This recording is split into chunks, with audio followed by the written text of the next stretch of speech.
Pride and Prejudice by Jane Austen. Chapter 1. It is a truth universally acknowledged that a single man in possession of a good fortune must be in want of a wife. However little known the feelings or views of such a man may be on his first entering a neighbourhood, this truth is so well fixed in the minds of the surrounding families that he is considered the rightful property of some one or other of their daughters. "My dear Mr. Bennet," said his lady to him one day, "have you heard that Netherfield Park is let at last?" Mr. Bennet replied that he had not. "But it is," returned she, "for Mrs. Long has just been here, and she told me all about it." Mr. Bennet made no answer. "Do you not want to know who has taken it?" cried his wife impatiently. "You want to tell me, and I have no objection to hearing it." This was invitation enough. "Why, my dear, you must know Mrs. Long says that Netherfield is taken by a young man of large fortune from the north of England, that he came down on Monday in a chaise and four to see the place, and was so much delighted with it that he agreed with Mr. Morris immediately, that he is to take possession before Michaelmas, and some of his servants are to be in the house by the end of next week." "What is his name?" "Bingley." "Is he married or single?" "Oh, single, my dear, to be sure. A single man of large fortune, 4,000 or 5,000 a year. What a fine thing for our girls!" "How so? How can it affect them?" "My dear Mr. Bennet," replied his wife, "how can you be so tiresome? You must know that I am thinking of his marrying one of them." "Is that his design in settling here?" "Design? Nonsense! How can you talk so? But it is very likely that he may fall in love with one of them, and therefore you must visit him as soon as he comes." "I see no occasion for that.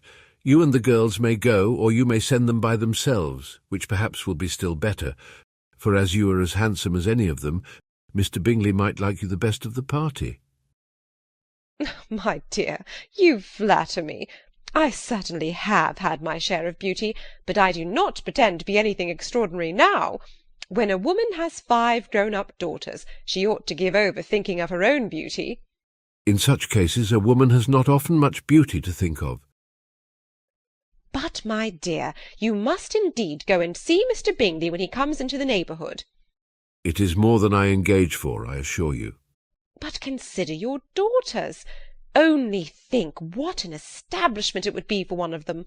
Sir William and Lady Lucas are determined to go, merely on that account, for in general, you know, they visit no newcomers. Indeed, you must go, for it will be impossible for us to visit him if you do not." "You are over-scrupulous, surely. I dare say Mr. Bingley will be very glad to see you, and I will send a few lines by you to assure him of my hearty consent to his marrying whichever he chooses of the girls, though I must throw in a good word for my little Lizzie." "I desire you will do no such thing. Lizzie is not a bit better than the others, and I am sure she is not half so handsome as Jane, nor half so good-humoured as Lydia. But you are always giving her the preference." "They have none of them much to recommend them," replied he. "They're all silly and ignorant like other girls, but Lizzie has something more of quickness than her sisters." "Mr. Bennet, how can you abuse your own children in such a way? You take delight in vexing me. You have no compassion for my poor nerves." "You mistake me, my dear. I have a high respect for your nerves. They are my old friends. I have heard you mention them with consideration these 20 years at least." Oh, you do not know what I suffer." "But I hope you will get over it, and live to see many young men of 4,000 a year come into the neighbourhood." "It will be no use to us if 20 such should come, since you will not visit them." "Depend upon it, my dear, that when there are 20, I will visit them all." Mr. Bennet was so odd a mixture of quick parts, sarcastic humour, reserve, and caprice, that the experience of 23 years had been insufficient to make his wife understand his character. Her mind was less difficult to develop. She was a woman of mean understanding, little information, and uncertain temper. When she was discontented, she fancied herself nervous. The business of her life was to get her daughters married. Its solace was visiting and news. Chapter 2. Mr. Bennet was among the earliest of those who waited on Mr. Bingley. He had always intended to visit him, though to the last always assuring his wife that he should not go, and till the evening after the visit was paid she had no knowledge of it. It was then disclosed in the following manner. Observing his second daughter employed in trimming a hat, he suddenly addressed her with, "I hope Mr. Bingley will like it, Lizzie." "We are not in a way to know what Mr. Bingley likes," said her mother resentfully, "since we are not to visit." "But you forget, mamma," said Elizabeth, "that we shall meet him at the assemblies, and that Mrs. Long promised to introduce him." "I do not believe Mrs. Long will do any such thing. She has 2 nieces of her own. She is a selfish, hypocritical woman, and I have no opinion of her." "No more have I," said Mr. Bennet, "and I am glad to find that you do not depend on her serving you." Mrs. Bennet deigned not to make any reply, but, unable to contain herself, began scolding one of her daughters. "Don't keep coughing so, Kitty, for heaven's sake! Have a little compassion on my nerves. You tear them to pieces." "Kitty has no discretion in her coughs," said her father. "She times them ill." "I do not cough for my own amusement," replied Kitty fretfully. "When is your next ball to be, Lizzie?" "To-morrow fortnight." "Ay, so it is," cried her mother, "and Mrs. Long does not come back till the day before, so it will be impossible for her to introduce him, for she will not know him herself." "Then, my dear, you may have the advantage of your friend, and introduce Mr. Bingley to her." "Impossible, Mr. Bennet, impossible, when I am not acquainted with him myself. How can you be so teasing?" "I honour your circumspection. A fortnight's acquaintance is certainly very little. One cannot know what a man really is by the end of a fortnight. But if we do not venture, somebody else will, and after all, Mrs. Long and her nieces must stand their chance, and therefore, as she will think it an act of kindness if you decline the office, I will take it on myself." The girls stared at their father. Mrs. Bennet said only, "Nonsense, nonsense!" "What can be the meaning of that emphatic exclamation?" cried he.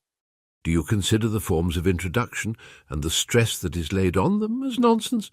I cannot quite agree with you there. What say you, Mary? For you are a young lady of deep reflection, I know, and read great books and make extracts." Mary wished to say something sensible, but knew not how. "While Mary is adjusting her ideas," he continued, "let us return to Mr. Bingley." "I am sick of Mr. Bingley," cried his wife.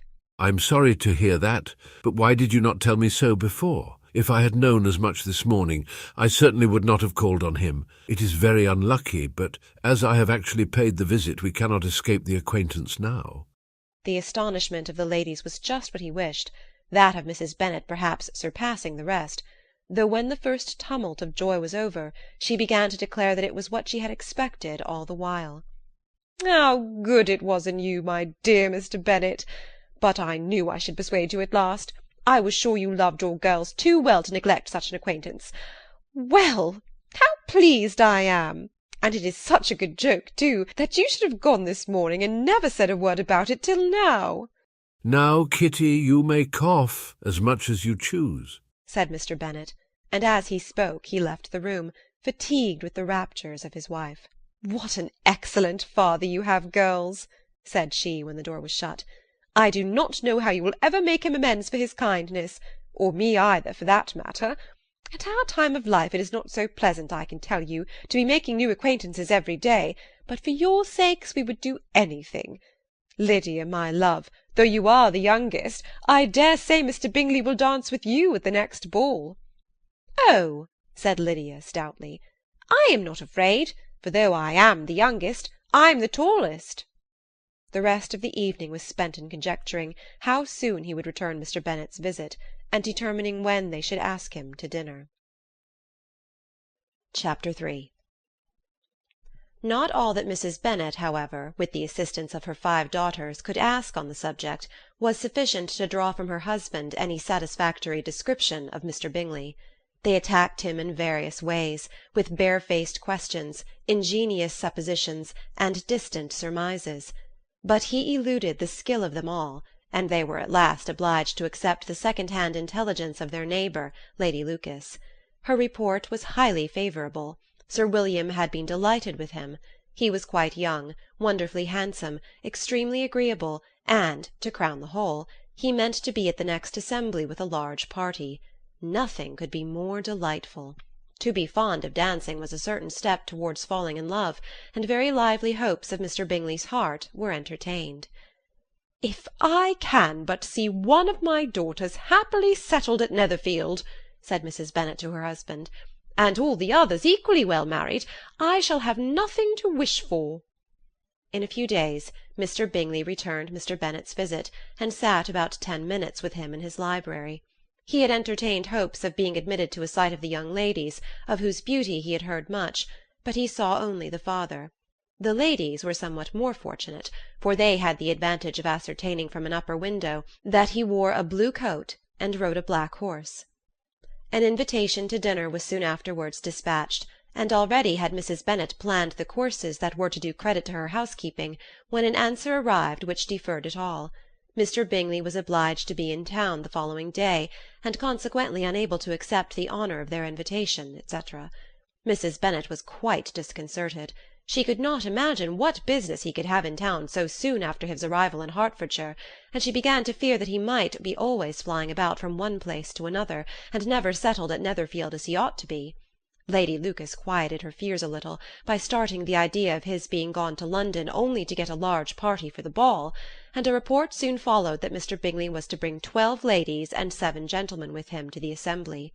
The girls grieved over such a number of ladies, but were comforted the day before the ball by hearing that instead of 12 he brought only 6 with him from London, his 5 sisters and a cousin. And when the party entered the assembly-room it consisted of only 5 altogether, Mr. Bingley, his 2 sisters, the husband of the eldest, and another young man. Mr. Bingley was good-looking and gentlemanlike. He had a pleasant countenance, and easy, unaffected manners. His sisters were fine women, with an air of decided fashion.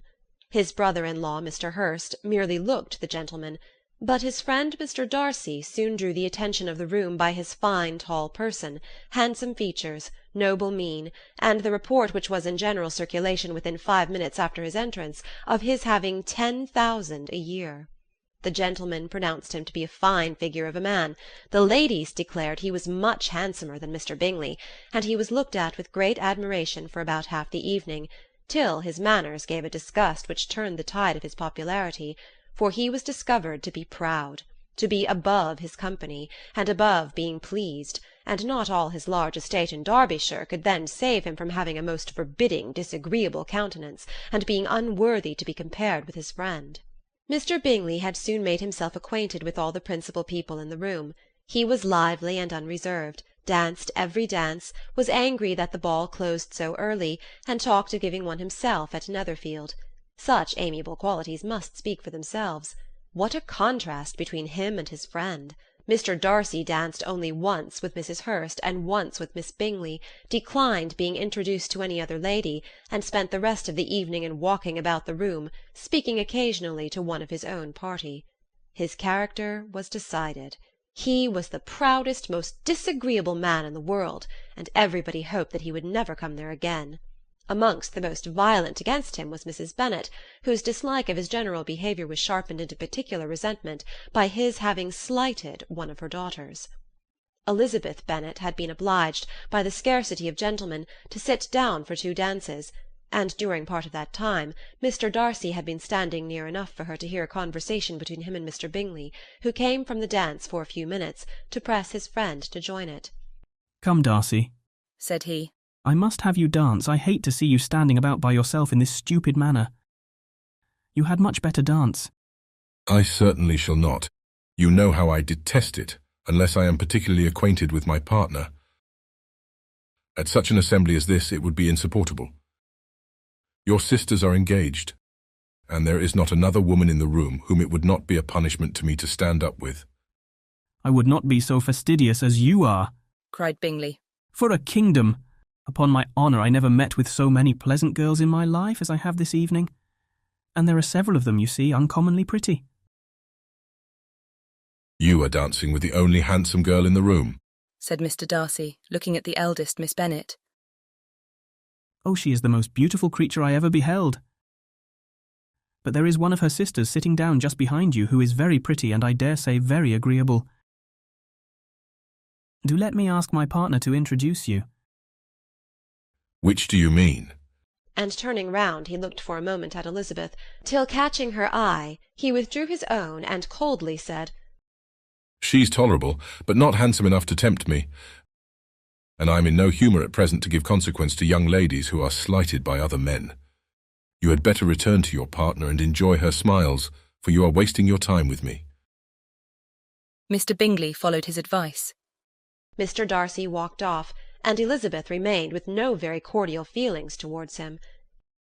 She told the story, however, with great spirit among her friends, for she had a lively, playful disposition, which delighted in anything ridiculous. The evening altogether passed off pleasantly to the whole family. Mrs. Bennet had seen her eldest daughter much admired by the Netherfield party. Mr. Bingley had danced with her twice, and she had been distinguished by his sisters. Jane was as much gratified by this as her mother could be, though in a quieter way. Elizabeth felt Jane's pleasure. Mary had heard herself mentioned to Miss Bingley as the most accomplished girl in the neighbourhood, and Catherine and Lydia had been fortunate enough never to be without partners, which was all that they had yet learnt to care for at a ball. They returned, therefore, in good spirits to Longbourn, the village where they lived, and of which they were the principal inhabitants. They found Mr. Bennet still up. With a book he was regardless of time, and on the present occasion he had a good deal of curiosity as to the events of an evening which had raised such splendid expectations. He had rather hoped that his wife's views on the stranger would be disappointed, but he soon found out that he had a different story to hear. "Oh, my dear Mr. Bennet," as she entered the room, "we have had a most delightful evening, a most excellent ball. I wish you had been there. Jane was so admired, nothing could be like it. Everybody said how well she looked, and Mr. Bingley thought her quite beautiful, and danced with her twice. Only think of that, my dear, he actually danced with her twice, and she was the only creature in the room that he asked a second time. First of all he asked Miss Lucas. I was so vexed to see him stand up with her. But, however, he did not admire her at all, indeed nobody can, you know, and he seemed quite struck with Jane as she was going down the dance. So he inquired who she was, and got introduced, and asked her for the next two. Then the 2/3 he danced with Miss King, and the 2/4 with Maria Lucas, and the 2/5 with Jane again, and the 2/6 with Lizzie, and the Boulanger. If he had had any compassion for me, cried her husband impatiently, he would not have danced half so much. For God's sake, say no more of his partners. Oh, that he had sprained his ankle in the first dance. Oh, my dear, I am quite delighted with him. He is so excessively handsome, and his sisters are charming women. I never in my life saw anything more elegant than their dresses. I dare say the lace upon Mrs. Hurst's gown—" Here she was interrupted again. Mr. Bennet protested against any description of finery. She was therefore obliged to seek another branch of the subject, and related, with much bitterness of spirit and some exaggeration, the shocking rudeness of Mr. Darcy. "But I can assure you," she added, "that Lizzie does not lose much by not suiting his fancy, for he is a most disagreeable, horrid man, not at all worth pleasing. So high and so conceited that there was no enduring him. He walked here and he walked there, fancying himself so very great, not handsome enough to dance with. I wish you had been there, my dear, to have given him one of your set-downs. I quite detest the man." Chapter 4. When Jane and Elizabeth were alone, the former, who had been cautious in her praise of Mr. Bingley before, expressed to her sister just how very much she admired him.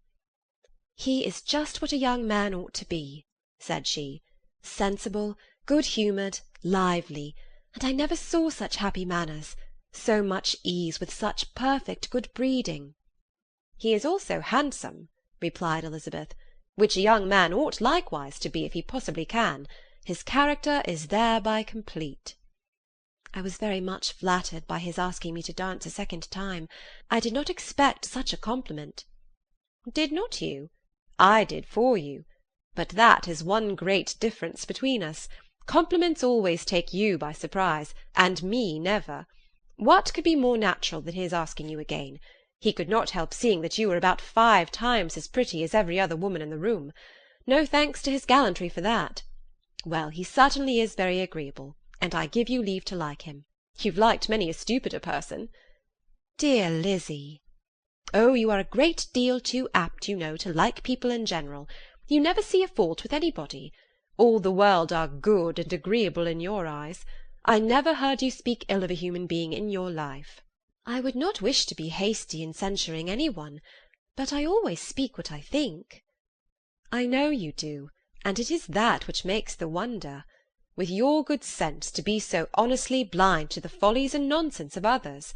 Affectation of candour is common enough, one meets with it everywhere. But to be candid without ostentation or design, to take the good of everybody's character and make it still better, and to say nothing of the bad, belongs to you alone. And so you like this man's sisters too, do you? Their manners are not equal to his. Certainly not, at first. But they are very pleasing women when you converse with them. Miss Bingley is to live with her brother, and keep his house, and I am much mistaken if we shall not find a very charming neighbour in her. Elizabeth listened in silence, but was not convinced.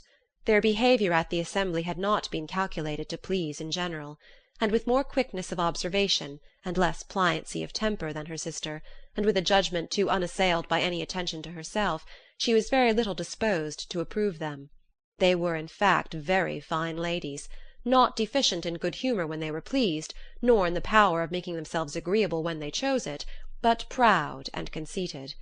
They were rather handsome, had been educated in one of the first private seminaries in town, had a fortune of £20,000, were in the habit of spending more than they ought, and of associating with people of rank, and were therefore in every respect entitled to think well of themselves, and meanly of others.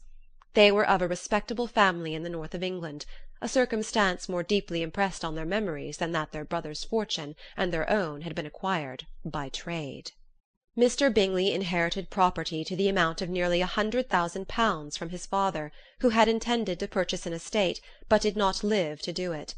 Mr. Bingley intended it likewise, and sometimes made choice of his county, but as he now was provided with a good house and the liberty of a manor, it was doubtful to many of those who best knew the easiness of his temper whether he might not spend the remainder of his days at Netherfield, and leave the next generation to purchase.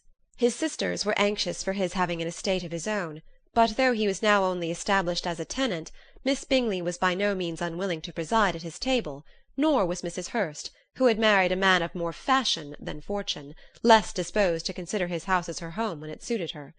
Mr. Bingley had not been of age 2 years, when he was tempted by an accidental recommendation to look at Netherfield House. He did look at it, and into it for half an hour, was pleased with the situation and the principal rooms, satisfied with what the owner said in its praise, and took it immediately. Between him and Darcy there was a very steady friendship, in spite of great opposition of character. Bingley was endeared to Darcy by the easiness, openness, and ductility of his temper, though no disposition could offer a greater contrast to his own, and though with his own he never appeared dissatisfied. On the strength of Darcy's regard, Bingley had the firmest reliance, and of his judgment the highest opinion. In understanding, Darcy was the superior.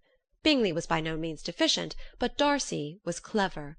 He was at the same time haughty, reserved, and fastidious, and his manners, though well bred, were not inviting. In that respect his friend had greatly the advantage. Bingley was sure of being liked wherever he appeared. Darcy was continually giving offence. The manner in which they spoke of the Meryton assembly was sufficiently characteristic. Bingley had never met with more pleasant people or prettier girls in his life. Everybody had been most kind and attentive to him. There had been no formality, no stiffness. He had soon felt acquainted with all the room, and as to Miss Bennet, he could not conceive an angel more beautiful.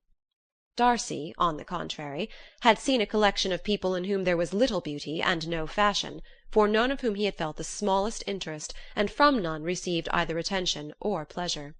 Miss Bennet he acknowledged to be pretty, but she smiled too much. Mrs. Hurst and her sister allowed it to be so, but still they admired her and liked her, and pronounced her to be a sweet girl, and one whom they would not object to know more of. Miss Bennet was therefore established as a sweet girl, and their brother felt authorized by such commendation to think of her as he chose. Chapter 5. Within a short walk of Longbourn lived a family with whom the Bennets were particularly intimate. Sir William Lucas had been formerly in trade in Meryton, where he had made a tolerable fortune, and risen to the honour of knighthood by an address to the king during his mayoralty. The distinction had perhaps been felt too strongly. It had given him a disgust to his business, and to his residence in a small market town, and in quitting them both he had removed with his family to a house about a mile from Meryton, denominated from that period Lucas Lodge, where he could think with pleasure of his own importance, and, unshackled by business, occupy himself solely in being civil to all the world. For, though elated by his rank, it did not render him supercilious. On the contrary, he was all attention to everybody. By nature inoffensive, friendly, and obliging, his presentation at St. James's had made him courteous. Lady Lucas was a very good kind of woman, not too clever to be a valuable neighbour to Mrs. Bennet. They had several children. The eldest of them, a sensible, intelligent young woman about 27, was Elizabeth's intimate friend. That the Miss Lucases and the Miss Bennet should meet to talk over a ball was absolutely necessary, and the morning after the assembly brought the former to Longbourn to hear and to communicate. "You began the evening well, Charlotte," said Mrs. Bennet with civil self-command to Miss Lucas. "You were Mr. Bingley's first choice." "Yes, but he seemed to like his second better." "Oh, you mean Jane, I suppose, because he danced with her twice. To be sure that it did seem as if he admired her. Indeed, I rather believe he did. I heard something about it, but I hardly know what. Something about Mr. Robinson." "Perhaps you mean what I overheard between him and Mr. Robinson. Did not I mention it to you?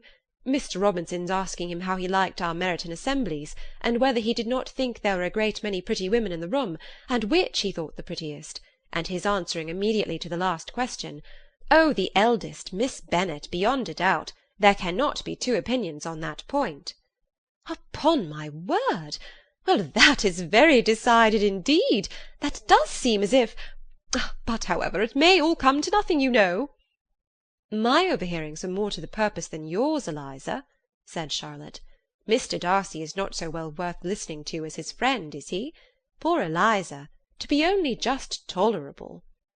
"I beg you would not put into Lizzie's head to be vexed by his ill treatment, for he is such a disagreeable man that it would be quite a misfortune to be liked by him. Mrs. Long told me last night that he sat close to her for half an hour without once opening his lips." "Are you quite sure, ma'am?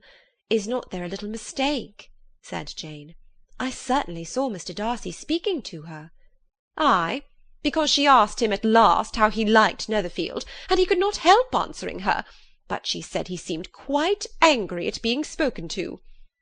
"Miss Bingley told me," said Jane, "that he never speaks much, unless among his intimate acquaintances. With them he is remarkably agreeable." "I do not believe a word of it, my dear. If he had been so very agreeable, he would have talked to Mrs. Long. But I can guess how it was.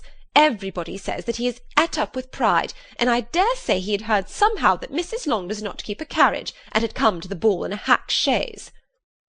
"I do not mind his not talking to Mrs. Long," said Miss Lucas, "but I wish he had danced with Eliza." "Another time, Lizzie," said her mother, "I would not dance with him if I were you." "I believe, ma'am, I may safely promise you never to dance with him." "His pride," said Miss Lucas, "does not offend me so much as pride often does, because there is an excuse for it. One cannot wonder that so very fine a young man, with family, fortune, everything in his favour, should think very highly of himself. If I may so express it, he has a right to be proud." "That is very true," replied Elizabeth, "and I could easily forgive his pride if he had not mortified mine." "Pride," observed Mary, who piqued herself upon the solidity of her reflections, "is a very common failing, I believe. By all that I have ever read, I am convinced that it is very common indeed, that human nature is particularly prone to it, and that there are very few of us who do not cherish a feeling of self-complacency on the score of some quality or other, real or imaginary. Vanity and pride are different things, though the words are often used synonymously. A person may be proud without being vain, Pride relates more to our opinion of ourselves, vanity to what we would have others think of us." "If I were as rich as Mr. Darcy," cried a young Lucas who came with his sisters, "I should not care how proud I was. I would keep a pack of foxhounds and drink a bottle of wine every day." "Then you would drink a great deal more than you ought," said Mrs. Bennet, "and if I were to see you at it, I should take away your bottle directly." The boy protested that she should not. She continued to declare that she would, and the argument ended only with the visit. Chapter 6. The ladies of Longbourn soon waited on those of Netherfield. The visit was soon returned in due form. Miss Bennet's pleasing manners grew on the good will of Mrs. Hurst and Miss Bingley, and though the mother was found to be intolerable, and the younger sisters not worth speaking to, a wish of being better acquainted with them was expressed towards the two eldest. By Jane this attention was received with the greatest pleasure, but Elizabeth still saw superciliousness in their treatment of everybody, hardly excepting even her sister, and could not like them; though their kindness to Jane, such as it was, had a value as arising in all probability from the influence of their brother's admiration. It was generally evident, whenever they met, that he did admire her, and to her it was equally evident that Jane was yielding to the preference which she had begun to entertain for him from the first, and was in a way to be very much in love. But she considered with pleasure that it was not likely to be discovered by the world in general, since Jane united, with great strength of feeling, a composure of temper and a uniform cheerfulness of manner which would guard her from the suspicions of the impertinent. She mentioned this to her friend Miss Lucas. "It may perhaps be pleasant," replied Charlotte, "to be able to impose on the public in such a case, but it is sometimes a disadvantage to be so very guarded. If a woman conceals her affection with the same skill from the object of it, she may lose the opportunity of fixing him, and it will then be but poor consolation to believe the world equally in the dark. There is so much of gratitude or vanity in almost every attachment, that it is not safe to leave any to itself. We can all begin freely, a slight preference is natural enough, but there are very few of us who have heart enough to be really in love without encouragement. In 9 cases out of 10 a woman had better show more affection than she feels. Bingley likes your sister undoubtedly, but he may never do more than like her, if she does not help him on." "But she does help him on, as much as her nature will allow. If I can perceive her regard for him, he must be a simpleton indeed not to discover it too." "Remember, Eliza, that he does not know Jane's disposition as you do." "But if a woman is partial to a man, and does not endeavour to conceal it, he must find it out." "Perhaps he must, if he sees enough of her. But though Bingley and Jane meet tolerably often, it is never for many hours together, and as they always see each other in large mixed parties, it is impossible that every moment should be employed in conversing together. Jane should therefore make the most of every half-hour in which she can command his attention. When she is secure of him, there will be more leisure for falling in love as much as she chooses." "Your plan is a good one," said Elizabeth, "where nothing is in question but the desire of being well married, and if I were determined to get a rich husband, or any husband, I dare say I should adopt it. But these are not Jane's feelings. She is not acting by design. As yet she cannot even be certain of the degree of her own regard, nor of its reasonableness. She has known him only a fortnight. She danced 4 dances with him at Meryton. She saw him one morning at his own house, and has since dined with him in company 4 times. This is not quite enough to make her understand his character, not as you represent it. Had she merely dined with him, she might only have discovered whether he had a good appetite. But you must remember that 4 evenings have also been spent together, and 4 evenings may do a great deal." "Yes, these 4 evenings have enabled them to ascertain that they both like 21 better than commerce, but with respect to any other leading characteristic, I do not imagine that much has been unfolded." "Well," said Charlotte, "I wish Jane success with all my heart, and if she were married to him to-morrow, I should think she had as good a chance of happiness as if she were to be studying his character for a 12-month. Happiness in marriage is entirely a matter of chance. If the dispositions of the parties are ever so well known to each other, or ever so similar beforehand, it does not advance their felicity in the least. They always continue to grow sufficiently unlike afterwards to have their share of vexation, and it is better to know as little as possible of the defects of the person with whom you are to pass your life." "You make me laugh, Charlotte. But it is not sound. You know it is not sound, and that you would never act in this way yourself." Occupied in observing Mr. Bingley's attentions to her sister, Elizabeth was far from suspecting that she was herself becoming an object of some interest in the eyes of his friend. Mr. Darcy had at first scarcely allowed her to be pretty. He had looked at her without admiration at the ball, and when they next met he looked at her only to criticise. But no sooner had he made it clear to himself and his friends that she hardly had a good feature in her face than he began to find it was rendered uncommonly intelligent by the beautiful expression of her dark eyes. To this discovery succeeded some others equally mortifying.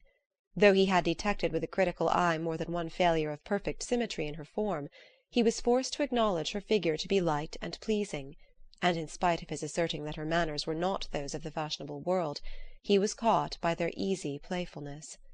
Of this she was perfectly unaware. To her he was only the man who made himself agreeable nowhere, and who had not thought her handsome enough to dance with. He began to wish to know more of her, and as a step towards conversing with her himself, attended to her conversation with others. His doing so drew her notice. It was at Sir William Lucas's, where a large party were assembled. "What does Mr. Darcy mean," said she to Charlotte, "by listening to my conversation with Colonel Forster?" "That is a question which only Mr. Darcy can answer." "But if he does it any more, I shall certainly let him know that I see what he is about. He has a very satirical eye, and if I do not begin by being impertinent myself, I shall soon grow afraid of him." On his approaching them soon afterwards, though without seeming to have any intention of speaking, Miss Lucas defied her friend to mention such a subject to him, which immediately provoking Elizabeth to do it, she turned to him and said, "Did you not think, Mr. Darcy, that I expressed myself uncommonly well just now, when I was teasing Colonel Forster to give us all a ball at Meryton?" With great energy, but it is a subject which always makes a lady energetic. "You are severe on us. It will be her turn soon to be teased," said Miss Lucas. "I am going to open the instrument, Eliza, and you know what follows." "You are a very strange creature by way of a friend, always wanting me to play and sing before anybody and everybody." "If my vanity had taken a musical turn, you would have been invaluable. But as it is, I would really rather not sit down before those who must be in the habit of hearing the very best performers." On Miss Lucas's persevering, however, she added, "Very well, if it must be so, it must," and gravely glancing at Mr. Darcy, "There is a fine old saying, which everybody here is of course familiar with, 'Keep your breath to cool your porridge,' and I shall keep mine to swell my song." Her performance was pleasing, though by no means capital. After a song or two, and before she could reply to the entreaties of several that she would sing again, she was eagerly succeeded at the instrument by her sister Mary, who having, in consequence of being the only plain one in the family, worked hard for knowledge and accomplishments, was always impatient for display. Mary had neither genius nor taste, and though vanity had given her application, it had given her likewise a pedantic air and conceited manner, which would have injured a higher degree of excellence than she had reached. Elizabeth, easy and unaffected, had been listened to with much more pleasure, though not playing half so well; and Mary, at the end of a long concerto, was glad to purchase praise and gratitude by Scotch and Irish airs, at the request of her younger sisters, who, with some of the Lucases and 2 or 3 officers, joined eagerly in dancing at one end of the room. Mr. Darcy stood near them in silent indignation at such a mode of passing the evening, to the exclusion of all conversation, and was too much engrossed by his thoughts to perceive that Sir William Lucas was his neighbour, till Sir William thus began. "What a charming amusement for young people this is, Mr. Darcy. There is nothing like dancing, after all. I consider it as one of the first refinements of polished societies." Certainly, sir, and it has the advantage also of being in vogue amongst the less polished societies of the world. Every savage can dance. Sir William only smiled. "Your friend performs delightfully," he continued after a pause, on seeing Bingley join the group. "and I doubt not that you are an adept in the science yourself, Mr. Darcy." You saw me dance at Meryton, I believe, sir. "Yes, indeed, and received no inconsiderable pleasure from the sight. Do you often dance at St. James's?" Never, sir. "Do you not think it would be a proper compliment to the place?" It is a compliment which I never pay to any place if I can avoid it. You have a house in town, I conclude. Mr. Darcy bowed. I had once some thoughts of fixing in town myself, for I am fond of superior society. But I did not feel quite certain that the air of London would agree with Lady Lucas. He paused in hopes of an answer, but his companion was not disposed to make any. And Elizabeth at that instant moving towards them, he was struck with the notion of doing a very gallant thing, and called out to her, My dear Miss Eliza, why are not you dancing? Mr. Darcy, you must allow me to present this young lady to you as a very desirable partner. You cannot refuse to dance, I am sure, when so much beauty is before you. And taking her hand, he would have given it to Mr. Darcy, who, though extremely surprised, was not unwilling to receive it, when she instantly drew back, and said with some discomposure to Sir William, Indeed, sir, I have not the least intention of dancing. I entreat you not to suppose that I moved this way in order to beg for a partner. Mr. Darcy, with grave propriety, requested to be allowed the honour of her hand, but in vain. Elizabeth was determined, nor did Sir William at all shake her purpose by his attempt at persuasion. You excel so much in the dance, Miss Eliza, that it is cruel to deny me the happiness of seeing you. And though this gentleman dislikes the amusement in general, he can have no objection, I am sure, to oblige us for 1 half-hour. Mr. Darcy is all politeness, said Elizabeth, smiling. He is indeed, but considering the inducement, my dear Miss Eliza, we cannot wonder at his complaisance, for who would object to such a partner? Elizabeth looked archly, and turned away. Her resistance had not injured her with the gentleman, and he was thinking of her with some complacency, when thus accosted by Miss Bingley. I can guess the subject of your reverie. I should imagine not.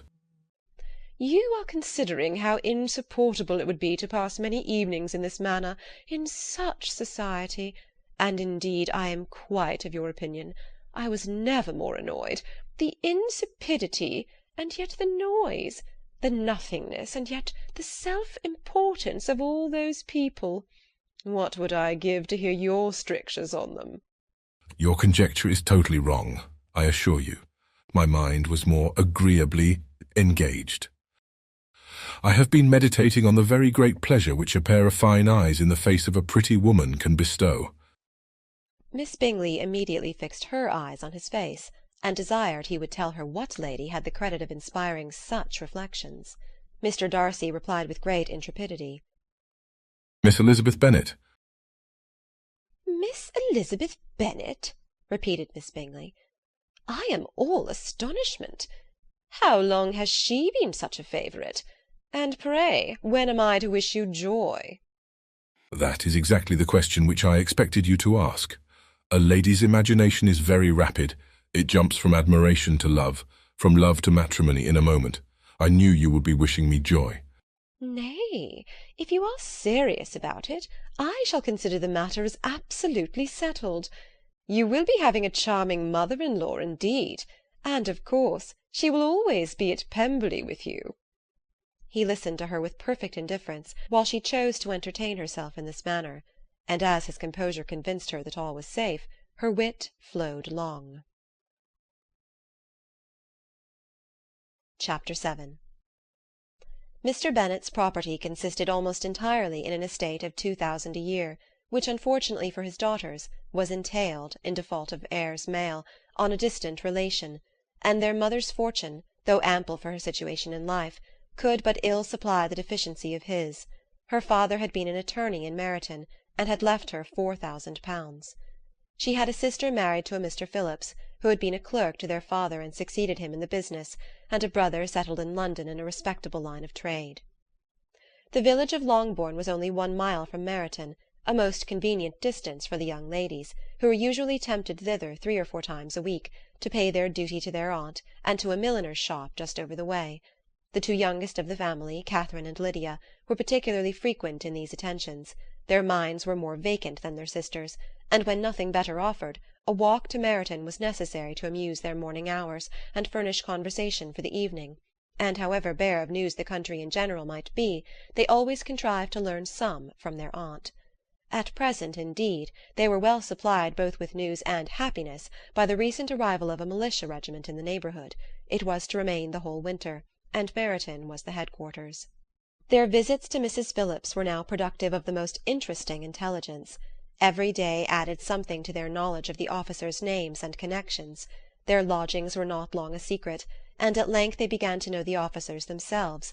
Mr. Phillips visited them all, and this opened to his nieces a store of felicity unknown before. They could talk of nothing but officers, and Mr. Bingley's large fortune, the mention of which gave animation to their mother, was worthless in their eyes when opposed to the regimentals of an ensign. After listening one morning to their effusions on this subject, Mr. Bennet coolly observed, "From all that I can collect by your manner of talking, you must be two of the silliest girls in the country. I have suspected it some time, but I am now convinced." Catherine was disconcerted, and made no answer, but Lydia, with perfect indifference, continued to express her admiration of Captain Carter, and her hope of seeing him in the course of the day, as he was going the next morning to London. "I am astonished, my dear," said Mrs. Bennet, "that you should be so ready to think your own children silly. If I wish to think slightingly of anybody's children, it should not be of my own, however." "If my children are silly, I must hope to be always sensible of it." "Yes, but as it happens, they are all of them very clever." "This is the only point, I flatter myself, on which we do not agree. I had hoped that our sentiments coincided in every particular, but I must so far differ from you as to think our two youngest daughters uncommonly foolish." "My dear Mr. Bennet, you must not expect such girls to have the sense of their father and mother. When they get to our age, I dare say they will not think about officers any more than we do. I remember the time when I liked a red coat myself very well, and indeed so I do still at my heart, and if a smart young colonel, with 5,000 or 6,000 a year, should want one of my girls, I shall not say nay to him. And I thought Colonel Forster looked very becoming the other night at Sir William's, in his regimentals." "Mamma," cried Lydia, "my aunt says that Colonel Forster and Captain Carter do not go so often to Miss Watson's as they did when they first came. She sees them now very often standing in Clark's library." Mrs. Bennet was prevented replying by the entrance of the footman with a note for Miss Bennet. It came from Netherfield, and the servant waited for an answer. Mrs. Bennet's eyes sparkled with pleasure, and she was eagerly calling out while her daughter read. "Well, Jane, who is it from? What is it about? What does he say? Well, Jane, make haste and tell us. Make haste, my love." "It is from Miss Bingley," said Jane, and then read it aloud. "My dear friend, if you are not so compassionate as to dine to-day with Louisa and me, we shall be in danger of hating each other for the rest of our lives, for a whole day's tete-a-tete between two women can never end without a quarrel. Come as soon as you can on receipt of this. My brother and the gentlemen are to dine with the officers. Yours ever, Caroline Bingley." "With the officers?" cried Lydia. "I wonder my aunt did not tell us of that." "Dining out," said Mrs. Bennet. "That is very unlucky." "Can I have the carriage?" said Jane. "No, my dear, you had better go on horseback, because it seems likely to rain, and then you must stay all night." "That would be a good scheme," said Elizabeth, "if you were sure that they would not offer to send her home." "Oh, but the gentlemen will have Mr. Bingley's chaise to go to Meryton, and the Hursts have no horses to theirs." "I had much rather go in the coach." "But, my dear, your father cannot spare the horses, I am sure. They are wanted in the farm, Mr. Bennet, are they not?" "They are wanted in the farm much oftener than I can get them." "But if you have got them to-day," said Elizabeth, "my mother's purpose will be answered." She did at last extort from her father an acknowledgment that the horses were engaged. Jane was therefore obliged to go on horseback, and her mother attended her to the door with many cheerful prognostics of a bad day. Her hopes were answered. Jane had not been gone long before it rained hard. Her sisters were uneasy for her, but her mother was delighted. The rain continued the whole evening without intermission. Jane certainly could not come back. "This was a lucky idea of mine indeed," said Mrs. Bennet more than once, as if the credit of making it rain were all her own. Till the next morning, however, she was not aware of all the felicity of her contrivance. Breakfast was scarcely over when a servant from Netherfield brought the following note for Elizabeth. "My dearest Lizzie, I find myself very unwell this morning, which I suppose is to be imputed to my getting wet through yesterday. My kind friends will not hear of my returning till I am better. They insist also on my seeing Mr. Jones. Therefore do not be alarmed if you should hear of his having been to see me. And excepting a sore throat and headache, there is not much the matter with me. Yours, etc." "Well, my dear," said Mr. Bennet when Elizabeth had read the note aloud. If your daughter should have a dangerous fit of illness, if she should die, it would be a comfort to know that it was all in pursuit of Mr. Bingley and under your orders. Oh, I am not afraid of her dying. People do not die of little trifling colds. She will be taken good care of. As long as she stays there, it is all very well. I would go and see her if I could have the carriage. Elizabeth, feeling really anxious, was determined to go to her, though the carriage was not to be had. And as she was no horsewoman, walking was her only alternative. She declared her resolution. "How can you be so silly," cried her mother, "as to think of such a thing in all this dirt? You will not be fit to be seen when you get there." "I shall be very fit to see Jane, which is all I want." Is this a hint to me, Lizzie? Said her father. To send for the horses? No, indeed. I do not wish to avoid the walk. The distance is nothing when one has a motive, only 3 miles. I shall be back by dinner. "I admire the activity of your benevolence," observed Mary, "but every impulse of feeling should be guided by reason, and in my opinion exertion should always be in proportion to what is required." "We will go as far as Meryton with you," said Catherine and Lydia. Elizabeth accepted their company, and the 3 young ladies set off together. "If we make haste," said Lydia as they walked along, "perhaps we may see something of Captain Carter before he goes." In Meryton they parted. The 2 youngest repaired to the lodgings of one of the officers' wives, and Elizabeth continued her walk alone, crossing field after field at a quick pace, jumping over stiles and springing over puddles with impatient activity, and finding herself at last within view of the house, with weary ankles, dirty stockings, and a face glowing with the warmth of exercise. She was shown into the breakfast-parlour, where all but Jane were assembled, and where her appearance created a great deal of surprise. That she should have walked 3 miles so early in the day, in such dirty weather, and by herself, was almost incredible to Mrs. Hurst and Miss Bingley, and Elizabeth was convinced that they held her in contempt for it. She was received, however, very politely by them, and in their brother's manners there was something better than politeness, there was good humour and kindness. Mr. Darcy said very little, and Mr. Hurst nothing at all. The former was divided between admiration of the brilliancy which exercise had given to her complexion, and doubt as to the occasion's justifying her coming so far alone. The latter was thinking only of his breakfast. Her inquiries after her sister were not very favourably answered. Miss Bennet had slept ill, and though up, was very feverish, and not well enough to leave her room. Elizabeth was glad to be taken to her immediately, and Jane, who had only been withheld by the fear of giving alarm or inconvenience from expressing in her note how much she longed for such a visit, was delighted at her entrance. She was not equal, however, to much conversation, and when Miss Bingley left them together, could attempt little besides expressions of gratitude for the extraordinary kindness she was treated with. Elizabeth silently attended her. When breakfast was over they were joined by the sisters, and Elizabeth began to like them herself when she saw how much affection and solicitude they showed for Jane. The apothecary came, and having examined his patient, said, as might be supposed, that she had caught a violent cold, and that they must endeavour to get the better of it, advised her to return to bed, and promised her some draughts. The advice was followed readily, for the feverish symptoms increased, and her head ached acutely. Elizabeth did not quit her room for a moment, nor were the other ladies often absent. The gentlemen being out, they had, in fact, nothing to do elsewhere. When the clock struck 3, Elizabeth felt that she must go, and very unwillingly said so.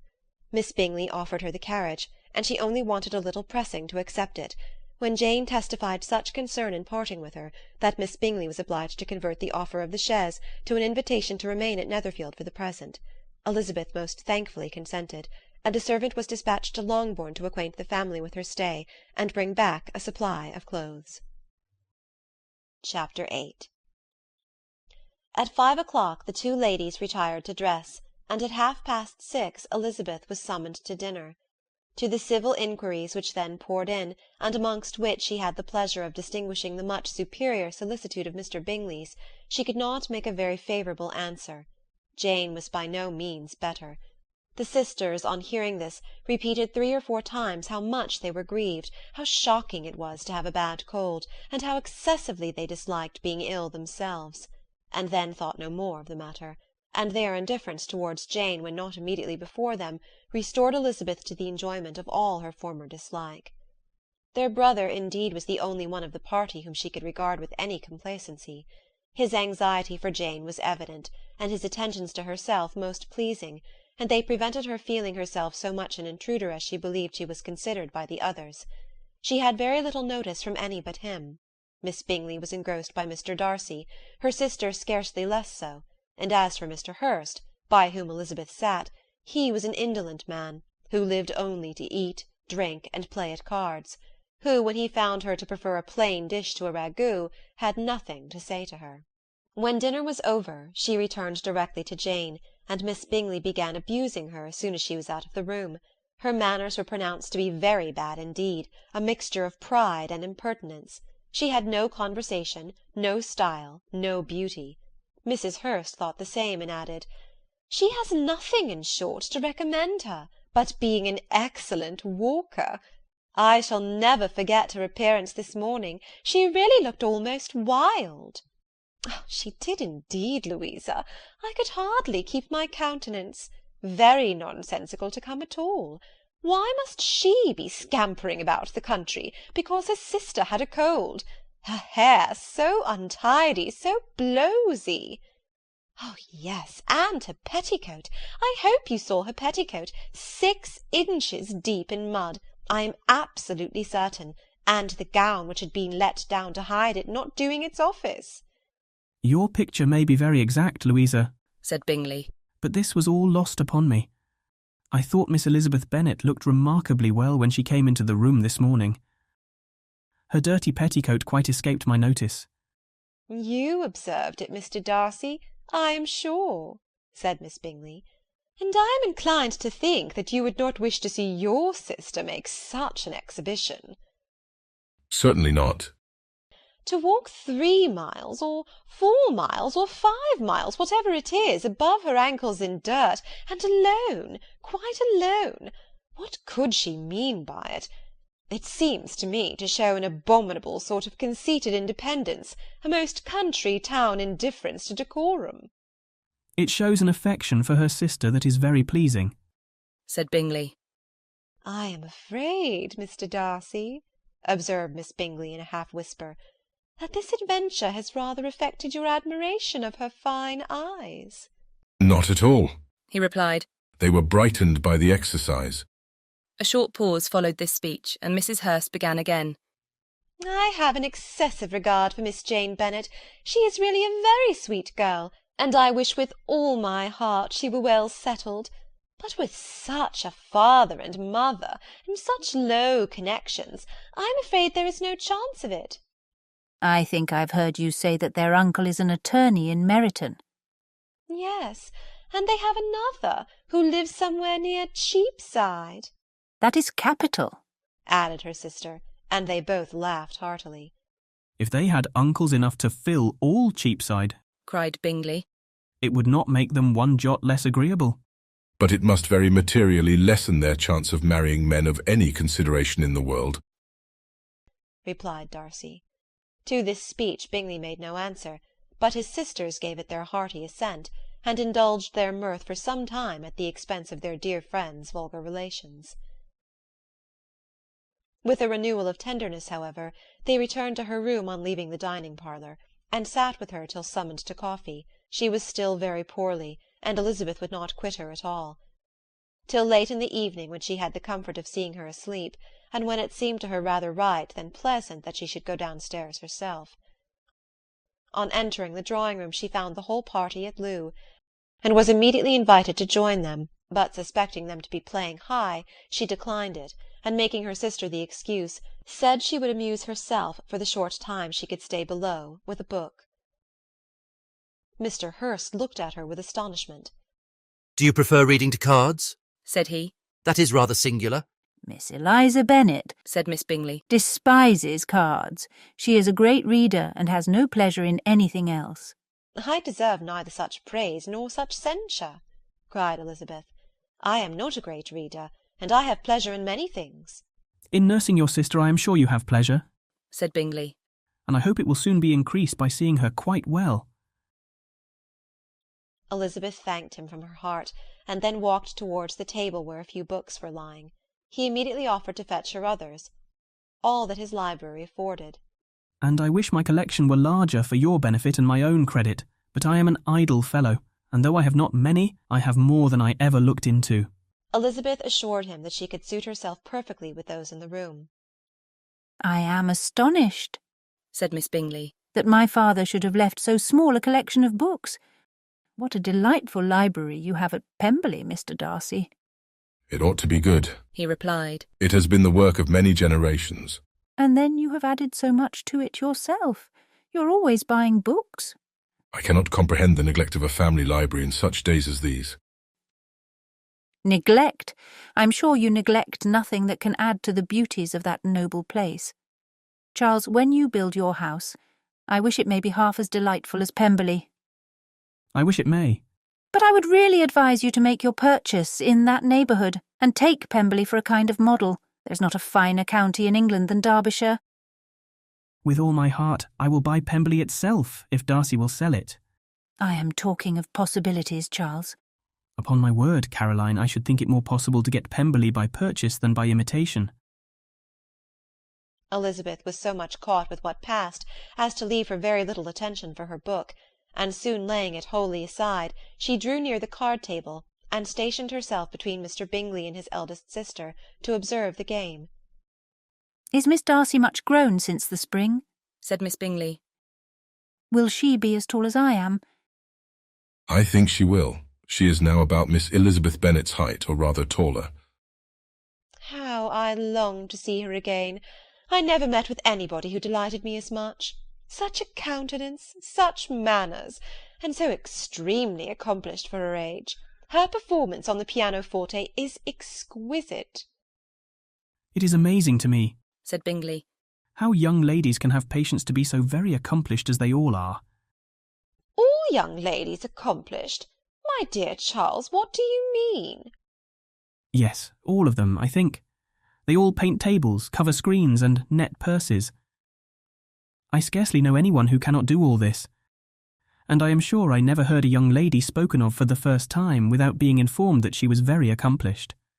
Your list of the common extent of accomplishments, said Darcy, has too much truth.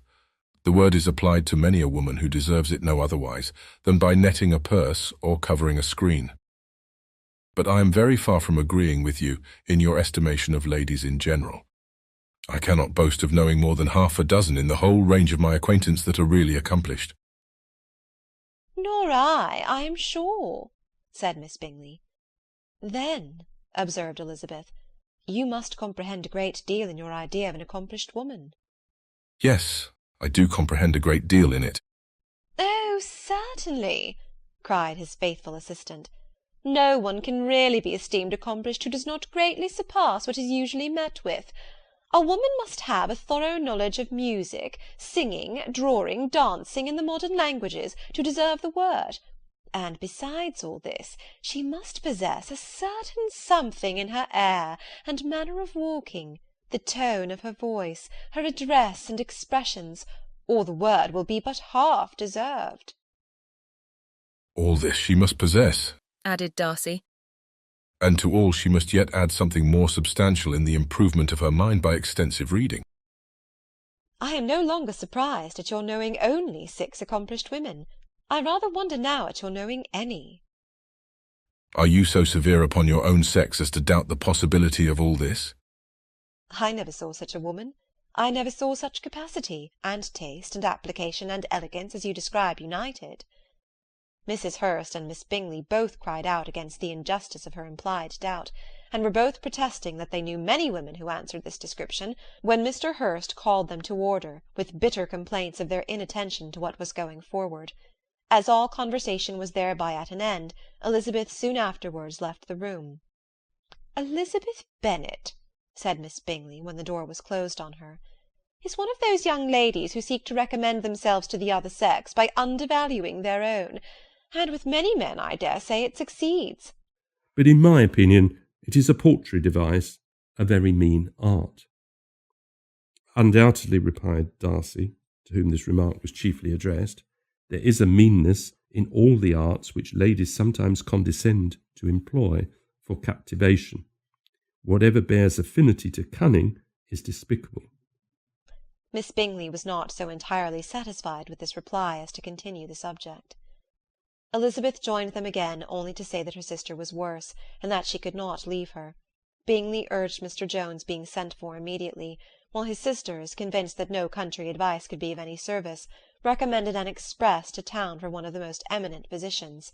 This she would not hear of, but she was not so unwilling to comply with their brother's proposal, and it was settled that Mr. Jones should be sent for early in the morning, if Miss Bennet were not decidedly better. Bingley was quite uncomfortable. His sisters declared that they were miserable. They solaced their wretchedness, however, by duets after supper, while he could find no better relief to his feelings than by giving his housekeeper directions that every attention might be paid to the sick lady and her sister. Chapter 9. Elizabeth passed the chief of the night in her sister's room, and in the morning had the pleasure of being able to send a tolerable answer to the inquiries which she very early received from Mr. Bingley by a housemaid, and some time afterwards from the two elegant ladies who waited on his sisters. In spite of this amendment, however, she requested to have a note sent to Longbourn, desiring her mother to visit Jane, and form her own judgment of her situation. The note was immediately dispatched, and its contents as quickly complied with. Mrs. Bennet, accompanied by her two youngest girls, reached Netherfield soon after the family breakfast. Had she found Jane in any apparent danger, Mrs. Bennet would have been very miserable, but being satisfied on seeing her that her illness was not alarming, she had no wish of her recovering immediately, as her restoration to health would probably remove her from Netherfield. She would not listen, therefore, to her daughter's proposal of being carried home. Neither did the apothecary, who arrived about the same time, think it at all advisable. After sitting a little while with Jane, on Miss Bingley's appearance and invitation, the mother and three daughters all attended her into the breakfast-parlour. Bingley met them with hopes that Mrs. Bennet had not found Miss Bennet worse than she expected. "Indeed I have, sir," was her answer. "She is a great deal too ill to be moved. Mr. Jones says we must not think of moving her. We must trespass a little longer on your kindness." "Removed?" cried Bingley. "It must not be thought of. My sister, I am sure, will not hear of her removal."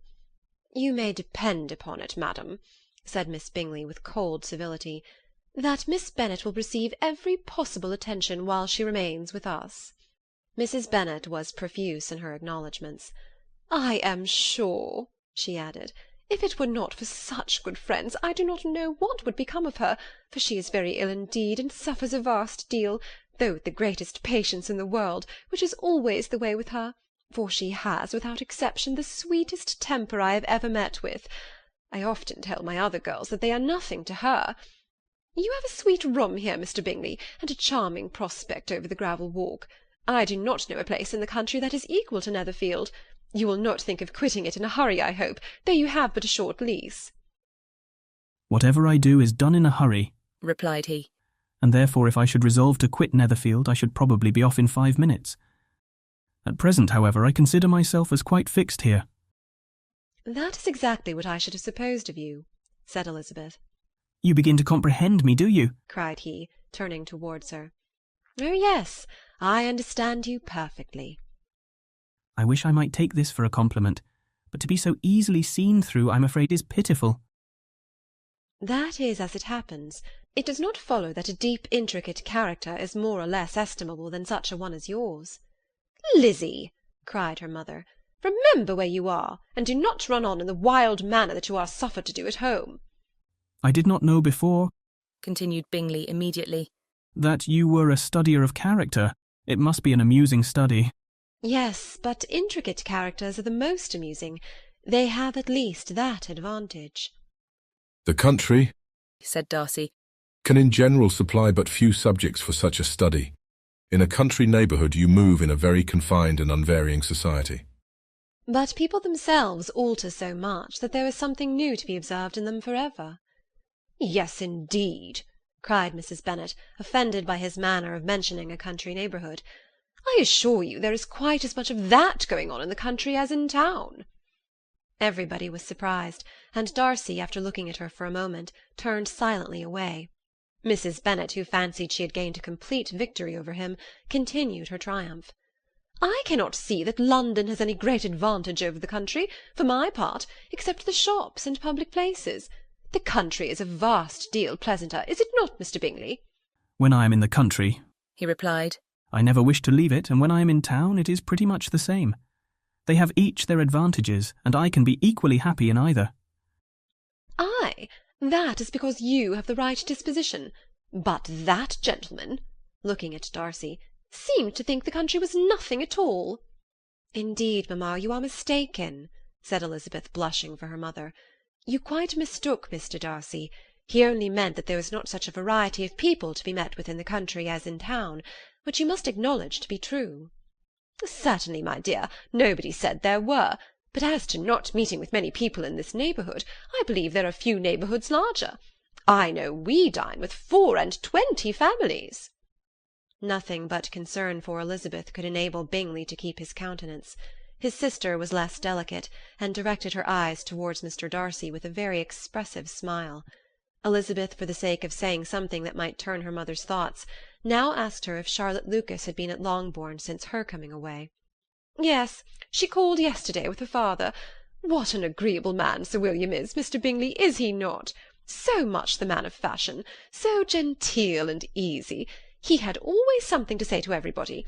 That is my idea of good breeding. And those persons who fancy themselves very important and never open their mouths quite mistake the matter. Did Charlotte dine with you? No, she would go home. I fancy she was wanted about the mince pies. For my part, Mr. Bingley, I always keep servants that can do their own work. My daughters are brought up very differently. But everybody is to judge for themselves, and the Lucases are a very good sort of girls, I assure you. It is a pity they are not handsome. Not that I think Charlotte so very plain, but then she is our particular friend. She seems a very pleasant young woman. Oh dear, yes, but you must own she is very plain. Lady Lucas herself has often said so, and envied me Jane's beauty. I do not like to boast of my own child, but to be sure, Jane, one does not see often anybody better looking. It is what everybody says. I do not trust my own partiality. When she was only 15, there was a man at my brother Gardiner's in town so much in love with her that my sister-in-law was sure he would make her an offer before we came away. But, however, he did not. Perhaps he thought her too young. However, he wrote some verses on her, and very pretty they were. And so ended his affection, said Elizabeth impatiently. There has been many a one, I fancy, overcome in the same way. I wonder who first discovered the efficacy of poetry in driving away love. I have been used to consider poetry as the food of love, said Darcy. Of a fine, stout, healthy love it may. Everything nourishes what is strong already. But if it be only a slight, thin sort of inclination, I am convinced that one good sonnet will starve it entirely away. Darcy only smiled, and the general pause which ensued made Elizabeth tremble lest her mother should be exposing herself again. She longed to speak, but could think of nothing to say, and after a short silence Mrs. Bennet began repeating her thanks to Mr. Bingley for his kindness to Jane, with an apology for troubling him also with Lizzie. Mr. Bingley was unaffectedly civil in his answer, and forced his younger sister to be civil also, and say what the occasion required. She performed her part indeed without much graciousness, but Mrs. Bennet was satisfied, and soon afterwards ordered her carriage. Upon this signal, the youngest of her daughters put herself forward. The two girls had been whispering to each other during the whole visit, and the result of it was, that the youngest should tax Mr. Bingley with having promised on his first coming into the county to give a ball at Netherfield. Lydia was a stout, well-grown girl of 15, with a fine complexion and good-humoured countenance, a favourite with her mother, whose affection had brought her into public at an early age. She had high animal spirits, and a sort of natural self-consequence, which the attention of the officers, to whom her uncle's good dinners and her own easy manners recommended her, had increased into assurance. She was very equal, therefore, to address Mr. Bingley on the subject of the ball, and abruptly reminded him of his promise, adding that it would be the most shameful thing in the world if he did not keep it. His answer to this sudden attack was delightful to their mother's ear. "I am perfectly ready, I assure you, to keep my engagement, and when your sister is recovered, you shall, if you please, name the very day of the ball. But you would not wish to be dancing when she is ill." Lydia declared herself satisfied. "Oh, yes, it would be much better to wait till Jane was well, and by that time most likely Captain Carter would be at Meryton again. And when you have given your ball," she added, "I shall insist on their giving one also. I shall tell Colonel Forster it will be quite a shame if he does not." Mrs. Bennet and her daughters then departed, and Elizabeth returned instantly to Jane, leaving her own and her relations' behaviour to the remarks of the two ladies and Mr. Darcy, the latter of whom, however, could not be prevailed on to join in their censure of her, in spite of all Miss Bingley's witticisms on fine eyes. Chapter 10. The day passed much as the day before had done. Mrs. Hurst and Miss Bingley had spent some hours of the morning with the invalid, who continued, though slowly, to mend, and in the evening Elizabeth joined their party in the drawing-room. The loo table, however, did not appear. Mr. Darcy was writing, and Miss Bingley, seated near him, was watching the progress of his letter and repeatedly calling off his attention by messages to his sister. Mr. Hurst and Mr. Bingley were at piquet, and Mrs. Hurst was observing their game. Elizabeth took up some needlework, and was sufficiently amused in attending to what passed between Darcy and his companion. The perpetual commendations of the lady, either on his handwriting, or on the evenness of the lines, or on the length of his letter, with the perfect unconcern with which her praises were received, formed a curious dialogue, and was exactly in union with her opinion of each. "How delighted Miss Darcy will be to receive such a letter!" He made no answer. "You write uncommonly fast." "You are mistaken. I write rather slowly." "How many letters you must have occasion to write in the course of a year! Letters of business, too! How odious I should think them!" "It is fortunate, then, that they fall to my lot instead of to yours." "Pray tell your sister that I long to see her." "I have already told her so once by your desire." "I am afraid you do not like your pen. Let me mend it for you. I mend pens remarkably well." "Thank you, but I always mend my own." "How can you contrive to write so even?" He was silent. "Tell your sister I am delighted to hear of her improvement on the harp, and pray let her know that I am quite in raptures with her beautiful little design for a table, and I think it infinitely superior to Miss Grantley's." "Will you give me leave to defer your raptures till I write again?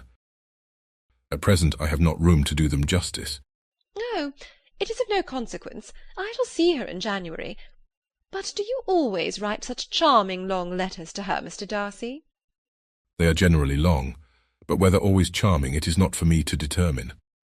"It is a rule with me that a person who can write a long letter with ease cannot write ill." "That will not do for a compliment to Darcy, Caroline," cried her brother, "because he does not write with ease. He studies too much for words of 4 syllables. Do not you, Darcy?" "My style of writing is very different from yours." "Oh," cried Miss Bingley, "Charles writes in the most careless way imaginable. He leaves out half his words and blots the rest." "My ideas flow so rapidly that I have not time to express them, by which means my letters sometimes convey no ideas at all to my correspondents." "Your humility, Mr. Bingley," said Elizabeth, "must disarm reproof." "Nothing is more deceitful," said Darcy, "than the appearance of humility. It is often only carelessness of opinion, and sometimes an indirect boast." "And which of the two do you call my little recent piece of modesty?" "The indirect boast, for you're really proud of your defects in writing because you consider them as proceeding from a rapidity of thought and carelessness of execution, which, if not estimable, you think at least highly interesting. The power of doing anything with quickness is always much prized by the possessor, and often without any attention to the imperfection of the performance. When you told Mrs. Bennet this morning that if you ever resolved on quitting Netherfield you should be gone in 5 minutes, you meant it to be a sort of panegyric, of compliment to yourself, and yet what is there so very laudable in a precipitance which must leave very necessary business undone, and can be of no real advantage to yourself or anyone else?" "Nay," cried Bingley, "this is too much to remember at night all the foolish things that were said in the morning. And yet upon my honour I believed what I said of myself to be true, and I believe it at this moment. At least therefore I did not assume the character of needless precipitance, merely to show off before the ladies." "I dare say you believed it, but I am by no means convinced that you would be gone with such celerity. Your conduct would be quite as dependent on chance as that of any man I know. And if, as you were mounting your horse, a friend were to say, 'Bingley, you'd better stay till next week,' You would probably do it. You would probably not go. And, at another word, might stay a month.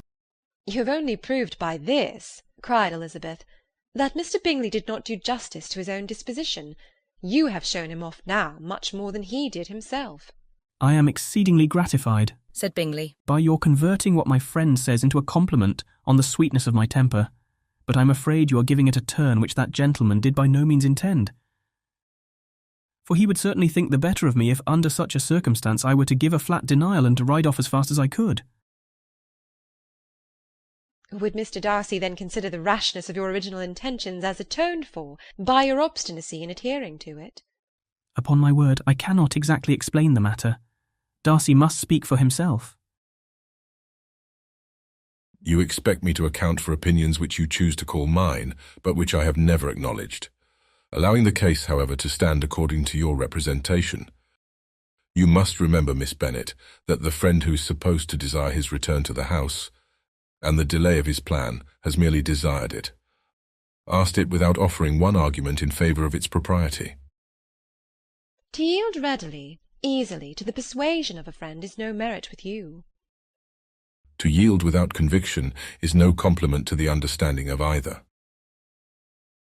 You appear to me, Mr. Darcy, to allow nothing for the influence of friendship and affection.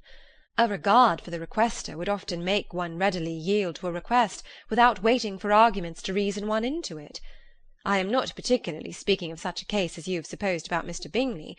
We may as well wait, perhaps, till the circumstance occurs before we discuss the discretion of his behaviour thereupon.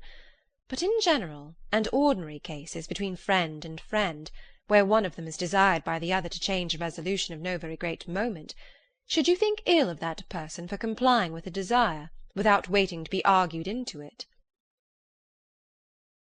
Will it not be advisable, before we proceed on this subject, to arrange with rather more precision the degree of importance which is to appertain to this request, as well as the degree of intimacy subsisting between the parties? By all means, cried Bingley. Let us hear all the particulars, not forgetting their comparative height and size, for that will have more weight in the argument, Miss Bennet, than you may be aware of. I assure you that if Darcy were not such a great tall fellow in comparison with myself, I should not pay him half so much deference. I declare I do not know a more awful object than Darcy on particular occasions and in particular places, at his own house especially, and of a Sunday evening when he has nothing to do. Mr. Darcy smiled, but Elizabeth thought she could perceive that he was rather offended, and therefore checked her laugh. Miss Bingley warmly resented the indignity he had received in an expostulation with her brother for talking such nonsense. I see your design, Bingley, said his friend. You dislike an argument and want to silence this. Perhaps I do. Arguments are too much like disputes. If you and Miss Bennet will defer yours till I am out of the room, I shall be very thankful, and then you may say whatever you like of me. What you ask, said Elizabeth, is no sacrifice on my side, and Mr. Darcy had much better finish his letter. Mr. Darcy took her advice, and did finish his letter. When that business was over, he applied to Miss Bingley and Elizabeth for an indulgence of some music. Miss Bingley moved with some alacrity to the pianoforte, and after a polite request that Elizabeth would lead the way, which the other as politely and more earnestly negatived, she seated herself. Mrs. Hurst sang with her sister, and while they were thus employed, Elizabeth could not help observing, as she turned over some music books that lay on the instrument, how frequently Mr. Darcy's eyes were fixed on her. She hardly knew how to suppose that she could be an object of admiration to so great a man, and yet that he should look at her because he disliked her was still more strange. She could only imagine, however, at last, that she drew his notice because there was something more wrong and reprehensible, according to his ideas of right, than in any other person present. The supposition did not pain her. She liked him too little to care for his approbation. After playing some Italian songs, Miss Bingley varied the charm by a lively Scotch air, and soon afterward Mr. Darcy, drawing near Elizabeth, said to her, Do you not feel a great inclination, Miss Bennet, to see such an opportunity of dancing a reel? She smiled, but made no answer. He repeated the question with some surprise at her silence. "Oh," said she, "I heard you before, but I could not immediately determine what to say in reply. You wanted me, I know, to say yes, that you might have the pleasure of despising my taste. but I always delight in overthrowing those kind of schemes and cheating a person of their premeditated contempt. I have therefore made up my mind to tell you that I do not want to dance a reel at all, and now despise me if you dare." "Indeed I do not dare." Elizabeth, having rather expected to affront him, was amazed at his gallantry, but there was a mixture of sweetness and archness in her manner which made it difficult for her to affront anybody, and Darcy had never been so bewitched by any woman as he was by her. He really believed that if it were not for the inferiority of her connections, he should be in some danger. Miss Bingley saw, or suspected enough to be jealous, and her great anxiety for the recovery of her dear friend Jane received some assistance from her desire of getting rid of Elizabeth. She often tried to provoke Darcy into disliking her guest by talking of their supposed marriage, and planning his happiness in such an alliance. "I hope," said she, as they were walking together in the shrubbery the next day, "you will give your mother-in-law a few hints, when this desirable event takes place, as to the advantage of holding her tongue, and, if you can compass it, do cure the younger girls of running after officers. And, if I may mention so delicate a subject, endeavour to check that little something bordering on conceit and impertinence which your lady possesses." "Have you anything else to propose for my domestic felicity?" "Oh, yes. Do let the portraits of your uncle and Aunt Phillips be placed in the gallery at Pemberley. Put them next to your great-uncle the judge. They are in the same profession, you know, only in different lines. As for your Elizabeth's picture, you must not have it taken, for what painter could do justice to those beautiful eyes?" "It would not be easy indeed to catch their expression, but their colour and shape, and the eyelashes so remarkably fine, might be copied." At that moment they were met from another walk by Mrs. Hurst and Elizabeth herself. "I did not know that you intended to walk," said Miss Bingley in some confusion, lest they had been overheard. "You used us abominably ill," answered Mrs. Hurst, "running away without telling us that you were coming out." Then, taking the disengaged arm of Mr. Darcy, she left Elizabeth to walk by herself. The path just admitted three. Mr. Darcy felt their rudeness, and immediately said, "This walk is not wide enough for our party. We had better go into the avenue." But Elizabeth, who had not the least inclination to remain with them, laughingly answered, "No, no, stay where you are. You are charmingly grouped, and appear to uncommon advantage. The picturesque would be spoilt by admitting a fourth. Good-bye." She then ran gaily off, rejoicing as she rambled about, in the hope of being at home again in a day or two. Jane was already so much recovered as to intend leaving her room for a couple of hours that evening. Chapter 11. When the ladies removed after dinner, Elizabeth ran up to her sister, and seeing her well guarded from cold, attended her into the drawing-room, where she was welcomed by her two friends with many professions of pleasure, and Elizabeth had never seen them so agreeable as they were during the hour which passed before the gentlemen appeared. Their powers of conversation were considerable. They could describe an entertainment with accuracy, relate an anecdote with humour, and laugh at their acquaintance with spirit. But when the gentlemen entered, Jane was no longer the first object. Miss Bingley's eyes were instantly turned toward Darcy, and she had something to say to him before he had advanced many steps. He addressed himself to Miss Bennet with a polite congratulation. Mr. Hurst also made her a slight bow, and said he was "very glad," but diffuseness and warmth remained for Bingley's salutation. He was full of joy and attention. The first half-hour was spent in piling up the fire, lest she should suffer from the change of room, and she removed at his desire to the other side of the fireplace, that she might be further from the door. He then sat down by her, and talked scarcely to any one else.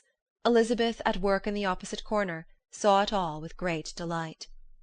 When tea was over, Mr. Hurst reminded his sister-in-law of the card-table, but in vain.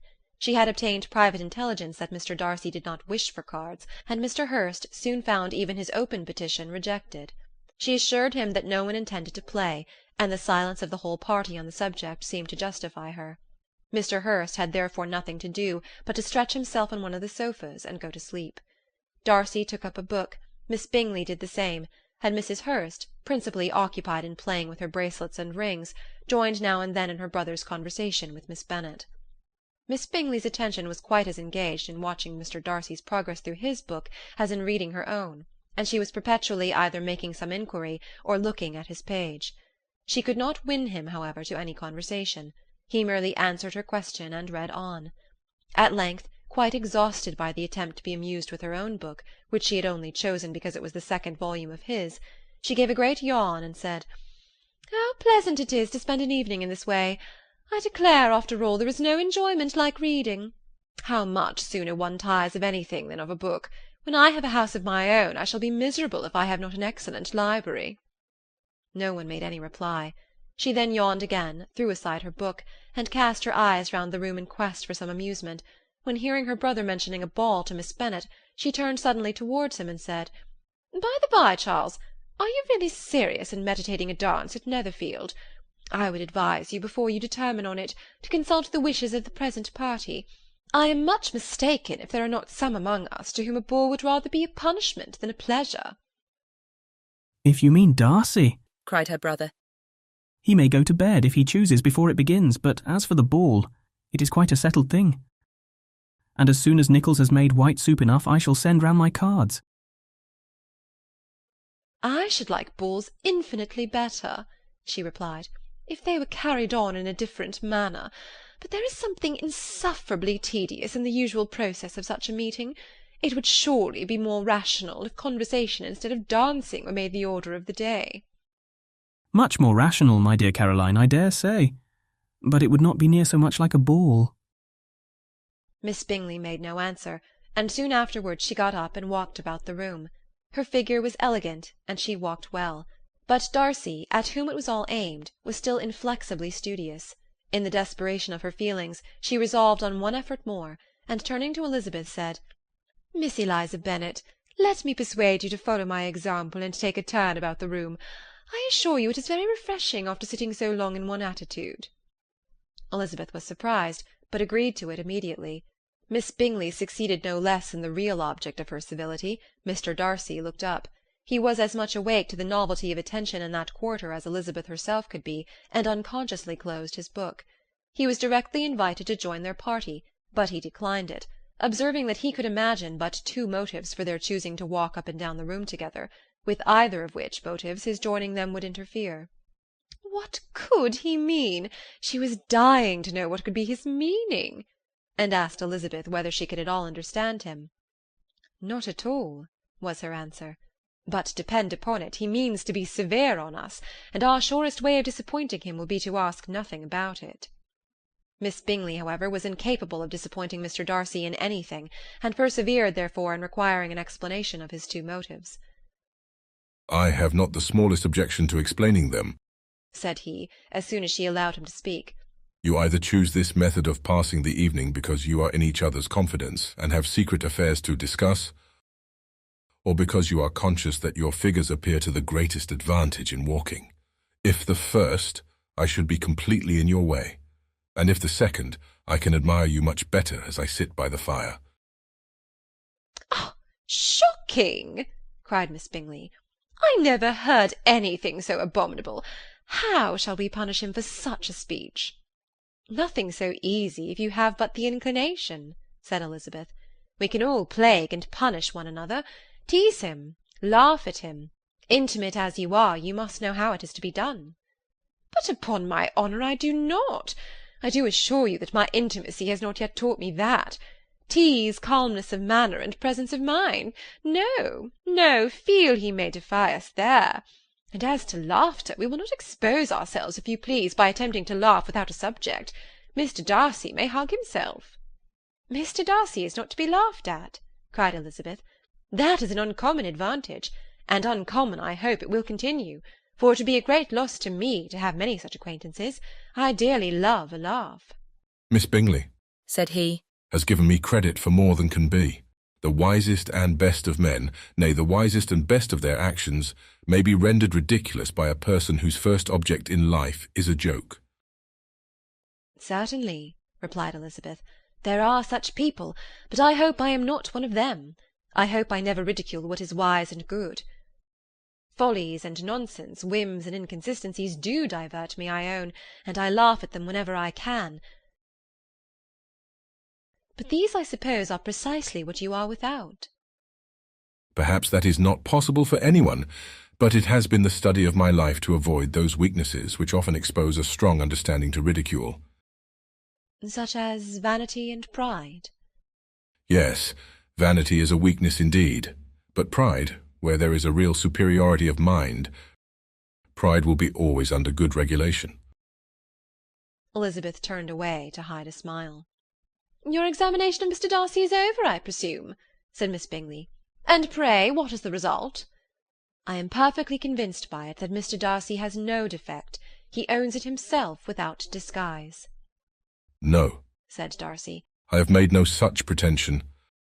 I have faults enough, but they are not, I hope, of understanding. My temper I dare not vouch for. It is, I believe, too little yielding, certainly too little for the convenience of the world. I cannot forget the follies and vices of others so soon as I ought, nor their offences against myself. My feelings are not puffed about with every attempt to move them. My temper would perhaps be called resentful. My good opinion, once lost, is lost forever." "That is a failing indeed," cried Elizabeth. "Implacable resentment is a shade in a character. But you have chosen your fault well. I really cannot laugh at it.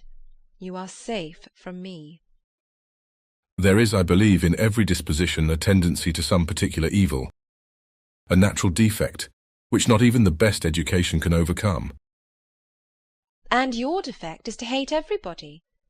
"And yours," he replied with a smile, "is wilfully to misunderstand them." "Do let us have a little music," cried Miss Bingley, tired of a conversation in which she had no share. "Louisa, you will not mind my waking Mr. Hurst?" Her sister had not the smallest objection, and the pianoforte was opened, and Darcy, after a few moments' recollection, was not sorry for it.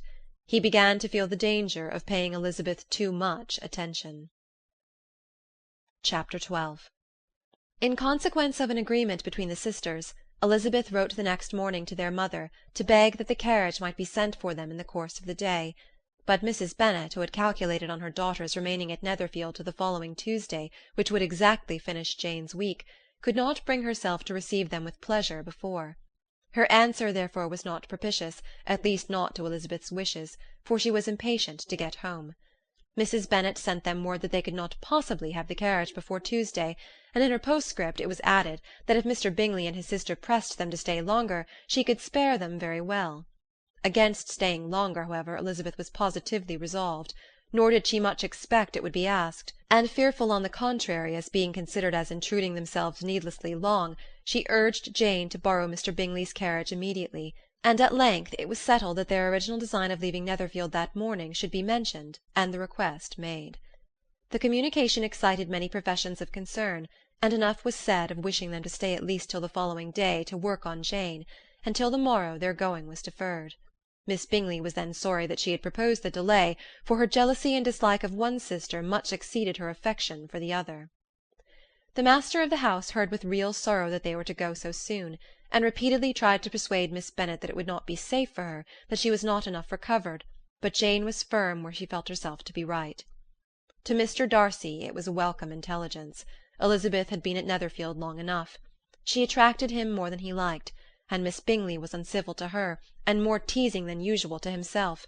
He wisely resolved to be particularly careful that no sign of admiration should now escape him, nothing that could elevate her with the hope of influencing his felicity, sensible that if such an idea had been suggested, his behaviour during the last day must have material weight in confirming or crushing it. Steady to his purpose, he scarcely spoke 10 words to her through the whole of Saturday, and though they were at one time left by themselves for half an hour, he adhered most conscientiously to his book, and would not even look at her. On Sunday, after morning service, the separation, so agreeable to almost all, took place. Miss Bingley's civility to Elizabeth increased at last very rapidly, as well as her affection for Jane, and when they parted, after assuring the latter of the pleasure it would always give her to see her either at Longbourn or Netherfield, and embracing her most tenderly, she even shook hands with the former. Elizabeth took leave of the whole party in the liveliest of spirits. They were not welcomed home very cordially by their mother. Mrs. Bennet wondered at their coming, and thought them very wrong to give so much trouble, and was sure Jane would have caught cold again. But their father, though very laconic in his expressions of pleasure, was really glad to see them. He had felt their importance in the family circle. The evening conversation, when they were all assembled, had lost much of its animation, and almost all its sense, by the absence of Jane and Elizabeth. They found Mary as usual deep in the study of thorough base and human nature, and had some extracts to admire, and some new observations of threadbare morality to listen to. Catherine and Lydia had information for them of a different sort. Much had been done and much had been said in the regiment since the preceding Wednesday. Several of the officers had dined lately with their uncle, a private had been flogged, and it had actually been hinted that Colonel Forster was going to be married. Chapter 13. "I hope, my dear," said Mr. Bennet to his wife as they were at breakfast the next morning, "that you have ordered a good dinner today, because I have reason to expect an addition to our family party." What do you mean, my dear? I know of nobody that is coming, I am sure, unless Charlotte Lucas should happen to call in, and I hope my dinners are good enough for her. I do not believe she often sees such at home. "The person of whom I speak is a gentleman and a stranger." Mrs. Bennet's eyes sparkled. A gentleman and a stranger! It is Mr. Bingley, I am sure. Well, I am sure I shall be extremely glad to see Mr. Bingley. But, good Lord, how unlucky! There is not a bit of fish to be got to-day. Lydia, my love, ring the bell. I must speak to Hill this moment. "It is not Mr. Bingley," said her husband. "It is a person whom I never saw in the whole course of my life." This roused a general astonishment, and he had the pleasure of being eagerly questioned by his wife and his 5 daughters at once. After amusing himself some time with their curiosity, he thus explained. "About a month ago I received this letter, and about a fortnight ago I answered it, for I thought it a case of some delicacy, and requiring early attention. It is from my cousin, Mr. Collins, who, when I am dead, may turn you all out of this house as soon as he pleases." "Oh, my dear!" cried his wife, "I cannot bear to hear that mentioned. Pray do not talk of that odious man. I do think it is the harshest thing in the world that your estate should be entailed away from your own children, and I am sure if I had been you, I should have tried long ago to do something or other about it." Jane and Elizabeth tried to explain to her the nature of an entail. They had often attempted to do it before, but it was a subject on which Mrs. Bennet was beyond the reach of reason, and she continued to rail bitterly against the cruelty of settling an estate away from a family of 5 daughters, in favour of a man whom nobody cared anything about.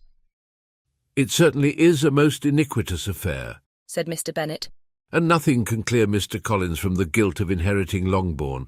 But if you will listen to his letter, you may, perhaps, be a little softened by his manner of expressing himself." "No, that I am sure I shall not, and I think it is very impertinent of him to write to you at all, and very hypocritical. I hate such false friends.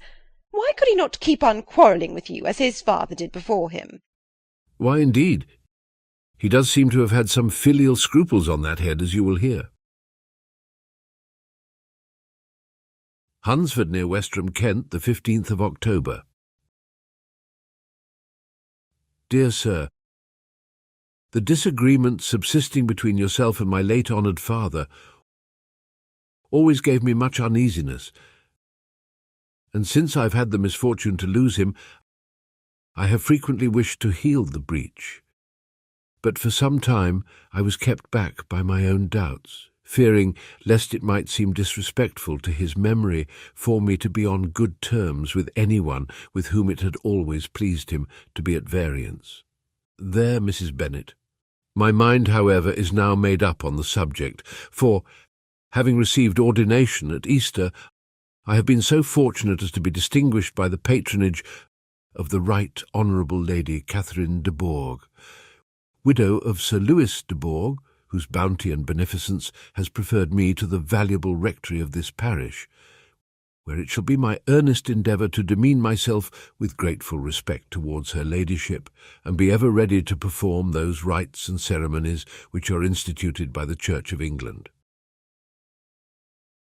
As a clergyman, moreover, I feel it my duty to promote and establish the blessing of peace in all families within the reach of my influence, and on these grounds I flatter myself that my present overtures of goodwill are highly commendable, and that the circumstance of my being next in the entail of Longbourn estate will be kindly overlooked on your side. and not lead you to reject the offered olive branch. I cannot be otherwise than concerned at being the means of injuring your amiable daughters, and beg leave to apologize for it, as well as to assure you of my readiness to make them every possible amends, but of this hereafter. If you should have no objection to receive me into your house, I propose myself the satisfaction of waiting on you and your family. Monday, November 18th, by 4 o'clock, and shall probably trespass on your hospitality till the Saturday se'nnight following, which I can do without any inconvenience, as Lady Catherine is far from objecting to my occasional absence on a Sunday, provided that some other clergyman is engaged to do the duty of the day. I remain, dear sir, with respectful compliments to your lady and daughters, your well-wisher and friend, William Collins. At 4 o'clock, therefore, we may expect this peacemaking gentleman, said Mr. Bennet, as he folded up the letter. He seems to be a most conscientious and polite young man, upon my word, and I doubt not will prove a valuable acquaintance, especially if Lady Catherine should be so indulgent as to let him come to us again. There is some sense in what he says about the girls, however, and if he is disposed to make them any amends, I shall not be the person to discourage him. Though it is difficult, said Jane, to guess in what way he can mean to make us the atonement he thinks our due. The wish is certainly to his credit. Elizabeth was chiefly struck by his extraordinary deference for Lady Catherine, and his kind intention of christening, marrying, and burying his parishioners whenever it were required. "He must be an oddity, I think," said she. "I cannot make him out. There is something very pompous in his style. And what can he mean by apologizing for being next in the entail? We cannot suppose he would help it if he could. Could he be a sensible man, sir?"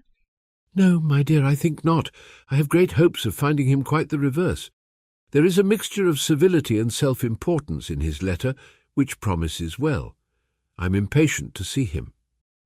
"In point of composition," said Mary, "the letter does not seem defective. The idea of the olive branch, perhaps, is not wholly new, yet I think it is well expressed." To Catherine and Lydia, neither the letter nor its writer were in any degree interesting. It was next to impossible that their cousin should come in a scarlet coat, and it was now some weeks since they had received pleasure from the society of a man in any other colour. As for their mother, Mr. Collins's letter had done away much of her ill will, and she was preparing to see him with a degree of composure which astonished her husband and daughters. Mr. Collins was punctual to his time, and was received with great politeness by the whole family. Mr. Bennet, indeed, said little, but the ladies were ready enough to talk, and Mr. Collins seemed neither in need of encouragement nor inclined to be silent himself. He was a tall, heavy-looking young man of 25. His air was grave and stately, and his manners were very formal. He had not been long seated before he complimented Mrs. Bennet on having so fine a family of daughters, said he had heard much of their beauty, but that in this instance fame had fallen short of the truth, and added that he did not doubt her seeing them all in due time disposed of in marriage. This gallantry was not much to the taste of some of his hearers, but Mrs. Bennet, who quarrelled with no compliments, answered most readily. "You are very kind, I am sure, and I wish with all my heart it may prove so, for else they will be destitute enough. Things are settled so oddly." "You allude perhaps to the entail of this estate." "Ah, sir, I do indeed. It is a grievous affair to my poor girls, you must confess. Not that I mean to find fault with you, for such things I know are all chance in this world. There is no knowing how estates will go when once they come to be entailed." "I am very sensible, madam, of the hardship to my fair cousins, and could say much on the subject, but that I am cautious of appearing forward and precipitate. But I can assure the young ladies that I come prepared to admire them. At present I will not say more, but perhaps when we are better acquainted—" He was interrupted by a summons to dinner, and the girls smiled on each other. They were not the only objects of Mr. Collins's admiration. The hall, the dining-room, and all its furniture, were examined and praised, and his commendation of everything would have touched Mrs. Bennet's heart, but for the mortifying supposition of his viewing it all as his own future property. The dinner, too, in its turn, was highly admired, and he begged to know to which of his fair cousins the excellency of its cooking was owing. But he was set right there by Mrs. Bennet, who assured him with some asperity that they were very well able to keep a good cook, and that her daughters had nothing to do in the kitchen. He begged pardon for having displeased her. In a softened tone she declared herself not at all offended, but he continued to apologize for about a quarter of an hour. Chapter 14. During dinner Mr. Bennet scarcely spoke at all, but when the servants were withdrawn, he thought it time to have some conversation with his guest, and therefore started a subject in which he expected him to shine, by observing that he seemed very fortunate in his patroness. Lady Catherine de Bourgh's attention to his wishes, and consideration for his comfort, appeared very remarkable. Mr. Bennet could not have chosen better. Mr. Collins was eloquent in her praise. The subject elevated him to more than usual solemnity of manner, and with a most important aspect he protested that he had never in his life witnessed such behaviour in a person of rank, such affability and condescension, as he had himself experienced from Lady Catherine. She had been graciously pleased to approve of both of the discourses which she had already had the honour of preaching before her. She had also asked him twice to dine at Rosings, and had sent for him only the Saturday before to make up her pool of quadrille in the evening. Lady Catherine was reckoned proud by many people he knew, but he had never seen anything but affability in her. She had always spoken to him as she would to any other gentleman. She made not the smallest objection to his joining in the society of the neighbourhood, nor to his leaving the parish occasionally for a week or two, to visit his relations. She had even condescended to advise him to marry as soon as he could, provided he chose with discretion, and had once paid him a visit in his humble parsonage, where she had perfectly approved all the alterations he had been making, and had even vouchsafed to suggest some herself, some shelves in the closet upstairs. "That is all very proper and civil, I am sure," said Mrs. Bennet, "and I dare say she is a very agreeable woman. It is a pity that great ladies in general are not more like her. Does she live near you, sir?" The garden in which stands my humble abode is separated only by a lane from Rosings Park, her ladyship's residence. "I think you said she was a widow, sir. Has she any family?" She has one only daughter, the heiress of Rosings, and of very extensive property. "Ah," said Mrs. Bennet, shaking her head, "then she is better off than many girls. And what sort of young lady is she? Is she handsome?" She is a most charming young lady indeed. Lady Catherine herself says that in point of true beauty, Miss de Bourgh is far superior to the handsomest of her sex, because there is that in her features which marks the young woman of distinguished birth. She is unfortunately of a sickly constitution, which has prevented her making that progress in many accomplishments which she could not otherwise have failed of, as I am informed by the lady who superintended her education, and who still resides with them. But she is perfectly amiable, and often condescends to drive by my humble abode in her little phaeton and ponies. "Has she been presented? I do not remember her name among the ladies at court." Her indifferent state of health unhappily prevents her being in town, and by that means, as I told Lady Catherine myself one day, has deprived the British court of its brightest ornament. Her ladyship seemed pleased with the idea, and you may imagine that I am happy on every occasion to offer those little delicate compliments which are always acceptable to ladies. I have more than once observed to Lady Catherine that her charming daughter seemed born to be a duchess, and that the most elevated rank, instead of giving her consequence, would be adorned by her. These are the kind of little things which please her ladyship, and it is a sort of attention which I conceive myself peculiarly bound to pay. "You judge very properly," said Mr. Bennet, "and it is happy for you that you possess the talent of flattering with delicacy. May I ask whether these pleasing attentions proceed from the impulse of the moment, or are the result of previous study?" They arise chiefly from what is passing at the time, and though I sometimes amuse myself with suggesting and arranging such little elegant compliments as may be adapted to ordinary occasions, I always wish to give them as unstudied an air as possible. Mr. Bennet's expectations were fully answered. His cousin was as absurd as he had hoped, and he listened to him with the keenest enjoyment, maintaining at the same time the most resolute composure of countenance, and, except in an occasional glance at Elizabeth, requiring no partner in his pleasure. By tea-time, however, the dose had been enough, and Mr. Bennet was glad to take his guest into the drawing-room again, and when tea was over, glad to invite him to read aloud to the ladies. Mr. Collins readily assented, and a book was produced. But on beholding it, for everything announced it to be from a circulating library, he started back, and, begging pardon, protested that he never read novels. Kitty stared at him, and Lydia exclaimed. Other books were produced, and after some deliberation he chose Fordyce's Sermons.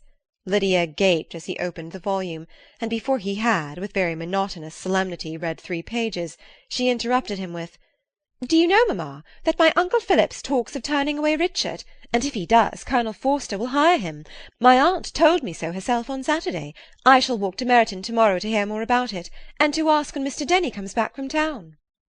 Lydia was bid by her 2 eldest sisters to hold her tongue, but Mr. Collins, much offended, laid aside his book and said, I have often observed how little young ladies are interested by books of a serious stamp, though written solely for their benefit. It amazes me, I confess, for certainly there can be nothing so advantageous to them as instruction.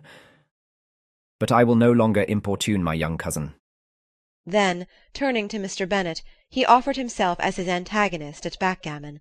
Mr. Bennet accepted the challenge, observing that he acted very wisely in leaving the girls to their own trifling amusements.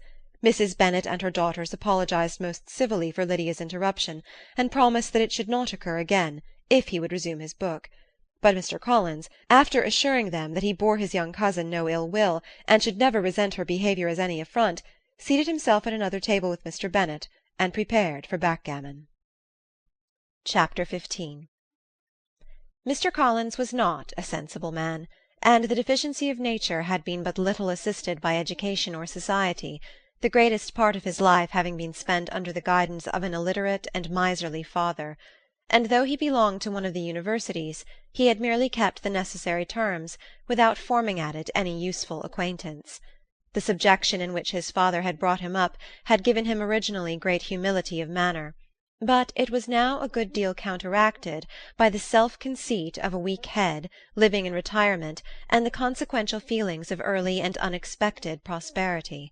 A fortunate chance had recommended him to Lady Catherine de Bourgh when the living of Hunsford was vacant, and the respect which he felt for her high rank, and his veneration for her as his patroness, mingling with a very good opinion of himself, of his authority as a clergyman, and his right as a rector, made him altogether a mixture of pride and obsequiousness, self-importance and humility. Having now a good house and a very sufficient income, he intended to marry, and in seeking a reconciliation with the Longbourn family he had a wife in view, as he meant to choose one of the daughters, if he found them as handsome and amiable as they were represented by common report. This was his plan of amends, of atonement, for inheriting their father's estate, and he thought it an excellent one, full of eligibility and suitableness, and excessively generous and disinterested on his own part. His plan did not vary on seeing them. Miss Bennet's lovely face confirmed his views, and established all his strictest notions of what was due to seniority, and for the first evening she was his settled choice. The next morning, however, made an alteration, for in a quarter of an hour's tête-à-tête with Mrs. Bennet before breakfast, a conversation beginning with his parsonage house, and leading naturally to the avowal of his hopes that a mistress might be found for it at Longbourn, produced from her, amid very complacent smiles and general encouragement, a caution against the very Jane he had fixed on. As to her younger daughters, she could not take upon her to say, she could not positively answer, but she did not know of any prepossession.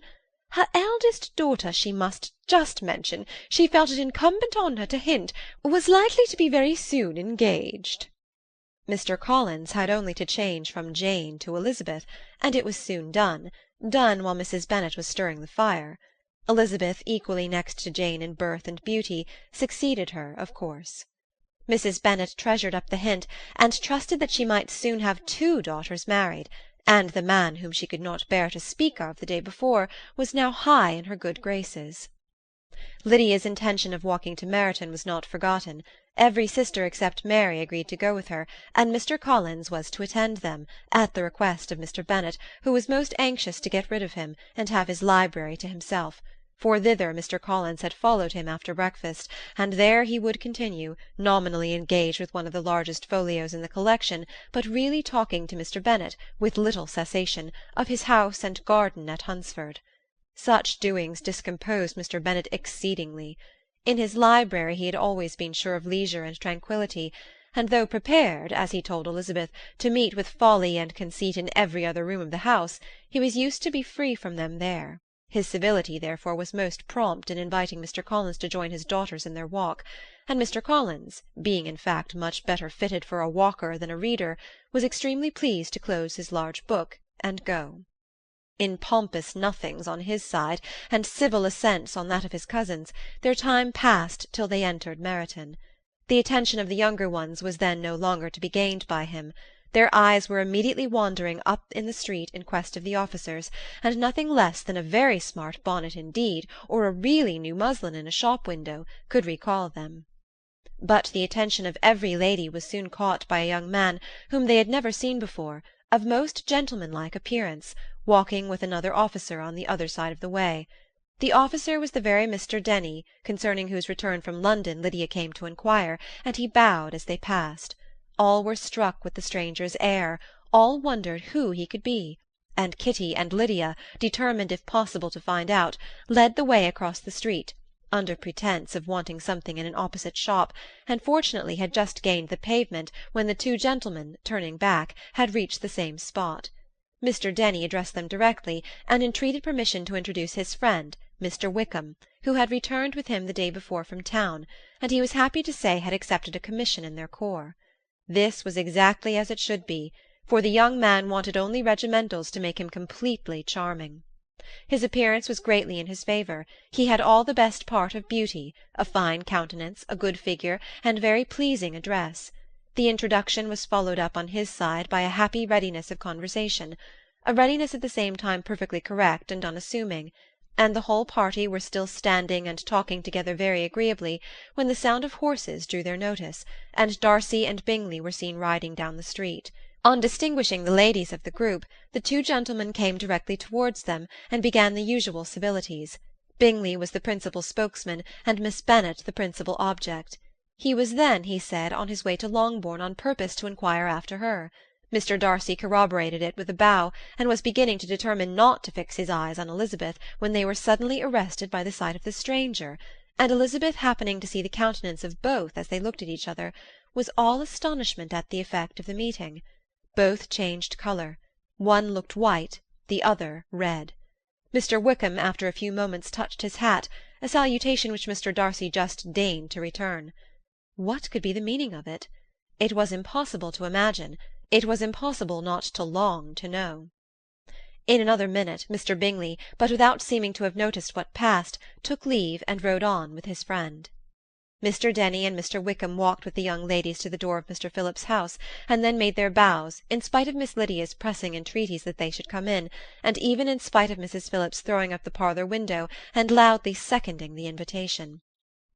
Mrs. Phillips was always glad to see her nieces, and the two eldest, from their recent absence, were particularly welcome, and she was eagerly expressing her surprise at their sudden return home, which, as their own carriage had not fetched them, she should have known nothing about, if she had not happened to see Mr. Jones's shop-boy in the street, who had told her that they were not to send any more draughts to Netherfield, because the Miss Bennets were come away, when her civility was claimed toward Mr. Collins by Jane's introduction of him. She received him with her very best politeness, which he returned with as much more, apologizing for his intrusion, without any previous acquaintance with her, which he could not help flattering himself, however, might be justified by his relationship to the young ladies who introduced him to her notice. Mrs. Phillips was quite awed by such an excess of good breeding, but her contemplation of one stranger was soon put to an end by exclamations and inquiries about the other, of whom, however, she could only tell her nieces what they already knew, that Mr. Denny had brought him from London, and that he was to have a lieutenant's commission in the shire. She had been watching him the last hour, she said, as he walked up and down the street, and had Mr. Wickham appeared, Kitty and Lydia would certainly have continued the occupation, but unluckily no one passed windows now except a few of the officers, who, in comparison with the stranger, were become stupid, disagreeable fellows. Some of them were to dine with the Phillipses the next day, and their aunt promised to make her husband call on Mr. Wickham and give him an invitation also, if the family from Longbourn would come in the evening. This was agreed to, and Mrs. Phillips protested that they would have a nice, comfortable, noisy game of lottery tickets, and a little bit of hot supper afterwards. The prospect of such delights was very cheering, and they parted in mutual good spirits. Mr. Collins repeated his apologies in quitting the room, and was assured with unwearying civility that they were perfectly needless. As they walked home, Elizabeth related to Jane what she had seen pass between the two gentlemen, but though Jane would have defended either or both, had they appeared to be in the wrong, she could no more explain such behaviour than her sister. Mr. Collins, on his return, highly gratified Mrs. Bennet by admiring Mrs. Phillips's manners and politeness. He protested that, except Lady Catherine and her daughter, he had never seen a more elegant woman, for she had not only received him with the utmost civility, but even pointedly included him in her invitation for the next evening, although utterly unknown to her before. Something, he supposed, might be attributed to his connection with them, but yet he had never met with so much attention in the whole course of his life. Chapter 16. As no objection was made to the young people's engagement with their aunt, and all Mr. Collins's scruples of leaving Mr. and Mrs. Bennet for a single evening during his visit were most steadily resisted, the coach conveyed him and his 5 cousins at a suitable hour to Meryton, and the girls had the pleasure of hearing, as they entered the drawing-room, that Mr. Wickham had accepted their uncle's invitation, and was then in the house. When this information was given, and they had all taken their seats, Mr. Collins was at leisure to look around him and admire, and he was so much struck with the size and furniture of the apartment that he declared he might almost have supposed himself in the small summer breakfast-parlour at Rosings, a comparison that did not at first convey much gratification, but when Mrs. Phillips understood from him what Rosings was, and who was its proprietor, when she had listened to the description of only one of Lady Catherine's drawing-rooms, and found that the chimney-piece alone had cost £800, she felt all the force of the compliment, and would hardly have resented a comparison with the housekeeper's room. In describing to her all the grandeur of Lady Catherine and her mansion, with occasional digressions in praise of his own humble abode, and the improvements it was receiving, he was happily employed until the gentlemen joined them, and he found in Mrs. Phillips a very attentive listener, whose opinion of his consequence increased with what she heard, and who was resolving to retail it all among her neighbours as soon as she could. To the girls, who could not listen to their cousin, and who had nothing to do but to wish for an instrument, and examine their own indifferent imitations of china on the mantelpiece, the interval of waiting appeared very long. It was over at last, however. The gentlemen did approach, and when Mr. Wickham walked into the room, Elizabeth felt that she had neither been seeing him before nor thinking of him since with the smallest degree of unreasonable admiration.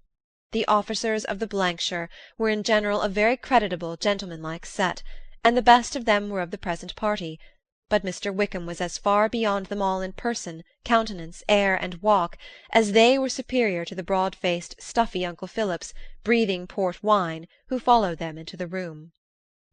Mr. Wickham was the happy man towards whom almost every female eye was turned, and Elizabeth was the happy woman by whom he finally seated himself, and the agreeable manner in which he immediately fell into conversation, though it was only on its being a wet night, made her feel that the commonest, dullest, most threadbare topic might be rendered interesting by the skill of the speaker.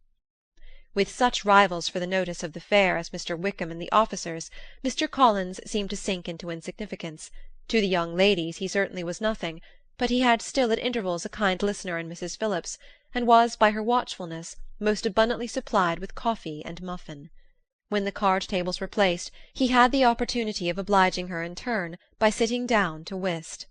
"I know little of the game at present," said he, "but I shall be glad to improve myself, for in my situation of life—" Mrs. Phillips was very glad for his compliance, but could not wait for his reason.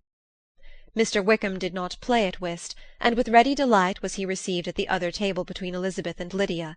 At first there seemed danger of Lydia's engrossing him entirely, for she was a most determined talker, but being likewise extremely fond of lottery tickets, she soon grew too much interested in the game, too eager in making bets and exclaiming after prizes, to have attention for any one in particular. Allowing for the common demands of the game, Mr. Wickham was therefore at leisure to talk to Elizabeth, and he was very willing to hear him, though what she chiefly wished to hear she could not hope to be told, the history of his acquaintance with Mr. Darcy. She dared not even mention that gentleman. Her curiosity, however, was unexpectedly relieved. Mr. Wickham began the subject himself. He inquired how far Netherfield was from Meryton, and after receiving her answer, asked in a hesitating manner how long Mr. Darcy had been staying there.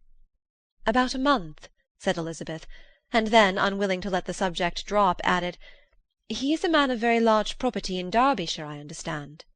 Yes, replied Wickham. His estate there is a noble one, a clear 10,000 per annum. You could not have met with a person more capable of giving you certain information on that head than myself, for I have been connected with his family, in a particular manner, from my infancy. Elizabeth could not but look surprised. You may well be surprised, Miss Bennet, at such an assertion, after seeing, as you probably might, the very cold manner of our meeting yesterday. Are you much acquainted with Mr. Darcy?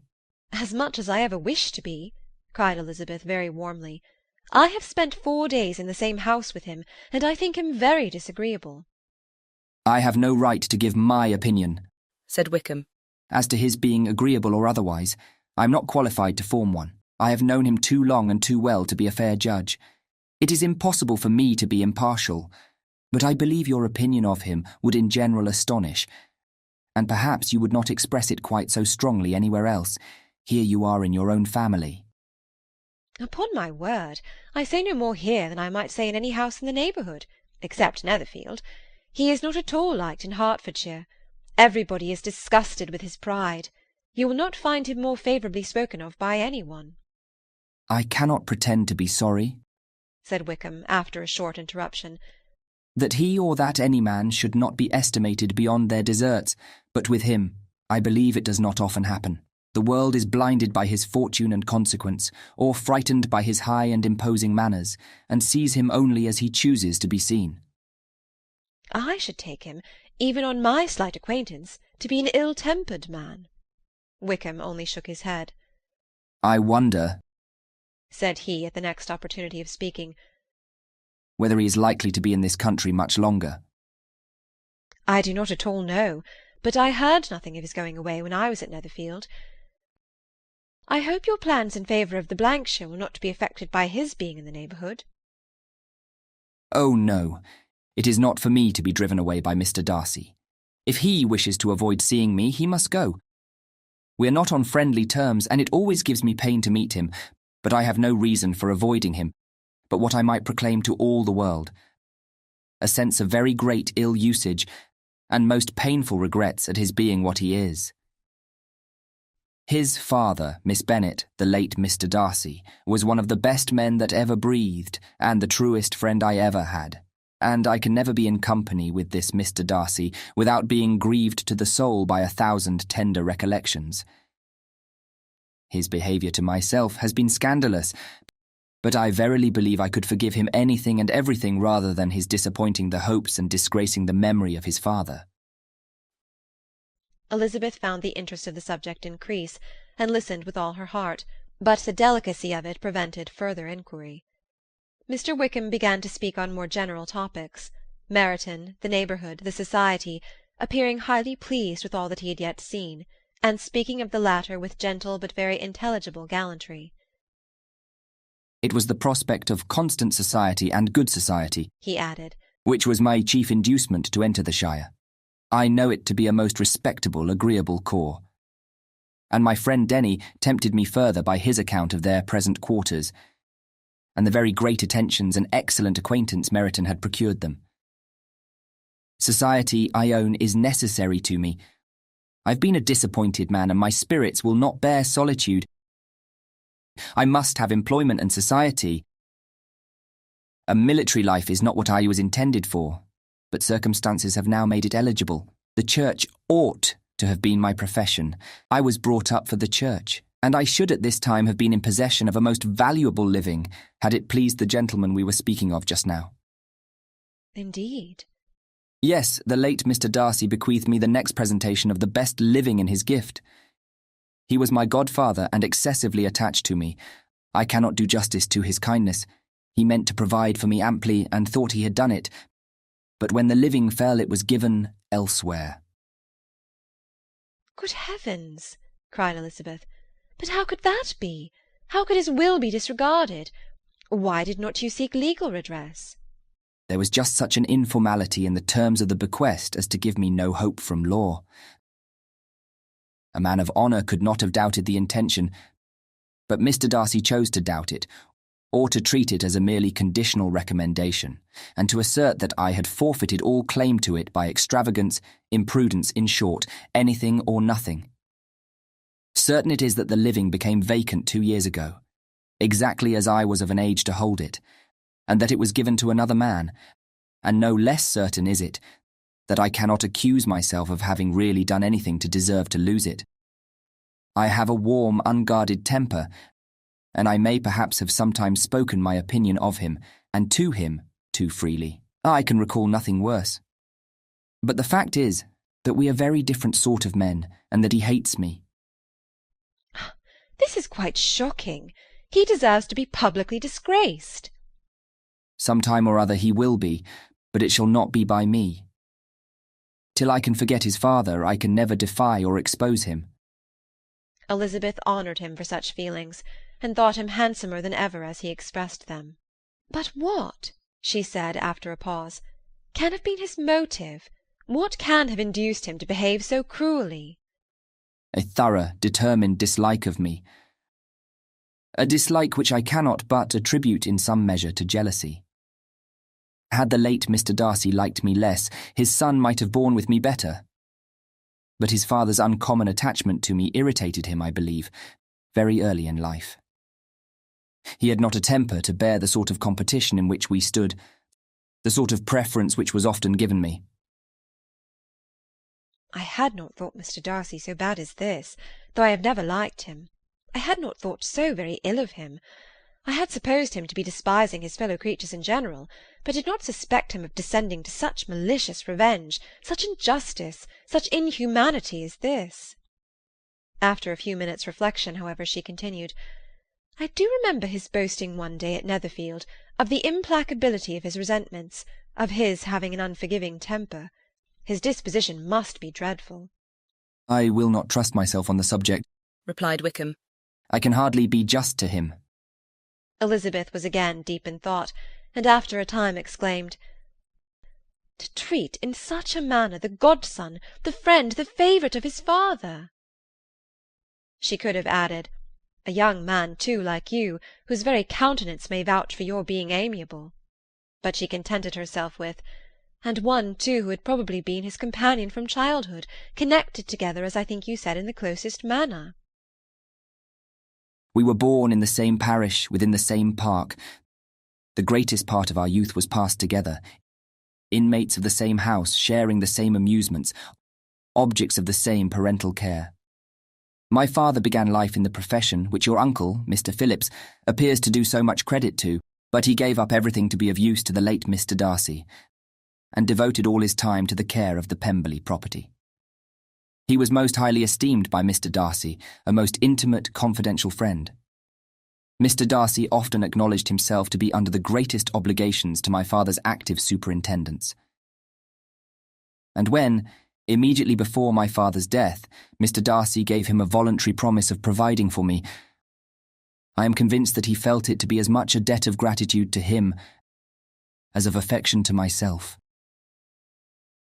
How strange! Cried Elizabeth. How abominable! I wonder that the very pride of this Mr. Darcy has not made him just to you. If from no better motive, that he should not have been too proud to be dishonest, for dishonesty I must call it. It is wonderful, replied Wickham, for almost all his actions may be traced to pride, and pride has often been his best friend. It has connected him nearer with virtue than any other feeling. But we are none of us consistent, and in his behaviour to me there were stronger impulses even than pride. Can such abominable pride as his have ever done him good? Yes, it has often led him to be liberal and generous, to give his money freely, to display hospitality, to assist his tenants and relieve the poor. Family pride and filial pride, for he is very proud of what his father was, have done this. Not to appear to disgrace his family, to degenerate from the popular qualities or lose the influence of the Pemberley house, is a powerful motive. He has also brotherly pride, which, with some brotherly affection, makes him a very kind and careful guardian of his sister, and you will hear him generally cried up as the most attentive and best of brothers. What sort of a girl is Miss Darcy? He shook his head. I wish I could call her amiable. It gives me pain to speak ill of a Darcy, but she is too much like her brother, very, very proud. As a child she was affectionate and pleasing and extremely fond of me, and I have devoted hours and hours to her amusement, but she is nothing to me now. She is a handsome girl, about 15 or 16, and I understand, highly accomplished. Since her father's death, her home has been London, where a lady lives with her and superintends her education. After many pauses and many trials of other subjects, Elizabeth could not help reverting once more to the first, and saying, "I am astonished at his intimacy with Mr. Bingley. How can Mr. Bingley, who seems good-humour itself, and is, I really believe, truly amiable, be in friendship with such a man? How can they suit each other? Do you know Mr. Bingley?" Not at all. He is a sweet-tempered, amiable, charming man. He cannot know what Mr. Darcy is. Probably not, but Mr. Darcy can please where he chooses. He does not want abilities. He can be a conversable companion if he thinks it worth his while. Among those who are at all his equals in consequence, he is a very different man from what he is to the less prosperous. His pride never deserts him, but with the rich he is liberal-minded, just, sincere, rational, honourable and perhaps agreeable, allowing something for fortune and figure. The whist party soon afterwards breaking up, the players gathered round the other table, and Mr. Collins took his station between his cousin Elizabeth and Mrs. Phillips. The usual inquiries as to his success was made by the latter. It had not been very great. He had lost every point, but when Mrs. Phillips began to express her concern thereupon, he assured her with much earnest gravity that it was not of the least importance, that he considered the money as a mere trifle, and begged that she would not make herself uneasy. "I know very well, madam," said he, "that when persons sit down to a card-table, they must take their chance of these things, and happily I am not in such circumstances as to make 5 shillings any object. There are undoubtedly many who could not say the same. But thanks to Lady Catherine de Bourgh, I am removed far beyond the necessity of regarding little matters." Mr. Wickham's attention was caught, and after observing Mr. Collins for a few moments, he asked Elizabeth in a low voice whether her relation was very intimately acquainted with the family of de Bourgh. "Lady Catherine de Bourgh," she replied, "has very lately given him a living. I hardly know how Mr. Collins was first introduced to her notice, but he certainly has not known her long." You know, of course, that Lady Catherine de Bourgh and Lady Anne Darcy were sisters, consequently that she is aunt to the present Mr. Darcy. No, indeed, I did not. I knew nothing at all of Lady Catherine's connections. I never heard of her existence till the day before yesterday.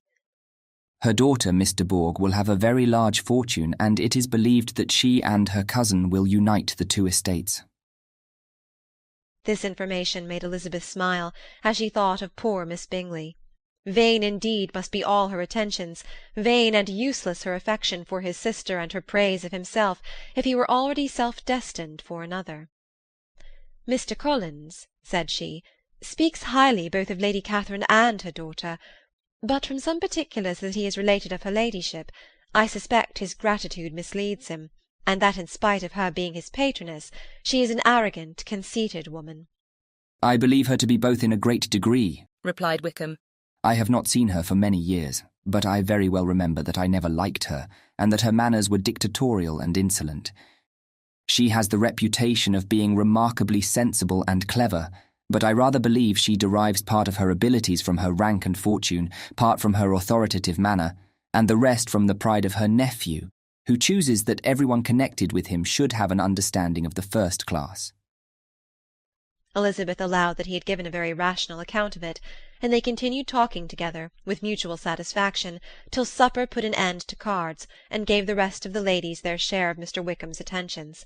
There could be no conversation in the noise of Mrs. Phillips's supper-party, but his manners recommended him to everybody. Whatever he said was well said, and whatever he did, done gracefully. Elizabeth went away with her head full of him. She could think of nothing but of Mr. Wickham, and of what he had told her all the way home. But there was not time for her even to mention his name as they went, for neither Lydia nor Mr. Collins were once silent. Lydia talked incessantly of lottery tickets, of the fish she had lost and the fish she had won, and Mr. Collins, in describing the civility of Mr. and Mrs. Phillips, protesting that he did not in the least regard his losses at whist, enumerating all the dishes at supper, and repeatedly fearing that he crowded his cousins, had more to say than he could well manage before the carriage stopped at Longbourn House. Chapter 17. Elizabeth related to Jane the next day what had passed between Mr. Wickham and herself. Jane listened with astonishment and concern.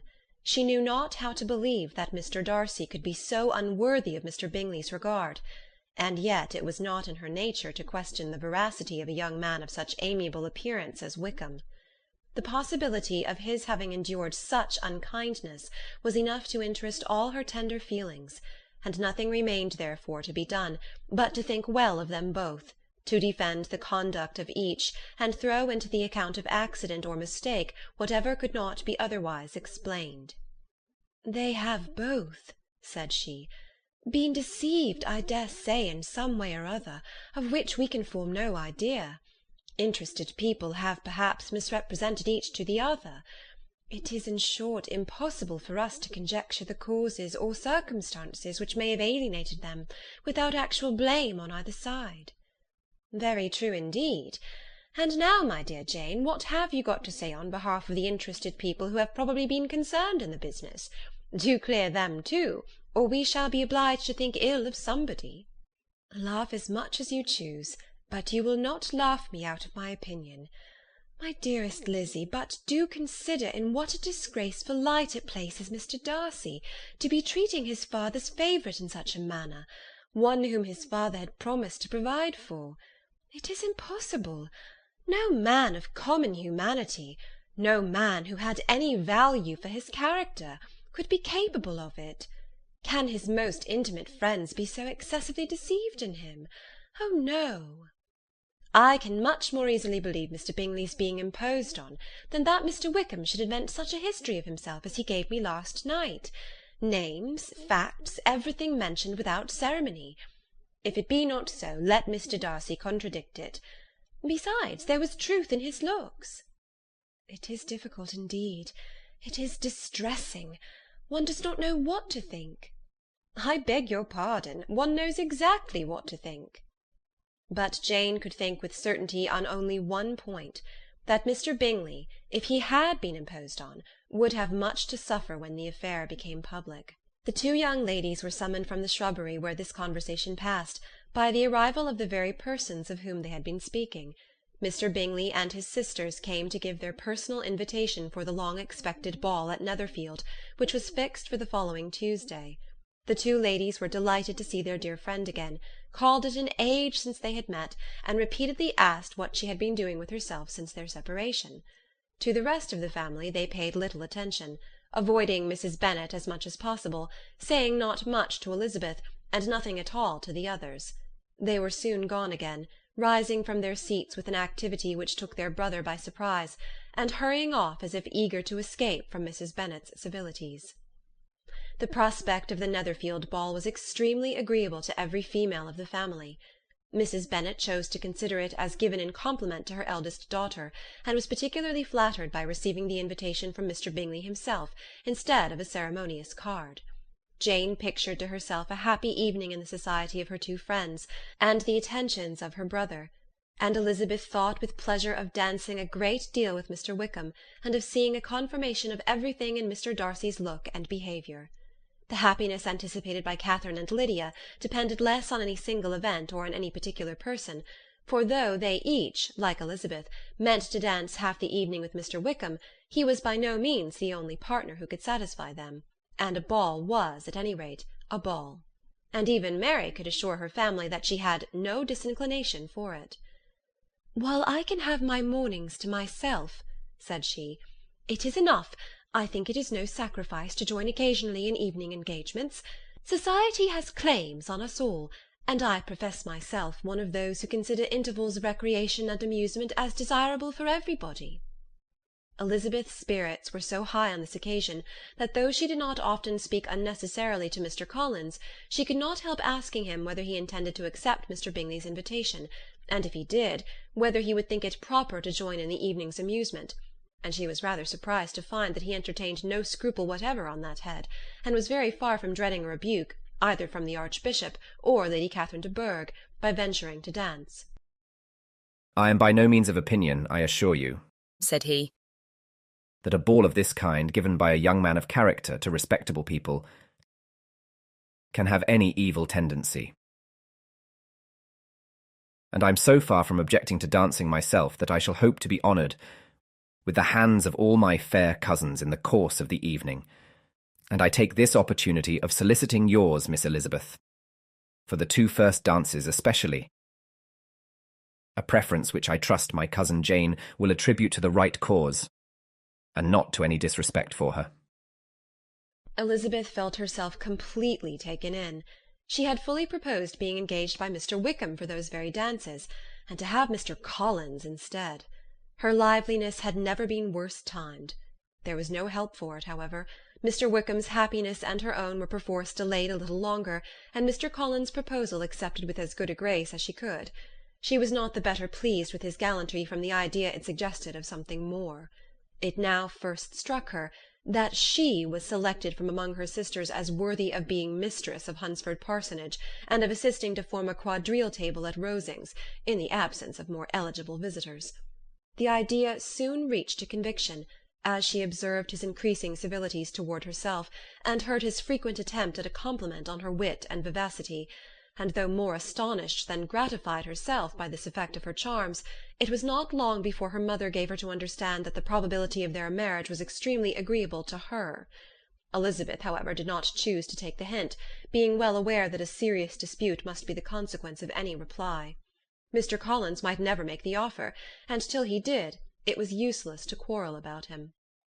If there had not been a Netherfield ball to prepare for and talk of, the younger Miss Bennets would have been in a very pitiable state at this time, for from the day of the invitation to the day of the ball there was such a succession of rain as prevented their walking to Meryton once.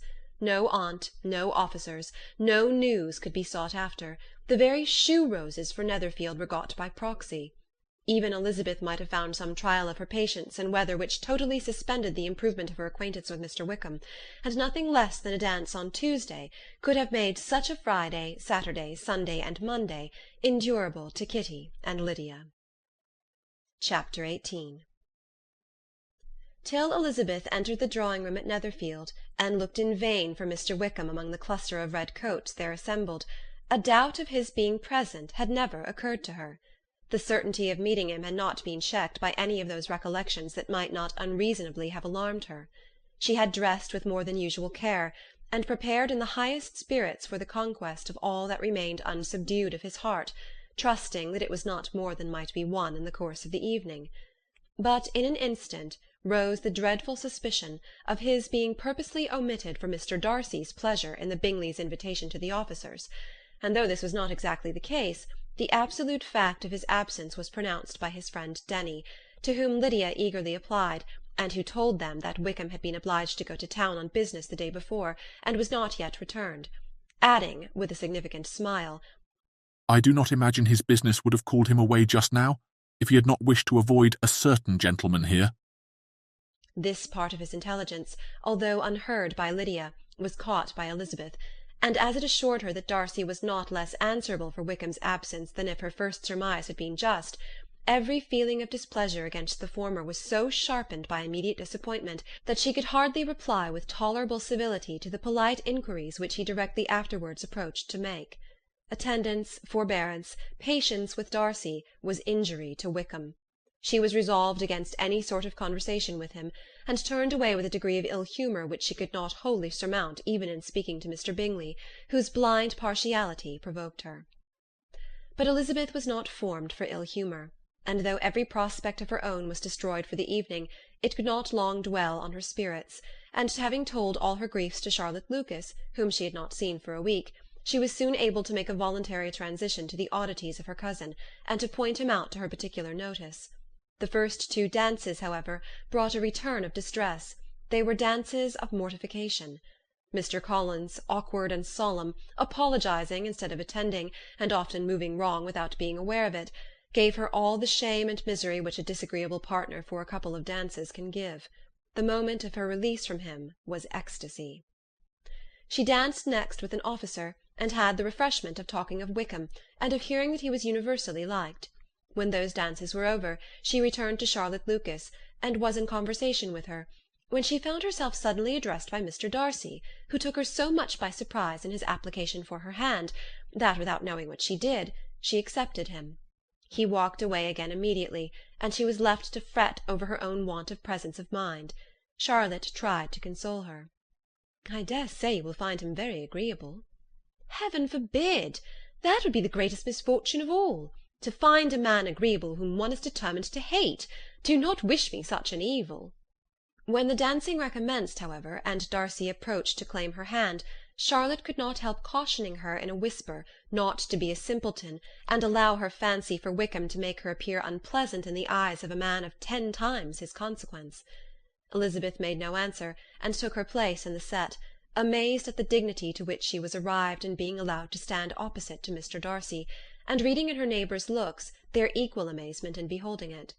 They stood for some time without speaking a word, and she began to imagine that their silence was to last through the 2 dances, and at first she was resolved not to break it, till, suddenly fancying that it would be the greater punishment to her partner to oblige him to talk, she made some slight observation on the dance.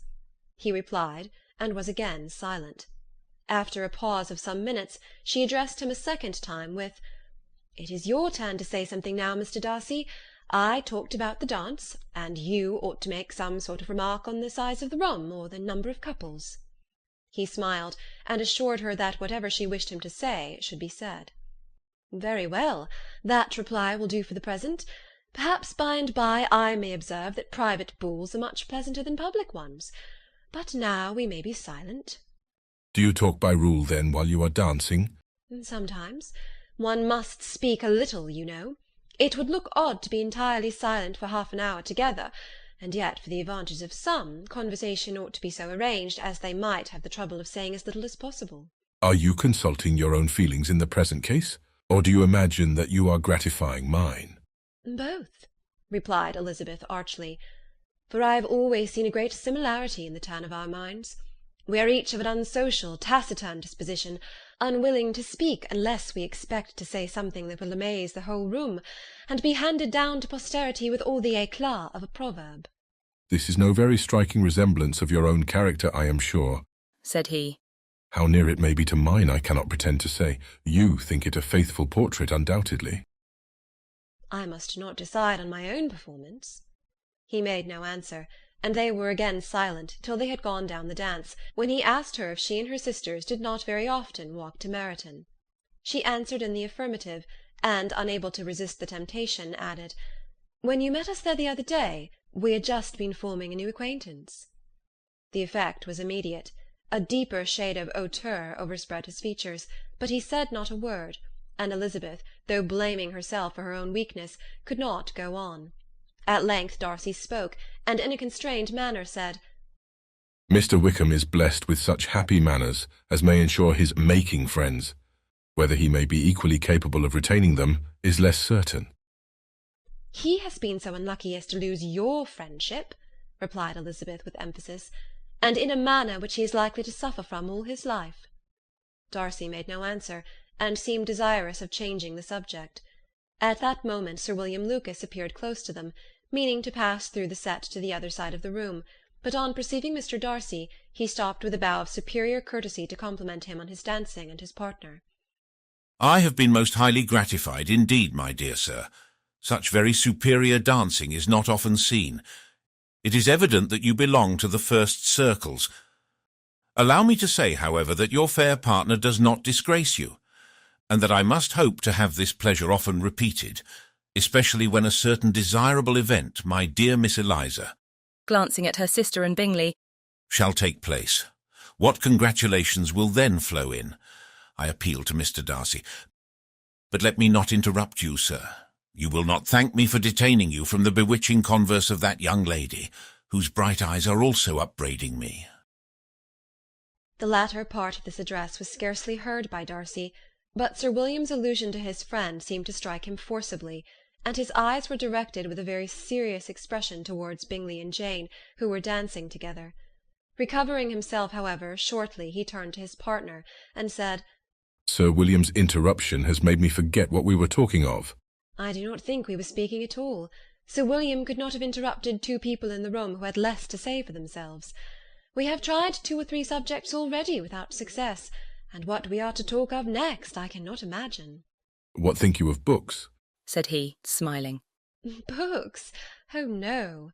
I am sure we never read the same, or not with the same feelings. I am sorry you think so, but if that be the case, there can at least be no want of subject. We may compare our different opinions. No, I cannot talk of books in a ballroom. My head is always full of something else.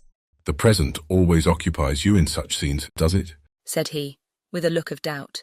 Yes, always, she replied, without knowing what she said, for her thoughts had wandered far from the subject, as soon afterwards appeared by her suddenly exclaiming, "I remember hearing you once say, Mr. Darcy, that you hardly ever forgave, that your resentment, once created, was unappeasable. You are very cautious, I suppose, as to its being created?" I am, said he with a firm voice. "And never allow yourself to be blinded by prejudice?" I hope not. It is particularly incumbent on those who never change their opinion to be secure of judging properly at first. May I ask to what these questions tend? Merely to the illustration of your character, said she, endeavouring to shake off her gravity. I am trying to make it out. And what is your success? She shook her head. I do not get on at all. I hear such different accounts of you as to puzzle me exceedingly. I can readily believe, answered he gravely, that reports may vary greatly with respect to me, and I could wish, Miss Bennet, that you were not to sketch my character at the present moment, as there is reason to fear that the performance would reflect no credit on either. But if I do not take your likeness now, I may never have another opportunity. I would by no means suspend any pleasure of yours, he coldly replied. She said no more, and they went down the other dance and parted in silence, and on each side dissatisfied, though not to an equal degree. For in Darcy's breast there was a tolerable powerful feeling towards her, which soon procured her pardon, and directed all his anger against another. They had not long separated, when Miss Bingley came towards her, and with an expression of civil disdain accosted her. So, Miss Eliza, I hear you are quite delighted with George Wickham. Your sister has been talking to me about him, and asking me 1,000 questions, and I find that the young man quite forgot to tell you, among his other communication, that he was the son of old Wickham, the late Mr. Darcy's steward. Let me recommend you, however, as a friend, not to give implicit confidence to all his assertions, for as to Mr. Darcy's using him ill, it is perfectly false, for on the contrary, he has always been remarkably kind to him, though George Wickham has treated Mr. Darcy in a most infamous manner. I do not know the particulars, but I know very well that Mr. Darcy is not in the least to blame, that he cannot bear to hear George Wickham mentioned, and that though my brother thought that he could not well avoid including him in his invitation to the officers, he was excessively glad to find that he had taken himself out of the way. His coming into the country at all is a most insolent thing indeed, and I wonder how he could presume to do it. I pity you, Miss Eliza, for this discovery of your favourite's guilt, but really, considering his descent, one could not expect much better. His guilt and his descent appear by your account to be the same, said Elizabeth angrily, for I have heard you accuse him of nothing worse than being the son of Mr. Darcy's steward, and of that I can assure you he informed me himself. I beg your pardon, replied Miss Bingley, turning away with a sneer. Excuse my interference. It was kindly meant. Insolent girl, said Elizabeth to herself. You are much mistaken if you expect to influence me by such a paltry attack as this. I see nothing in it but your own wilful ignorance and the malice of Mr. Darcy. She then sought out her eldest sister, who was undertaken to make inquiries on the same subject of Bingley. Jane met her with a smile of such sweet complacency, a glow of such happy expression, as sufficiently marked how well she was satisfied with the occurrences of the evening. Elizabeth instantly read her feelings, and at that moment solicitude for Wickham, resentment against his enemies, and everything else, gave way before the hope of Jane's being in the fairest way for happiness. "I want to know," said she, with a countenance no less smiling than her sister's, "what you have learnt about Mr. Wickham. But perhaps you have been too pleasantly engaged to think of any third person, in which case you may be sure of my pardon." "No," replied Jane, "I have not forgotten him, but I have nothing unsatisfactory to tell you.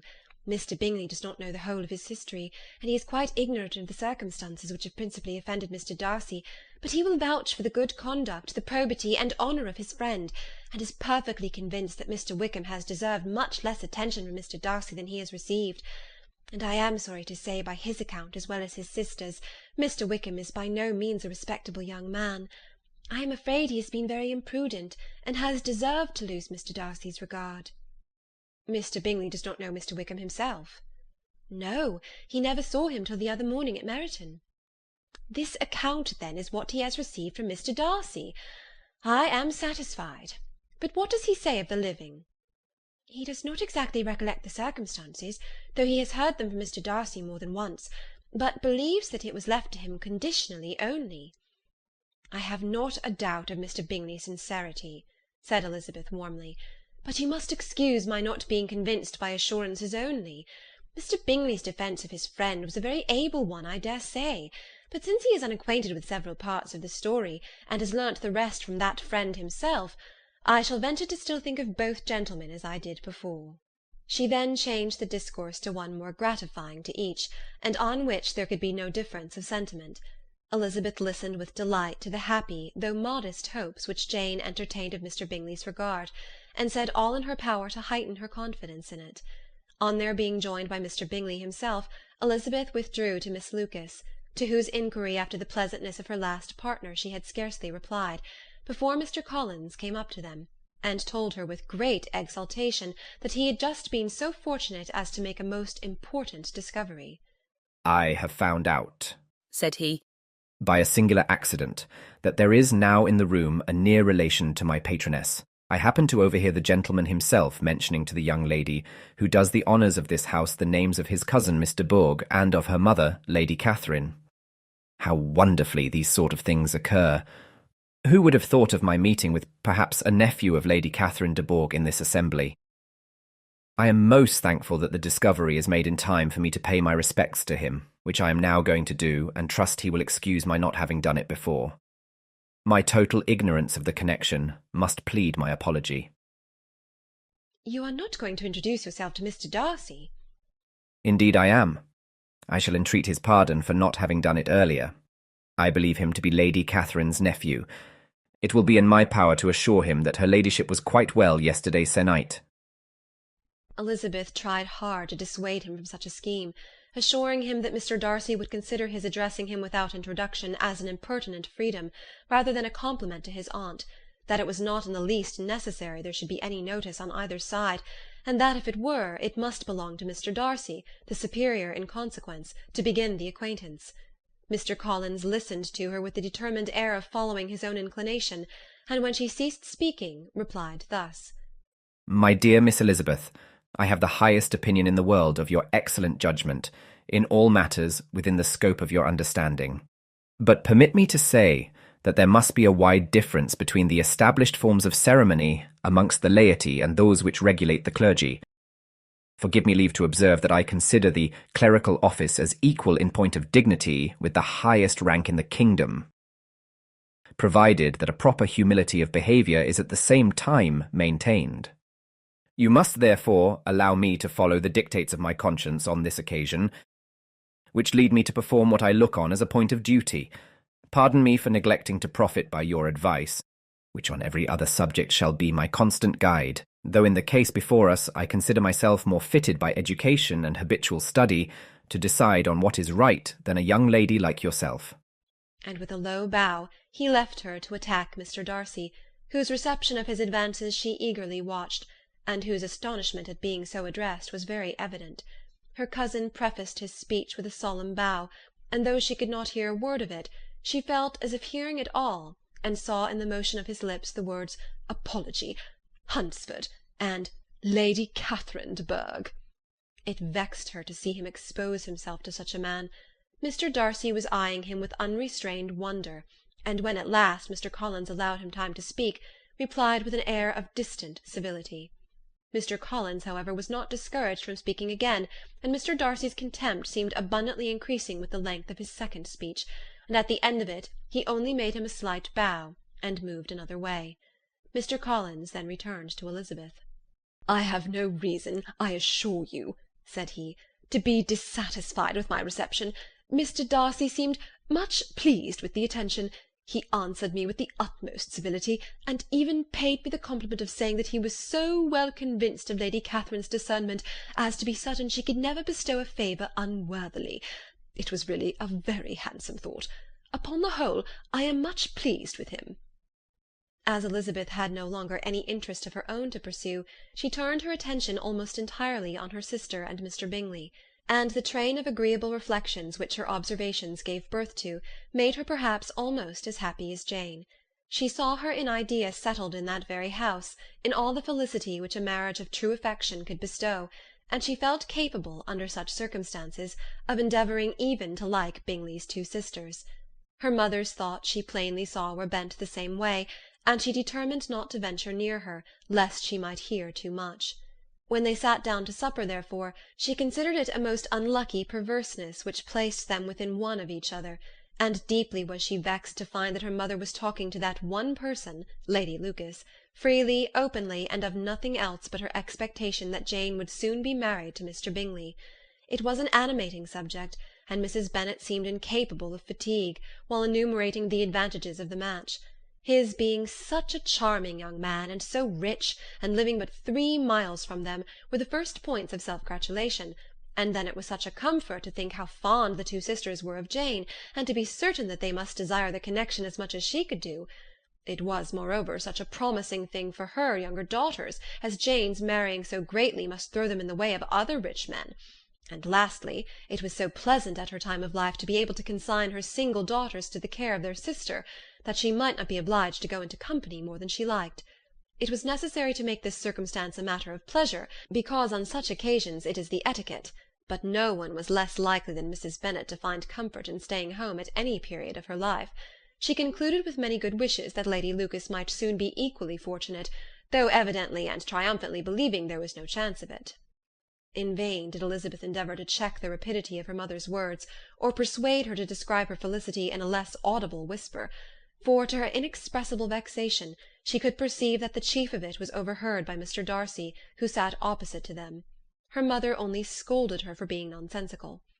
"What is Mr. Darcy to me, pray, that I should be afraid of him? I am sure we owe him no such particular civility, as to be obliged to say nothing he may not like to hear."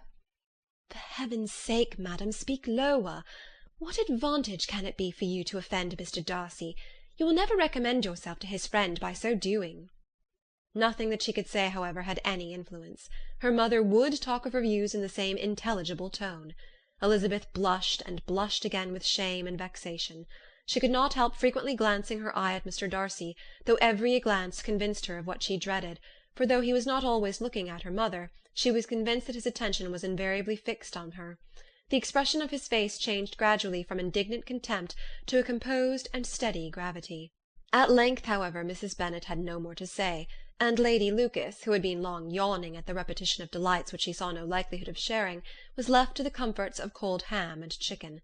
Elizabeth now began to revive, but not long was the interval of tranquillity, for when supper was over, singing was talked of, and she had the mortification of seeing Mary, after very little entreaty, preparing to oblige the company. By many significant looks and silent entreaties did she endeavour to prevent such a proof of complaisance, but in vain. Mary would not understand them. Such an opportunity of exhibiting was delightful to her, and she began her song. Elizabeth's eyes were fixed on her with most painful sensations, and she watched her progress through the several stanzas with an impatience which was very ill rewarded at their close. For Mary, on receiving, amongst the thanks of the table, the hint of a hope that she might be prevailed on to favour them again, after the pause of half a minute, began another. Mary's powers were by no means fitted for such a display. Her voice was weak, and her manner affected. Elizabeth was in agonies. She looked at Jane, to see how she bore it, but Jane was very composedly talking to Bingley.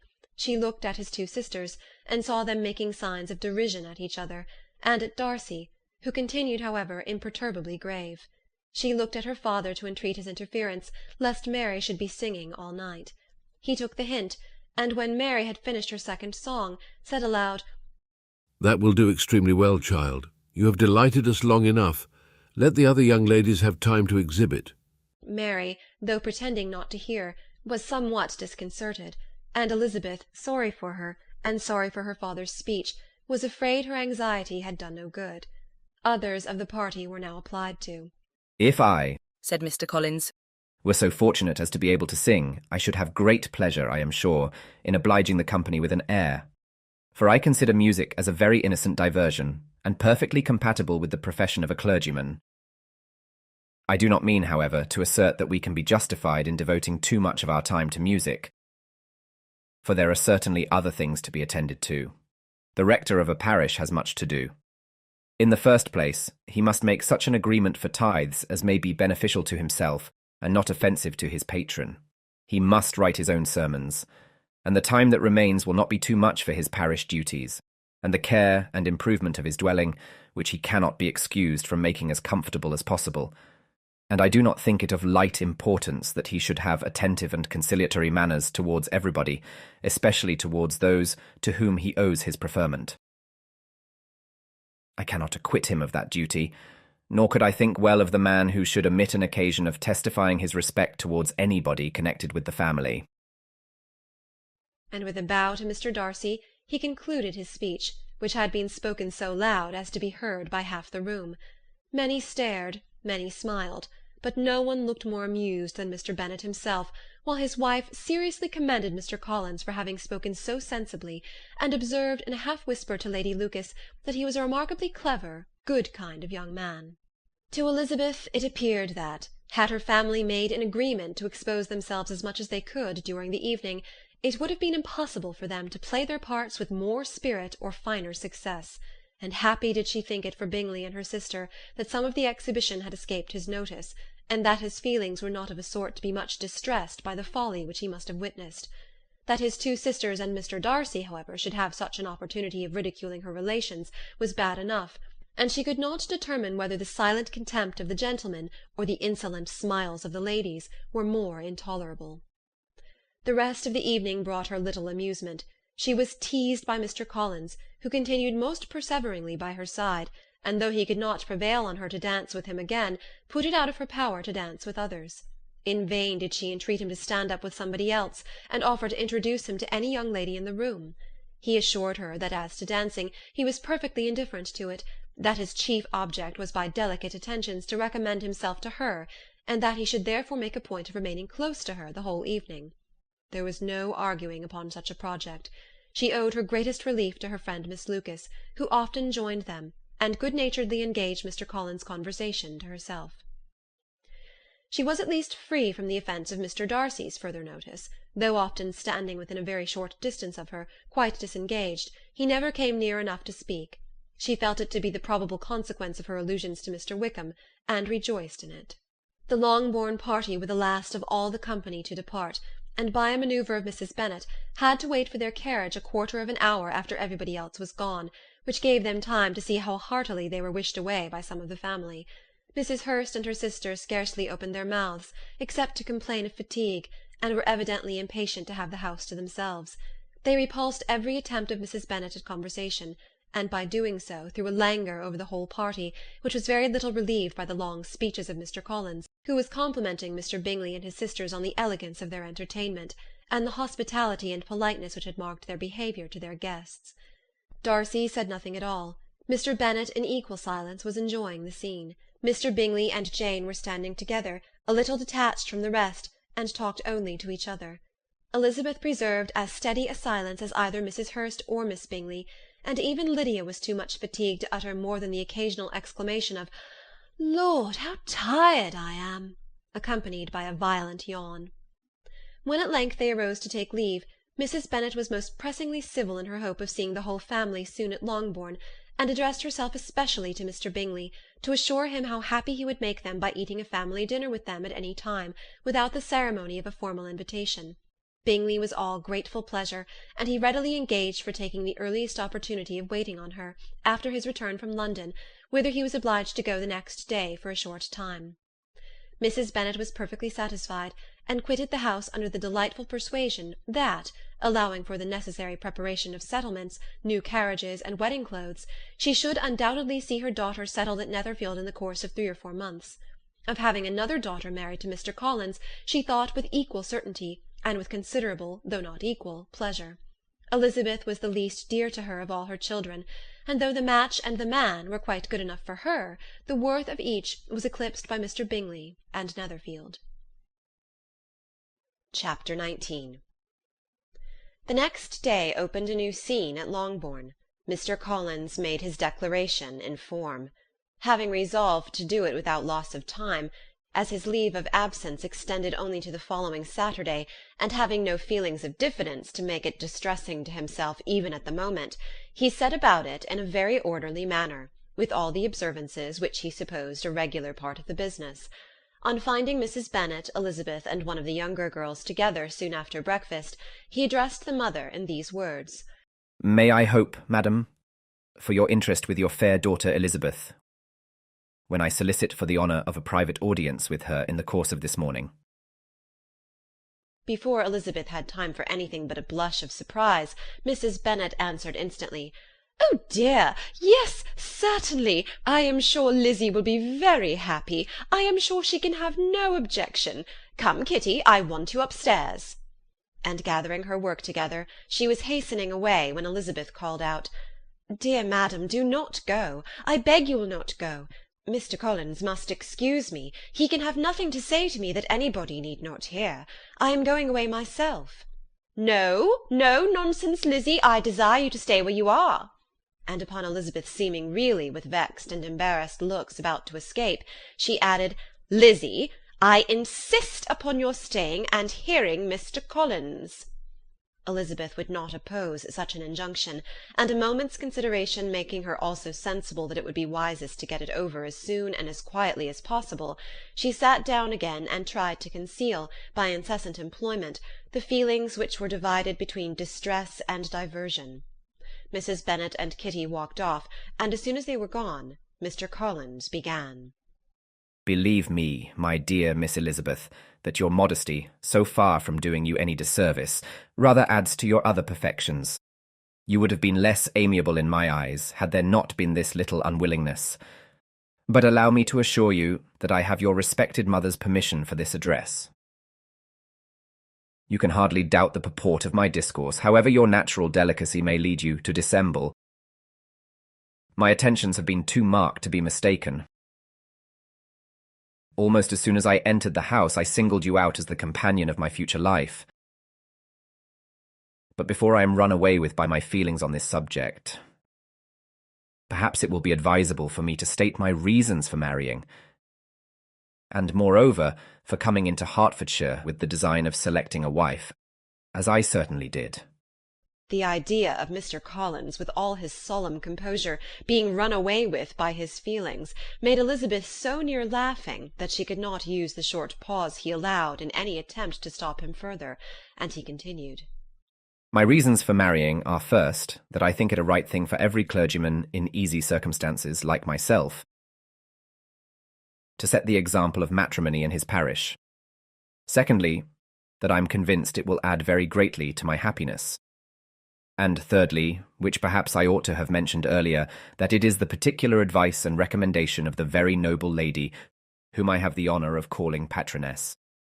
Twice has she condescended to give me her opinion, unasked too, on this subject, and it was but the very Saturday night before I left Hunsford, between our pools at Quadrille, while Mrs. Jenkinson was arranging Mr. Bourg's footstool, that she said, "Mr. Collins, you must marry. A clergyman like you must marry. Choose properly, choose a gentlewoman for my sake and for your own. Let her be an active, useful sort of person, not brought up high, but able to make a small income go a good way. This is my advice. Find such a woman as soon as you can, bring her to Hunsford, and I will visit her." Allow me, by the way, to observe, my fair cousin, that I do not reckon the notice and kindness of Lady Catherine de Bourgh as among the least of the advantages in my power to offer. You will find her manners beyond anything I can describe, and your wit and vivacity, I think, must be acceptable to her, especially when tempered with the silence and respect which her rank will inevitably excite. Thus much for my general intention in the favour of matrimony. It remains to be told why my views were directed to Longbourn, instead of my own neighbourhood, where I assure you there are many amiable young women. But the fact is that being as I am, to inherit this estate after the death of your honoured father, who, however, may live many years longer, I could not satisfy myself without resolving to choose a wife from among his daughters, that the loss to them might be as little as possible, when the melancholy event takes place, which, however, as I have already said, may not be for several years. This has been my motive, my fair cousin, and I flatter myself it will not sink me in your esteem. And now nothing remains for me but to assure you in the most animated language of the violence of my affection. To fortune I am perfectly indifferent, and shall make no demand of that nature on your father, since I am well aware that it could not be complied with, and that £1,000 in the 4%, which will not be yours till after your mother's decease, is all that you may ever be entitled to. On that head, therefore, I shall be uniformly silent, and you may assure yourself that no ungenerous reproach shall ever pass my lips when we are married." It was absolutely necessary to interrupt him now. "You are too hasty, sir," she cried. "You forget that I have made no answer. Let me do it without further loss of time. Accept my thanks for the compliment you are paying me. I am very sensible of the honour of your proposals, but it is impossible for me to do otherwise than to decline them." "I am not now to learn," replied Mr. Collins with a formal wave of the hand, "that it is usual with young ladies to reject the addresses of the man whom they secretly mean to accept, when he first applies for their favour, and that sometimes the refusal is repeated a second or even a third time. I am therefore by no means discouraged by what you have just said, and shall hope to lead you to the altar ere long."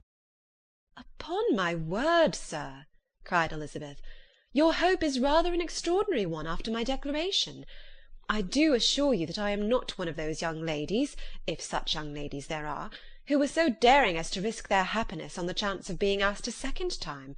I am perfectly serious in my refusal.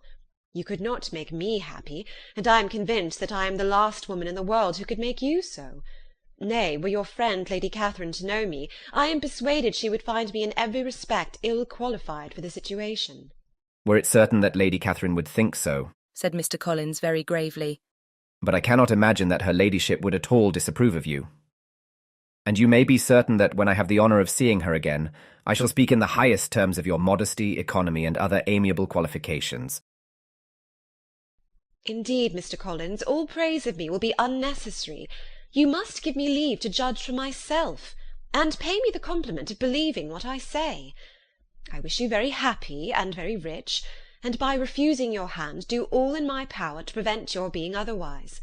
In making me the offer, you must have satisfied the delicacy of your feelings with regard to my family, and may take possession of Longbourn estate wherever it falls without any self-reproach. This matter may be considered, therefore, as finally settled."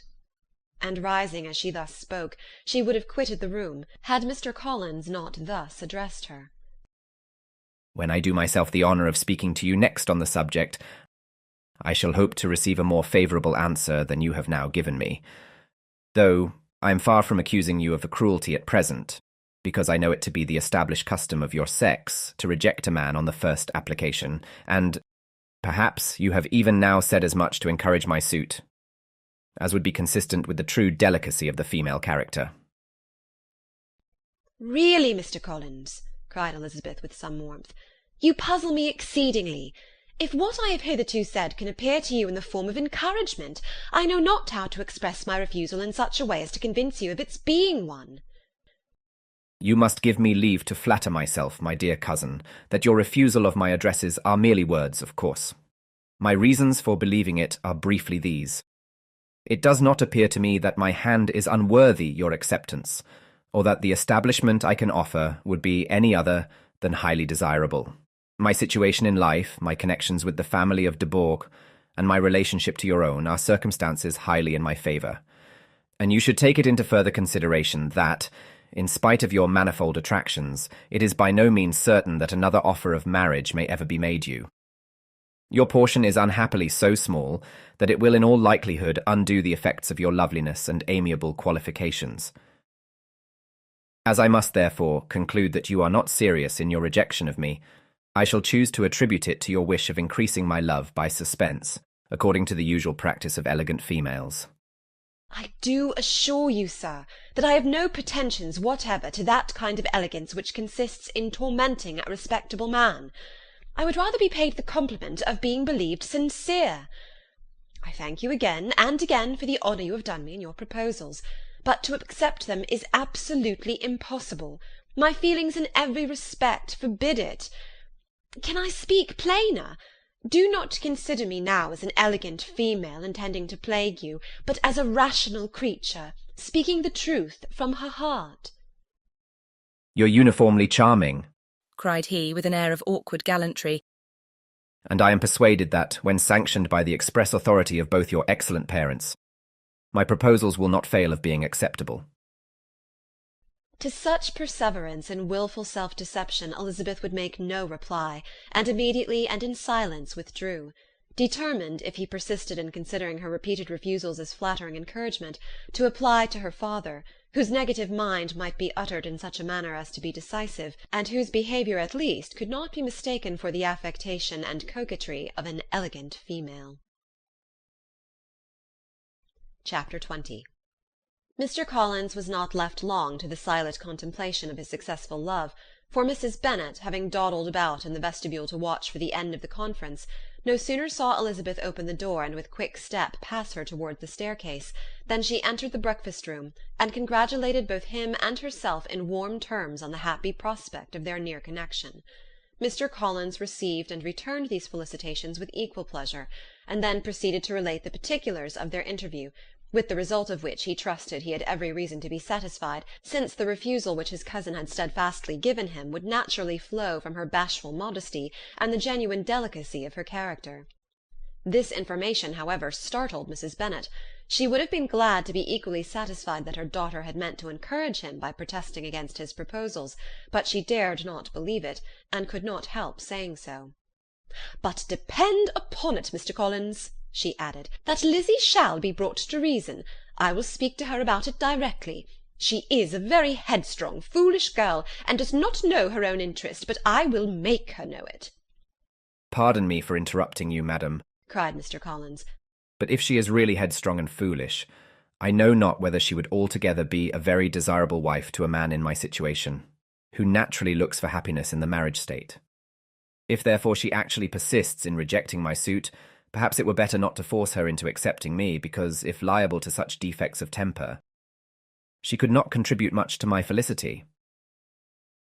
"Sir, you quite misunderstand me," said Mrs. Bennet, alarmed. "Lizzie is only headstrong in such matters as these. In everything else she is as good-natured a girl as ever lived. I will go directly to Mr. Bennet, and we shall very soon settle it with her, I am sure." She would not give him time to reply, but hurrying instantly to her husband, called out as she entered the library, "Oh, Mr. Bennet, you are wanted immediately. We are all in an uproar.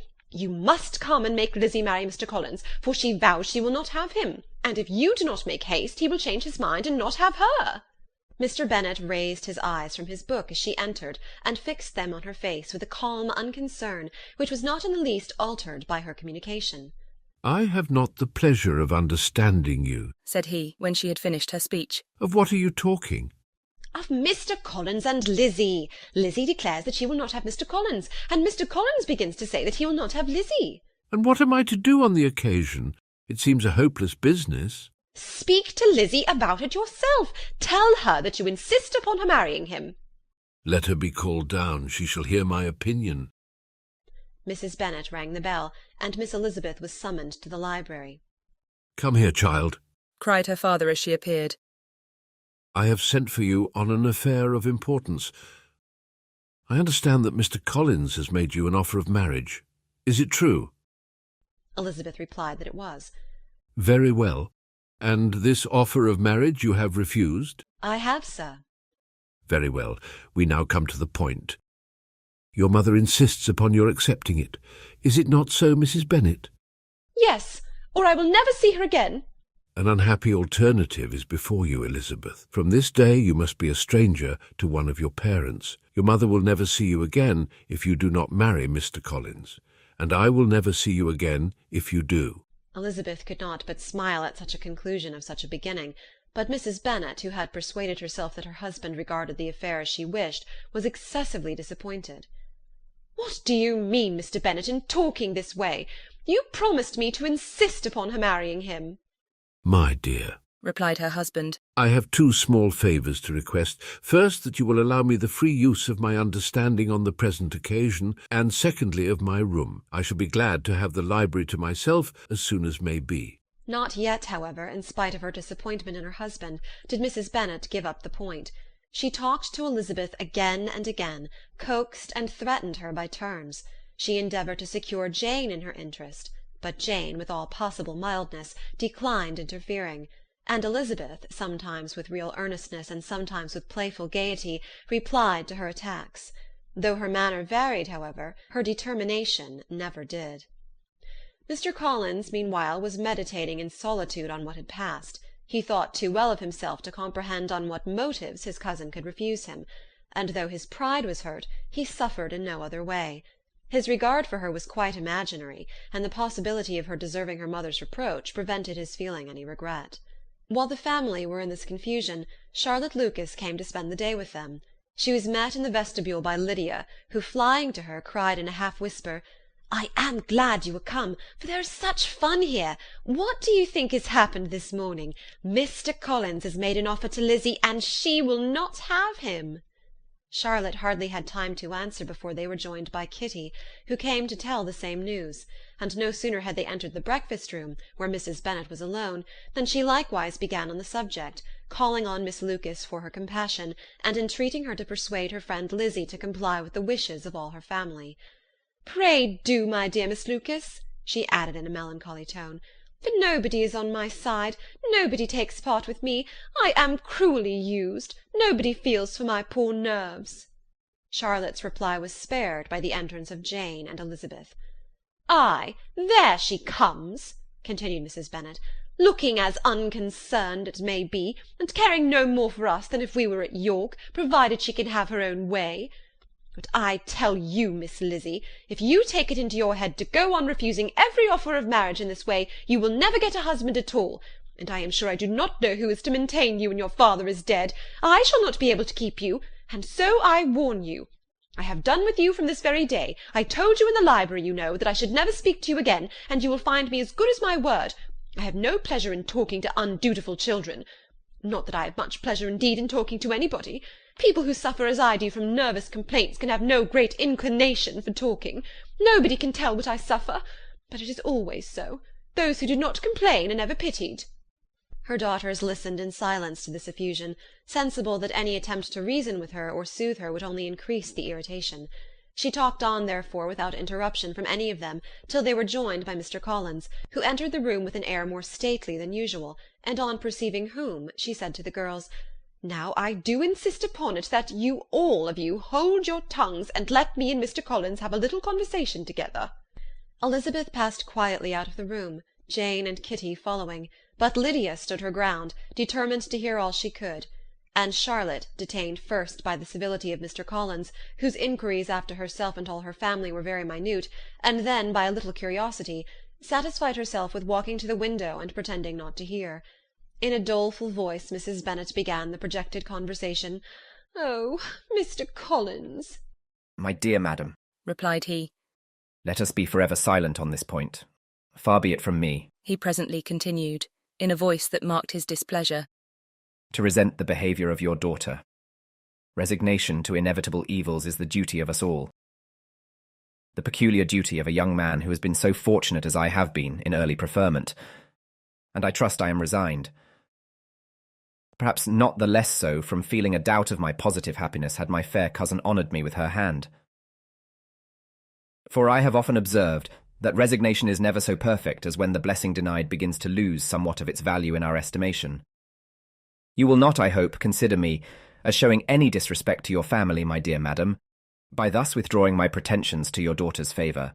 without having paid yourself and Mr. Bennet the compliment of requesting you to interpose your authority in my behalf. My conduct may, I fear, be objectionable in having accepted my dismission from your daughter's lips instead of your own, but we are all liable to error. I have certainly meant well through the whole affair. My object has been to secure an amiable companion for myself, with due consideration for the advantage of all your family, and if my manner has been at all reprehensible, I here beg leave to apologize. Chapter 21. The discussion of Mr. Collins's offer was now nearly at an end, and Elizabeth had only to suffer from the uncomfortable feelings necessarily attending it, and occasionally from some peevish allusions of her mother. As for the gentleman himself, his feelings were chiefly expressed, not by embarrassment or dejection, or by trying to avoid her, but by stiffness of manner and resentful silence. He scarcely ever spoke to her, and the assiduous attentions which he had been so sensible of himself were transferred for the rest of the day to Miss Lucas, whose civility in listening to him was a seasonable relief to them all, and especially to her friend. The morrow produced no abatement of Mrs. Bennet's ill-humour or ill-health. Mr. Collins was also in the same state of angry pride. Elizabeth had hoped that his resentment might shorten his visit, but his plan did not appear in the least affected by it. He was always to have gone on Saturday, and to Saturday he meant to stay. After breakfast the girls walked to Meryton to inquire if Mr. Wickham were returned, and to lament over his absence from the Netherfield ball. He joined them on their entering the town, and attended them to their aunt's, where his regret and vexation, and the concern of everybody, was well talked over. To Elizabeth, however, he voluntarily acknowledged that the necessity of his absence had been self-imposed. "I found," said he, "as the time drew near, that I had better not meet Mr. Darcy, that to be in the same room, the same party with him for so many hours together, might be more than I could bear, and that scenes might arise unpleasant to more than myself." She highly approved his forbearance, and they had leisure for a full discussion of it, and for all the commendation which they civilly bestowed on each other, as Wickham and another officer walked back with them to Longbourn, and during the walk he particularly attended to her. His accompanying them was a double advantage. She felt all the compliment it offered to herself, and it was most acceptable as an occasion of introducing him to her father and mother. Soon after their return a letter was delivered to Miss Bennet. It came from Netherfield. The envelope contained a sheet of elegant little hot-pressed paper, well covered with a lady's fair flowing hand, and Elizabeth saw her sister's countenance change as she read it, and saw her dwelling intently on some particular passages. Jane recollected herself soon, and putting the letter away, tried to join with her usual cheerfulness in the general conversation. But Elizabeth felt an anxiety on the subject which drew off her attention even from Wickham, and no sooner had he and his companion taken leave than a glance from Jane invited her to follow her upstairs. When they had gained their own room, Jane, taking out the letter, said, "This is from Caroline Bingley. What it contains has surprised me a good deal. The whole party have left Netherfield by this time, and are on their way to town, and without any intention of coming back again. You shall hear what she says." She then read the first sentence aloud, which comprised the information of their having just resolved to follow their brother to town directly, and of their meaning to dine in Grosvenor Street, where Mr. Hurst had a house. The next was in these words: "I do not pretend to regret anything I shall leave in Hertfordshire, except your society, my dearest friend, but we will hope, at some future period, to enjoy many returns of that delightful intercourse we have known, and in the meanwhile may lessen the pain of separation by a very frequent and most unreserved correspondence. I depend on you for that." To these high-flown expressions Elizabeth listened with all the insensibility of distrust, and though the suddenness of their removal surprised her, she saw nothing in it really to lament.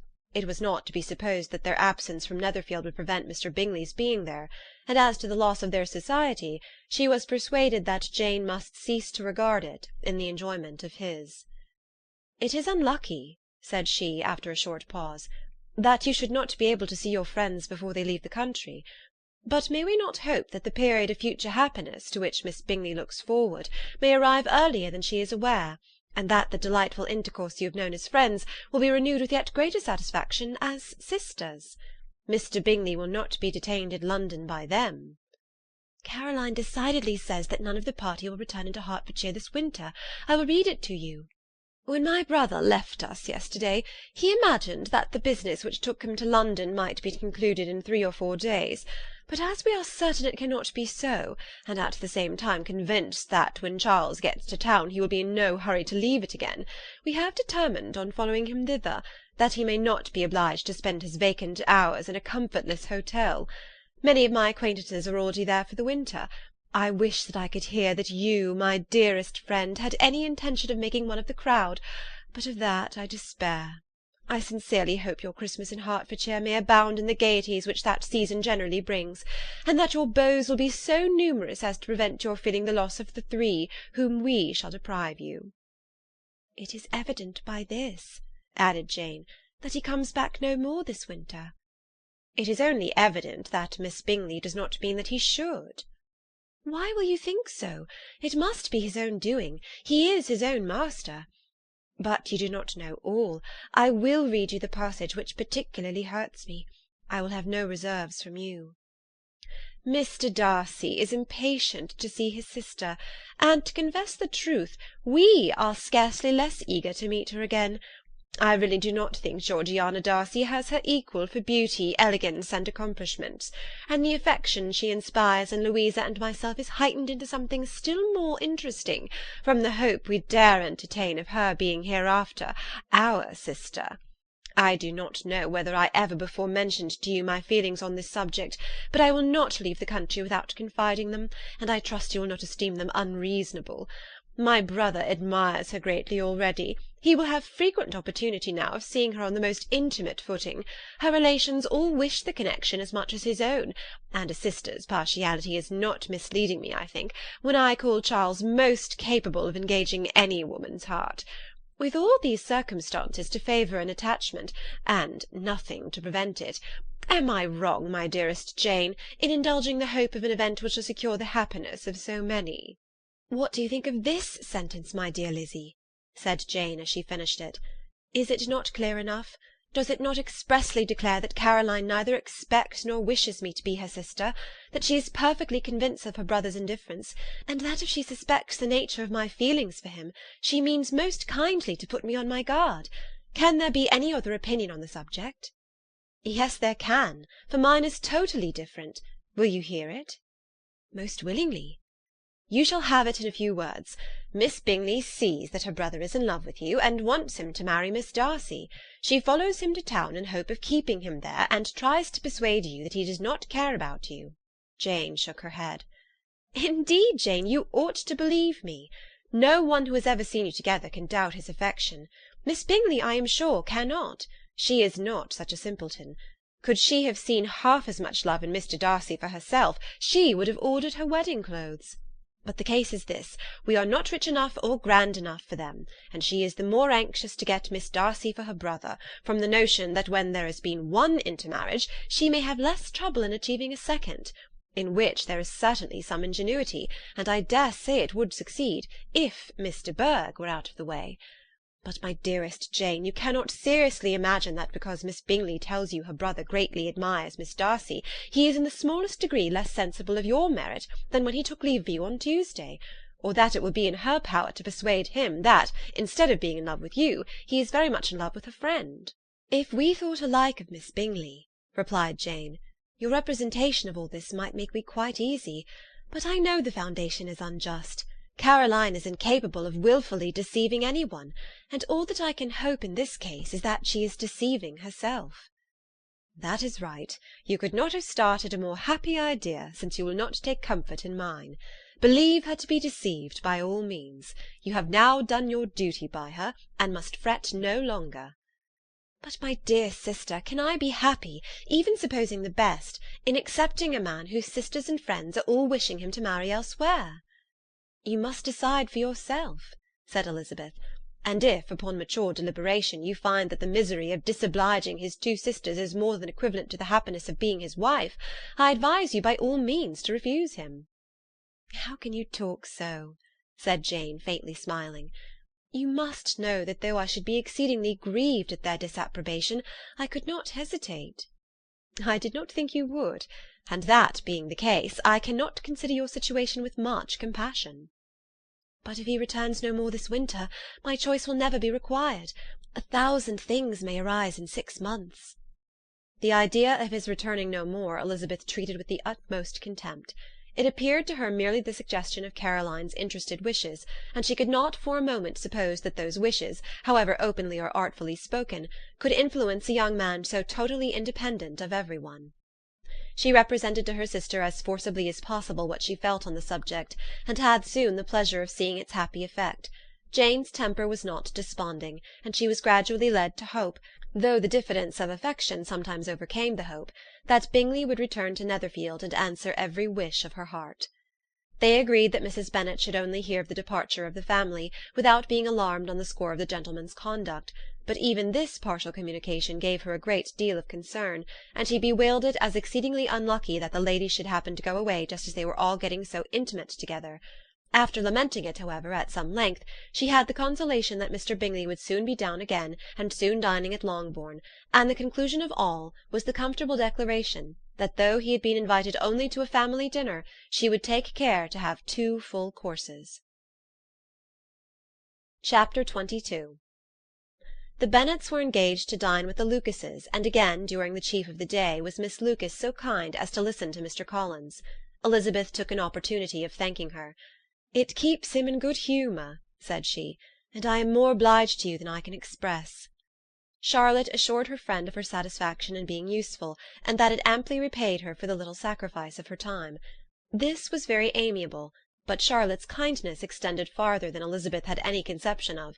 Its object was nothing else than to secure her from any return of Mr. Collins's addresses by engaging them towards herself.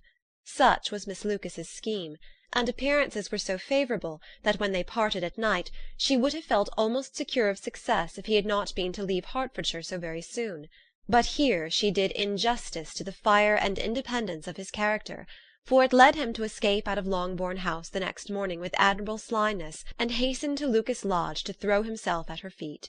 He was anxious to avoid the notice of his cousins, from a conviction that if they saw him depart they could not fail to conjecture his design, and he was not willing to have the attempt known till its success might be known likewise.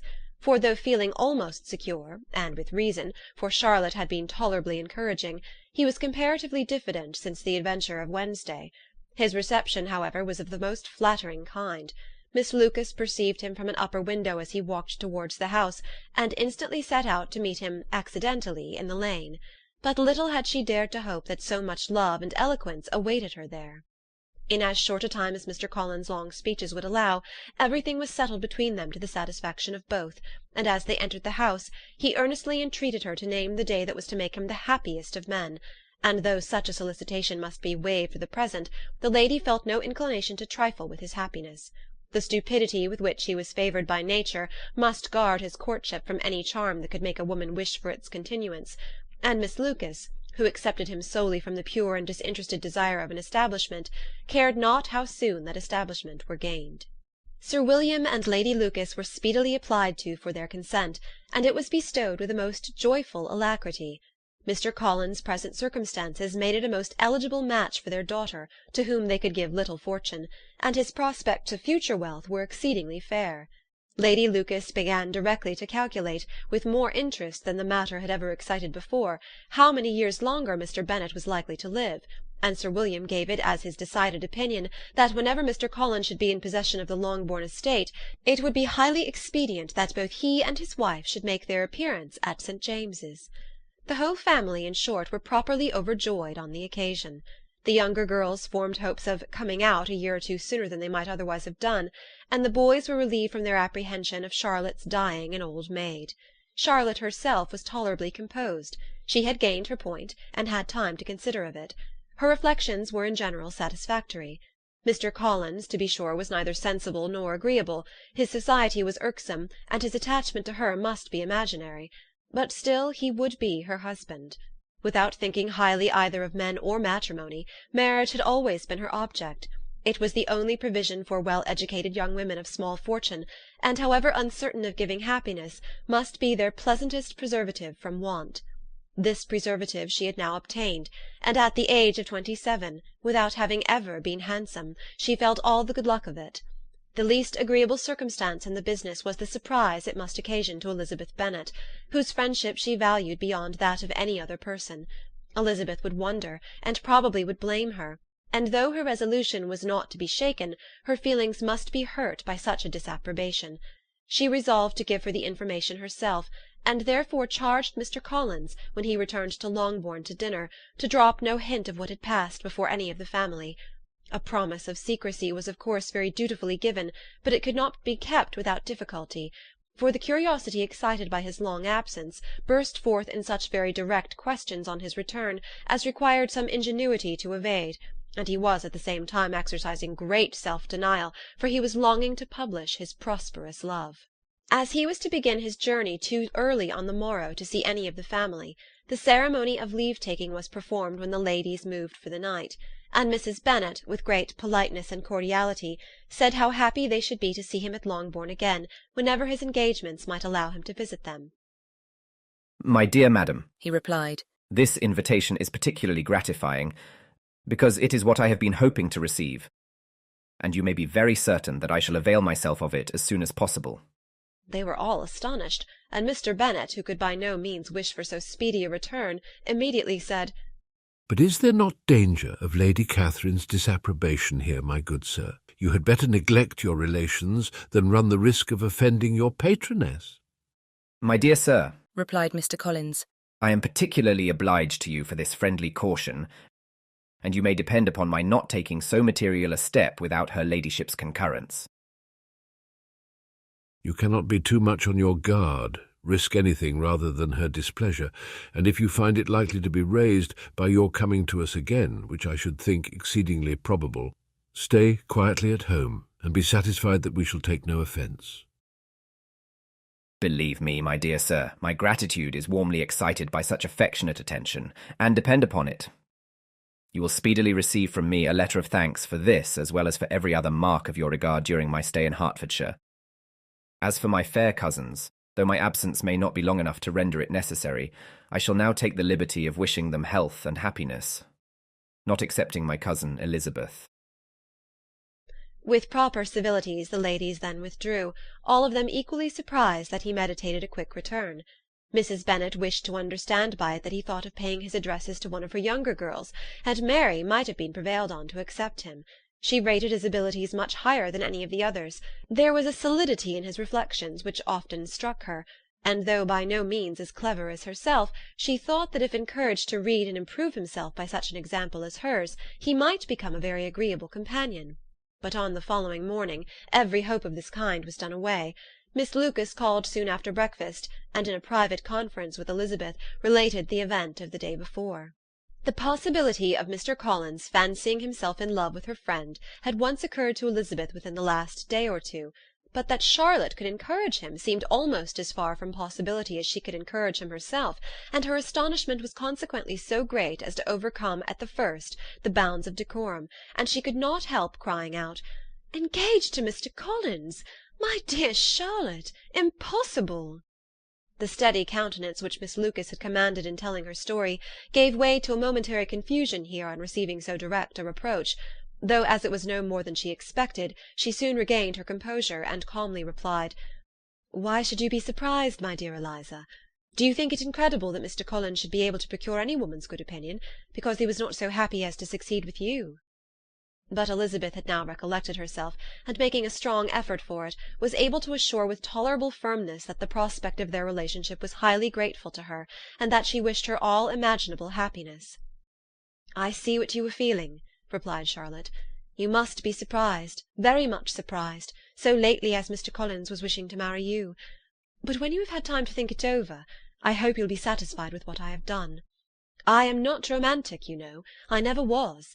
I ask only a comfortable home, and considering Mr. Collins' character, connection, and situation in life, I am convinced that my chance of happiness with him is as fair as most people can boast on entering the marriage state." Elizabeth quietly answered, "Undoubtedly," and after an awkward pause they returned to the rest of the family. Charlotte did not stay much longer, and Elizabeth was then left to reflect on what she had heard, It was a long time before she became at all reconciled to the idea of so unsuitable a match. The strangeness of Mr. Collins making 2 offers of marriage within 3 days was nothing in comparison of his being now accepted. She had always felt that Charlotte's opinion of matrimony was not exactly like her own, but she had not supposed it to be possible that, when called into action, she would have sacrificed every better feeling to worldly advantage. Charlotte, the wife of Mr. Collins, was a most humiliating picture. And to the pang of a friend disgracing herself and sunk in her esteem was added the distressing conviction that it was impossible for that friend to be tolerably happy in the lot she had chosen. Chapter 23. Elizabeth was sitting with her mother and sisters, reflecting on what she had heard, and doubting whether she was authorized to mention it, when Sir William Lucas himself appeared, sent by his daughter, to announce her engagement to the family. With many compliments to them, and much self-gratulation on the prospect of a connection between the houses, he unfolded the matter, to an audience not merely wondering, but incredulous. For Mrs. Bennet, with more perseverance than politeness, protested he must be entirely mistaken, and Lydia, always unguarded and often uncivil, boisterously exclaimed, "Good Lord! Sir William, how can you tell such a story? Do not you know that Mr. Collins wants to marry Lizzie?" Nothing less than the complaisance of a courtier could have borne without anger such treatment, but Sir William's good breeding carried him through it all, and though he begged leave to be positive as to the truth of his information, he listened to all their impertinence with the most forbearing courtesy. Elizabeth, feeling it incumbent on her to relieve him from so unpleasant a situation, now put herself forward to confirm his account by mentioning her prior knowledge of it from Charlotte herself, and endeavoured to put a stop to the exclamations of her mother and sisters by the earnestness of her congratulations to Sir William, in which she was readily joined by Jane, and by making a variety of remarks on the happiness that might be expected from the match, the excellent character of Mr. Collins, and the convenient distance of Hunsford from London. Mrs. Bennet was in fact too much overpowered to say a great deal while Sir William remained, but no sooner had he left them than her feelings found a rapid vent. In the first place, she persisted in disbelieving the whole of the matter.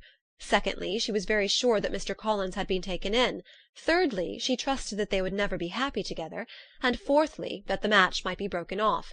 2 inferences, however, were plainly deduced from the whole. One, that Elizabeth was the real cause of the mischief, and the other that she herself had been barbarously misused by them all, and on these 2 points she principally dwelt during the rest of the day. Nothing could console and nothing could appease her, nor did that day wear out her resentment. A week elapsed before she could see Elizabeth without scolding her, a month passed away before she could speak to Sir William or Lady Lucas without being rude, and many months were gone before she could at all forgive their daughter. Mr. Bennet's emotions were much more tranquil on the occasion, and such as he did experience he pronounced to be of a most agreeable sort, for it gratified him, he said, to discover that Charlotte Lucas, whom he had been used to think tolerably sensible, was as foolish as his wife, and more foolish than his daughter. Jane confessed herself a little surprised at the match, but she said less of her astonishment than of her earnest desire for their happiness, nor could Elizabeth persuade her to consider it as improbable. Kitty and Lydia were far from envying Miss Lucas, for Mr. Collins was only a clergyman, and it affected them in no other way than as a piece of news to spread at Meryton. Lady Lucas could not be insensible of triumph on being able to retort on Mrs. Bennet the comfort of having a daughter well married, and she called at Longbourn rather oftener than usual to say how happy she was, though Mrs. Bennet's sour looks and ill-natured remarks might have been enough to drive happiness away. Between Elizabeth and Charlotte there was restraint which kept them mutually silent on the subject, and Elizabeth felt persuaded that no real confidence could ever subsist between them again. Her disappointment in Charlotte made her turn with fonder regard to her sister, of whose rectitude and delicacy she was sure her opinion could never be shaken, and for whose happiness she grew daily more anxious, as Bingley had now been gone a week, and nothing more was heard of his return. Jane had sent Caroline an early answer to her letter, and was counting the days till she might reasonably hope to hear again. The promised letter of thanks from Mr. Collins arrived on Tuesday, addressed to their father, and written with all the solemnity of gratitude which a 12-month's abode in the family might have prompted.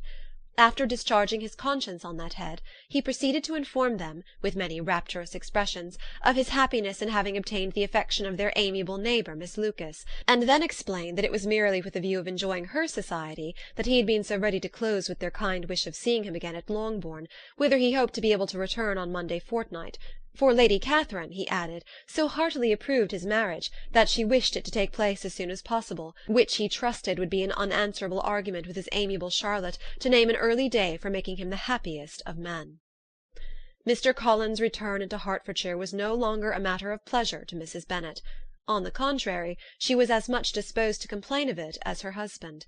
It was very strange that he should come to Longbourn instead of to Lucas Lodge. It was also very inconvenient, and exceedingly troublesome. She hated having visitors in the house while her health was so indifferent, and lovers were of all people the most disagreeable. Such were the gentle murmurs of Mrs. Bennet, and they gave way only to the greater distress of Mr. Bingley's continued absence. Neither Jane nor Elizabeth were comfortable on this subject.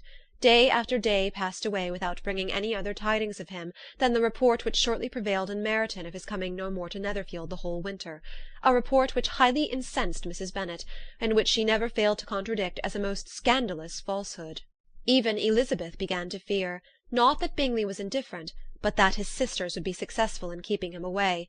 Unwilling as she was to admit an idea so destructive of Jane's happiness, and so dishonourable to the stability of her lover, she could not prevent its frequently occurring. The united efforts of his two unfeeling sisters, and of his overpowering friend, assisted by the attractions of Miss Darcy and the amusements of London, might be too much, she feared, for the strength of his attachment. As for Jane, her anxiety under this suspense was of course more painful than Elizabeth's, but whatever she felt she was desirous of concealing, and between Elizabeth and herself, therefore, the subject was never alluded to. But as no such delicacy restrained her mother, an hour seldom passed in which she did not talk of Bingley, express her impatience for his arrival, or even require Jane to confess that if he did not come back she would think herself very ill-used. It needed all Jane's steady mildness to bear these attacks with tolerable tranquillity. Mr. Collins returned most punctually on Monday fortnight, but his reception at Longbourn was not quite so gracious as it had been on his first introduction. He was too happy, however, to need much attention, and luckily for the others, the business of love-making relieved them from a great deal of his company. The chief of every day was spent by him at Lucas Lodge, and he sometimes returned to Longbourn only in time to make an apology for his absence before the family went to bed. Mrs. Bennet was really in a most pitiable state. The very mention of anything concerning the match threw her into an agony of ill-humour, and wherever she went she was sure of hearing it talked of. The sight of Miss Lucas was odious to her. As her successor in that house, she regarded her with jealous abhorrence. Whenever Charlotte came to see them, she concluded her to be anticipating the hour of possession, and whenever she spoke in a low voice to Mr. Collins, was convinced that they were talking of the Longbourn estate, and resolving to turn herself and her daughters out of the house as soon as Mr. Bennet were dead. She complained bitterly of all this to her husband. "Indeed, Mr. Bennet," said she, "it is very hard to think that Charlotte Lucas should ever be mistress of this house, and that I should be forced to make way for her, and live to see her take her place in it." My dear, do not give way to such gloomy thoughts. Let us hope for better things. Let us flatter ourselves that I may be the survivor. This was not very consoling to Mrs. Bennet, and therefore, instead of making any answer, she went on as before. "I cannot bear to think that they should have all this estate. If it was not for the entail, I should not mind it." What should not you mind? "I should not mind anything at all." Let us be thankful that you are preserved from a state of such insensibility. "I can never be thankful, Mr. Bennet, for anything about the entail. How anyone should have the conscience to entail away an estate from one's own daughters, I cannot understand. And all for the sake of Mr. Collins, too. Why should he have it more than anybody else?" I leave it to yourself to determine, said Mr. Bennet. Chapter 24. Miss Bingley's letter arrived, and put an end to doubt. The very first sentence conveyed the assurance of their being all settled in London for the winter, and concluded with her brother's regret at not having had time to pay his respects to his friends in Hertfordshire before he left the country. Hope was over, entirely over, and when Jane could attend to the rest of the letter, she found little, except the professed affection of the writer, that could give her any comfort. Miss Darcy's praise occupied the chief of it. Her many attractions were again dwelt on, and Caroline boasted joyfully of their increasing intimacy, and ventured to predict the accomplishment of the wishes which had been unfolded in her former letter. She wrote also with great pleasure of her brother's being an intimate of Mr. Darcy's house, and mentioned with raptures some plans of the latter with regard to new furniture. Elizabeth, to whom Jane very soon communicated the chief of all this, heard it in silent indignation. Her heart was divided between concern for her sister and resentment against all others. To Caroline's assertion of her brother's being partial to Miss Darcy she paid no credit. That he was really fond of Jane she doubted no more than she had ever done, and much as she had always been disposed to like him, she could not think without anger, hardly without contempt, on that easiness of temper, that want of proper resolution, which now made him the slave of his designing friends, and led him to sacrifice of his own happiness to the caprice of their inclination. Had his own happiness, however, been the only sacrifice, he might have been allowed to sport with it in whatever manner he thought best, but her sister's was involved in it, as she thought he must be sensible himself. It was a subject, in short, on which reflection would be long indulged, and must be unavailing. She could think of nothing else, and yet whether Bingley's regard had really died away, or were suppressed by his friend's interference, whether he had been aware of Jane's attachment, or whether it had escaped his observation, whatever were the case, though her opinion of him must be materially affected by the difference, her sister's situation remained the same, her peace equally wounded. A day or two passed before Jane had courage to speak of her feelings to Elizabeth, but at last, on Mrs. Bennet's leaving them together, after a longer irritation than usual about Netherfield and its master, she could not help saying, "Oh, that my dear mother had more command over herself! She can have no idea of the pain she gives me by her continual reflections on him. But I will not repine. It cannot last long. He will be forgot, and we shall be as we were before." Elizabeth looked at her sister with incredulous solicitude, but said nothing. "You doubt me?" cried Jane, slightly colouring. "Indeed, you have no reason. He may live in my memory as the most amiable man of my acquaintance, but that is all. I have nothing either to hope or fear, and nothing to reproach him with. Thank God, I have not that pain. A little time, therefore, I shall certainly try to get the better." With a stronger voice she soon added, "I have this comfort immediately, that it has not been more than an error of fancy on my side, and that it has done no harm to any one but myself." "My dear Jane," exclaimed Elizabeth, "you are too good. Your sweetness and disinterestedness are really angelic. I do not know what to say to you. I feel as if I had never done you justice, or loved you as you deserve." Miss Bennet eagerly disclaimed all extraordinary merit, and threw back the praise on her sister's warm affection. "Nay," said Elizabeth, "this is not fair. You wish to think all the world respectable, and are hurt if I speak ill of anybody. I only want to think you perfect, and you set yourself against it. Do not be afraid of my running into any excess, of my encroaching on your privilege of universal goodwill. You need not.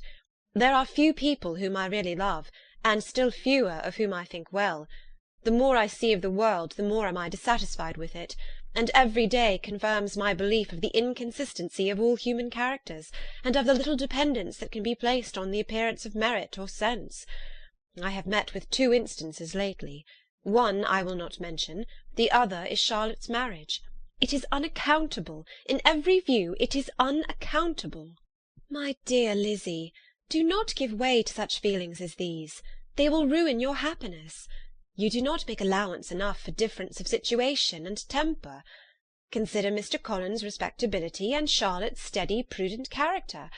Remember that she is one of a large family, that, as to fortune, it is a most eligible match, and be ready to believe, for everybody's sake, that she may feel something like regard and esteem for our cousin." "To oblige you, I would try to believe almost anything, but no one else could be benefited by such a belief as this. For were I persuaded that Charlotte had any real regard for him, I should only think worse of her understanding than I now do of her heart. My dear Jane, Mr. Collins is a conceited, pompous, narrow-minded, silly man. You know he is, as well as I do, and you must feel, as well as I do, that the woman who married him cannot have a proper way of thinking. You shall not defend her, though it is Charlotte Lucas. You shall not, for the sake of one individual, change the meaning of principle and integrity, nor endeavour to persuade yourself or me that selfishness is prudence, and insensibility of danger security for happiness." "I must think your language too strong in speaking of both," replied Jane, "and I hope you'll be convinced of it by seeing them happy together. But enough of this. You alluded to something else. You mentioned 2 instances. I cannot misunderstand you, but I entreat you, dear Lizzie, not to pain me by thinking that person to blame, and saying your opinion of him is sunk. We must not be so ready to fancy ourselves intentionally injured. We must not expect a lively young man to be always so guarded and circumspect. It is very often nothing but our own vanity that deceives us. Women fancy admiration means more than it does. And men take care that they should. If it is designedly done, they cannot be justified, but I have no idea of there being so much design in the world as some persons imagine. I am far from attributing any part of Mr. Bingley's conduct to design, said Elizabeth, but without scheming to do wrong, or to make others unhappy, there may be error, and there may be misery. Thoughtlessness, want of attention to other people's feelings, and want of resolution will do the business. And do you impute it to either of those?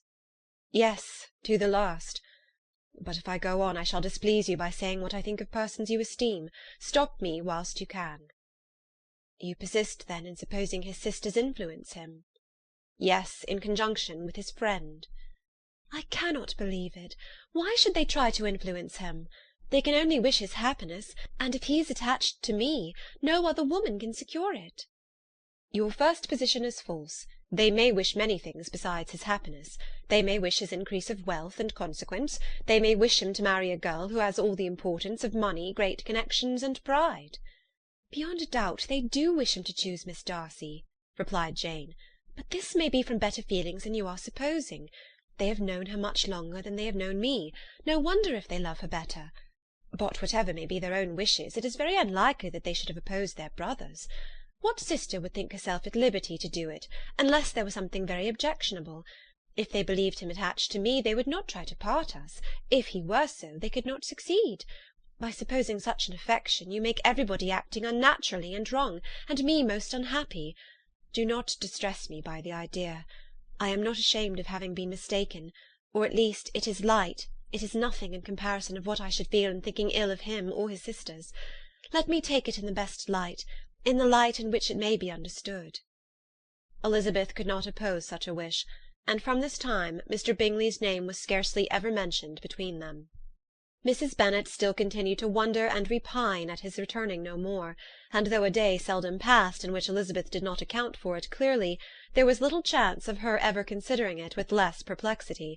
Her daughter endeavoured to convince her of what she did not believe herself, that his attentions to Jane had been merely the effect of a common and transient liking, which ceased when he saw her no more.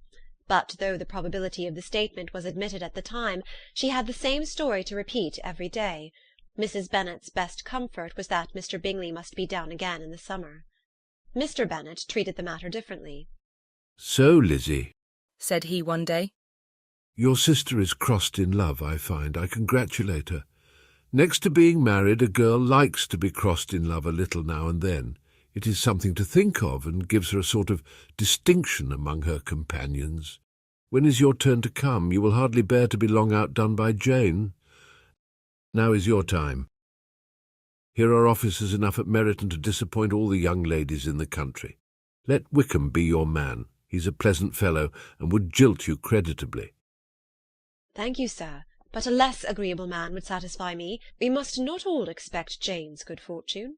"True," said Mr. Bennet, "but it is a comfort to think that, whatever of that kind may befall you, you have an affectionate mother who will always make the most of it." Mr. Wickham's society was of material service in dispelling the gloom which the late perverse occurrences had thrown on many of the Longbourn family. They saw him often, and to his other recommendations was now added that of general unreserve. The whole of what Elizabeth had already heard, his claims on Mr. Darcy, and all that he had suffered from him, was now openly acknowledged and publicly canvassed, and everybody was pleased to know how much they had always disliked Mr. Darcy before they had known anything of the matter. Miss Bennet was the only creature who could suppose there might be any extenuating circumstances in the case, unknown to the society of Hertfordshire. Her mild and steady candour always pleaded for allowances, and urged the possibility of mistakes, but by everybody else Mr. Darcy was condemned as the worst of men. Chapter 25. After a week spent in professions of love and schemes of felicity, Mr. Collins was called from his amiable Charlotte by the arrival of Saturday. The pain of separation, however, might be alleviated on his side by preparations for the reception of his bride, as he had reason to hope that shortly after his return into Hertfordshire the day would be fixed that was to make him the happiest of men. He took leave of his relations at Longbourn with as much solemnity as before, wished his fair cousins health and happiness, and promised their father another letter of thanks. On the following Monday, Mrs. Bennet had the pleasure of receiving her brother and his wife, who came as usual to spend the Christmas at Longbourn. Mr. Gardiner was a sensible, gentlemanlike man, greatly superior to his sister, as well by nature as education. The Netherfield ladies would have had difficulty in believing that a man who lived by trade, and within view of his own warehouses, could have been so well bred and agreeable. Mrs. Gardiner, who was several years younger than Mrs. Bennet and Mrs. Phillips, was an amiable, intelligent, elegant woman, and a great favourite with all her Longbourn nieces. Between the two eldest and herself especially there subsisted a particular regard. They had frequently been staying with her in town. The first part of Mrs. Gardiner's business on her arrival was to distribute her presents and describe the newest fashions. When this was done she had a less active part to play. It became her turn to listen. Mrs. Bennet had many grievances to relate, and much to complain of. They had all been very ill used since she last saw her sister. 2 of her girls had been upon the point of marriage, and after all there was nothing in it. "I do not blame Jane," she continued, "for Jane would have got Mr. Bingley if she could. But Lizzie, oh, sister, it is very hard to think she might have been Mr. Collins's wife by this time, had it not been for her own perverseness. He made her an offer in this very room, and she refused him. The consequence of it is that Lady Lucas will have a daughter married before I have, and that the Longbourn estate is just as much entailed as ever. The Lucases are very artful people indeed, sister. They are all for what they can get. I am sorry to say it of them, but so it is. It makes me very nervous and poorly to be thwarted so in my own family, and to have neighbours who think of themselves before anybody else. However, your coming just at this time is the greatest of comforts, and I am very glad to hear what you tell us of long sleeves." Mrs. Gardiner, to whom the chief of this news had been given before in the course of Jane and Elizabeth's correspondence with her, made her sister a slight answer, and in compassion to her nieces turned the conversation. When alone with Elizabeth afterwards, she spoke more on the subject. "It seems likely to have been a desirable match for Jane," said she. "I am sorry it went off, but these things happen so often. A young man, such as you describe Mr. Bingley, so easily falls in love with a pretty girl for a few weeks, and when accident separates them, so easily forgets her, that these sort of inconsistencies are very frequent." "An excellent consolation in its way," said Elizabeth, "but it will not do for us. We do not suffer by accident. It does not often happen that the interference of friends will persuade a young man of independent fortune to think no more of a girl whom he was violently in love with only a few days before." "But that expression of violently in love is so hackneyed, so doubtful, so indefinite, that it gives me very little idea. It is as often applied to feelings which arise from a half-hour's acquaintance as to a real strong attachment. Pray, how violent was Mr. Bingley's love?" "I never saw a more promising inclination. He was growing quite inattentive to other people, and wholly engrossed by her. Every time they met it was more decided and remarkable. At his own ball he offended 2 or 3 young ladies by not asking them to dance, and I spoke to him twice myself without receiving an answer. Could there be finer symptoms? Is not general incivility the very essence of love?" "Oh, yes, of that kind of love which I suppose him to have felt. Poor Jane! I am sorry for her, because with her disposition she may not get over it immediately. It had better have happened to you, Lizzie. You would have laughed yourself out of it sooner. But do you think she would be prevailed upon to go back with us? Change of scene might be of service, and perhaps a little relief from home may be as useful as anything." Elizabeth was exceedingly pleased with this proposal, and felt persuaded of her sister's ready acquiescence. "I hope," added Mrs. Gardiner, "that no consideration with regard to this young man will influence her. We live in so different a part of town, all our connections are so different, and as you well know, we go out so little, that it is very improbable that they should meet at all, unless he really comes to see her." "And that is quite impossible, for he is now in the custody of his friend, and Mr. Darcy would no more suffer him to call on Jane in such a part of London. My dear aunt, how could you think of it? Mr. Darcy may perhaps have heard of such a place as Gracechurch Street, but he would hardly think a month's ablution enough to cleanse him from its impurities, were he once to enter it, and depend upon it, Mr. Bingley never stirs without him. So much the better. I hope they will not meet at all. But does not Jane correspond with his sister? She will not be able to help calling. She will drop the acquaintance entirely. But in spite of the certainty in which Elizabeth affected to place this point, as well as the still more interesting one of Bingley's being withheld from seeing Jane, she felt a solicitude on the subject which convinced her, on examination, that she did not consider it entirely hopeless. It was possible, and sometimes she thought it probable, that his affection might be reanimated, and the influence of his friends successfully combated by the more natural influence of Jane's attractions. Miss Bennet accepted her aunt's invitation with pleasure, and the Bingleys were no otherwise in her thoughts at the same time than as she hoped by Caroline's not living in the same house with her brother she might occasionally spend a morning with her, without any danger of seeing him. The Gardiners stayed a week at Longbourn, and what with the Phillipses, the Lucases, and the officers, there was not a day without its engagement. Mrs. Bennet had so carefully provided for the entertainment of her brother and sister that they did not once sit down to a family dinner. When the engagement was for home, some of the officers always made part of it, of which officers Mr. Wickham was sure to be one, and on these occasions Mrs. Gardiner, rendered suspicious by Elizabeth's warm commendation, narrowly observed them both. Without supposing them, from what she saw, to be very seriously in love, their preference of each other was plain enough to make her a little uneasy, and she resolved to speak to Elizabeth on the subject before she left Hertfordshire, and represent to her the imprudence of encouraging such an attachment. To Mrs. Gardiner, Wickham had one means of affording pleasure, unconnected with his general powers. About 10 or a dozen years ago, before her marriage, she had spent a considerable time in that very part of Derbyshire to which he belonged. They had therefore many acquaintances in common, and though Wickham had been little there since the death of Darcy's father, it was yet in his power to give her fresher intelligence of her former friends than she had been in the way of procuring. Mrs. Gardiner had seen Pemberley, and known the late Mr. Darcy by character perfectly well.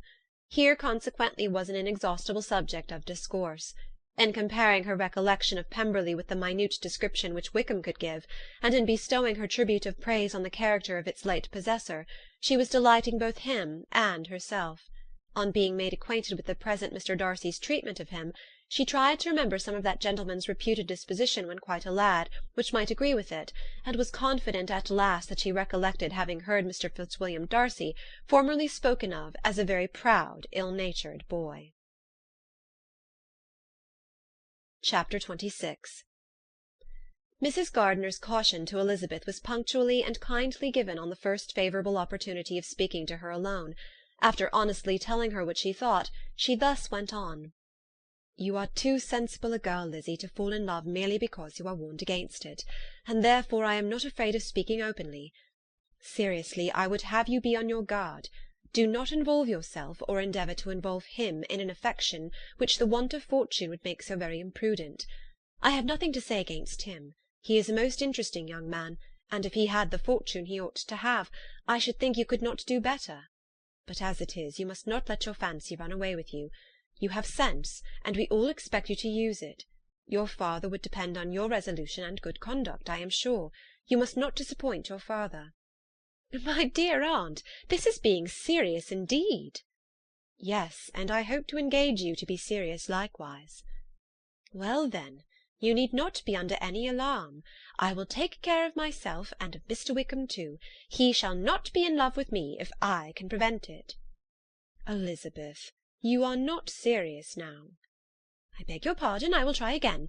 At present I am not in love with Mr. Wickham. No, I certainly am not. But he is, beyond all comparison, the most agreeable man I ever saw. And if he becomes really attached to me, I believe it will be better that he should not. I see the imprudence of it. Oh, that abominable Mr. Darcy! My father's opinion of me does me the greatest honour, and I should be miserable to forfeit it. My father, however, is partial to Mr. Wickham. In short, my dear aunt, I should be very sorry to be the means of making any of you unhappy. But since we see every day that where there is affection, young people are seldom withheld by immediate want of fortune from entering into engagements with each other, how can I promise to be wiser than so many of my fellow creatures if I am tempted? Or how am I even to know that it would be wisdom to resist? All that I can promise you, therefore, is not to be in a hurry. I will not be in a hurry to believe myself his first object. When I am in company with him, I will not be wishing. In short, I will do my best. Perhaps it will be as well if you discourage his coming here so very often. At least you should not remind your mother of inviting him. As I did the other day, said Elizabeth with a conscious smile. Very true, it will be wise in me to refrain from that. But do not imagine that he is always here so often. It is on your account that he has been so frequently invited this week. You know my mother's ideas as to the necessity of constant company for her friends. But really, and upon my honour, I will try to do what I think to be the wisest. And now I hope you are satisfied.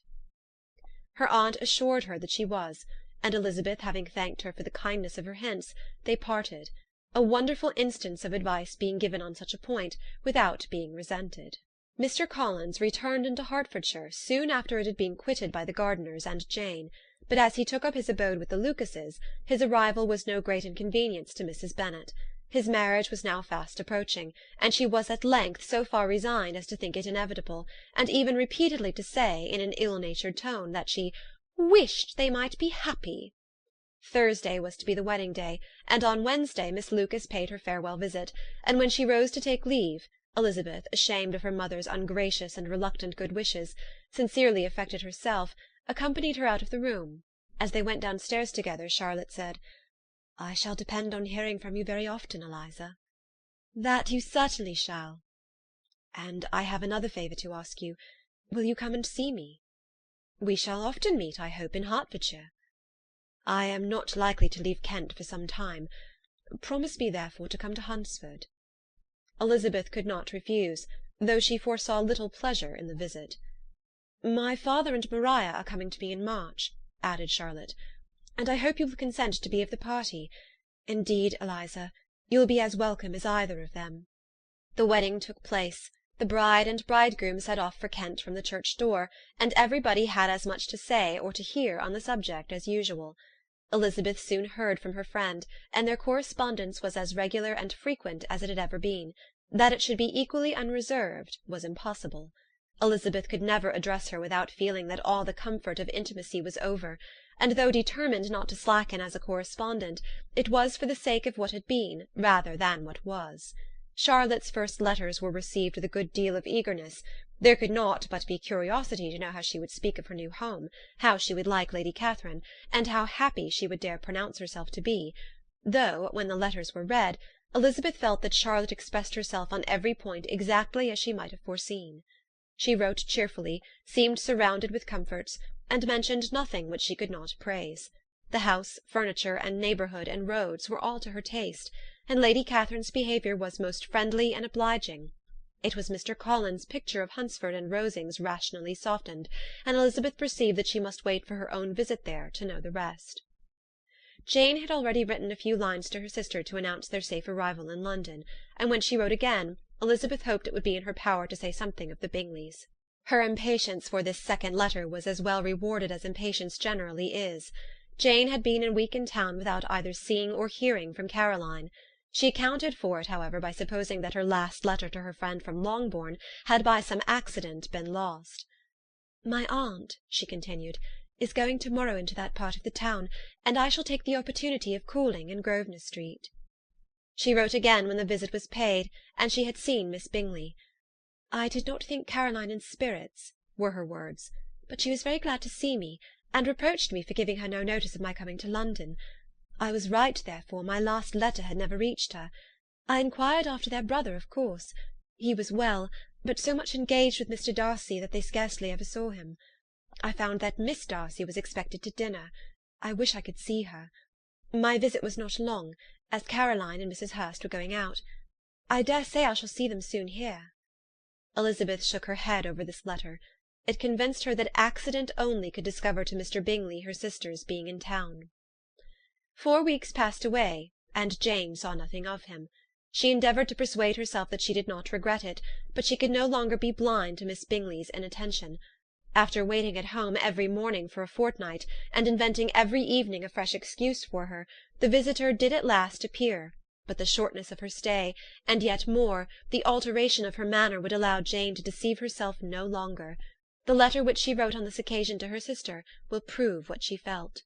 My dearest Lizzie will, I am sure, be incapable of triumphing in her better judgment at my expense, when I confess myself to have been entirely deceived in Miss Bingley's regard for me.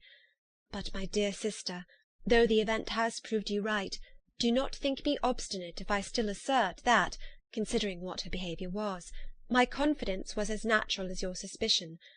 I do not at all comprehend her reason for wishing to be intimate with me, but if the same circumstances were to happen again, I am sure I should be deceived again. Caroline did not return my visit till yesterday, and not a note, not a line, did I receive in the meantime.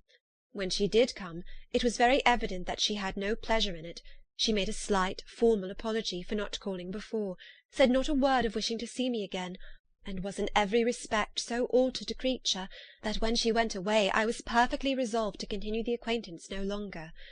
I pity, though I cannot help blaming her. She was very wrong in singling me out as she did. I can safely say that every advance to intimacy began on her side.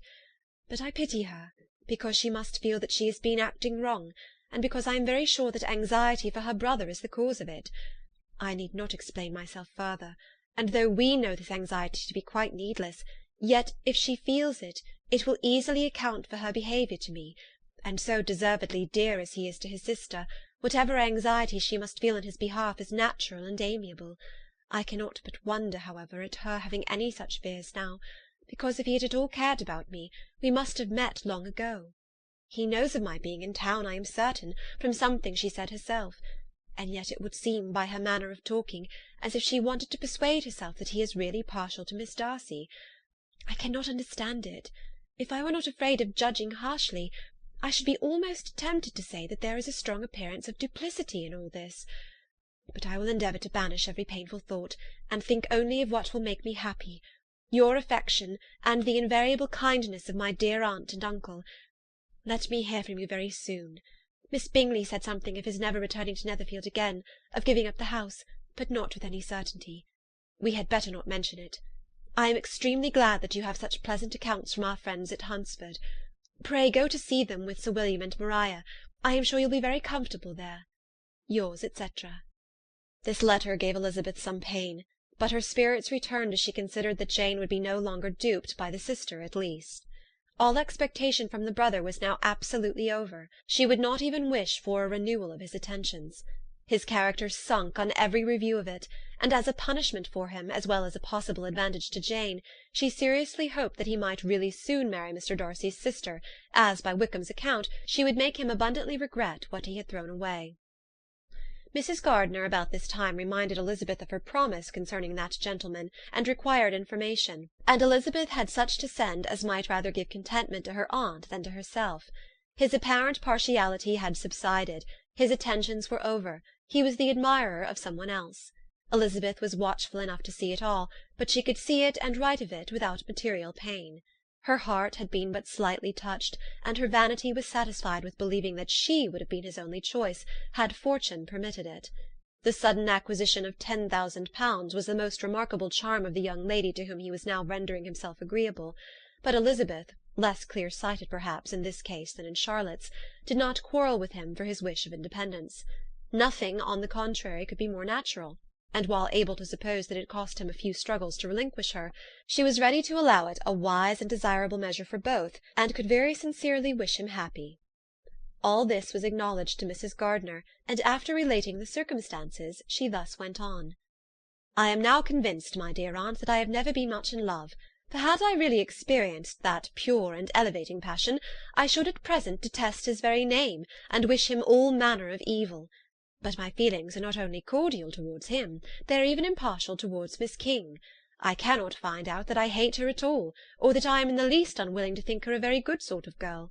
There can be no love in all this. My watchfulness has been effectual, and though I certainly should be a more interesting object to all my acquaintances were I distractedly in love with him, I cannot say that I regret my comparative insignificance.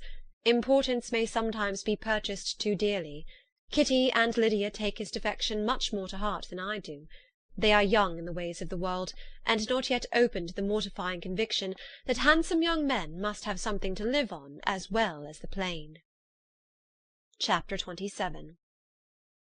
With no greater events than these in the Longbourn family, and otherwise diversified by little beyond the walks to Meryton, sometimes dirty and sometimes cold, did January and February pass away. March was to take Elizabeth to Hunsford.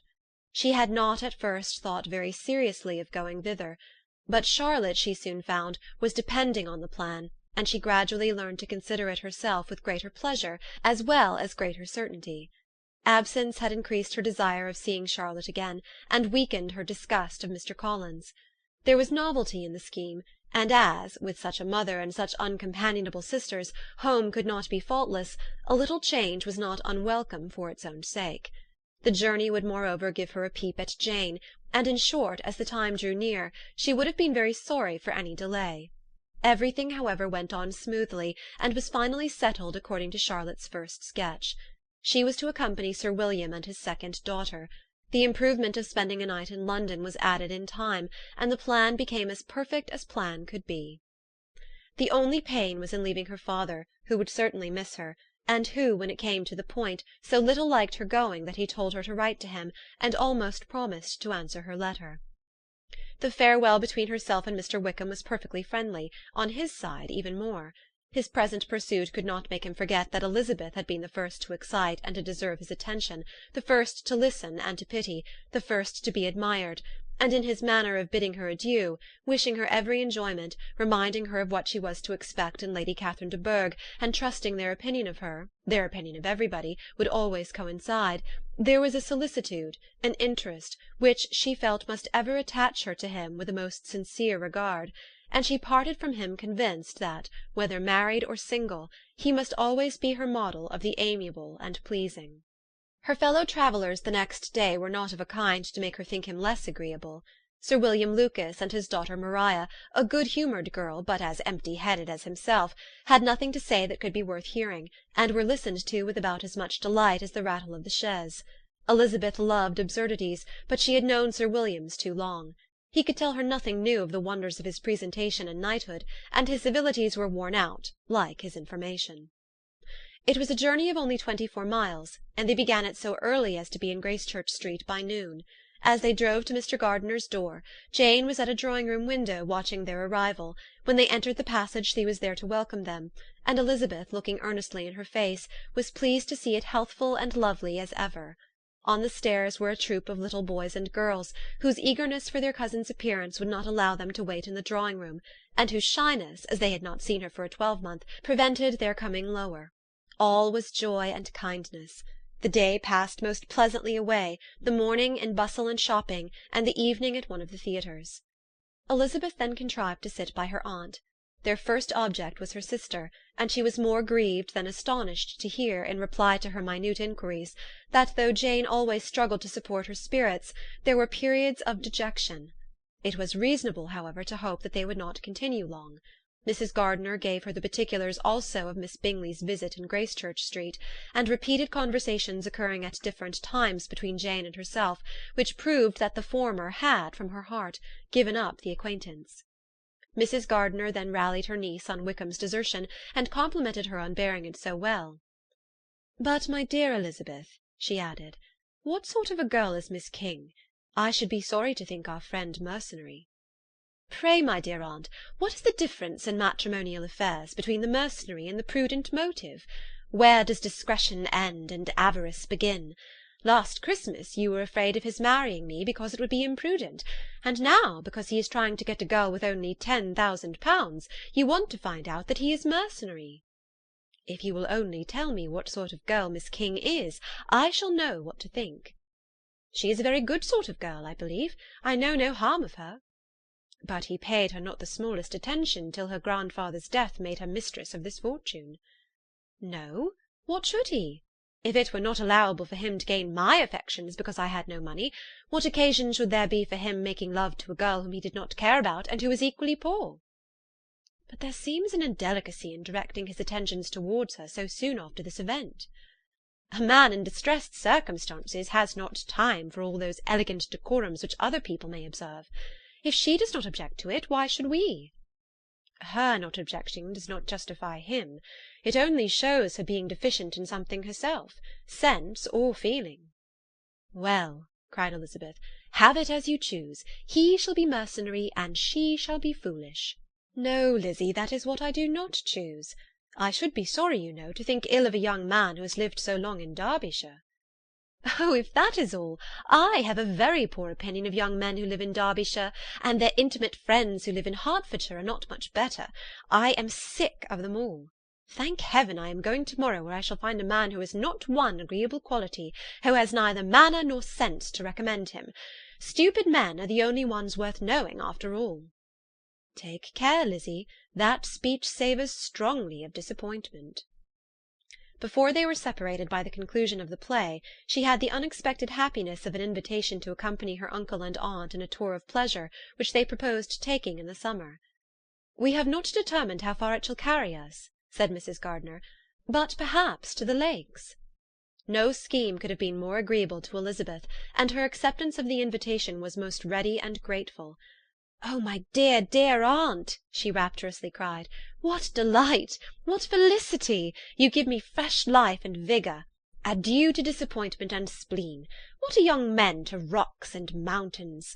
Oh, what hours of transport we shall spend! And when we do return, it shall not be like other travellers, without being able to give one accurate idea of anything. We will know where we have gone. We will recollect what we have seen. Lakes, mountains, and rivers shall not be jumbled together in our imaginations, nor, when we attempt to describe any particular scene, will we begin quarrelling about its relative situation.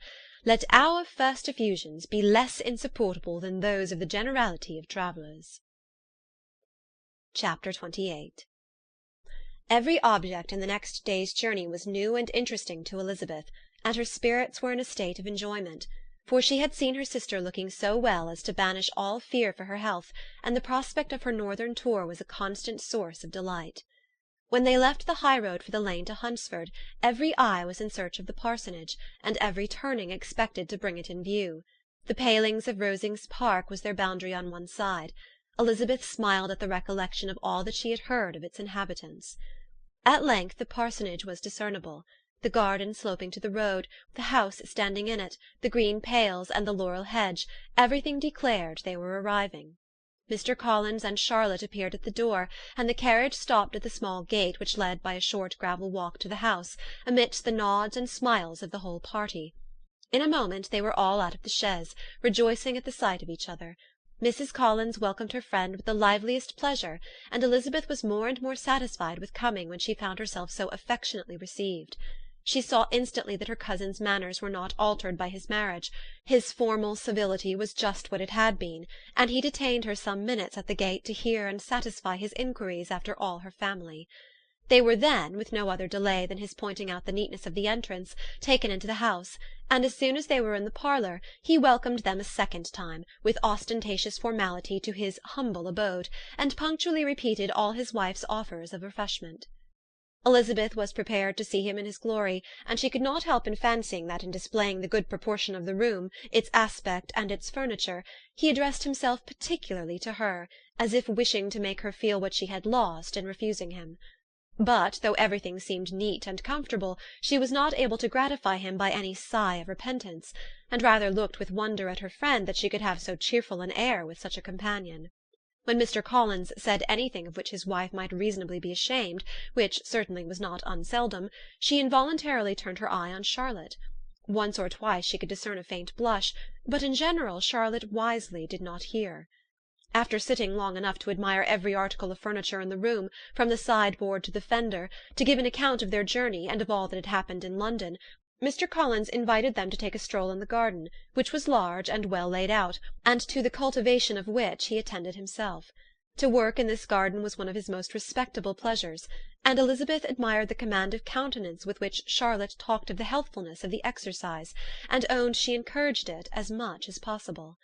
Here, leading the way through every walk and cross-walk, and scarcely allowing them an interval to utter the praises he asked for, every view was pointed out with a minuteness which left beauty entirely behind. He could number the fields in every direction, and could tell how many trees there were in the most distant clump. But of all the views which his garden or which the country or kingdom could boast, none were to be compared with the prospect of Rosings, afforded by an opening in the trees that bordered the park nearly opposite the front of his house. It was a handsome modern building, well situated on rising ground. From his garden Mr. Collins would have led them round his 2 meadows, but the ladies, not having shoes to encounter the remains of a white frost, turned back, and while Sir William accompanied him, Charlotte took her sister and friend over the house, extremely well pleased probably to have the opportunity of showing it without her husband's help. It was rather small, but well built and convenient, and everything was fitted up and arranged with a neatness and consistency of which Elizabeth gave Charlotte all the credit. When Mr. Collins could be forgotten, there was really an air of great comfort throughout, and by Charlotte's evident enjoyment of it, Elizabeth supposed he must be often forgotten. She had already learnt that Lady Catherine was still in the country. It was spoken of again while they were at dinner, when Mr. Collins, joining in, observed, "Yes, Miss Elizabeth, you will have the honour of seeing Lady Catherine de Bourgh on the ensuing Sunday at church, and I need not say you will be delighted with her. She is all affability and condescension, and I doubt not but you will be honoured with some portion of her notice when service is over. I have scarcely any hesitation in saying that she will include you and my sister Maria in every invitation with which she honours us during your stay here. Her behaviour to my dear Charlotte is charming.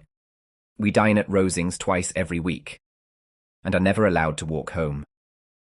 Her ladyship's carriage is regularly ordered for us. I should say one of her ladyship's carriages, for she has several." "Lady Catherine is a very respectable, sensible woman indeed," added Charlotte, "and a most attentive neighbour." "Very true, my dear. That is exactly what I say. She is the sort of woman whom one cannot regard with too much deference."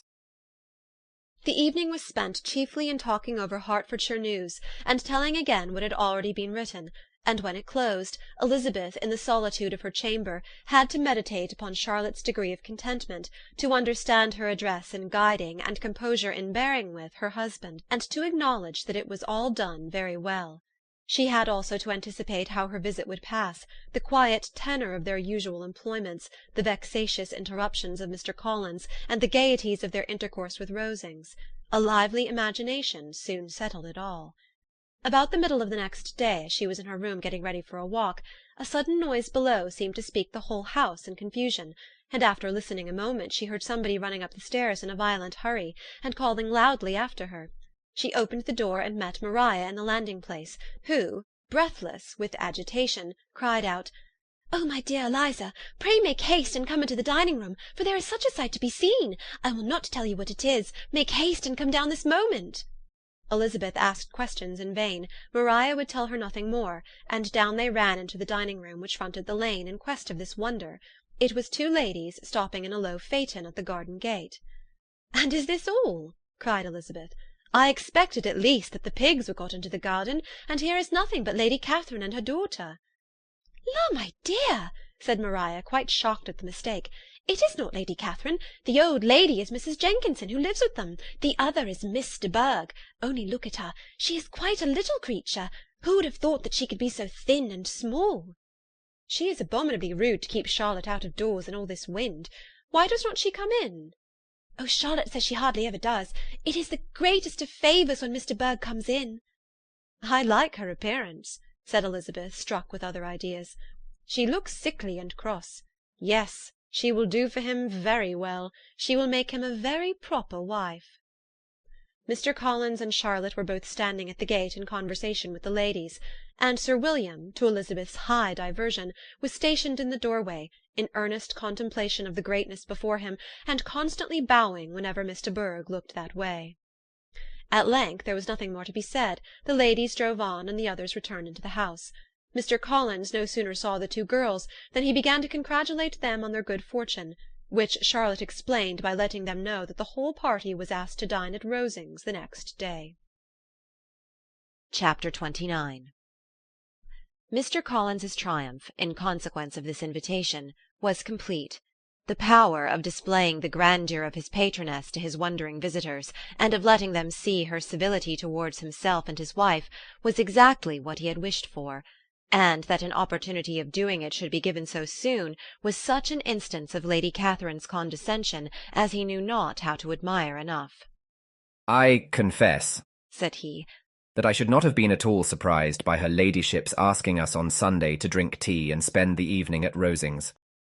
I rather expected, from my knowledge of her affability, that it would happen, but who could have foreseen such an attention as this? Who could have imagined that we should receive an invitation to dine there?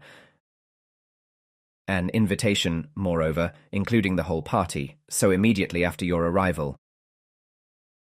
I am the less surprised at what has happened, replied Sir William, from that knowledge of what the manners of the great really are, which my situation in life has allowed me to acquire.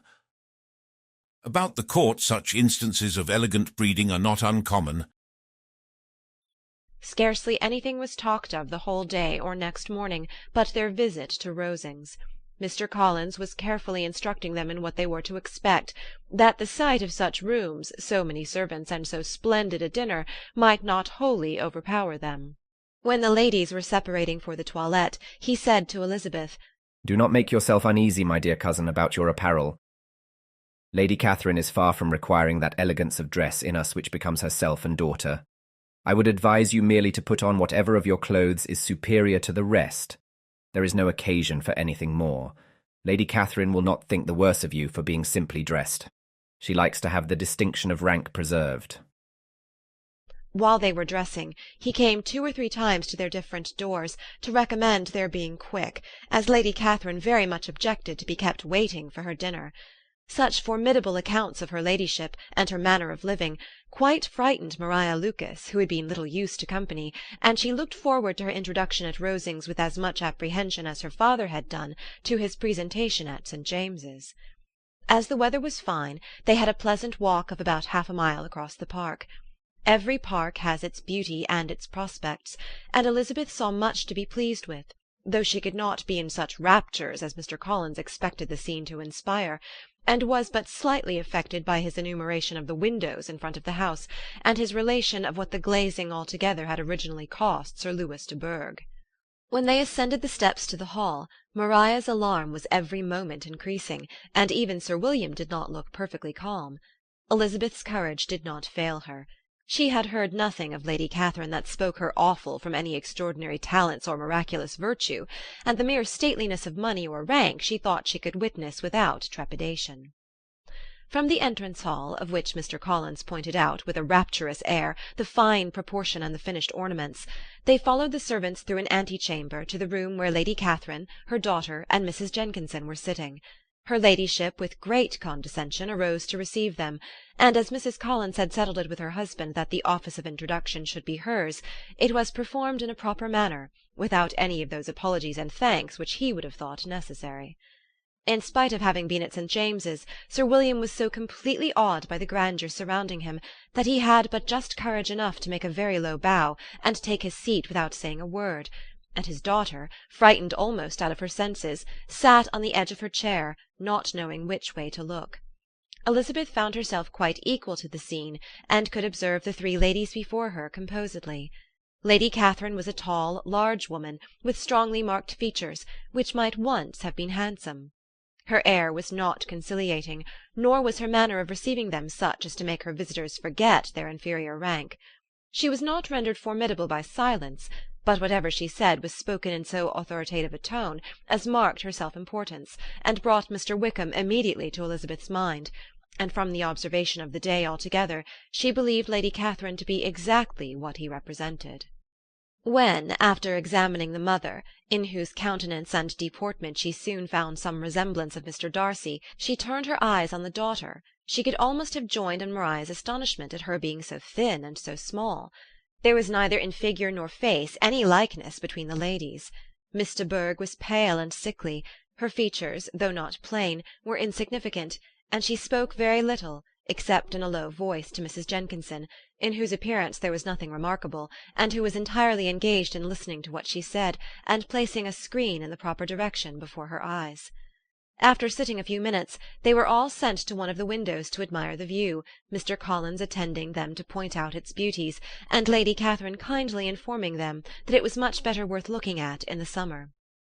The dinner was exceedingly handsome, and there were all the servants and all the articles of plate which Mr. Collins had promised, and, as he had likewise foretold, he took his seat at the bottom of the table by her ladyship's desire, and looked as if he felt that life could furnish nothing greater.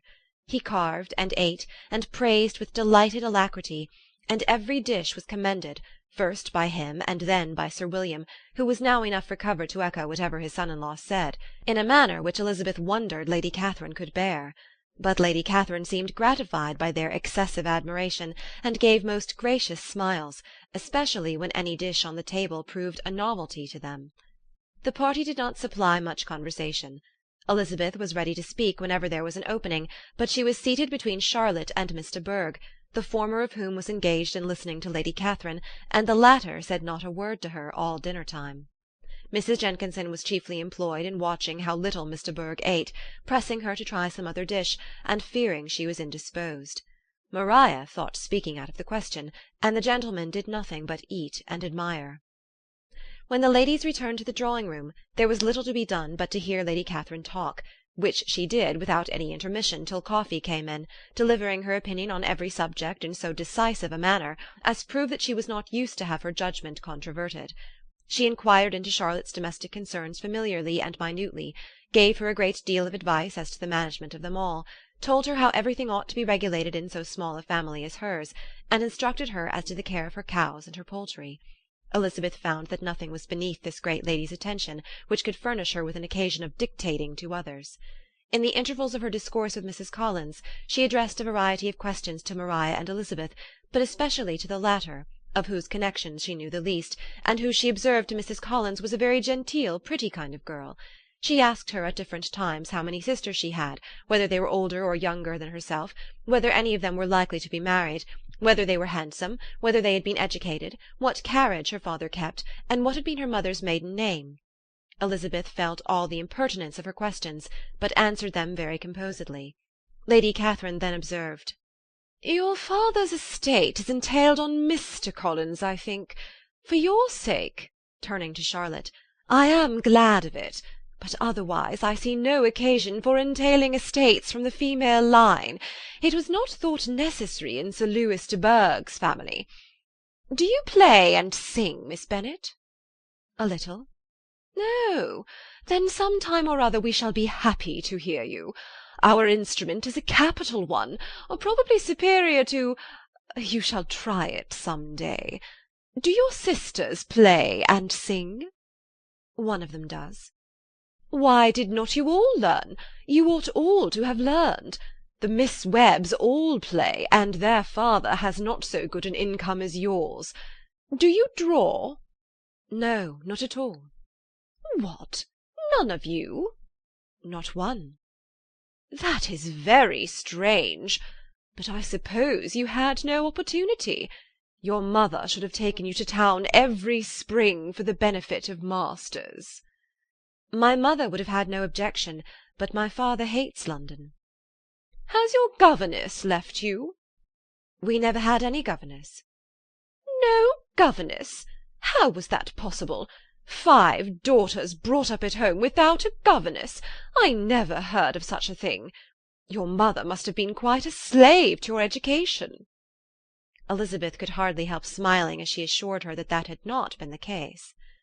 "Then who taught you? Who attended to you? Without a governess you must have been neglected." "Compared with some families, I believe we were, but such of us as wished to learn never wanted the means.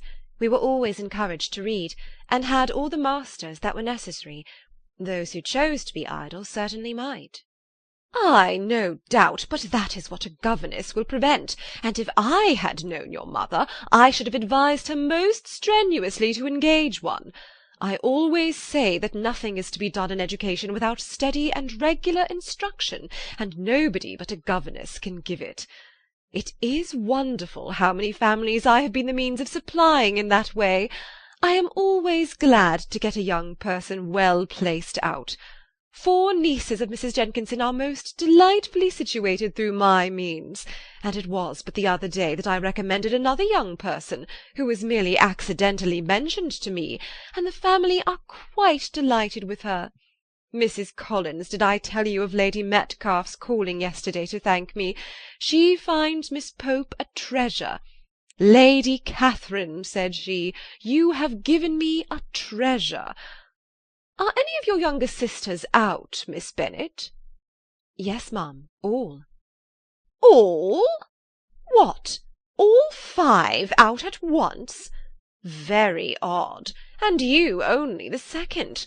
The younger ones out before the elder ones are married. Your younger sisters must be very young. Yes, my youngest is not 16.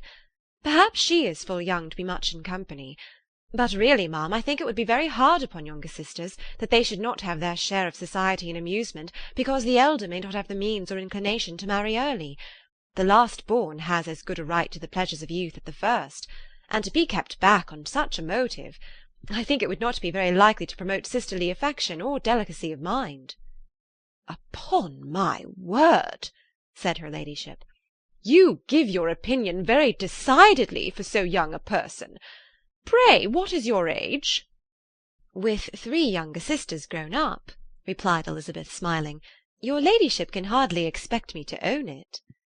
Lady Catherine seemed quite astonished at not receiving a direct answer, and Elizabeth suspected herself to be the first creature who had ever dared to trifle with so much dignified impertinence. You cannot be more than 20, I am sure. Therefore you need not conceal your age. I am not 21.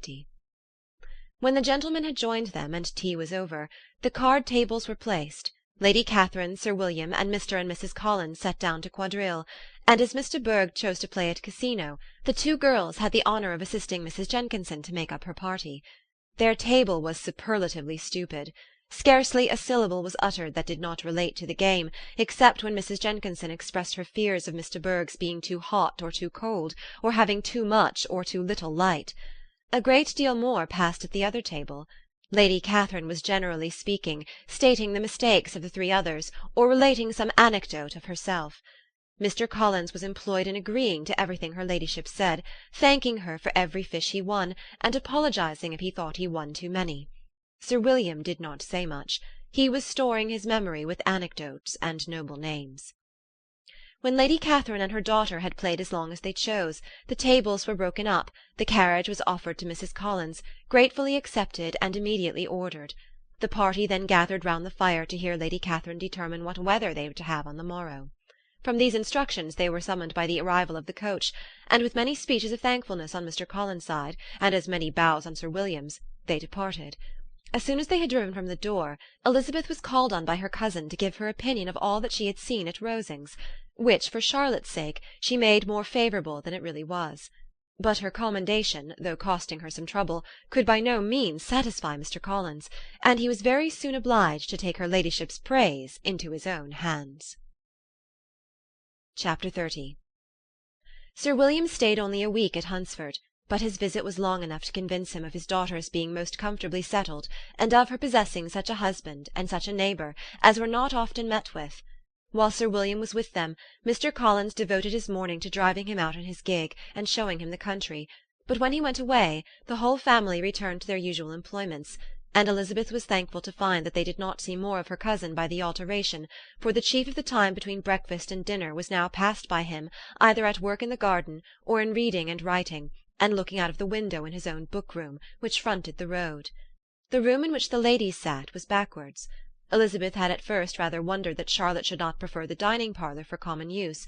It was a better-sized room, and had a more pleasant aspect, but she soon saw that her friend had an excellent reason for what she did, for Mr. Collins would undoubtedly have been much less in his own apartment had they sat in one equally lively, and she gave Charlotte credit for the arrangement. From the drawing-room they could distinguish nothing in the lane, and were indebted to Mr. Collins for the knowledge of what carriages went along, and how often especially Miss de Bourgh drove by in her phaeton, which he never failed coming to inform them of, though it happened almost every day. She not unfrequently stopped at the parsonage, and had a few minutes' conversation with Charlotte, but was scarcely ever prevailed upon to get out. Very few days passed in which Mr. Collins did not walk to Rosings, and not many in which his wife did not think it necessary to go likewise, and till Elizabeth recollected that there might be other family livings to be disposed of, she could not understand the sacrifice of so many hours. Now and then they were honoured with a call from her ladyship, and nothing escaped her observation that was passing in the room during these visits.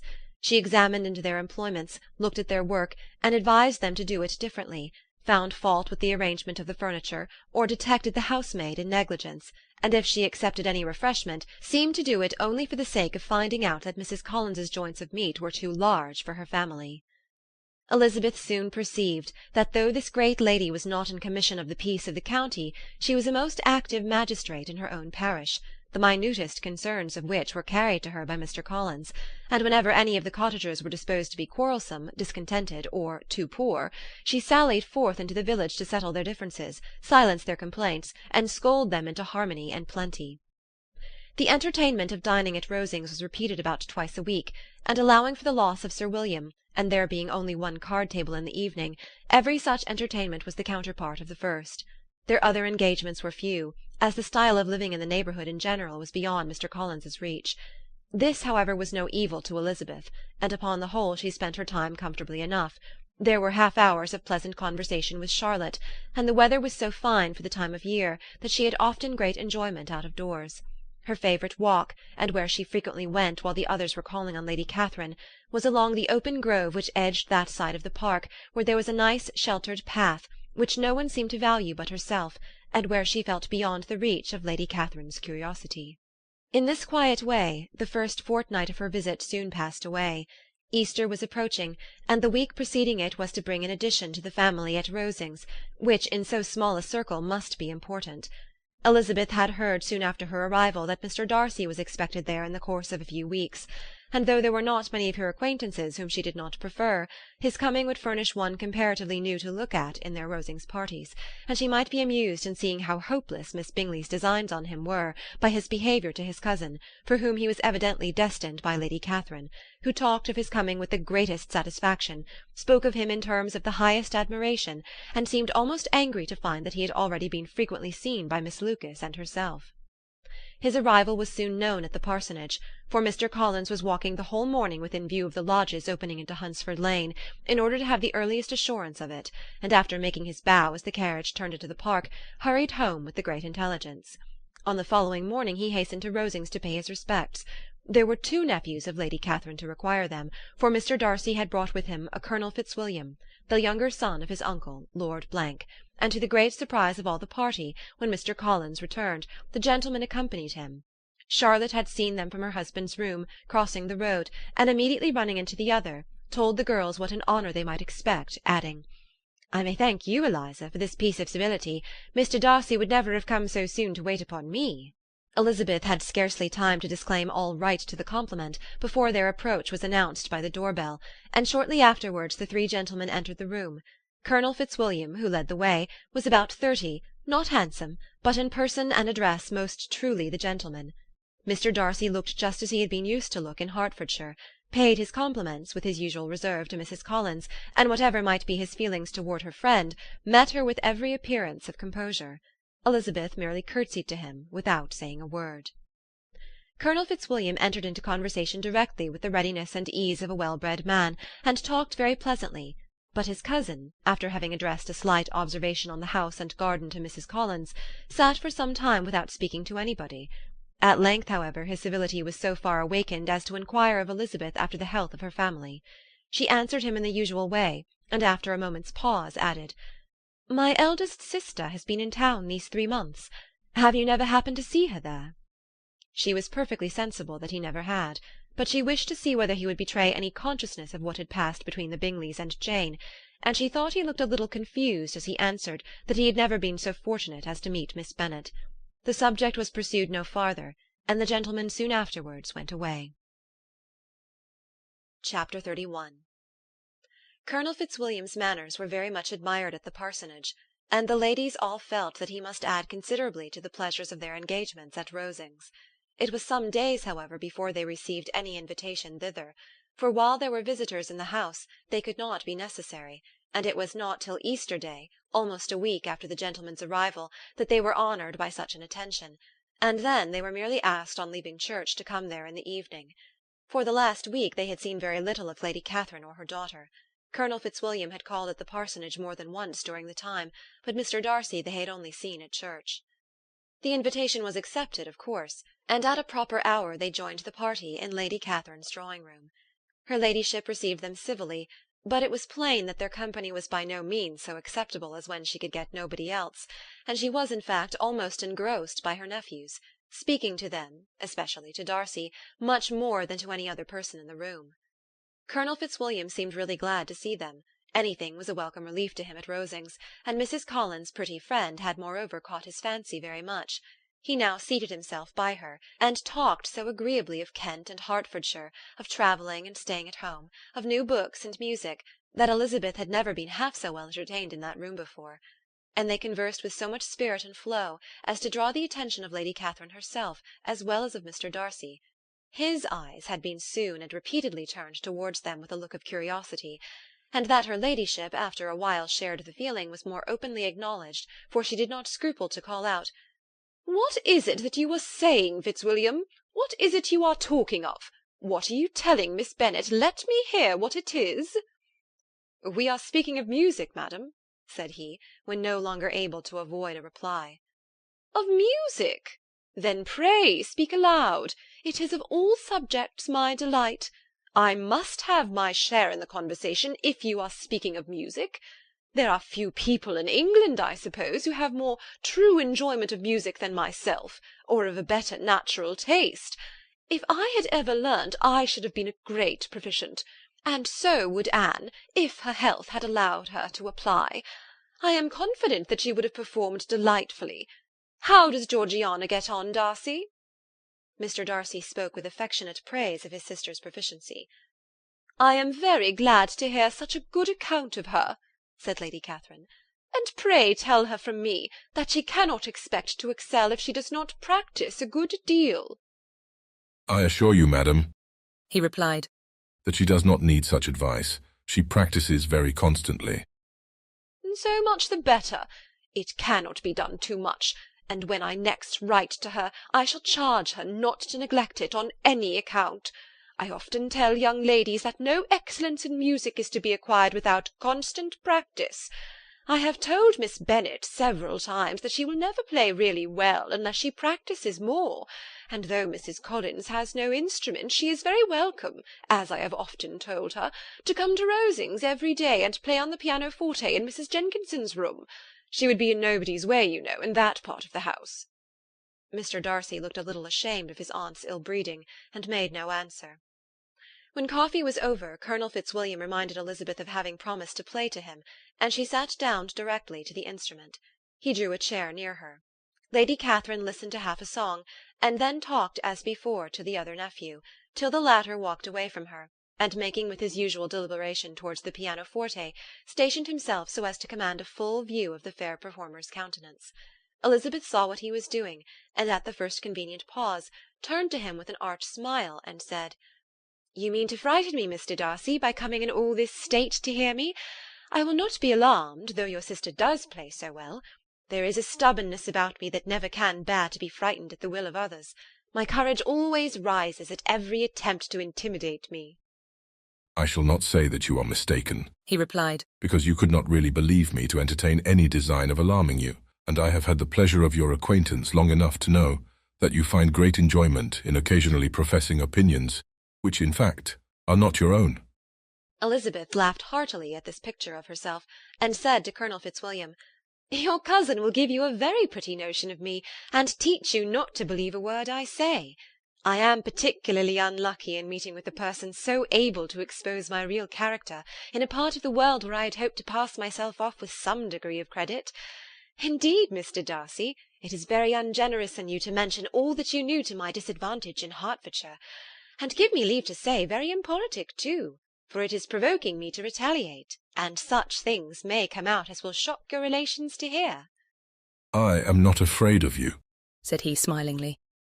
"Pray let me hear what you have to accuse him of," cried Colonel Fitzwilliam. "I should like to know how he behaves among strangers." "You shall hear then, but prepare yourself for something very dreadful. The first time of my ever seeing him in Hertfordshire, you must know, was at a ball. And at this ball, what do you think he did? He danced only 4 dances, though gentlemen were scarce, and to my certain knowledge more than one young lady was sitting down in want of a partner. Mr. Darcy, you cannot deny the fact." "I had not at that time the honour of knowing any lady in the assembly beyond my own party." True, and nobody can ever be introduced in a ballroom. Well, Colonel Fitzwilliam, what do I play next? My fingers await your orders. Perhaps, said Darcy, I should have judged better had I sought an introduction. But I'm ill-qualified to recommend myself to strangers.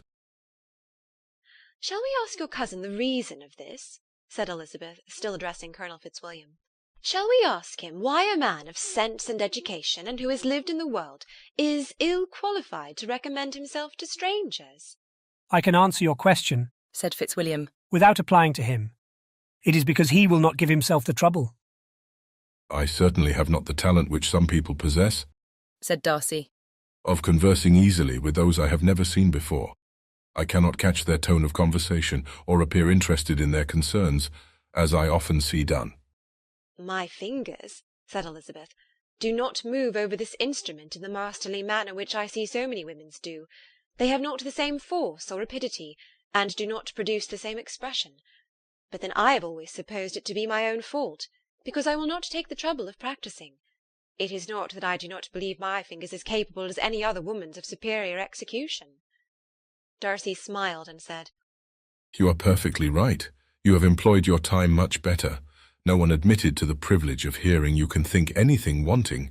We neither of us perform to strangers. Here they were interrupted by Lady Catherine, who called out to know what they were talking of. Elizabeth immediately began playing again. Lady Catherine approached, and after listening for a few minutes, said to Darcy, Miss Bennet would not play at all amiss if she practised more, and could have the advantage of a London master. She has a very good notion of fingering, though her taste is not equal to Anne's. Anne would have been a delightful performer, had her health allowed her to learn. Elizabeth looked at Darcy to see how cordially he assented to his cousin's praise, but neither at that moment, nor at any other, could she discern any symptom of love, and from the whole of his behaviour to Miss de Bourgh she derived this comfort for Miss Bingley, that he might have been just as likely to marry her had she been his relation. Lady Catherine continued her remarks on Elizabeth's performance, mixing with them many instructions on execution and taste. Elizabeth received them with all the forbearance of civility, and at the request of the gentlemen remained at the instrument till her ladyship's carriage was ready to take them all home. Chapter 32. Elizabeth was sitting by herself the next morning, and writing to Jane while Mrs. Collins and Maria were gone on business into the village, when she was startled by a ring at the door, the certain signal of a visitor. As she had heard no carriage, she thought it not unlikely to be Lady Catherine, and under that apprehension was putting away her half-finished letter that she might escape all impertinent questions, when the door opened, and to her very great surprise, Mr. Darcy, and Mr. Darcy only, entered the room. He seemed astonished, too, at finding her alone, and apologized for his intrusion by letting her know that he had understood all the ladies were to be within. They then sat down, and when her inquiries after Rosings were made, seemed in danger of sinking into total silence. It was absolutely necessary, therefore, to think of something, and in this emergence, recollecting when she had seen him last in Hertfordshire, and feeling curious to know what he would say on the subject of their hasty departure, she observed, "How very suddenly you all quitted Netherfield last November, Mr. Darcy. It must have been a most agreeable surprise to Mr. Bingley to see you all after him so soon, for if I recollect right, he went but the day before. He and his sisters were well, I hope, when you left London?" Perfectly so, I thank you. She found that she was to receive no other answer, and after a short pause added, "I think I have understood that Mr. Bingley has not much idea of ever returning to Netherfield again." I have never heard him say so, but it is probable that he may spend very little of his time there in future. He has many friends, and he is at a time of life when friends and engagements are continually increasing. If he means to be but little at Netherfield, it would be better for the neighbourhood that he should give up the place entirely, for then we might possibly get a settled family there. But perhaps Mr. Bingley did not take the house so much for the convenience of the neighbourhood as for his own, and we must expect him to keep it or quit it on the same principle. I should not be surprised, said Darcy, if he were to give it up as soon as any eligible purchase offers. Elizabeth made no answer. She was afraid of talking longer of his friend, and having nothing else to say, was now determined to leave the trouble of finding a subject to him. He took the hint, and soon began with, "This seems a very comfortable house. Lady Catherine, I believe, did a great deal to it when Mr. Collins first came to Hunsford." "I believe she did. and I am sure she could not have bestowed her kindness on a more grateful object. Mr. Collins appears very fortunate in his choice of a wife. Yes, indeed. His friends may well rejoice in his having met with one of the very few sensible women who would have accepted him, or have made him happy if they had. My friend has an excellent understanding, though I am not certain that I consider her marrying Mr. Collins as the wisest thing she ever did. She seems perfectly happy, however, and in a prudential light it is certainly a very good match for her. It must be very agreeable to her to be settled within so easy a distance of her own family and friends. An easy distance, do you call it? It is nearly 50 miles. And what is 50 miles of good road? Little more than half a day's journey. Yes, I call it a very easy distance. I should never have considered the distance as one of the advantages of the match, cried Elizabeth. I should never have said Mrs. Collins was settled near her family. It is a proof of your own attachment to Hertfordshire. Anything beyond the very neighbourhood of Longbourn, I suppose, would appear far. As he spoke, there was a sort of smile which Elizabeth fancied she understood. He must be supposing her to be thinking of Jane and Netherfield, and she blushed as she answered, I do not mean to say that a woman may not be settled too near her family. The far and the near must be relative, and depend on many varying circumstances. Where there is fortune to make the expenses of travelling unimportant, distance becomes no evil. But that is not the case here. Mr. and Mrs. Collins have a comfortable income, but not such a one as will allow of frequent journeys, and I am persuaded my friend would not call herself near her family under less than half the present distance. Mr. Darcy drew his chair a little towards her, and said, You cannot have a right to such very strong local attachment. You cannot have been always at Longbourn. Elizabeth looked surprised. The gentleman experienced some change of feeling. He drew back his chair, took a newspaper from the table, and, glancing over it, said in a colder voice, Are you pleased with Kent? A short dialogue on the subject of the country ensued, on either side calm and concise, and soon put an end to by the entrance of Charlotte and her sister, just returned from her walk. The tete-a-tete surprised them. Mr. Darcy related the mistake which had occasioned his intruding on Miss Bennet, and after sitting a few minutes longer without saying much to anybody, went away. "What can be the meaning of this?" said Charlotte, as soon as he was gone. "My dear Eliza, he must be in love with you, or he would never have called on us in this familiar way." But when Elizabeth told of his silence, it did not seem very likely, even to Charlotte's wishes, to be the case, and after various conjectures they could at last only suppose his visit to proceed from the difficulty of finding anything to do, which was the more probable from the time of year. All field sports were over. Within doors there was Lady Catherine, books, and a billiard-table, but a gentleman cannot always be within doors, and in the nearness of the parsonage, or the pleasantness of the walk to it, or of the people who lived in it, the two cousins found a temptation from this period of walking thither almost every day. They called at various times of the morning, sometimes separately, sometimes together, and now and then accompanied by their aunt. It was plain to them all that Colonel Fitzwilliam came because he had pleasure in their society, a persuasion which of course recommended him still more, and Elizabeth was reminded by her own satisfaction in being with him, as well as by his evident admiration of her former favourite George Wickham, and though in comparing them she saw there was less captivating softness in Colonel Fitzwilliam's manners, she believed he might have the best informed mind. But why Mr. Darcy came so often to the parsonage it was more difficult to understand. It could not be for society, as he frequently sat there 10 minutes together without opening his lips, and when he did speak it seemed the effect of necessity rather than of choice, a sacrifice to propriety, not a pleasure to himself. He seldom appeared really animated. Mrs. Collins knew not what to make of him.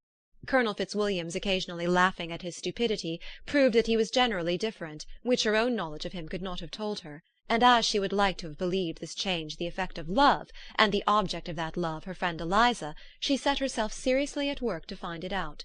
She watched him whenever they were at Rosings, and whenever he came to Hunsford, but without much success.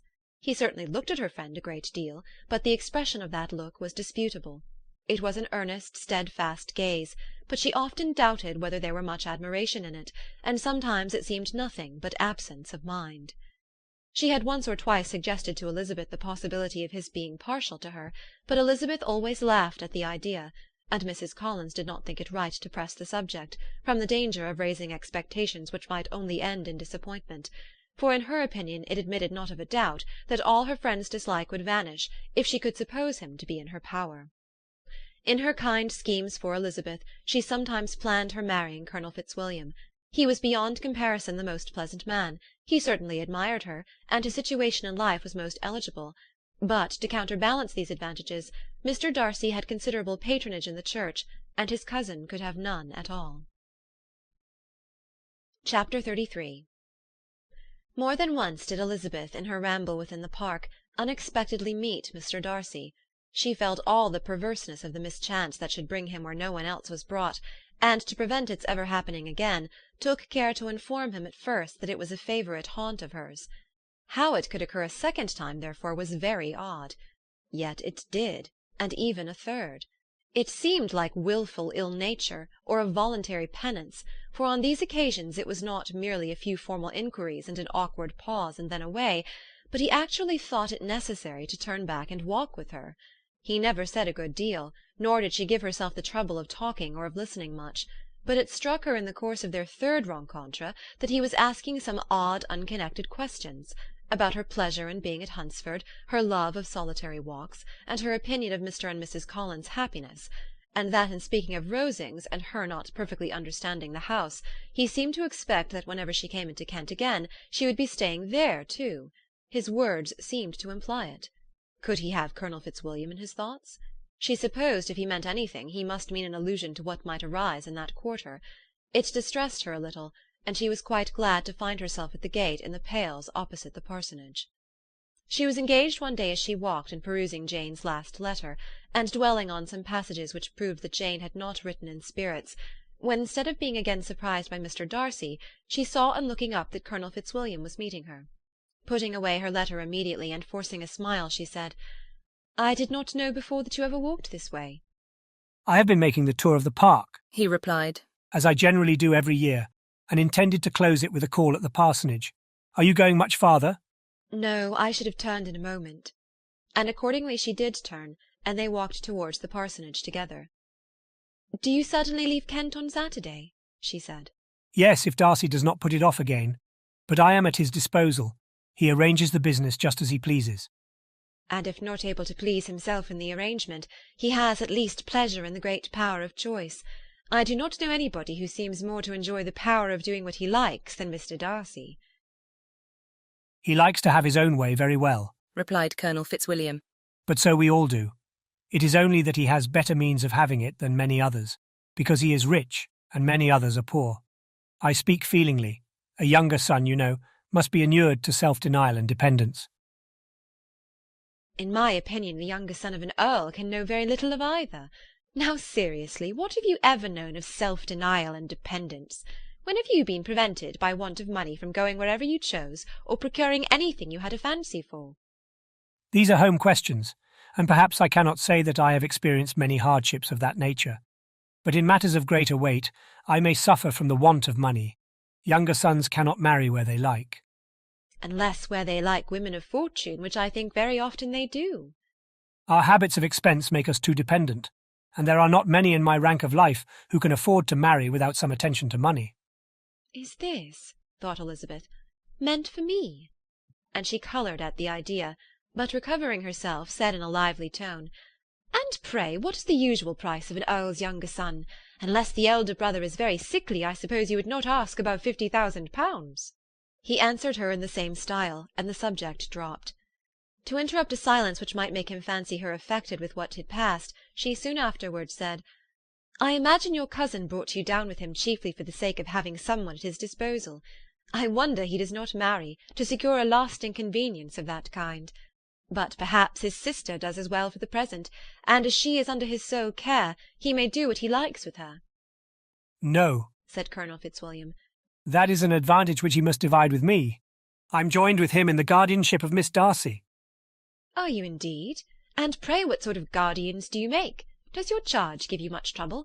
Young ladies of her age are sometimes a little difficult to manage, and if she has the true Darcy spirit, she may like to have her own way."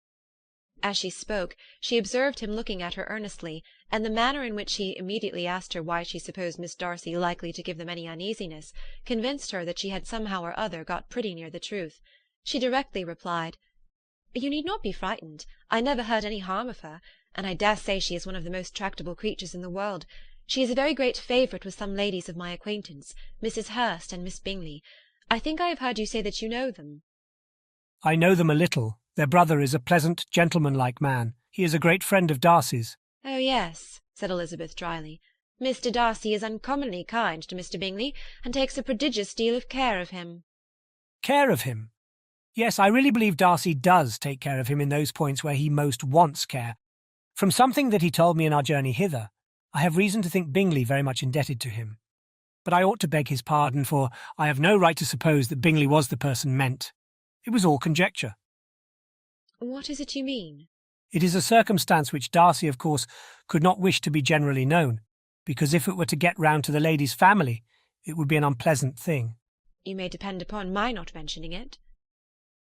And remember that I have not much reason for supposing it to be Bingley. What he told me was merely this, that he congratulated himself on having lately saved a friend from the inconveniences of a most imprudent marriage, but without mentioning names or any other particulars, and I only suspected it to be Bingley, from believing him the kind of young man to get into a scrape of that sort, and from knowing them to have been together the whole of last summer. Did Mr. Darcy give you reasons for this interference? I understood that there were some very strong objections against the lady. And what arts did he use to separate them? He did not talk to me of his own arts, said Fitzwilliam, smiling. He only told me what I have now told you. Elizabeth made no answer, and walked on, her heart swelling with indignation. After watching her a little, Fitzwilliam asked her why she was so thoughtful. "I am thinking of what you have been telling me," said she. "Your cousin's conduct does not suit my feelings. Why was he to be the judge?" You are rather disposed to call his interference officious? I do not see what right Mr. Darcy had to decide on the propriety of his friend's inclination, or why upon his own judgment alone he was to determine and direct in what manner his friend was to be happy. But, she continued, recollecting herself, as we know none of the particulars, it is not fair to condemn him. It is not to be supposed that there was much affection in the case. That is not an unnatural surmise, said Fitzwilliam. But it is lessening the honour of my cousin's triumph very sadly. This was spoken jestingly, but it appeared to her so just a picture of Mr. Darcy that she would not trust herself with an answer, and therefore, abruptly changing the conversation, talked on indifferent matters until they reached the parsonage. There, shut into her own room as soon as their visitor left them, she could think without interruption of all that she had heard. It was not to be supposed that any other people could be meant than those with whom she was connected. There could not exist in the world two men over whom Mr. Darcy could have such boundless influence. That he had been concerned in the measures taken to separate Bingley and Jane she had never doubted, but she had always attributed to Miss Bingley the principal design and arrangement of them. If his own vanity, however, did not mislead him, he was the cause, his pride and caprice were the cause, of all that Jane had suffered and still continued to suffer. He had ruined for a while every hope of happiness for the most affectionate, generous heart in the world, and no one could say how lasting an evil he might have inflicted. There were some very strong objections against the lady, were Colonel Fitzwilliam's words, and these strong objections probably were, her having one uncle who was a country attorney, and another who was in business in London. To Jane herself, she exclaimed, there could be no possibility of objection, all loveliness and goodness as she is, her understanding excellent, her mind improved, and her manners captivating. Neither could anything be urged against my father, who, though with some peculiarities, has abilities Mr. Darcy himself need not disdain, and respectability which he will probably never reach. When she thought of her mother, her confidence gave way a little, but she would not allow that any objections there had material weight with Mr. Darcy, whose pride, she was convinced, would receive a deeper wound from the want of importance in his friends' connections than from their want of sense, and she was quite decided at last that he had been partly governed by this worst kind of pride, and partly by the wish of retaining Mr. Bingley for his sister. The agitation and tears which the subject occasioned brought on a headache, and it grew so much worse towards the evening that, added to her unwillingness to see Mr. Darcy, it determined her not to attend her cousins to Rosings, where they were engaged to drink tea. Mrs. Collins, seeing that she was really unwell, did not press her to go, and as much as possible prevented her husband from pressing her. But Mr. Collins could not conceal his apprehension of Lady Catherine's being rather displeased by her staying at home. Chapter 34. When they were gone, Elizabeth, as if intending to exasperate herself as much as possible against Mr. Darcy, chose for her employment the examination of all the letters which Jane had written to her since her being in Kent. They contained no actual complaint, nor was there any revival of past occurrences, or any communication of present suffering. But in all, and in almost every line of each, there was a want of that cheerfulness which had been used to characterize her style, and which, proceeding from the serenity of a mind at ease with itself, and kindly disposed towards every one, had been scarcely ever clouded. Elizabeth noticed every sentence conveying the idea of uneasiness, with an attention which it had hardly received on the first perusal. Mr. Darcy's shameful boast of what misery he had been able to inflict gave her a keener sense of her sister's sufferings. It was some consolation to think that his visit to Rosings was to end on the day after the next, and a still greater, that in less than a fortnight she should herself be with Jane again, and enabled to contribute to the recovery of her spirits by all that affection could do. She could not think of Darcy's leaving Kent without remembering that his cousin was to go with him, but Colonel Fitzwilliam had made it clear that he had no intentions at all, and agreeable as he was, she did not mean to be unhappy about him.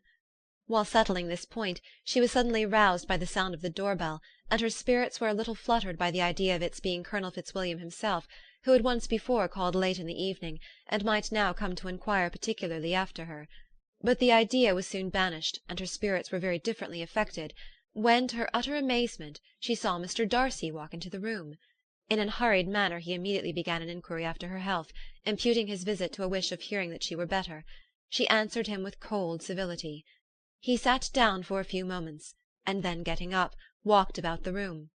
Elizabeth was surprised, but said not a word. After a silence of several minutes, he came towards her in an agitated manner, and thus began. In vain have I struggled. It will not do. My feelings will not be repressed. You must allow me to tell you how ardently I admire and love you. Elizabeth's astonishment was beyond expression. She stared, coloured, doubted, and was silent. This he considered sufficient encouragement, and the avowal of all that he felt, and had long felt for her, immediately followed. He spoke well, but there were feelings besides those of the heart to be detailed, and he was not more eloquent on the subject of tenderness than of pride. His sense of her inferiority, of its being a degradation, of the family obstacles which had always opposed to inclination, were dwelt on with a warmth which seemed due to the consequence he was wounding, but was very unlikely to recommend his suit. In spite of her deeply rooted dislike, she could not be insensible to the compliment of such a man's affection, and though her intentions did not vary for an instant, she was at first sorry for the pain he was to receive, till, roused to resentment by his subsequent language, she lost all compassion in anger. She tried, however, to compose herself to answer him with patience, when he should have done. He concluded with representing to her the strength of that attachment which, in spite of all his endeavours, he had found impossible to conquer, and with expressing his hope that it would now be rewarded by her acceptance of his hand. As he said this, she could easily see that he had no doubt of a favourable answer. He spoke of apprehension and anxiety, but his countenance expressed real security. Such a circumstance could only exasperate further, and when he ceased, the colour rose into her cheeks, and she said, "In such cases as this, it is, I believe, the established mode to express a sense of obligation for the sentiments avowed, however unequally they may be returned. It is natural that obligation should be felt, and if I could feel gratitude, I would now thank you. But I cannot. I have never desired your good opinion, and you have certainly bestowed it most unwillingly. I am sorry to have occasioned pain to any one. It has been most unconsciously done, however, and I hope will be of short duration. The feelings which, you tell me, have long prevented the acknowledgment of your regard, can have little difficulty in overcoming it after this explanation." Mr. Darcy, who was leaning against the mantelpiece with his eyes fixed on her face, seemed to catch her words with no less resentment than surprise. His complexion became pale with anger, and the disturbance of his mind was visible in every feature. He was struggling for the appearance of composure, and would not open his lips till he believed himself to have attained it. The pause was to Elizabeth's feelings dreadful. At length, with a voice of forced calmness, he said, "And this is all the reply which I am to have the honour of expecting. I might perhaps wish to be informed why, with so little endeavour at civility, I am thus rejected, but it is of small importance." "I might as well inquire," replied she. Why, with so evident a desire of offending and insulting me, you chose to tell me that you liked me against your will, against your reason, and even against your character. Was not this some excuse for incivility, if I was incivil? But I have other provocations. You know I have. Had not my feelings decided against you, had they been indifferent, or had they even been favourable, do you think that any consideration would tempt me to accept the man who has been the means of ruining, perhaps for ever, the happiness of a most beloved sister? As she pronounced these words, Mr. Darcy changed colour, but the emotion was short, and he listened without attempting to interrupt her while she continued. I have every reason in the world to think ill of you. No motive can excuse the unjust and ungenerous part you acted there. You dare not, you cannot deny that you have been the principal, if not the only means of dividing them from each other, of exposing one to the censure of the world for caprice and instability, and the other to its derision for disappointed hopes, and involving them both in misery of the acutest kind. She paused, and saw with no slight indignation that he was listening with an air which proved him wholly unmoved by any feeling of remorse. He even looked at her with a smile of affected incredulity. "Can you deny that you have done it?" she repeated. With assumed tranquillity he then replied, I have no wish of denying that I did everything in my power to separate my friend from your sister, or that I rejoice in my success. Towards him I have been kinder than towards myself.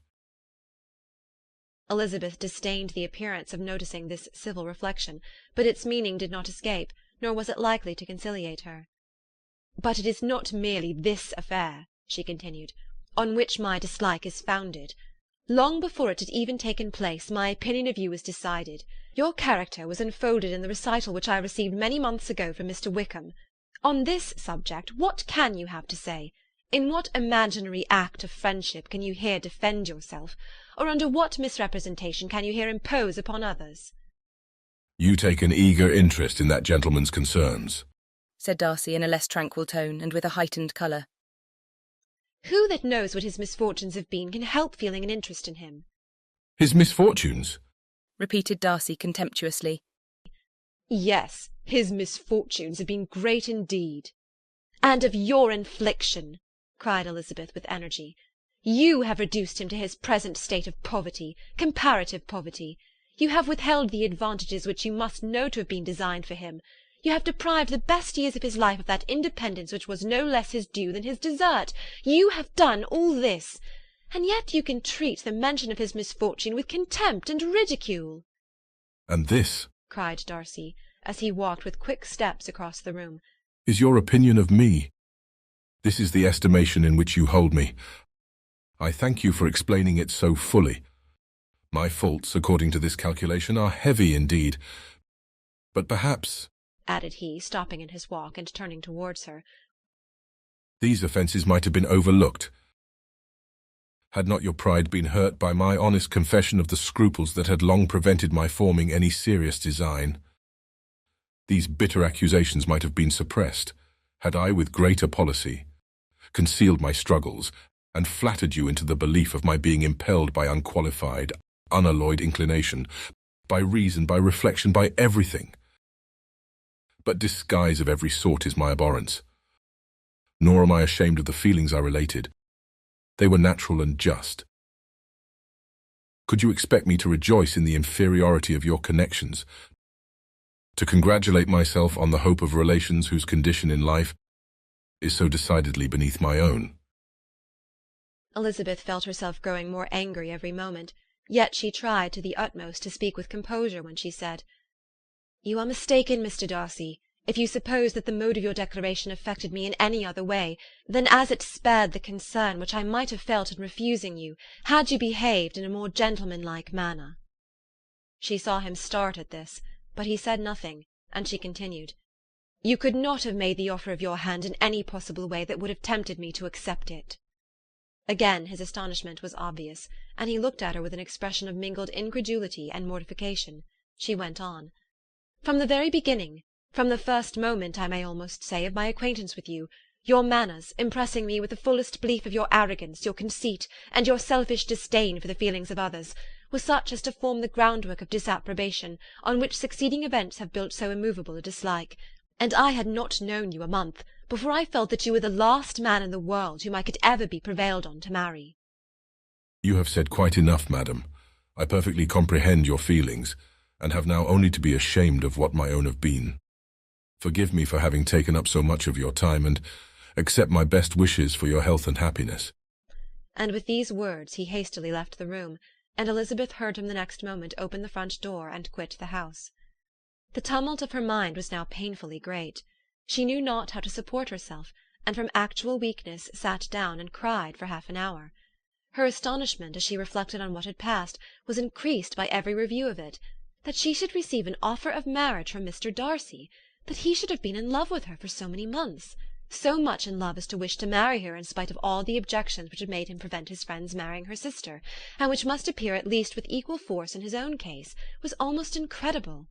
It was gratifying to have inspired unconsciously so strong an affection. But his pride, his abominable pride, his shameless avowal of what he had done with respect to Jane, his unpardonable assurance in acknowledging, though he could not justify it, and the unfeeling manner in which he had mentioned Mr. Wickham, his cruelty towards whom he had not attempted to deny, soon overcame the pity which the consideration of his attachment had for a moment excited. She continued in very agitated reflections till the sound of Lady Catherine's carriage made her feel how unequal she was to encounter Charlotte's observation, and hurried her away to her room. Chapter 35. Elizabeth awoke the next morning to the same thoughts and meditations which had at length closed her eyes. She could not yet recover from the surprise of what had happened. It was impossible to think of anything else, and totally indisposed for employment, she resolved soon after breakfast to indulge herself in air and exercise.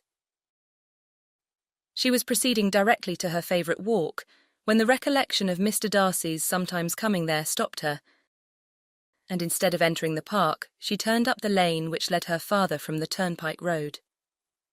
The park paling was still the boundary on one side, and she soon passed one of the gates into the ground. After walking 2 or 3 times along that part of the lane, she was tempted, by the pleasantness of the morning, to stop at the gates and look into the park. The 5 weeks which she had now passed in Kent had made a great difference in the country, and every day was adding to the verdure of the early trees. She was on the point of continuing her walk, when she caught a glimpse of a gentleman within the sort of grove which edged the park. He was moving that way, and fearful of its being Mr. Darcy, she was directly retreating. But the person who advanced was now near enough to see her, and stepping forward with eagerness, pronounced her name. She had turned away, but on hearing herself called, though in a voice which proved it to be Mr. Darcy, she moved again towards the gate. He had by that time reached it also, and holding out a letter, which she instinctively took, said, with a look of haughty composure, "I have been walking in the grove some time in the hope of meeting you. Will you do me the honour of reading that letter?" And then with a slight bow, turned again into the plantation, and was soon out of sight. With no expectation of pleasure, but with the strongest curiosity, Elizabeth opened the letter, and to her still increasing wonder perceived an envelope containing 2 sheets of letter paper, written quite through in a very close hand. The envelope itself was likewise full. Pursuing her way along the lane, she then began it. It was dated from Rosings, at 8 o'clock in the morning, and was as follows. "Be not alarmed, madam, on receiving this letter, by the apprehension of its containing any repetition of those sentiments, or renewal of those offers which were last night so disgusting to you. I write without any intention of paining you or humbling myself by dwelling on wishes, which, for the happiness of both, cannot be too soon forgotten. And the effort which the formation and the perusal of this letter must occasion should have been spared, had not my character required it to be written and read. You must therefore pardon the freedom with which I demand your attention. Your feelings, I know, will bestow it unwillingly, but I demand it of your justice. 2 offences of a very different nature, and by no means of equal magnitude, you last night laid to my charge. The first mentioned was that, regardless of the sentiments of either, I had detached Mr. Bingley from your sister, and the other that I had, in defiance of various claims, in defiance of honour and humanity, ruined the immediate prosperity and blasted the prospects of Mr. Wickham, wilfully and wantonly to have thrown off the companion of my youth, the acknowledged favourite of my father, a young man who had scarcely any other dependence than on our patronage, and who had been brought up to expect its exertion, would be a depravity, to which the separation of two young persons whose affection could be the growth of only a few weeks could bear no comparison. But from the severity of that blame which was last night so liberally bestowed, respecting each circumstance, I shall hope to be in future secured when the following account of my actions and their motives has been read. If, in the explanation of them, which is due to myself, I am under the necessity of relating feelings which may be offensive to yours, I can only say that I am sorry. The necessity must be obeyed, and further apology would be absurd. I had not been long in Hertfordshire before I saw, in common with others, that Bingley preferred your elder sister to any other young woman in the country. But it was not till the evening of the dance at Netherfield that I had any apprehension of his feeling a serious attachment. I had often seen him in love before. At that ball, while I had the honour of dancing with you, I was first made acquainted, by Sir William Lucas's accidental information, that Bingley's attentions to your sister had given rise to a general expectation of their marriage. He spoke of it as a certain event, of which the time alone could be undecided. From that moment, I observed my friend's behaviour attentively, and I could then perceive that his partiality for Miss Bennet was beyond what I had ever witnessed in him. Your sister I also watched. Her look and manners were open, cheerful, and engaging as ever, but without any symptom of peculiar regard. And I remained convinced from the evening's scrutiny that though she received his attentions with pleasure, she did not invite them by any participation of sentiment. If you have not been mistaken here, I must have been in an error. Your superior knowledge of your sister must make the latter probable. If it be so, if I have been misled by such error to inflict pain on her, your resentment has not been unreasonable, but I shall not scruple to assert that the serenity of your sister's countenance and air was such as might have given the most acute observer a conviction that, however amiable her temper, her heart was not likely to be easily touched. That I was desirous of believing her indifferent is certain, but I will venture to say that my investigations and decisions are not usually influenced by my hopes or fears. I did not believe her to be indifferent because I wished it. I believed it on impartial conviction, as truly as I wished it in reason. My objections to the marriage were not merely those which I last night acknowledged to have required the utmost force of passion to put aside in my own case. The want of connection could not be so great an evil to my friend as to me. But there were other causes of repugnance, causes which, though still existing, and existing to an equal degree in both instances, I had myself endeavoured to forget, because they were not immediately before me. These causes must be stated, though briefly. The situation of your mother's family, though objectionable, was nothing in comparison of that total want of propriety so frequently, so almost uniformly betrayed by herself, by your three younger sisters, and occasionally even by your father. Pardon me, it pains me to offend you, but amidst your concern for the defects of your nearest relations, and your displeasure at this representation of them, let it give you consolation to consider that to have conducted yourselves so as to avoid any share of the like censure is praise no less generally bestowed on you and your eldest sister than it is honourable to the sense and disposition of both. I will only say, Father, that from what passed that evening, my opinion of all parties was confirmed, and every inducement heightened, which could have led me before to preserve my friend from what I esteemed a most unhappy connection. He left Netherfield for London on the day following, as you, I am certain, remember, with the design of soon returning. The part which I acted is now to be explained. His sister's uneasiness had been equally excited with my own. Our coincidence of feeling was soon discovered, and, alike sensible that no time was to be lost in detaching their brother, we shortly resolved on joining him directly in London. We accordingly went, and there I readily engaged in the office of pointing out to my friend the certain evils of such a choice. I described and enforced them earnestly. But however this remonstrance might have staggered or delayed his determination, I do not suppose that it would ultimately have prevented the marriage, had it not been seconded by the assurance which I hesitated not in giving of your sister's indifference. He had before believed her to return his affection with sincere, if not with equal regard. But Bingley has great natural modesty, with a stronger dependence on my judgment than on his own. To convince him, therefore, that he had deceived himself was no very difficult point. To persuade him against returning into Hertfordshire, when that conviction had been given, was scarcely the work of a moment. I cannot blame myself for having done thus much. There is but one part of my conduct in the whole affair on which I do not reflect with satisfaction. It is that I condescended to adopt the measures of art so far as to conceal from him your sister's being in town. I knew it myself, as it was known to Miss Bingley, but her brother is even yet ignorant of it. That they might have met without ill consequence is perhaps probable, but his regard did not appear to me enough extinguished for him to see her without some danger. Perhaps this concealment, this disguise was beneath me. It is done, however, and it was done for the best. On this subject I have nothing more to say, no other apology to offer. If I have wounded your sister's feelings, it was unknowingly done, and though the motives which governed me may to you very naturally appear insufficient, I have not yet learnt to condemn them. With respect to that other, more weighty accusation of having injured Mr. Wickham, I can only refute it by laying before you the whole of his connection with my family.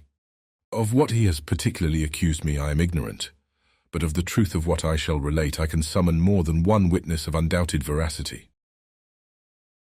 Mr. Wickham is the son of a very respectable man, who had for many years the management of all the Pemberley estates, and whose good conduct in the discharge of his trust naturally inclined my father to be of service to him, and on George Wickham, who was his godson, his kindness was therefore liberally bestowed.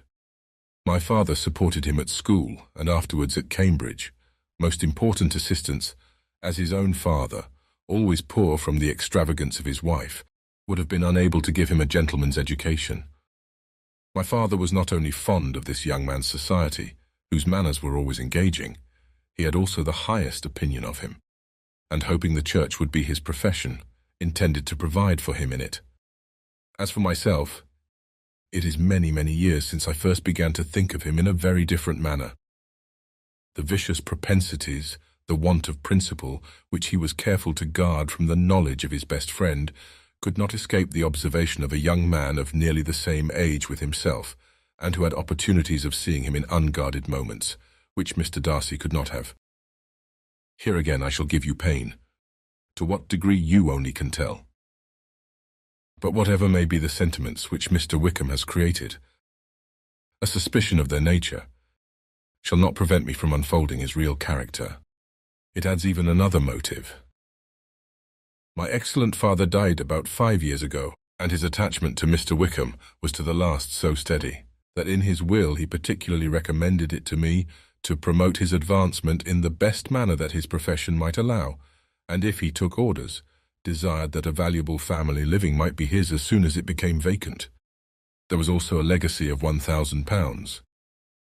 His own father did not long survive mine, and within half a year from these events, Mr. Wickham wrote to inform me that, having finally resolved against taking orders, he hoped I should not think it unreasonable for him to expect some more immediate pecuniary advantage, in lieu of the preferment by which he could not be benefited. He had some intention, he added, of studying the law, and I must be aware that the interest of £1,000 would be a very insufficient support therein. I rather wished than believed him to be sincere, but at any rate was perfectly ready to accede to his proposal. I knew that Mr. Wickham ought not to be a clergyman. The business was therefore soon settled. He resigned all claim to assistance in the church, were it possible that he could ever be in a situation to receive it, and accepted in return £3,000. All connection between us seemed now dissolved. I thought too ill of him to invite him to Pemberley, or admit his society in town. In town, I believe, he chiefly lived, but his studying the law was a mere pretence, and being now free from all restraint, his life was a life of idleness and dissipation. For about 3 years I heard little of him, but on the decease of the incumbent of the living which had been designed for him, he applied to me again by letter for the presentation. His circumstances, he assured me, and I had no difficulty in believing it, were exceedingly bad. He had found the law a most unprofitable study, and was now absolutely resolved on being ordained, if I would present him to the living in question, of which he trusted there could be little doubt, as he was well assured that I had no other person to provide for, and I could not have forgotten my revered father's intentions. You will hardly blame me for refusing to comply with this entreaty, or for resisting every repetition of it. His resentment was in proportion to the distress of his circumstances, and he was doubtless as violent in his abuse of me to others as in his reproaches to myself. After this period, every appearance of acquaintance was dropped. How he lived I know not, but last summer he was again most painfully obtruded on my notice. I must now mention a circumstance which I would wish to forget myself, and which no obligation less than the present should induce me to unfold to any human being. Having said thus much, I feel no doubt of your secrecy. My sister, who is more than 10 years my junior, was left to the guardianship of my mother's nephew, Colonel Fitzwilliam, and myself. About a year ago she was taken from school, and an establishment formed for her in London, and last summer she went with the lady who presided over it to Ramsgate. And thither also went Mr. Wickham, undoubtedly by design, for there proved to have been a prior acquaintance between him and Mrs. Young, in whose character we were most unhappily deceived. And by her connivance and aid, he so far recommended himself to Georgiana, whose affectionate heart retained a strong impression of his kindness to her as a child, that she was persuaded to believe herself in love, and to consent to an elopement. She was then but 15, which must be her excuse, and after stating her imprudence, I am happy to add that I owed the knowledge of it to herself. I joined them unexpectedly a day or two before the intended elopement, and then Georgiana, unable to support the idea of grieving and offending a brother, whom she almost looked up to as a father, acknowledged the whole to me. You may imagine what I felt and how I acted. Regard for my sister's credit and feelings prevented any public exposure. But I wrote to Mr. Wickham, who left the place immediately, and Mrs. Young was, of course, removed from her charge.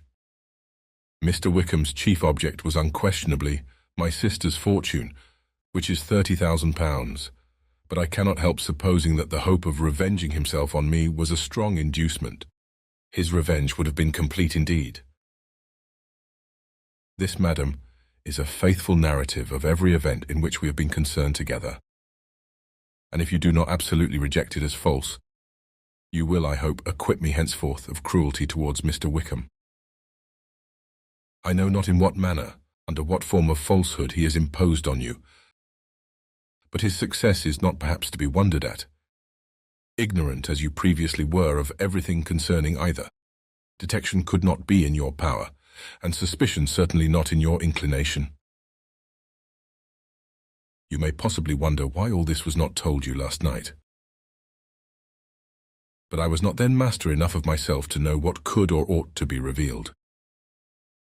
For the truth of everything here related, I can appeal more particularly to the testimony of Colonel Fitzwilliam, who, from our near relationship and constant intimacy, and still more as one of the executors of my father's will, has been unavoidably acquainted with every particular of these transactions. If your abhorrence of me should make my assertions valueless, you cannot be prevented by the same cause from confiding in my cousin, and that there may be the possibility of consulting him, I shall endeavour to find some opportunity of putting this letter in your hands in the course of the morning. I will only add, God bless you, Fitzwilliam Darcy. Chapter 36. If Elizabeth, when Mr. Darcy gave her the letter, did not expect it to contain a renewal of his offers, she had formed no expectation at all of its contents. But such as they were, it may well be supposed how eagerly she went through them, and what a contrariety of emotion they excited. Her feelings, as she read, were scarcely to be defined. With amazement did she first understand that he believed any apology to be in his power, and steadfastly was she persuaded that he could have no explanation to give which a just sense of shame would not conceal. With a strong prejudice against everything he might say, she began his account of what had happened at Netherfield. She read with an eagerness which hardly left her power of comprehension, and from impatience of knowing what the next sentence might bring, was incapable of attending to the sense of the one before her eyes. His belief of her sister's insensibility she instantly resolved to be false, and his account of the real, the worst objections to the match, made her too angry to have any wish of doing him justice. He expressed no regret for what he had done which satisfied her. His style was not penitent, but haughty. It was all pride and insolence.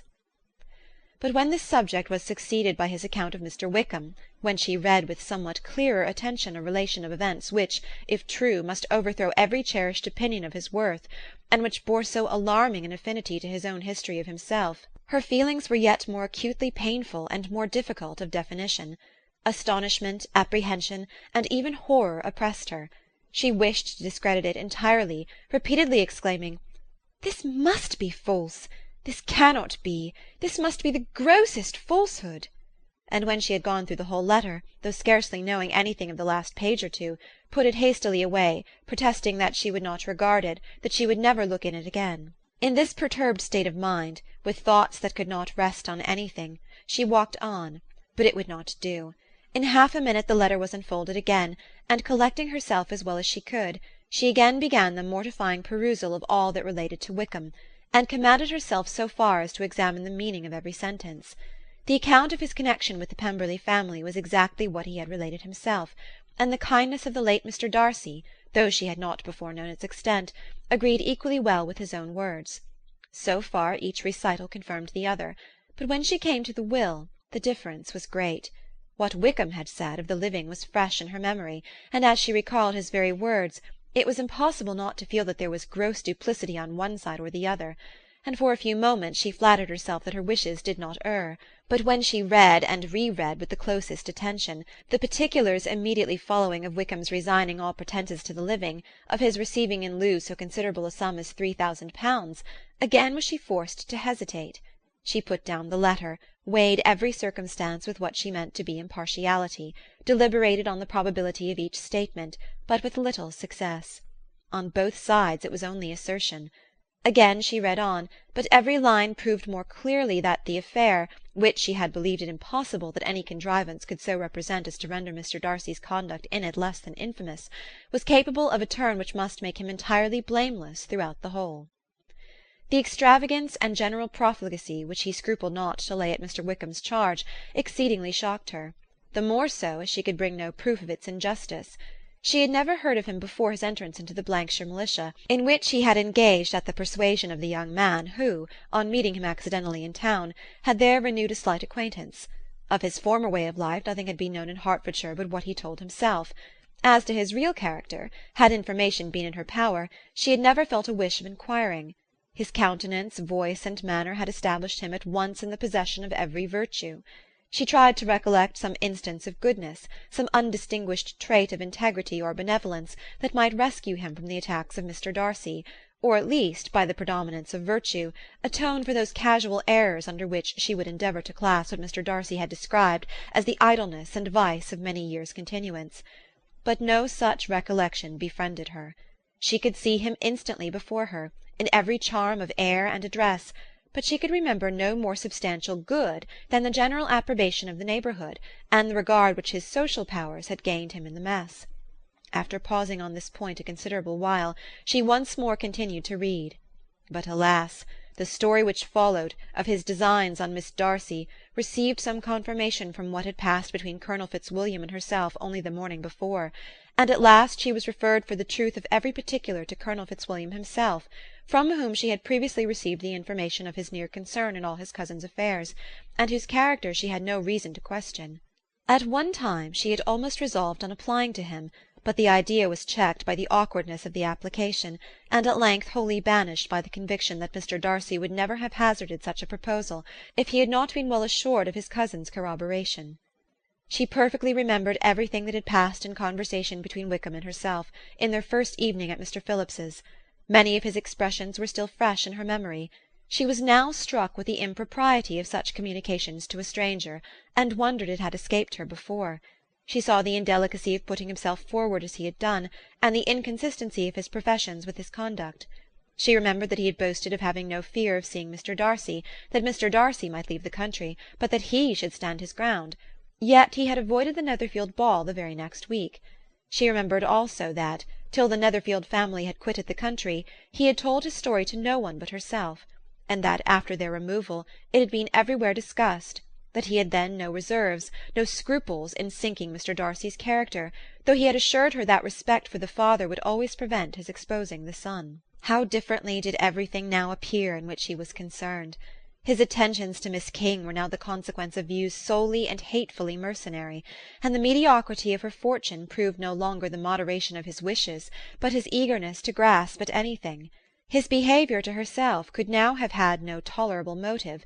He had either been deceived with regard to her fortune, or had been gratifying his vanity by encouraging the preference which she believed she had most incautiously shown.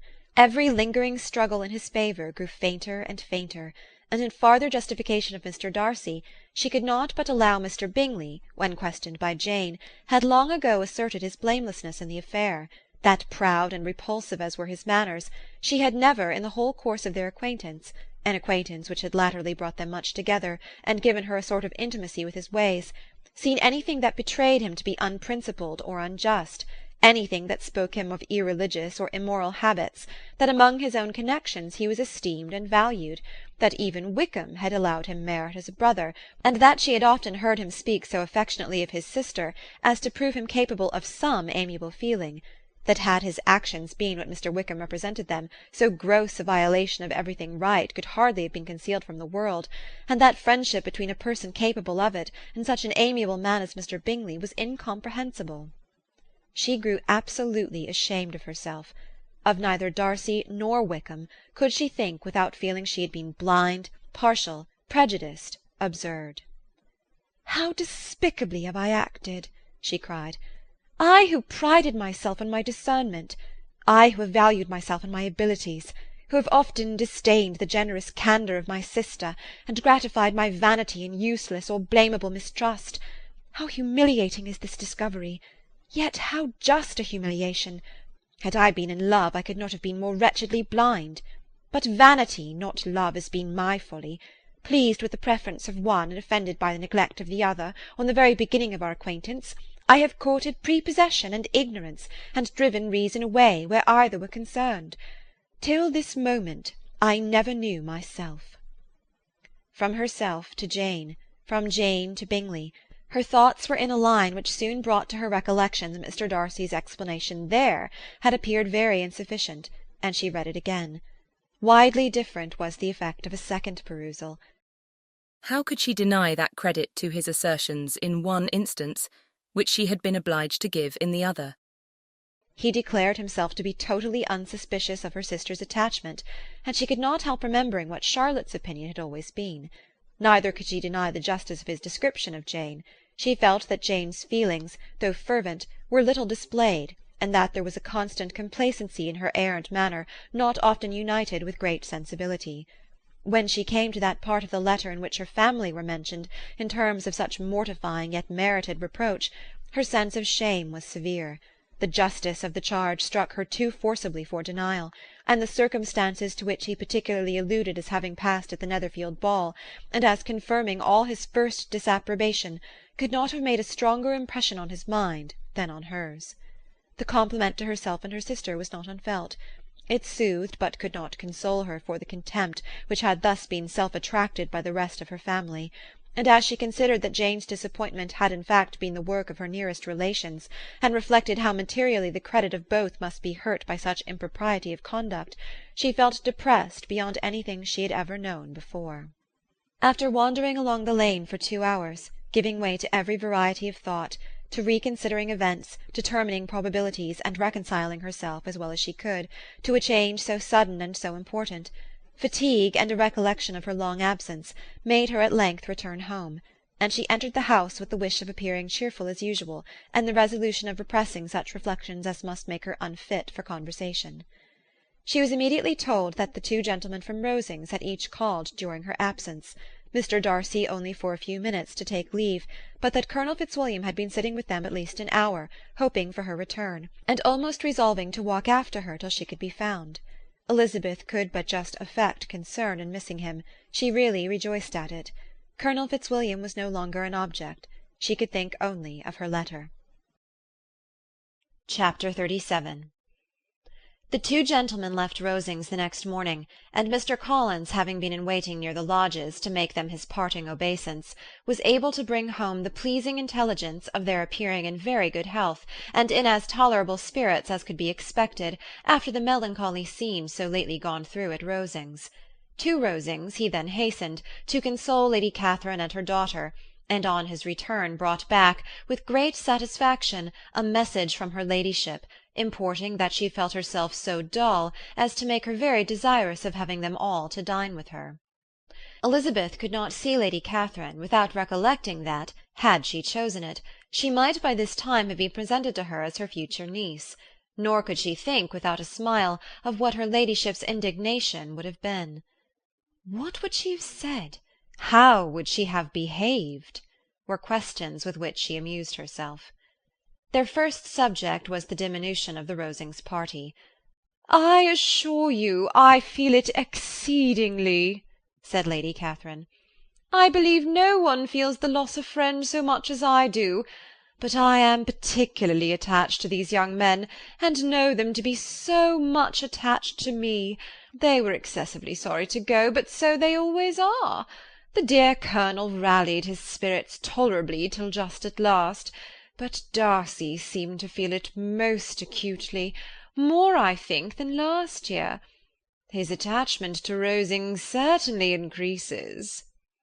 Mr. Collins had a compliment and an allusion to throw in here, which were kindly smiled on by the mother and daughter.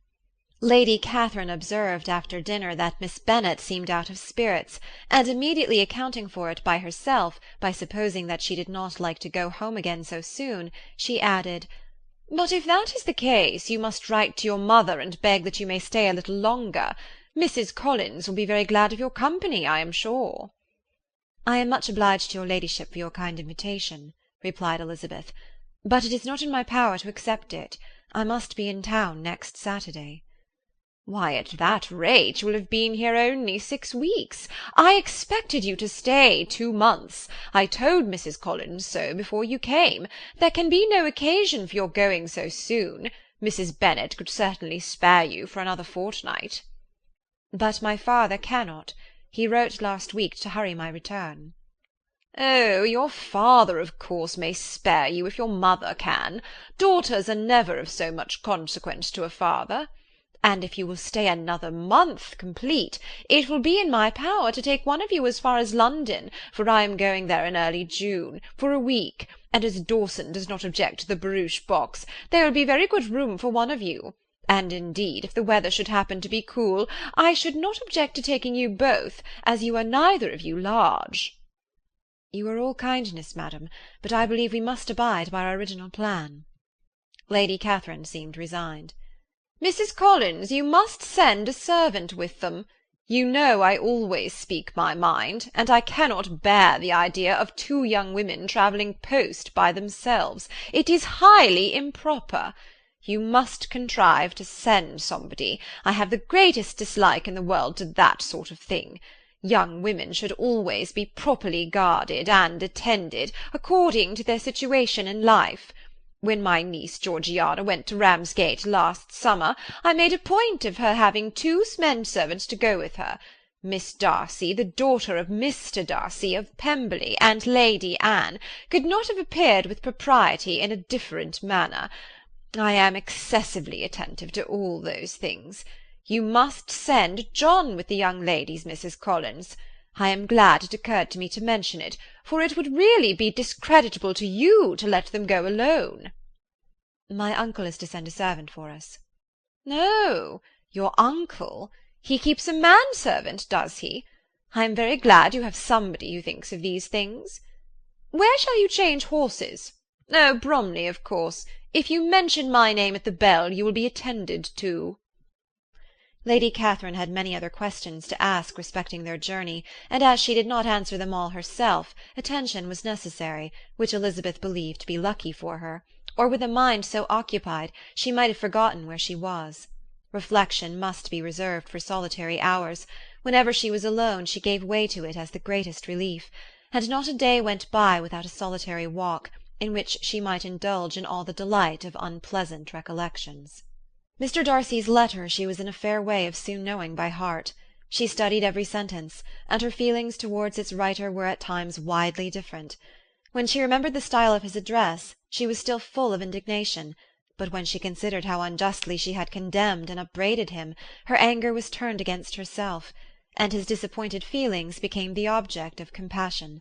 His attachment excited gratitude, his general character respect, but she could not approve him, nor could she for a moment repent her refusal, or feel the slightest inclination ever to see him again.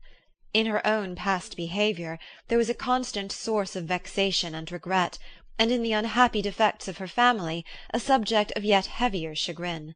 They were hopeless of remedy.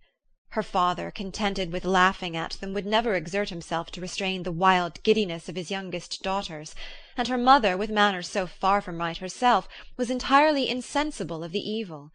Elizabeth had frequently united with Jane in an endeavour to check the imprudence of Catherine and Lydia, but while they were supported by their mother's indulgence, what chance could there be of improvement?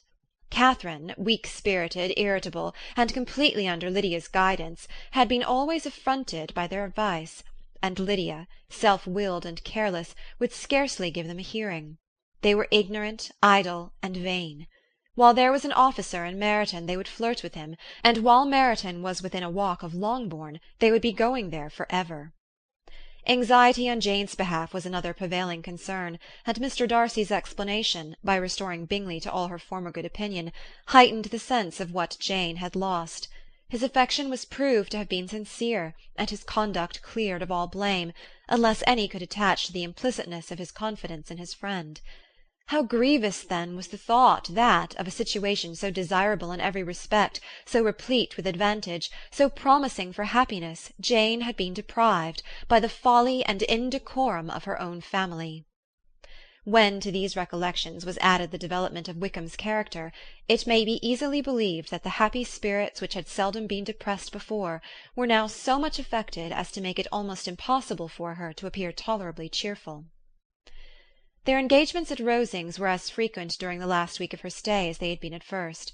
The very last evening was spent there, and her ladyship again inquired minutely into the particulars of their journey, gave them directions as to the best method of packing, and was so urgent on the necessity of placing gowns in the only right way, that Maria thought herself obliged, on her return, to undo all the work of the morning, and pack her trunk afresh. When they parted, Lady Catherine, with great condescension, wished them a good journey, and invited them to come to Hunsford again next year, and Miss de Bourgh exerted herself so far as to curtsy and hold out her hand to both. Chapter 38. On Saturday morning Elizabeth and Mr. Collins met for breakfast a few minutes before the others appeared, and he took the opportunity of paying the parting civilities which he deemed indispensably necessary.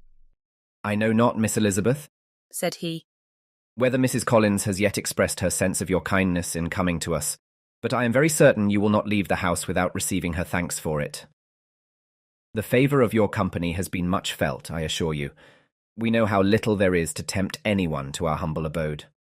Our plain manner of living, our small rooms and few domestics, and the little we see of the world, must make Hunsford extremely dull to a young lady like yourself. But I hope you will believe us grateful for the condescension, and that we have done everything in our power to prevent you spending your time unpleasantly." Elizabeth was eager with her thanks and assurances of happiness. She had spent 6 weeks with great enjoyment, and the pleasure of being with Charlotte, and the kind attentions she had received, must make her feel the obliged. Mr. Collins was gratified, and with a more smiling solemnity replied, "It gives me the greatest pleasure to hear that you have passed your time not disagreeably. We have certainly done our best, and most fortunately having it in our power to introduce you to very superior society, and from our connection with Rosings, the frequent means of varying the humble home scene, I think we may flatter ourselves that your Hunsford visit cannot have been entirely irksome. Our situation with regard to Lady Catherine's family is, indeed, the sort of extraordinary advantage and blessing which few can boast. You see on what a footing we are. You see how continually we are engaged there. In truth, I must acknowledge that, with all the disadvantages of this humble parsonage, I should not think anyone abiding in it an object of compassion, while they are sharers of our intimacy at Rosings. Words were insufficient for the elevation of his feelings, and he was obliged to walk about the room, while Elizabeth tried to unite civility and truth in a few short sentences. You may, in fact, carry a very favourable report of us into Hertfordshire, my dear cousin. I flatter myself, at least, that you will be able to do so. Lady Catherine's great attentions to Mrs. Collins you have been a daily witness of, and altogether I trust it does not appear that your friend has drawn an unfortunate... But on this point it will be as well to be silent. Only let me assure you, my dear Miss Elizabeth, that I can from my heart most cordially wish you equal felicity in marriage. My dear Charlotte and I have but one mind and one way of thinking. There is in everything a most remarkable resemblance of character and ideas between us. We seem to have been designed for each other. Elizabeth could safely say that it was a great happiness where that was the case, and with equal sincerity could add that she firmly believed and rejoiced in his domestic comforts. She was not sorry, however, to have the recital of them interrupted by the lady from whom they sprang. Poor Charlotte! It was melancholy to leave her to such society, but she had chosen it with her eyes open, and though evidently regretting that her visitors were to go, she did not seem to ask for compassion. Her home and her housekeeping, her parish and her poultry, and all their dependent concerns, had not yet lost their charms. At length the chaise arrived, the trunks were fastened on, the parcels placed within, and it was pronounced to be ready. After an affectionate parting between the friends, Elizabeth was attended to the carriage by Mr. Collins, and as they walked down the garden he was commissioning her with his best respects to all her family, not forgetting his thanks for the kindness he had received at Longbourn in the winter, and his compliments to Mr. and Mrs. Gardiner, though unknown. He then handed her in, Maria followed, and the door was on the point of being closed, when he suddenly reminded them, with some consternation, that they had hitherto forgotten to leave any message for the ladies at Rosings. But, he added, you will of course wish to have your humble respects delivered to them, with your grateful thanks for their kindness to you while you have been here. Elizabeth made no objection. The door was then allowed to be shut, and the carriage drove off. "Good gracious!" cried Maria, after a few minutes' silence. "It seems but a day or two since we first came, and yet how many things have happened!" "A great many indeed," said her companion with a sigh. "We have dined 9 times at Rosings, besides drinking tea there twice. How much I shall have to tell!" Elizabeth added privately, "And how much I shall have to conceal."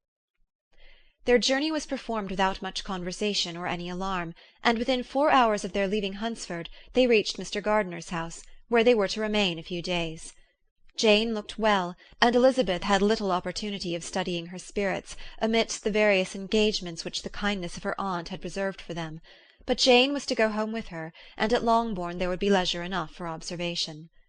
It was not without an effort, meanwhile, that she could wait even for Longbourn before she told her sister of Mr. Darcy's proposals. To know that she had the power of revealing what would so exceedingly astonish Jane, and must at the same time so highly gratify whatever of her own vanity she had not yet been able to reason away, was such a temptation to openness as nothing could have conquered the state of indecision which she remained as to the extent of what she should communicate, and her fear, if she once entered on the subject, of being hurried into repeating something of Bingley which might only grieve her sister further. Chapter 39. It was the second week in May, in which the 3 young ladies set out together from Gracechurch Street for the town of in Hertfordshire, and as they drew near the appointed inn where Mr. Bennet's carriage was to meet them, they quickly perceived, in token of the coachman's punctuality, both Kitty and Lydia looking out of a dining-room upstairs. These 2 girls had been above an hour in the place, happily employed in visiting an opposite milliner, watching the sentinel on guard, and dressing a salad and cucumber.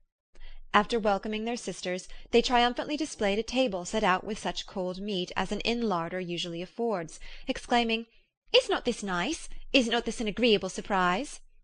"And we mean to treat you all," added Lydia, "but you must lend us the money, for we have just spent ours at the shop out there." Then showing her purchases, "Look here, I've bought this bonnet. I do not think it is very pretty, but I thought I might as well buy it as not. I shall pull it to pieces as soon as I get home, and see if I can make it up any better." And when her sisters abused it as ugly, she added with perfect unconcern, "Oh, but there were 2 or 3 much uglier in the shop, and when I have bought some prettier coloured satin to trim it with fresh, I think it will be very tolerable. Besides, it will not much signify what one wears this summer, after the Blankshire have left Meryton, and they are going in a fortnight." "Are they indeed?" cried Elizabeth with the greatest satisfaction. "They are going to be encamped near Brighton, and I do so want papa to take us all there for the summer. It would be such a delicious scheme, and I dare say it would cost hardly anything at all. Mamma would like to go too, of all things. Only think what a miserable summer else we shall have." Yes, thought Elizabeth, that would be a delightful scheme indeed, and completely do for us at once. Good heaven! Brighton, and a whole campful of soldiers to us, who have been overset already by one poor regiment of militia and the monthly balls of Meryton. "Now I have got some news for you," said Lydia, as they sat down at table. "What do you think? It is excellent news, capital news, and about a certain person we all like." Jane and Elizabeth looked at each other, and the waiter was told he need not stay. Lydia laughed and said, "Ay, that is just like your formality and discretion.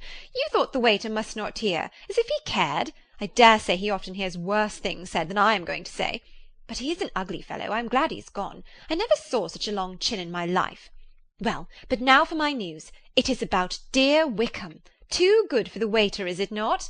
There is no danger of Wickham's marrying Mary King. There's for you. She is gone down to her uncle at Liverpool, gone to stay. Wickham is safe." "And Mary King is safe," added Elizabeth. "Safe from a connection imprudent as to fortune." "She is a great fool for going away if she liked him." "But I hope there is no strong attachment on either side," said Jane. "I am sure there is not on his. I will answer for it. He never cared 3 straws about her. Who could, about such a nasty, freckled little thing?" Elizabeth was shocked to think that, however incapable of such coarseness of expression herself, the coarseness of the sentiment was little other than her own breast had harboured and fancied liberal. As soon as all had ate and the elder ones paid, the carriage was ordered, and after some contrivance, the whole party, with all their boxes, work-bags, and parcels, and the unwelcome addition of Kitty and Lydia's purchases, were seated in it. "How nicely we are all crammed in!" cried Lydia. "I am glad I bought my bonnet, if it is only for the fun of having another bandbox. Well, now let us be quite comfortable and snug, and talk and laugh all the way home. And in the first place, let us hear what has happened to you all since you went away. Have you seen any pleasant men? Have you had any flirting? I was in great hopes that one of you'd have got a husband before you came back. Jane will be quite an old maid soon, I declare. She's almost 23. Lord, how ashamed I should be of not being married before 23. My Aunt Phillips wants you so to get husbands, you can't think. She says Lizzie had better have taken Mr. Collins, but I do not think there would have been any fun in it. Lord, how I should like to be married before any of you, and then I would chaperone you about to all the balls. Dear me, we had such a good piece of fun the other day at Colonel Forster's. Kitty and me were to spend the day there, and Mrs. Forster promised to have a little dance in the evening. By the by, Mrs. Forster and me are such friends, and so she asked the 2 Harringtons to come, but Harriet was ill, and so Pen was forced to come by herself. And then what do you think we did? We dressed up Chamberlain in women's clothes on purpose to pass for a lady. Only think what fun! Not a soul knew of it but Colonel and Mrs. Forster and Kitty and me, except my aunt, for we were forced to borrow one of her gowns, and you cannot imagine how well he looked. When Denny and Wickham and Pratt and 2 or 3 more of the men came in, they did not know him in the least. Lord, how I laughed, and so did Mrs. Forster. I thought I should have died, and that made the men suspect something, and then they soon found out what was the matter. With such kinds of histories and their parties and good jokes did Lydia, assisted by Kitty's hints and additions, endeavour to amuse her companions all the way to Longbourn. Elizabeth listened as little as she could, but there was no escaping the frequent mention of Wickham's name. Their reception at home was most kind. Mrs. Bennet rejoiced to see Jane in undiminished beauty, and more than once during dinner did Mr. Bennet say voluntarily to Elizabeth, "I am glad you are come back, Lizzie." Their party in the dining-room was large, for almost all the Lucases came to meet Maria and hear the news, and various were the subjects that occupied them. Lady Lucas was inquiring of Maria after the welfare and poultry of her eldest daughter. Mrs. Bennet was doubly engaged, on the one hand collecting an account of the present fashions from Jane, who sat some way below her, and on the other retailing them all to the younger Lucases, and Lydia, in a voice rather louder than any other person's, was enumerating the various pleasures of the morning to anybody who would hear her. "Oh, Mary," said she, "I wish you had gone with us, for we had such fun. As we went along, Kitty and I drew up the blinds, and pretended there was nobody in the coach, and I should have gone so all the way, if Kitty had not been sick, and when we got to the George, I do think we behaved very handsomely, for we treated the other three with the nicest cold luncheon in the world, and if you would have gone, we would have treated you too. And then we came away. It was such fun. I thought we never should have got into the coach. I was ready to die of laughter. And then we were so merry all the way home. We talked and laughed so loud that anybody might have heard us 10 miles off." To this Mary very gravely replied, "Far be it from me, my dear sister, to depreciate such pleasures. They would doubtless be congenial with the generality of female minds, but I confess they would have no charms for me. I should infinitely prefer a book." But of this answer Lydia heard not a word. She seldom listened to anybody for more than half a minute, and never attended to Mary at all. In the afternoon Lydia was urgent with the rest of the girls to walk to Meryton, and to see how everybody went on, but Elizabeth steadily opposed the scheme. It should not be said that the Miss Bennets could not be at home half a day before they were in pursuit of the officers. There was another reason, too, for her opposition. She dreaded seeing Mr. Wickham again, and was resolved to avoid it as long as possible. The comfort to her of the regiment's approaching removal was indeed beyond expression. In a fortnight they were to go, and once gone, she hoped there could be nothing more to plague her on his account. She had not been many hours at home before she found that the Brighton scheme, of which Lydia had given them a hint at the inn, was under frequent discussion between her parents. Elizabeth saw directly that her father had not the smallest intention of yielding, but his answers were at the same time so vague and equivocal that her mother, though often disheartened, had never yet despaired of succeeding at last. Chapter 40. Elizabeth's impatience to acquaint Jane with what had happened could no longer be overcome, and at length, resolving to suppress every particular in which her sister was concerned, and preparing her to be surprised, she related to her the next morning the chief of the scene between Mr. Darcy and herself. Miss Bennet's astonishment was soon lessened by the strong sisterly partiality which made any admiration of Elizabeth appear perfectly natural, and all surprise was shortly lost in other feelings. She was sorry that Mr. Darcy should have delivered his sentiments in a manner so little suited to recommend them, but still more was she grieved for the unhappiness which her sister's refusal must have given him. "His being so sure of succeeding was wrong," said she, "and certainly ought not to have appeared, but consider how much it must increase his disappointment." "Indeed," replied Elizabeth, "I am heartily sorry for him, but he has other feelings which will probably soon drive away his regard for me. You do not blame me, however, for refusing him?" "Blame you? Oh, no." "But you blame me for having spoken so warmly of Wickham?" "No, I do not know that you were wrong in saying what you did." "But you will know it when I tell you what happened the very next day." She then spoke of the letter, repeating the whole of its contents as far as they concerned George Wickham. What a stroke was this for poor Jane! Who would willingly have gone through the world without believing that so much wickedness existed in the whole race of mankind as was here collected in one individual? Nor was Darcy's vindication, though grateful to her feelings, capable of consoling her for such discovery. Most earnestly did she labour to prove the probability of error, and seek to clear the one without involving the other. "This will not do," said Elizabeth. "You will never be able to make both of them good for anything. Take your choice, but you must be satisfied with only one. There is but such a quantity of merit between them, just enough to make one good sort of man, and of late it has been shifting about pretty much. For my part, I am inclined to believe it all Darcy's, but you shall do as you choose." It was some time, however, before a smile could be extorted from Jane. "I do not know when I have been more shocked," said she. "Wickham so very bad. It is almost past belief. And poor Mr. Darcy! Dear Lizzie, only consider what he must have suffered.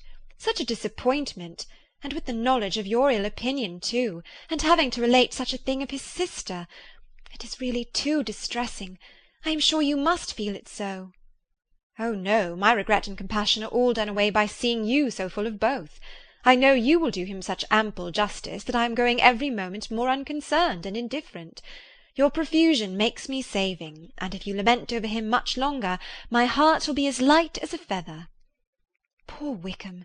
There is such an expression of goodness in his countenance, such an openness and gentleness in his manner. There certainly was some great mismanagement in the education of those two young men. One has got all the goodness, and the other all the appearance of it. I never thought Mr. Darcy so deficient in the appearance of it as you used to do. And yet I meant to be uncommonly clever in taking so decided a dislike to him without any reason. It is such a spur to one's genius, such an opening for wit, to have a dislike of that kind. One may be continually abusive without saying anything just, but one cannot be always laughing at a man without now and then stumbling on something witty. Lizzie, when you first read that letter, I am sure you could not treat the matter as you do now. Indeed, I could not. I was uncomfortable enough, I may say unhappy, and with no one to speak to about what I felt, no Jane to comfort me and say that I had not been so very weak and vain and nonsensical as I knew I had. Oh, how I wanted you! How unfortunate that you should have used so very strong expressions in speaking of Wickham to Mr. Darcy, for now they do appear so wholly undeserved. Certainly. But the misfortune of speaking with bitterness is a most natural consequence of the prejudices I had been encouraging. There is one point on which I want your advice. I want to be told whether I ought, or ought not, to make our acquaintance in general understand Wickham's character. Miss Bennet paused a little, and then replied, Surely there can be no occasion for exposing him so dreadfully. What is your opinion? That it ought not to be attempted. Mr. Darcy has not authorized me to make his communication public. On the contrary, every particular relative to his sister was meant to be kept as much as possible to myself, and if I endeavour to undeceive people as to the rest of his conduct, who will believe me? The general prejudice against Mr. Darcy is so violent that it would be the death of half the good people in Meryton to attempt to place him in an amiable light. I am not equal to it. Wickham will soon be gone, and therefore it will not signify to anyone here what he really is. Some time hence it will all be found out, and then we may laugh at their stupidity in not knowing it before. At present I will say nothing about it. You are quite right. To have his errors made public might ruin him for ever. He is now perhaps sorry for what he has done, and anxious to re-establish a character. We must not make him desperate. The tumult of Elizabeth's mind was allayed by this conversation. She had got rid of two of the secrets which had weighed on her for a fortnight, and was certain of a willing listener in Jane, whenever she might wish to talk again of either. But there was still something lurking behind, of which prudence forbade the disclosure. She dared not relate the other half of Mr. Darcy's letter, nor explain to her sister how sincerely she had been valued by her friend. Here was knowledge in which no one could partake, and she was sensible that nothing less than a perfect understanding between the parties could justify her in throwing off this last encumbrance of mystery. And then, said she, if that very improbable event should ever take place, I shall merely be able to tell what Bingley may tell in a much more agreeable manner himself. The liberty of communication cannot be mine till it has lost all its value. She was now, on being settled at home, at leisure to observe the real state of her sister's spirits. Jane was not happy. She still cherished a very tender affection for Bingley. Having never even fancied herself in love before, her regard had all the warmth of first attachment, and from her age and disposition, greater steadiness than most first attachments often boast, and so fervently did she value his remembrance, and prefer him to every other man, that all her good sense, and all her attention to the feelings of her friends, were requisite to check the indulgence of those regrets which must have been injurious to her own health and their tranquillity. "Well, Lizzie," said Mrs. Bennet one day, "what is your opinion now of this sad business of Jane's? For my part, I am determined never to speak of it again to anybody. I told my sister Philip so the other day, but I cannot find out that Jane saw anything of him in London. Well, he is a very undeserving young man, and I do not suppose there's the least chance in the world of her ever getting him now. There is no talk of him coming to Netherfield again in the summer, and I have inquired of everybody, too, who is likely to know." "I do not believe he will ever live at Netherfield any more." "Oh, well, it is just as he chooses. Nobody wants him to come. Though I shall always say he used my daughter extremely ill, and if I was her I would not have put up with it. Well, my comfort is, I am sure Jane will die of a broken heart, and then he will be sorry for what he has done." But Elizabeth could not receive comfort from any such expectation, and she made no answer. "Well, Lizzie," continued her mother soon afterwards, So the Collinses live very comfortable, do they? Well, well, I only hope it will last. And what sort of table do they keep? Charlotte is an excellent manager, I dare say. If she is half as sharp as her mother, she is saving enough.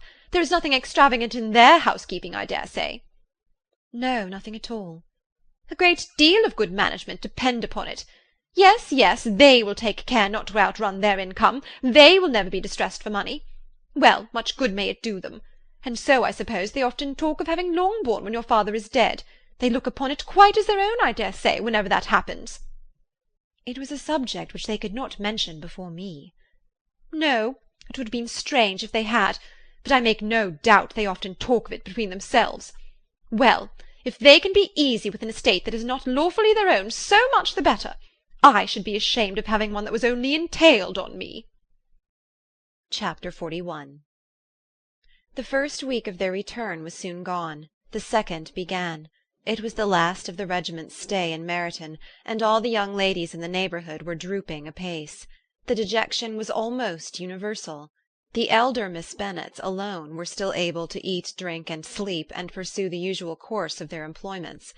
Very frequently were they reproached for this insensibility by Kitty and Lydia, whose own misery was extreme, and who could not comprehend such hard-heartedness in any of the family. "Good heaven! What is to become of us? What are we to do?" would they often exclaim in the bitterness of woe. "How can you be so smiling, Lizzie?" Their affectionate mother shared all their grief. She remembered what she had herself endured on a similar occasion 25 years ago. "I am sure," said she, "I cried for 2 days together when Colonel Miller's regiment went away. I thought I should have broken my heart." "I am sure I shall break mine," said Lydia. "If one could but go to Brighton," observed Mrs. Bennet. "Oh yes, if one could but go to Brighton, but papa is so disagreeable." "A little sea-bathing would set me up for ever." "And my Aunt Phillips is sure it would do me a great deal of good," added Kitty. Such were the kind of lamentations resounding perpetually through Longbourn House. Elizabeth tried to be diverted by them, but all sense of pleasure was lost in shame. She felt anew the justice of Mr. Darcy's objections, and never had she been so much disposed to pardon his interference in the views of his friend. But the gloom of Lydia's prospect was shortly cleared away, for she received an invitation from Mrs. Forster, the wife of the colonel of the regiment, to accompany her to Brighton. This invaluable friend was a very young woman, and very lately married. A resemblance in good humour and good spirits had recommended her and Lydia to each other, and out of their 3 months' acquaintance they had been intimate 2. The rapture of Lydia on this occasion, her adoration of Mrs. Forster, the delight of Mrs. Bennet, and the mortification of Kitty, are scarcely to be described. Wholly inattentive to her sister's feelings, Lydia flew about the house in restless ecstasy, calling for every one's congratulations, and laughing and talking with more violence than ever, whilst the luckless Kitty continued in the parlour repined at her fate in terms as unreasonable as her accent was peevish. "I cannot see why Mrs. Forster should not ask me as well as Lydia," said she. "Though I am not her particular friend, I have just as much right to be asked as she has, and more too, for I am 2 years older." In vain did Elizabeth attempt to make her reasonable, and Jane to make her resigned. As for Elizabeth herself, this invitation was so far from exciting in her the same feelings as in her mother and Lydia, that she considered it as the death-warrant of all possibility of common sense for the latter, and detestable as such a step must make her were it known, she could not help secretly advising her father not to let her go. She represented to him all the improprieties of Lydia's general behaviour, the little advantage she could derive from the friendship of such a woman as Mrs. Forster, and the probability of her being yet more imprudent with such a companion at Brighton, where the temptations must be greater than at home. He heard her attentively, and then said, "Lydia will never be easy until she has exposed herself in some public place or other, and we can never expect her to do it with so little expense or inconvenience to her family as under the present circumstances." "If you were aware," said Elizabeth, "of the very great disadvantage to us all which must arise from the public notice of Lydia's unguarded and imprudent manner, nay, which has already arisen from it, I am sure you would judge differently in this affair." "Already arisen?" repeated Mr. Bennet. "What? Has she frightened away some of your lovers? Poor little Lizzie! But do not be cast down. Such squeamish youths as cannot bear to be connected with a little absurdity are not worth a regret. Come, let me see the list of the pitiful fellows who have been kept aloof by Lydia's folly. Indeed, you are mistaken. I have no such injuries to resent. It is not of particular, but of general evils which I am now complaining. Our importance, our respectability in the world must be affected by the wild volatility, the assurance and disdain of all restraint which marks Lydia's character. Excuse me, for I must speak plainly. If you, my dear father, will not take the trouble of checking her exuberant spirits, and of teaching her that her present pursuits are not to be to the business of her life, she will soon be beyond the reach of amendment. Her character will be fixed, and she will at 16 be the most determined flirt that ever made herself or her family ridiculous. A flirt, too, in the worst and meanest degree of flirtation, without any attraction beyond youth and a tolerable person, and from the ignorance and emptiness of her mind wholly unable to ward off any portion of that universal contempt which her rage for admiration will excite. In this danger Kitty also is comprehended. She will follow wherever Lydia leads. Vain, ignorant, idle, and absolutely uncontrolled. Oh, my dear father, can you suppose it possible that they will not be censured and despised wherever they are known, and that their sisters will not be often involved in the disgrace? Mr. Bennet saw that her whole heart was in the subject, and affectionately taking her hand, said in reply, Do not make yourself uneasy, my love. Wherever you and Jane are known, you must be respected and valued, and you will not appear to less advantage for having a couple of, or I may say 3 very silly sisters. We shall have no peace at Longbourn if Lydia does not go to Brighton. Let her go then. Colonel Forster is a sensible man and will keep her out of any real mischief, and she is luckily too poor to be an object of prey to anybody. At Brighton she will be of less importance even as a common flirt than she has been here. The officers will find women better worth their notice. Let us hope, therefore, that her being there may teach her her own insignificance. At any rate, she cannot grow many degrees worse without authorizing us to lock her up for the rest of her life. With this answer Elizabeth was forced to be content, but her own opinion continued the same, and she left him disappointed and sorry. It was not in her nature, however, to increase her vexations by dwelling on them. She was confident of having performed her duty, and to fret over unavoidable evils, or augment them by anxiety, was no part of her disposition. Had Lydia and her mother known the substance of her conference with their father, their indignation would hardly have found expression in their united volubility. In Lydia's imagination, a visit to Brighton comprised every possibility of earthly happiness. She saw with the creative eye of fancy the streets of that gay bathing-place covered with officers. She saw herself the object of attention to tens and scores of them at present unknown. She saw all the glories of the camp, its tents stretched forth in beauteous uniformity of lines, crowded with the young and the gay, and dazzling with scarlet. And to complete the view, she saw herself seated beneath a tent, tenderly flirting with at least 6 officers at once. Had she known her sister sought to tear her from such prospects and such realities as these, what would have been her sensations? They could have been only understood by her mother, who might have felt nearly the same. Lydia's going to Brighton was all that consoled her for her melancholy conviction of her husband's never intending to go there himself. But they were entirely ignorant of what had passed, and their raptures continued, with little intermission, to the very day of Lydia's leaving home. Elizabeth was now to see Mr. Wickham for the last time. Having been frequently in company with him since her return, agitation was pretty well over, the agitations of formal partiality entirely so.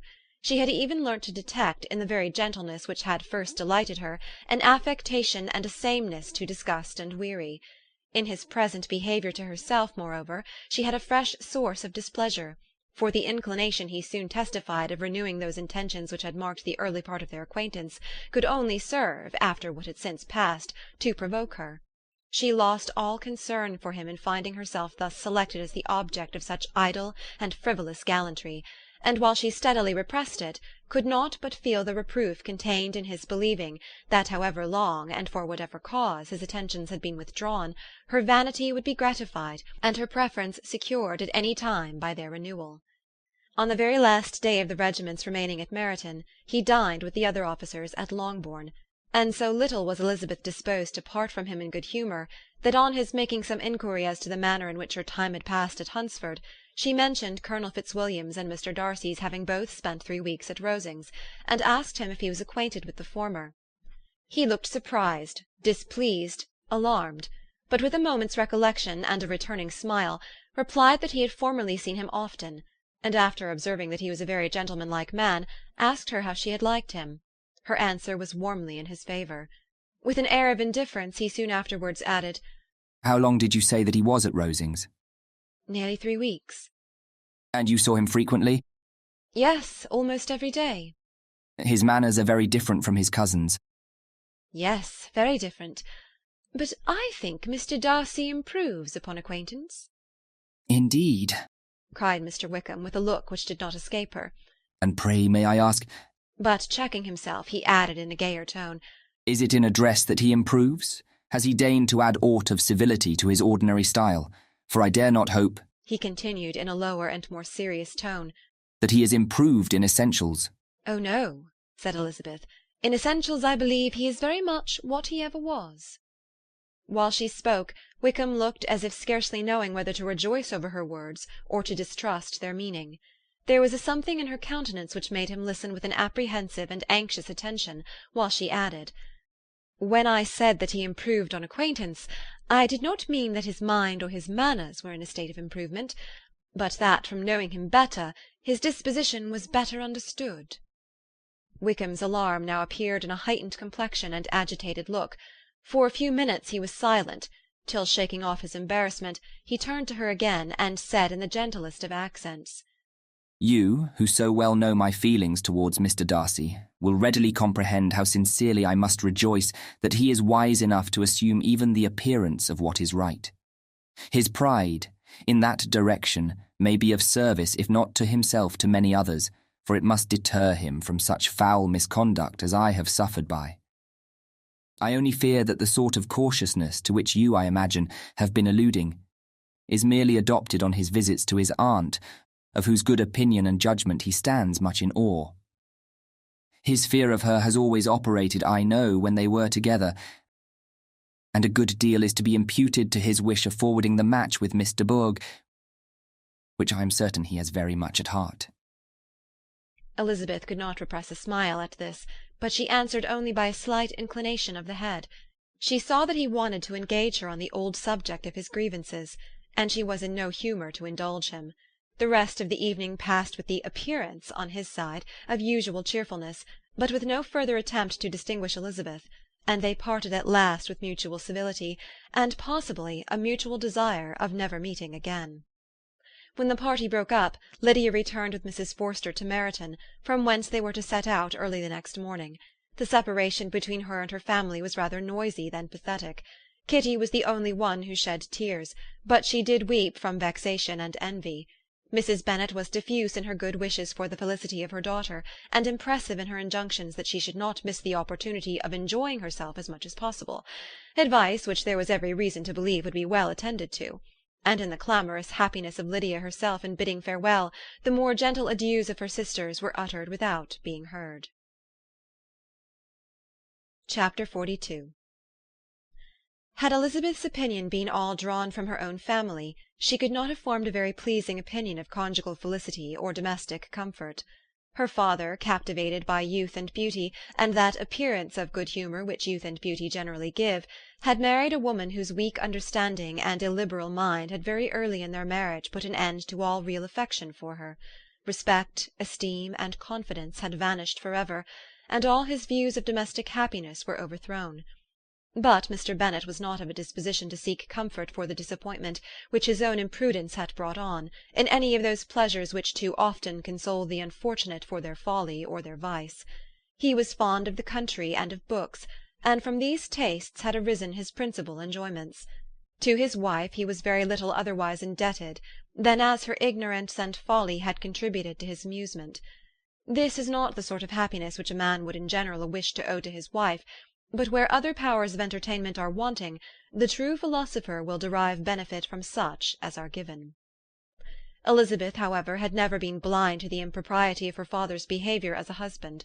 She had always seen it with pain, but respecting his abilities, and grateful for his affectionate treatment of herself, she endeavoured to forget what she could not overlook, and to banish from her thoughts that continual breach of conjugal obligation and decorum, which, in exposing his wife to the contempt of her own children, was so highly reprehensible.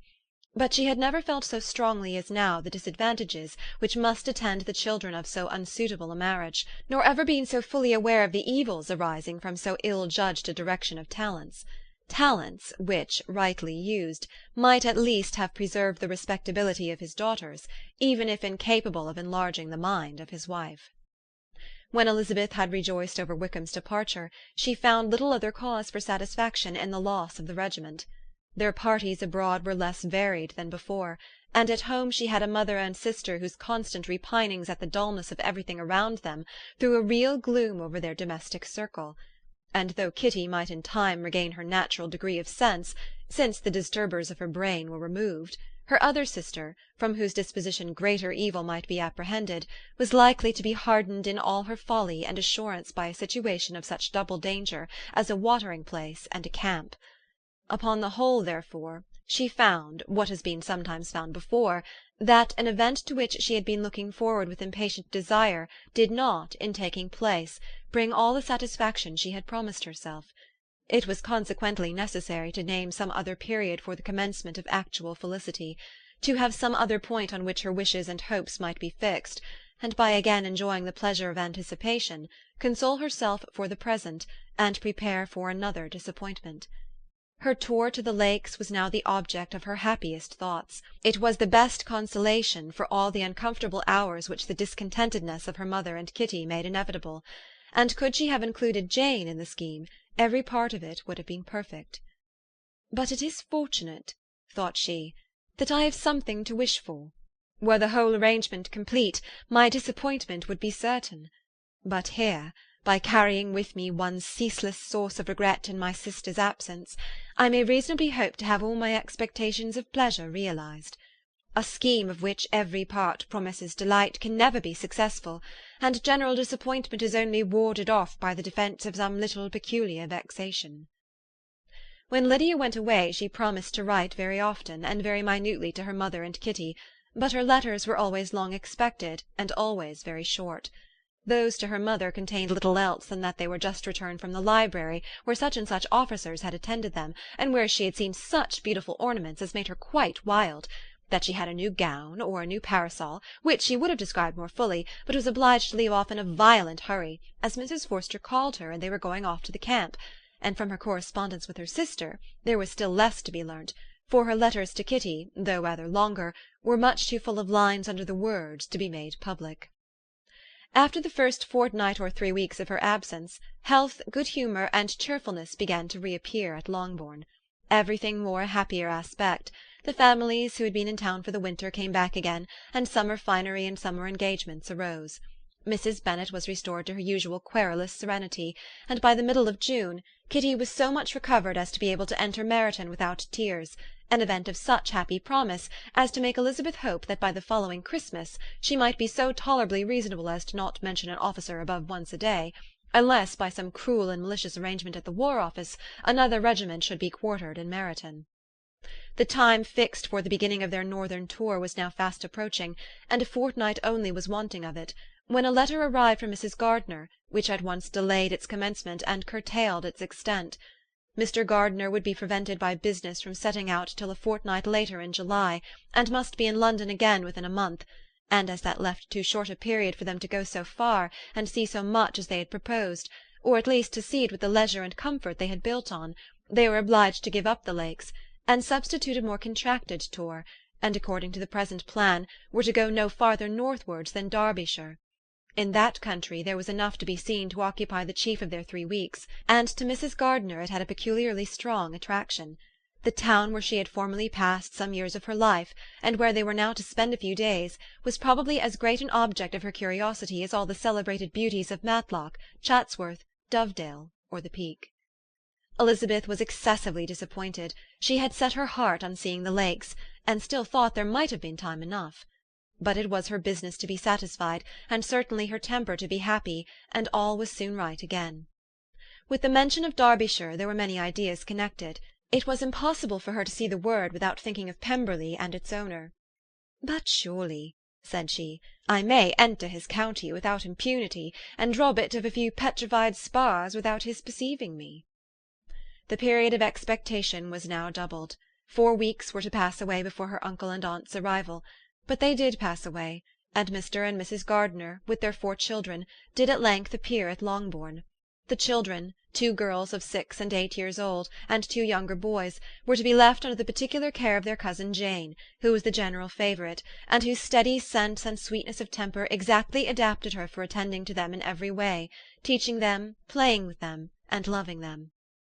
The Gardiners stayed only 1 night at Longbourn, and set off the next morning with Elizabeth in pursuit of novelty and amusement.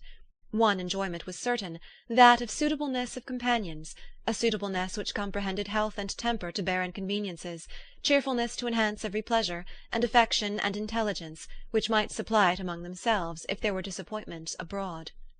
It is not the object of this work to give a description of Derbyshire, nor of any of the remarkable places through which their route thither lay. Oxford, Blenheim, Warwick, Kenilworth, Birmingham, etc., are sufficiently known. A small part of Derbyshire is all the present concern. To the little town of Lambton, the scene of Mrs. Gardiner's former residence, and where she had lately learned some acquaintance still remained, they bent their steps, after having seen all the principal wonders of the country, and within 5 miles of Lambton, Elizabeth found from her aunt that Pemberley was situated. It was not in their direct road, nor more than a mile or 2 out of it. In talking over their route the evening before, Mrs. Gardiner expressed an inclination to see the place again. Mr. Gardiner declared his willingness, and Elizabeth was applied to for her approbation. "My love, should not you like to see a place of which you have heard so much?" said her aunt. "A place, too, with which so many of your acquaintances are connected. Wickham passed all his youth there, you know." Elizabeth was distressed. She felt that she had no business at Pemberley, and was obliged to assume a disinclination for seeing it. She must own that she was tired of seeing great houses.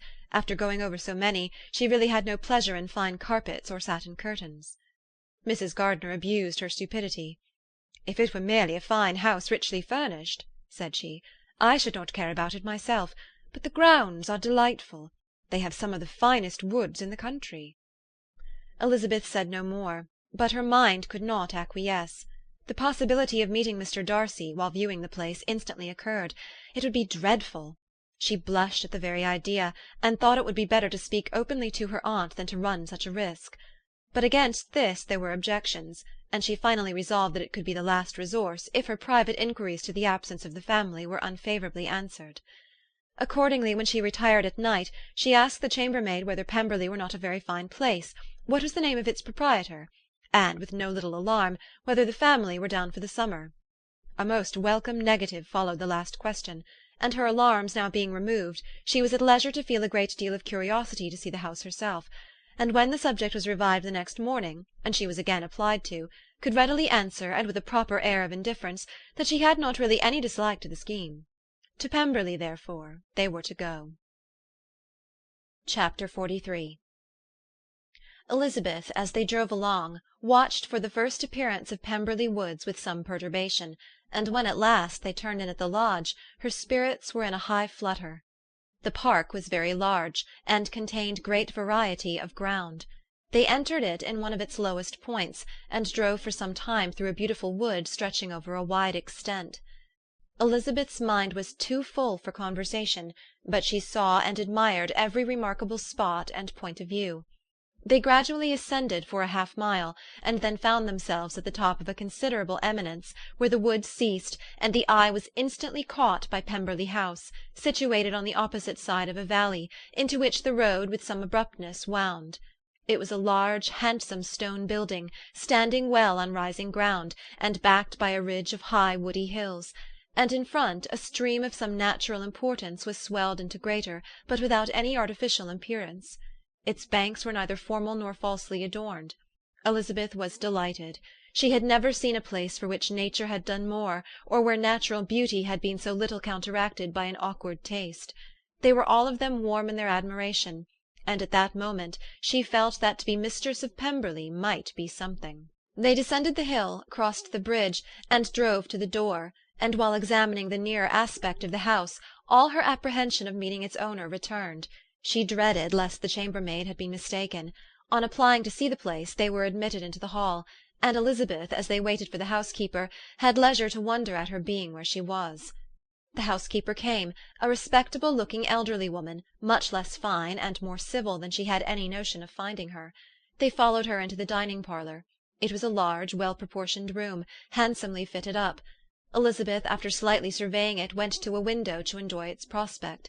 The hill, crowned with wood, which they had descended, receiving increased abruptness from the distance, was a beautiful object. Every disposition of the ground was good, and she looked on the whole scene, the river, the trees scattered on its banks, and the winding of the valley as far as she could trace it, with delight. As they passed into other rooms, these objects were taking different positions, but from every window there were beauties to be seen. The rooms were lofty and handsome, and their furniture suitable to the fortunes of its proprietor. But Elizabeth saw, with admiration of his taste, that it was neither gaudy nor uselessly fine, with less of splendour and more real elegance than the furniture of Rosings. "And of this place," thought she, "I might have been mistress. With these rooms I might now have been familiarly acquainted. Instead of viewing them as a stranger, I might have rejoiced in them as my own, and welcomed to them as visitors my aunt and uncle. But no," recollecting herself, "that could never be. My aunt and uncle would have been lost to me. I should not have been allowed to invite them." This was a lucky recollection. It saved her from something very like regret. She longed to inquire of the housekeeper whether her master was really absent, but had not the courage for it. At length, however, the question was asked by her uncle, and she turned away with alarm, while Mrs. Reynolds replied that he was, adding, "But we expect him to-morrow with a large party of friends." How rejoiced was Elizabeth that their own journey had not by any circumstance been delayed a day. Her aunt now called her to look at a picture. She approached, and saw the likeness of Mr. Wickham, suspended amongst several other miniatures, over the mantelpiece. Her aunt asked her smilingly how she liked it. The housekeeper came forward, and told them it was a picture of a young gentleman, the son of her late master's steward, who had been brought up by him at his own expense.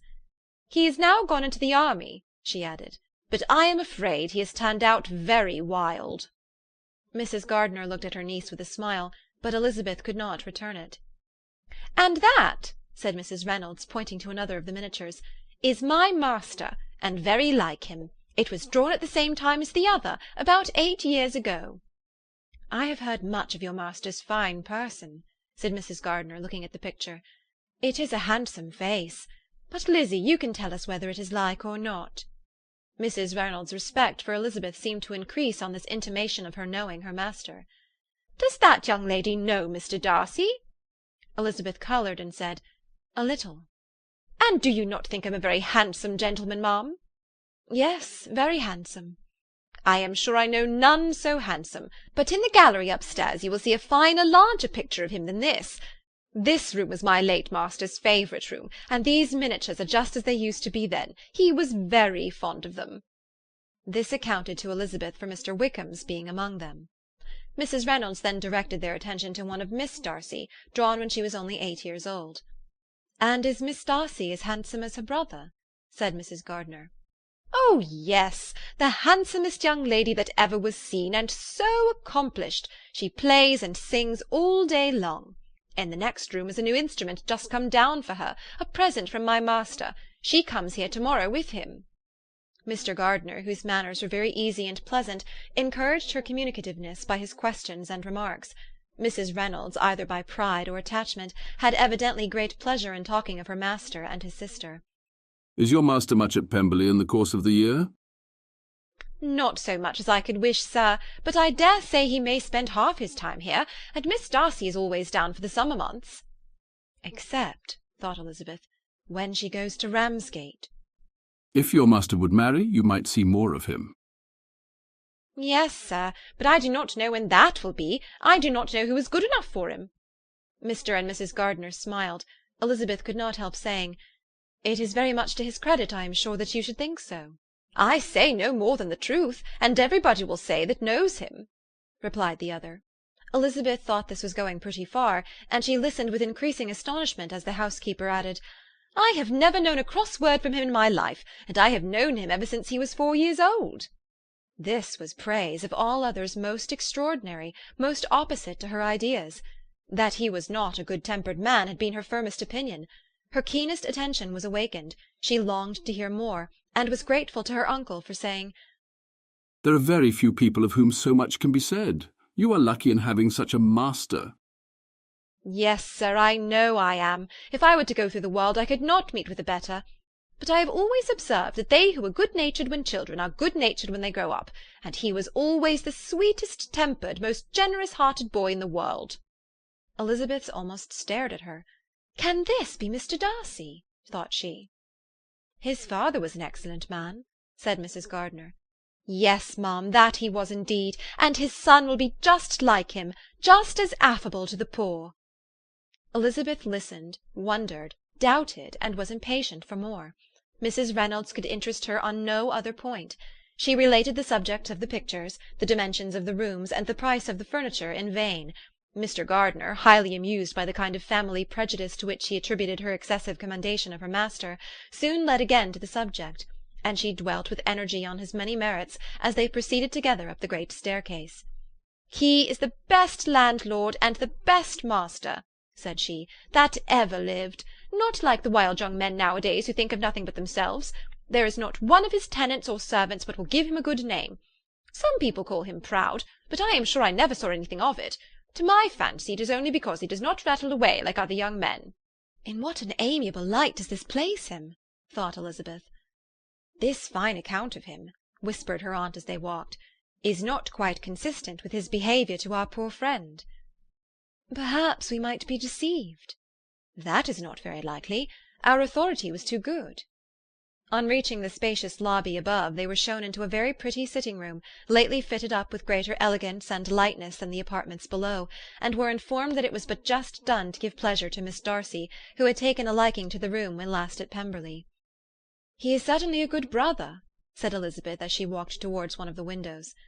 Mrs. Reynolds anticipated Miss Darcy's delight when she should enter the room.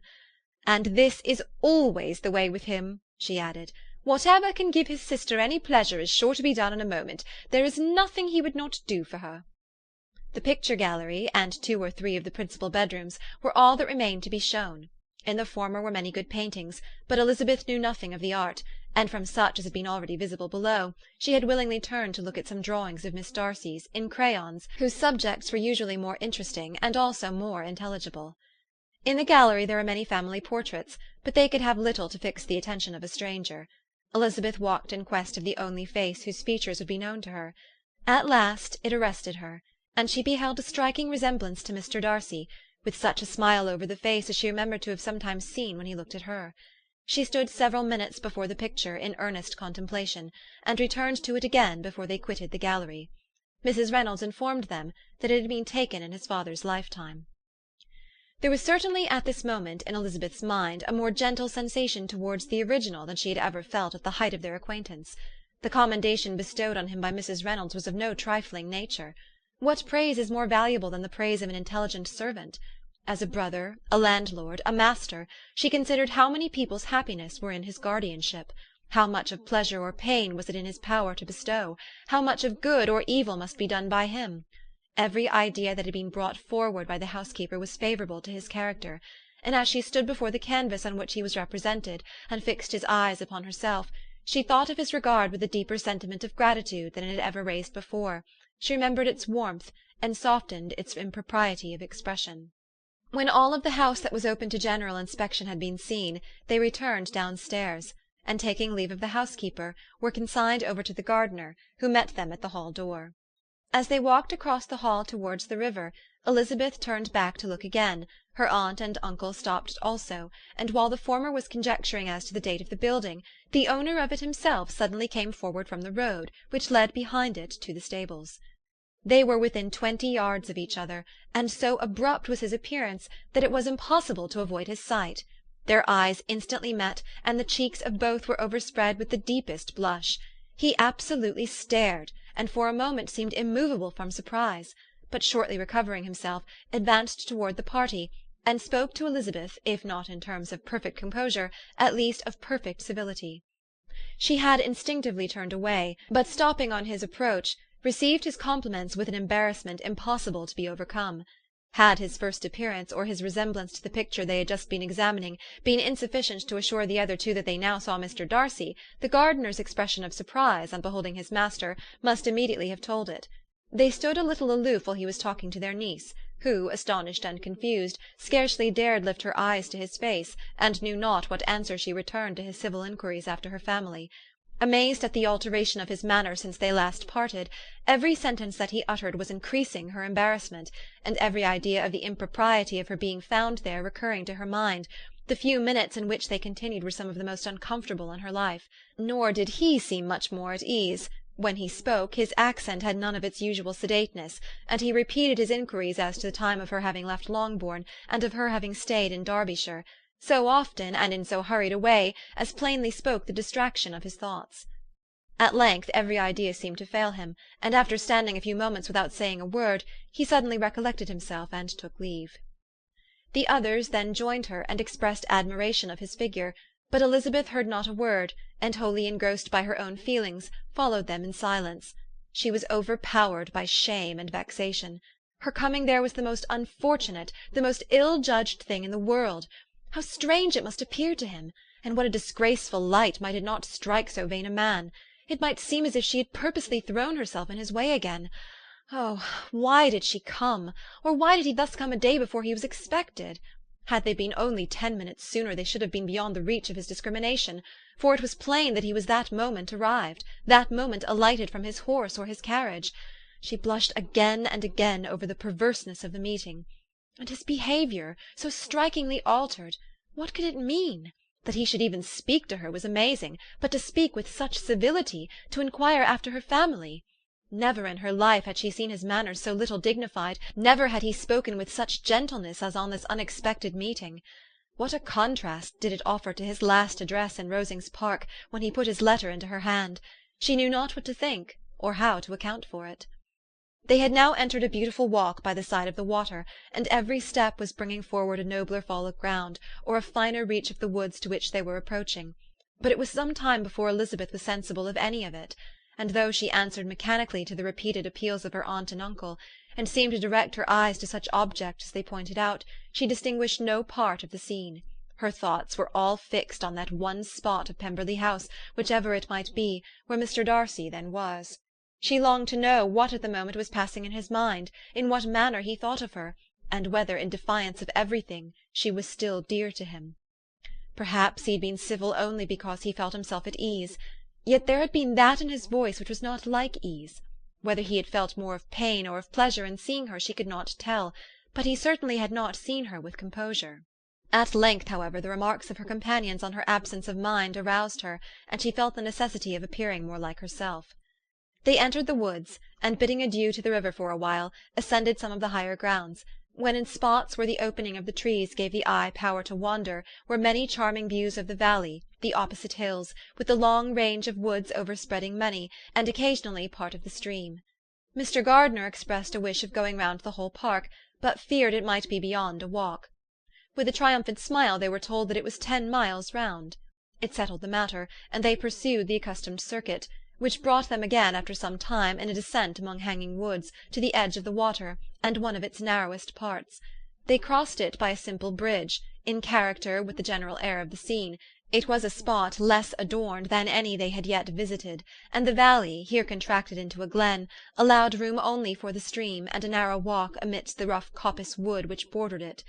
Elizabeth longed to explore its windings, but when they had crossed the bridge, and perceived their distance from the house, Mrs. Gardiner, who was not a great walker, could go no further, and thought only of returning to the carriage as quickly as possible.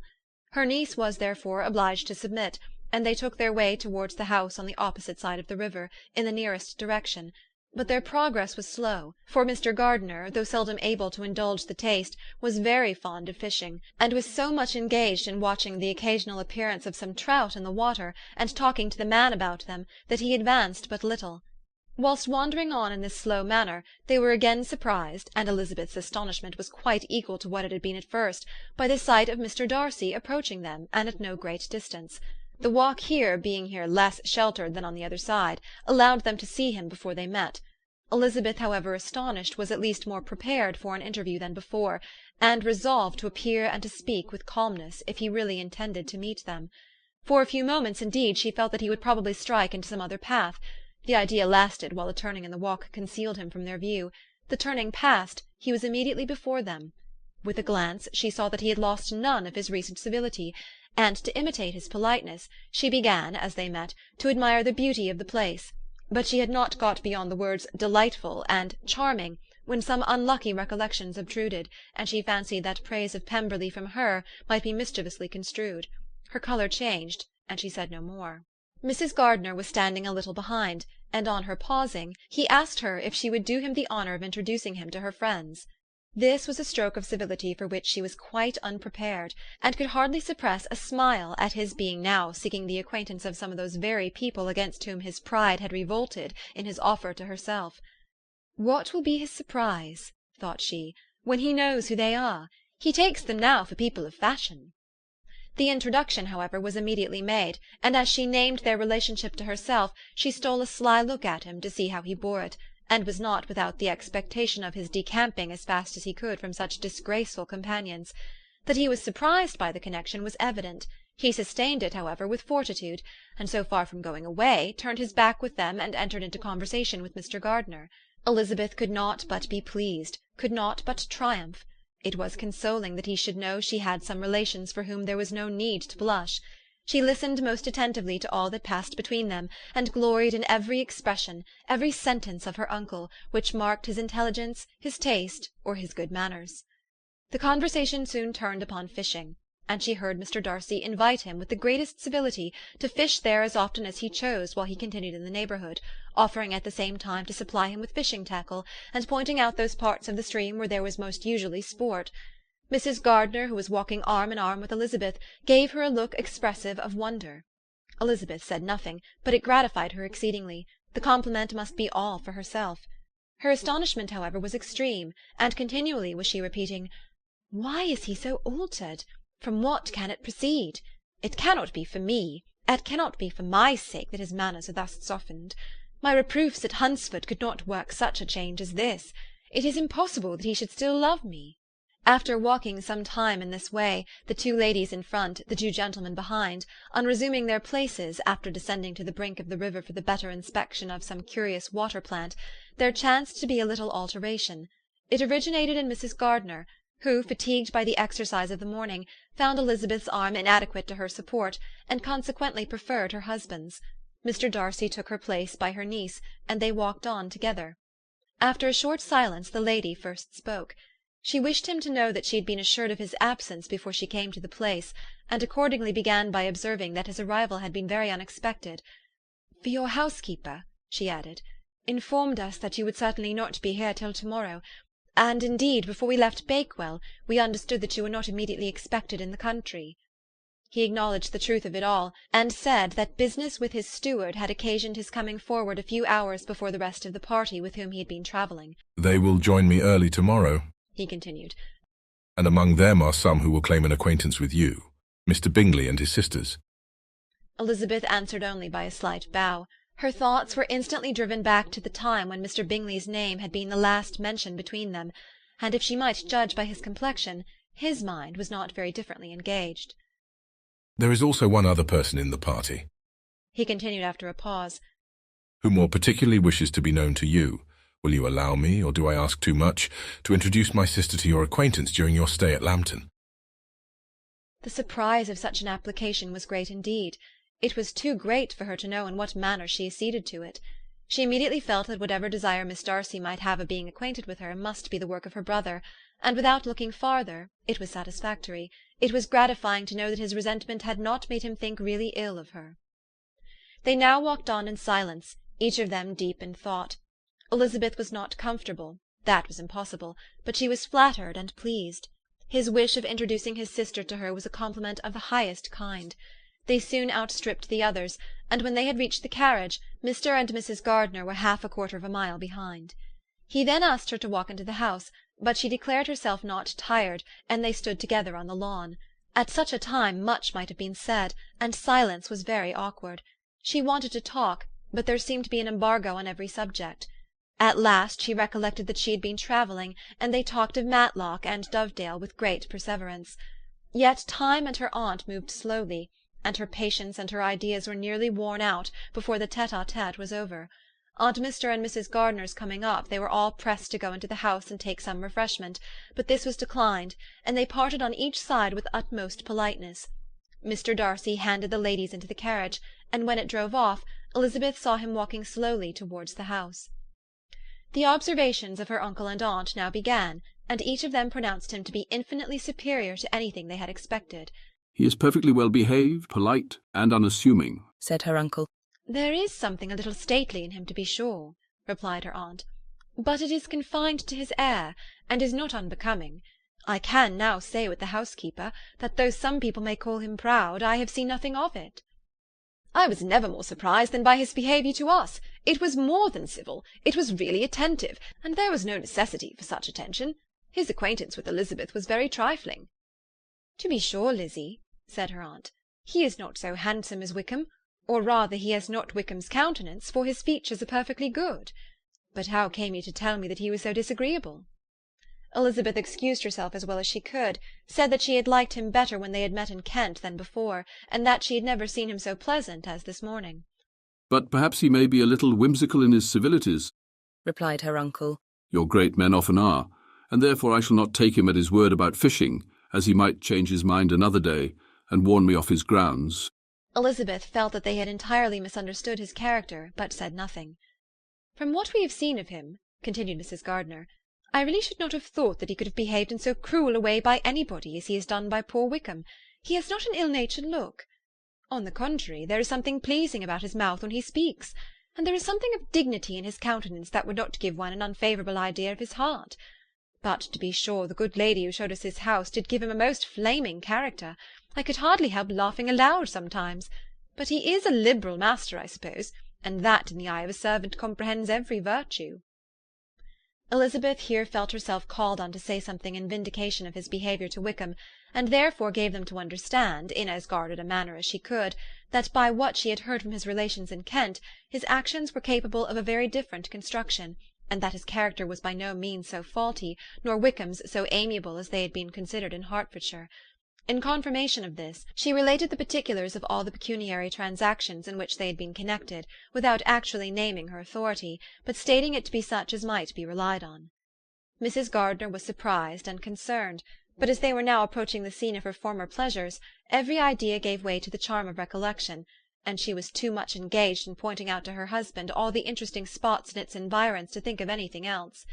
Fatigued as she had been by the morning's walk, they had no sooner dined than she set off again in quest of her former acquaintance, and the evening was spent in the satisfactions of an intercourse renewed after many years' discontinuance. The occurrences of the day were too full of interest to leave Elizabeth much attention for any of these new friends, and she could do nothing but think, and think with wonder, of Mr. Darcy's civility, and above all, of his wishing her to be acquainted with his sister. Chapter 44. Elizabeth had settled it that Mr. Darcy would bring his sister to visit her the very day after her reaching Pemberley, and was consequently resolved not to be out of sight of the inn the whole of that morning. But her conclusion was false, for on the very morning after their arrival at Lambton these visitors came. They had been walking about the place with some of their new friends, and were just returning to the inn to dress themselves for dining with the same family, when the sound of a carriage drew them to the window, and they saw a gentleman and a lady in a curricle driving up the street. Elizabeth, immediately recognizing the livery, guessed what it meant, and imparted no small degree of her surprise to her relations by acquainting them with the honour which she expected. Her uncle and aunt were all amazement, and the embarrassment of her manner as she spoke, joined to the circumstance itself, and many of the circumstances of the preceding day, opened to them a new idea on the business. Nothing had ever suggested it before, but they felt that there was no other way of accounting for such attentions from such a quarter than by supposing a partiality for their niece. While these newly born notions were passing in their heads, the perturbation of Elizabeth's feelings was at every moment increasing. She was quite amazed at her own discomposure, but amongst other causes of disquiet, she dreaded lest the partiality of the brother should have said too much in her favour, and more than commonly anxious to please, she naturally suspected that every power of pleasing would fail her. She retreated from the window, fearful of being seen, and as she walked up and down the room, endeavouring to compose herself, saw such looks of inquiring surprise in her uncle and aunt as made everything worse. Miss Darcy and her brother appeared, and this formidable introduction took place. With astonishment did Elizabeth see that her new acquaintance was at least as much embarrassed as herself. Since her being at Lambton, she had heard that Miss Darcy was exceedingly proud, but the observation of a very few minutes convinced her that she was only exceedingly shy. She found it difficult to obtain even a word from her beyond a monosyllable. Miss Darcy was tall, and on a larger scale than Elizabeth, and though little more than 16, her figure was formed and her appearance womanly and graceful. She was less handsome than her brother, but there was sense and good humour in her face, and her manners were perfectly unassuming and gentle. Elizabeth, who had expected to find in her as acute and unembarrassed an observer as ever Mr. Darcy had been, was much relieved by discerning such different feelings. They had not long been together before Mr. Darcy told her that Bingley was also coming to wait on her, and she had barely time to express her satisfaction and prepare for such a visitor, when Bingley's quick step was heard on the stairs, and in a moment he entered the room. All Elizabeth's anger against him had been long done away, but had she still felt any, it could hardly have stood its ground against the unaffected cordiality with which he expressed himself on seeing her again. He inquired in a friendly, though general way, after her family, and looked and spoke with the same good-humoured ease that he had ever done. To Mr. and Mrs. Gardiner he was scarcely a less interesting personage than to herself. They had long wished to see him. The whole party before them, indeed, excited a lively attention. The suspicions which had just arisen of Mr. Darcy and their niece directed their observation towards each with an earnest though guarded inquiry, and they soon drew from those inquiries the full conviction that one of them at least knew what it was to love. Of the ladies' sensations they remained a little in doubt, but that the gentleman was overflowing with admiration was evident enough. Elizabeth, on her side, had much to do. She wanted to ascertain the feelings of each of her visitors, she wanted to compose her own, and to make herself agreeable to all, and in the latter object, where she feared most to fail, she was most sure of success, for those to whom she endeavoured to give pleasure were prepossessed in her favour. Bingley was ready, Georgiana was eager, and Darcy determined to be pleased. In seeing Bingley her thoughts naturally flew to her sister, and oh, how ardently did she long to know whether any of his were directed in a like manner. Sometimes she could fancy that he talked less than on former occasions, and once or twice pleased herself with the notion that, as he looked at her, he was trying to trace a resemblance. But though this might be imaginary, she could not be deceived as to his behaviour to Miss Darcy, who had been set up as a rival to Jane. No look appeared on either side that spoke particular regard. Nothing occurred between them that could justify the hopes of his sister. On this point she was soon satisfied, and 2 or 3 little circumstances occurred ere they parted, which in her anxious interpretation denoted a recollection of Jane not untinctured by tenderness, and a wish of saying more that might lead to the mention of her, had he dared. He observed to her at a moment when the others were talking together, and in a tone which had something of real regret, that it was a very long time since he had had the pleasure of seeing her, and before she could reply he added, "It is above 8 months. We have not met since the 26th of November, when we were all dancing together at Netherfield." Elizabeth was pleased to find his memory so exact, and he afterwards took occasion to ask her, when unattended to by any of the rest, whether all her sisters were at Longbourn. There was not much in the question, nor in the preceding remark, but there was a look and a manner which gave them meaning. It was not often that she could turn her eyes on Mr. Darcy himself, but whenever she did catch a glimpse, she saw an expression of general complacence, and in all that he said she heard an accent so removed from hauteur or disdain of his companions as convinced her that the improvement of manners which she had yesterday witnessed, however temporary its existence might prove, had at least outlived one day. When she saw him thus seeking the acquaintance and courting the good opinion of people with whom any intercourse a few months ago would have been a disgrace, when she saw him thus civil, not only to herself, but to the very relations whom he had openly disdained, and recollected their last lively scene in Hunsford Parsonage, the difference, the change, was so great, and struck so forcibly on her mind, that she could hardly restrain her astonishment from being visible.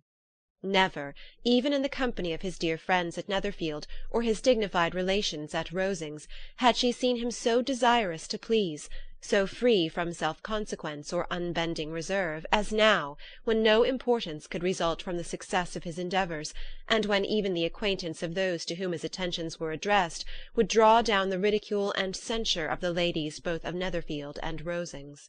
Their visitors stayed with them above half an hour, and when they arose to depart, Mr. Darcy called on his sister to join him in expressing their wish of seeing Mr. and Mrs. Gardiner and Miss Bennet to dinner at Pemberley before they left the country. Miss Darcy, though with a diffidence which marked her little in the habit of giving invitations, readily obeyed. Mrs. Gardiner looked at her niece, desirous of knowing how she, whom the invitation most concerned, felt disposed as to its acceptance, but Elizabeth had turned away her head. Presuming, however, that this studied avoidance spoke rather a momentary embarrassment than any dislike of the proposal, and seeing in her husband, who was fond of society, a perfect willingness to accept it, she ventured to engage for their attendance, and the day after the next was fixed on. Bingley expressed great pleasure in the certainty of seeing Elizabeth again, having still a great deal to say to her, and many inquiries to make after all their Hertfordshire friends. Elizabeth, construing all this into a wish of hearing her speak of her sister, was pleased, and on this account, as well as some others, found herself, when their visitors left them, capable of considering the last half-hour with some satisfaction, though while it was passing, the enjoyment of it had been little.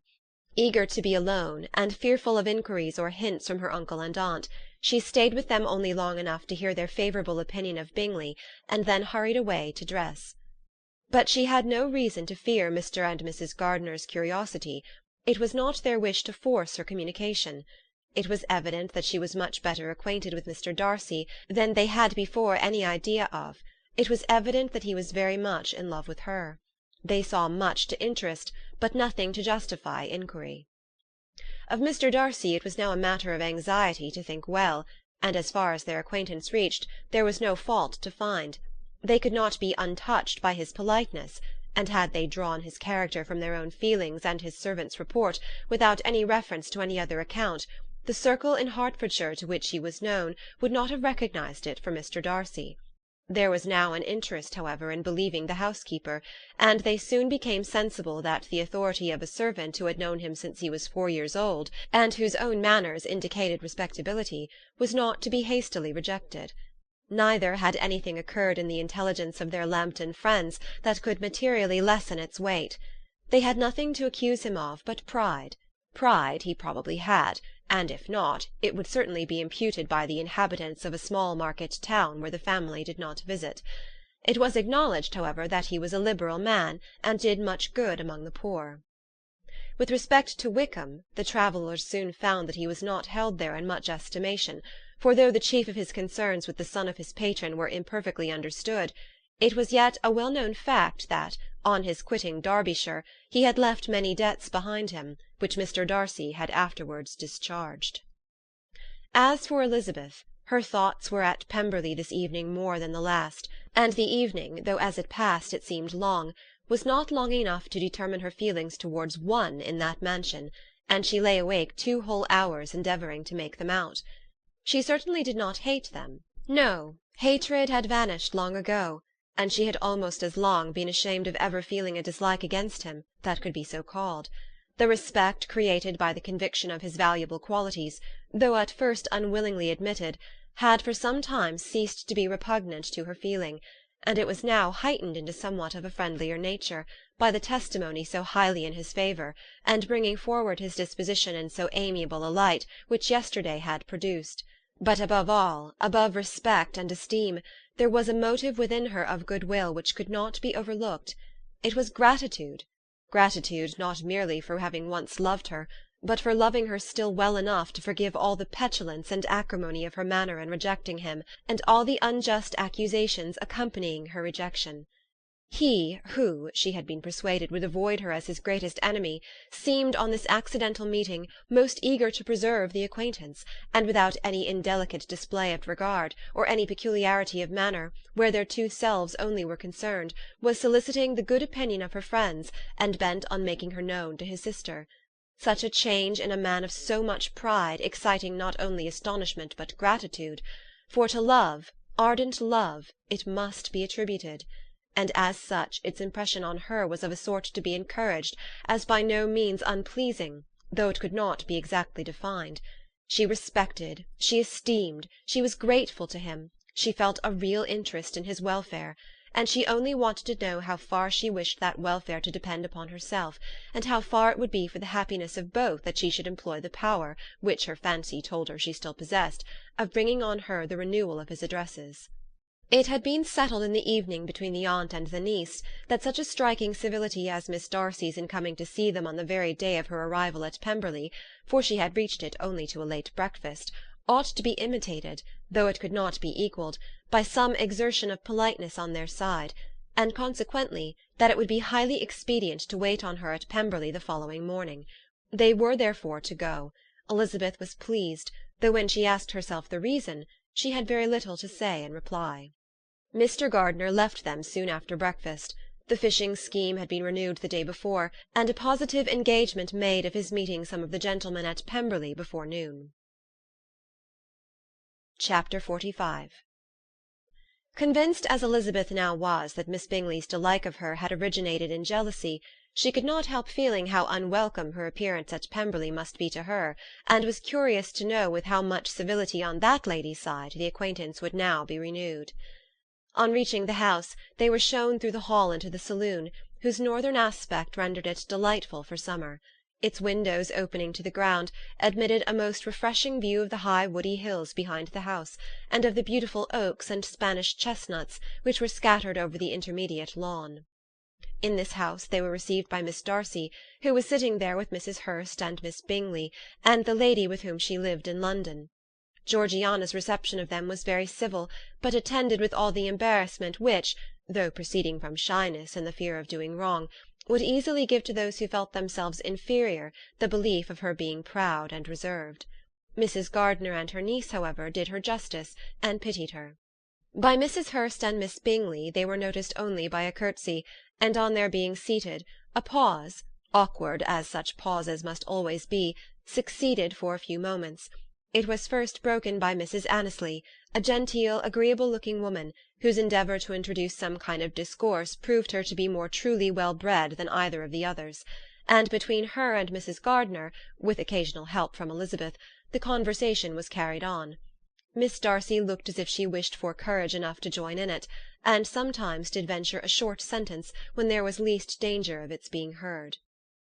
Elizabeth soon saw that she was herself closely watched by Miss Bingley, and that she could not speak a word, especially to Miss Darcy, without calling her attention. This observation would not have prevented her from trying to talk to the latter, had they not been seated at an inconvenient distance, but she was not sorry to be spared the necessity of saying much. Her own thoughts were employing her. She expected every moment that some of the gentlemen would enter the room. She wished, she feared that the master of the house might be amongst them, and whether she wished or feared it most, she could scarcely determine. After sitting in this manner a quarter of an hour without hearing Miss Bingley's voice, Elizabeth was roused by receiving from her a cold inquiry after the health of her family. She answered with equal indifference and brevity, and the others said no more. The next variation which their visit afforded was produced by the entrance of servants with cold meat, cake, and a variety of all the finest fruits in season. But this did not take place till after many a significant look and smile from Mrs. Annesley to Miss Darcy had been given, to remind her of her post. There was now employment for the whole party, for though they could not all talk, they could all eat, and the beautiful pyramids of grapes, nectarines, and peaches soon collected them round the table. While thus engaged, Elizabeth had a fair opportunity of deciding whether she most feared or wished for the appearance of Mr. Darcy, by the feelings which prevailed on his entering the room, and then, though but a moment before she had believed her wishes to predominate, she began to regret that he came. He had been some time with Mr. Gardiner, who, with 2 or 3 other gentlemen from the house, was engaged by the river, and had left him only on learning that the ladies of the family intended a visit to Georgiana that morning. No sooner did he appear than Elizabeth wisely resolved to be perfectly easy and unembarrassed, a resolution the more necessary to be made, but perhaps not the more easily kept, because she saw that the suspicions of the whole party were awakened against them, and that there was scarcely an eye which did not watch his behaviour when he first came into the room. In no countenance was attentive curiosity so strongly marked as in Miss Bingley's, in spite of the smiles which overspread her face whenever she spoke to one of its objects, for jealousy had not yet made her desperate, and her attentions to Mr. Darcy were by no means over. Miss Darcy, on her brother's entrance, exerted herself much more to talk, and Elizabeth saw that he was anxious for his sister and herself to get acquainted, and forwarded as much as possible every attempt at conversation on either side. Miss Bingley saw all this likewise, and in the imprudence of anger took the first opportunity of saying, with sneering civility, "Pray, Miss Eliza, are not the Blankshire militia removed from Meryton? They must be a great loss to your family." In Darcy's presence she dared not mention Wickham's name, but Elizabeth instantly comprehended that he was uppermost in her thoughts, and the various recollections connected with him gave her a moment's distress, but exerting herself vigorously to repel the ill-natured attack, she presently answered the question in a tolerably detached tone. While she spoke, an involuntary glance showed her Darcy, with a heightened complexion, earnestly looking at her, and his sister overcome with confusion, and unable to lift up her eyes. Had Miss Bingley known what pain she was then giving her beloved friend, she undoubtedly would have refrained from the hint, but she had merely intended to discompose Elizabeth by bringing forward the idea of a man to whom she believed her partial, and to make her betray a sensibility which might injure her in Darcy's opinion, and perhaps to remind the latter of all the follies and absurdities by which some part of her family were connected with that corps. Not a syllable had ever reached her of Miss Darcy's meditated elopement. To no creature had it been revealed, where secrecy was possible, except to Elizabeth, and from all Bingley's connections her brother was particularly anxious to conceal it, from the very wish which Elizabeth had long ago attributed to him, of their becoming hereafter her own. He had certainly formed such a plan, and without meaning that it should affect his endeavour to separate him from Miss Bennet, it is probable that it might add something to his lively concern for the welfare of his friend. Elizabeth's collected behaviour, however, soon quieted his emotion, and as Miss Bingley, vexed and disappointed, dared not approach nearer to Wickham, Georgiana also recovered in time, though not enough to be able to speak any more. Her brother, whose eyes she feared to meet, scarcely recollected her interest in the affair, and the very circumstance which had been designed to turn his thoughts from Elizabeth seemed to have fixed them on her more and more cheerfully. Their visit did not continue long after the question and answer above mentioned, and while Mr. Darcy was attending them to their carriage, Miss Bingley was venting her feelings in criticisms on Elizabeth's person, behaviour, and dress. But Georgiana would not join her. Her brother's recommendation was enough to ensure her favour, his judgment could not err, and as he had spoken in such terms of Elizabeth as to leave Georgiana without the power of finding her otherwise than lovely and amiable. When Darcy returned to the saloon, Miss Bingley could not help repeating to him some part of what she had been saying to his sister. "How very ill Miss Eliza Bennet looks this morning, Mr. Darcy," she cried. "I never in my life saw anyone so much altered as she is since the winter. She has grown so brown and coarse. Louisa and I were agreeing that we should not have known her again." However little Mr. Darcy might have liked such an address, he contented himself with coolly replying that he perceived no other alteration than her being rather tanned, no miraculous consequence of travelling in the summer. "For my own part," she rejoined, "I must confess that I never saw any beauty in her. Her face is too thin, her complexion has no brilliancy, and her features are not at all handsome. Her nose wants character, there is nothing marked in its lines. Her teeth are tolerable, but not out of the common way. And as for her eyes, which have sometimes been called so fine, I could never see anything extraordinary in them. They have a sharp, shrewish look, which I do not like at all, and in her air altogether there is a self-sufficiency without fashion which is intolerable." Persuaded as Miss Bingley was that Darcy admired Elizabeth, this was not the best method of recommending herself, but angry people are not always wise, and in seeing him at last look somewhat nettled, she had all the success she expected. He was resolutely silent, however, and from a determination of making him speak, she continued, "I remember, when we first knew her in Hertfordshire, how amazed we all were to find that she was a reputed beauty, and I particularly recollect your saying one night, after they had been dining at Netherfield, 'She a beauty! I should as soon call her mother a wit.'" But afterwards she seemed to improve on you, and I believe you thought her rather pretty at one time. Yes, replied Darcy, who could contain himself no longer. but that was only when I first knew her, for it is many months since I have considered her as one of the handsomest women of my acquaintance. He then went away, and Miss Bingley was left to all the satisfaction of having forced him to say what gave no one any pain but herself. Mrs. Gardiner and Elizabeth talked of all that had occurred during their visit, as they returned, except what had particularly interested them both. The look and behaviour of everybody they had seen were discussed, except of the person who had mostly engaged their attention. They talked of his sister, his friends, his house, his fruit, of everything but himself, yet Elizabeth was longing to know what Mrs. Gardiner thought of him, and Mrs. Gardiner would have been highly gratified by her niece's beginning the subject. Chapter 46. Elizabeth had been a good deal disappointed in not finding a letter from Jane on their first arrival at Lambton, and this disappointment had been renewed on each of the mornings that had now been spent there, but on the third her repining was over, and her sister justified, by the receipt of 2 letters from her at once, on one of which was marked that it had been missent elsewhere. Elizabeth was not surprised at it, as Jane had written the direction remarkably ill.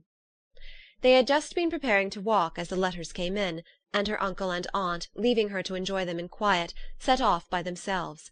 The one missent must first be attended to. It had been written 5 days ago.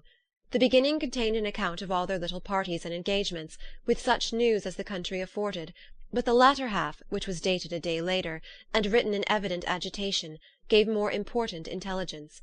It was to this effect: "Since writing the above, dearest Lizzie, something has occurred of a most unexpected and serious nature, but I am afraid of alarming you. Be assured that we are all well. What I have to say relates to poor Lydia. An express came at 12 last night, just as we were all gone to bed, from Colonel Forster, to inform us that she was gone off to Scotland with one of his officers, to own the truth, with Wickham. Imagine our surprise. To Kitty, however, it does not seem so wholly unexpected. I am very, very sorry. So imprudent a match on both sides. But I am willing to hope the best, and that his character has been misunderstood. Thoughtless and indiscreet, I can easily believe him, but this step, and let us rejoice over it, marks nothing bad at heart. His choice is disinterested at least, for he must know my father can give her nothing. Our poor mother is sadly grieved. My father bears it better. How thankful am I that we never let them know what has been said against him. We must forget it ourselves. They were off Saturday night about 12, as is conjectured, but were not missed till yesterday morning at 8. The express was sent off directly. My dear Lizzie, they must have passed within 10 miles of us. Colonel Forster gives us reason to expect him here soon. Lydia left a few lines for his wife, informing her of their intention. I must conclude, for I cannot be long from our poor mother. I am afraid you will not be able to make it out, but I hardly know what I have written." Without allowing herself time for consideration, and scarcely knowing what she felt, Elizabeth, on finishing this letter, instantly seized the other, and opening it with the utmost impatience, read as follows. It had been written a day later than the conclusion of the first. "By this time, my dearest sister, you have received my hurried letter. I wish this may be more intelligible, but though not confined for time, my head is so bewildered that I cannot answer for being coherent. Dearest Lizzie, I hardly know what I would write, but I have bad news for you, and it cannot be delayed.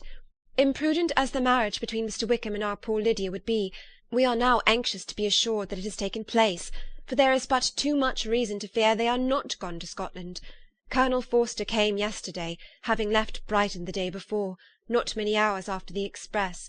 Though Lydia's short letter to Mrs. F. gave them to understand that they were going to Gretna Green, something was dropped by Denny expressing his belief that W. never intended to go there, or to marry Lydia at all, which was repeated to Colonel F., who, instantly taking the alarm, set off from B. intending to trace their route. He did trace them easily to Clapham, but no further, for on entering that place they removed into a hackney coach, and dismissed the chaise that brought them from Epsom. All that is known after this is, that they were seen to continue the London road. I know not what to think. After making every possible inquiry on that side of London, Colonel F. came on into Hertfordshire, anxiously renewing them at all the turnpikes, and all the inns in Barnet and Hatfield, but without any success. No such people had been seen to pass through.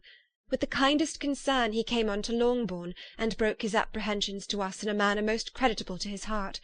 I am sincerely grieved for him and Mrs. F., but no one can throw any blame on them.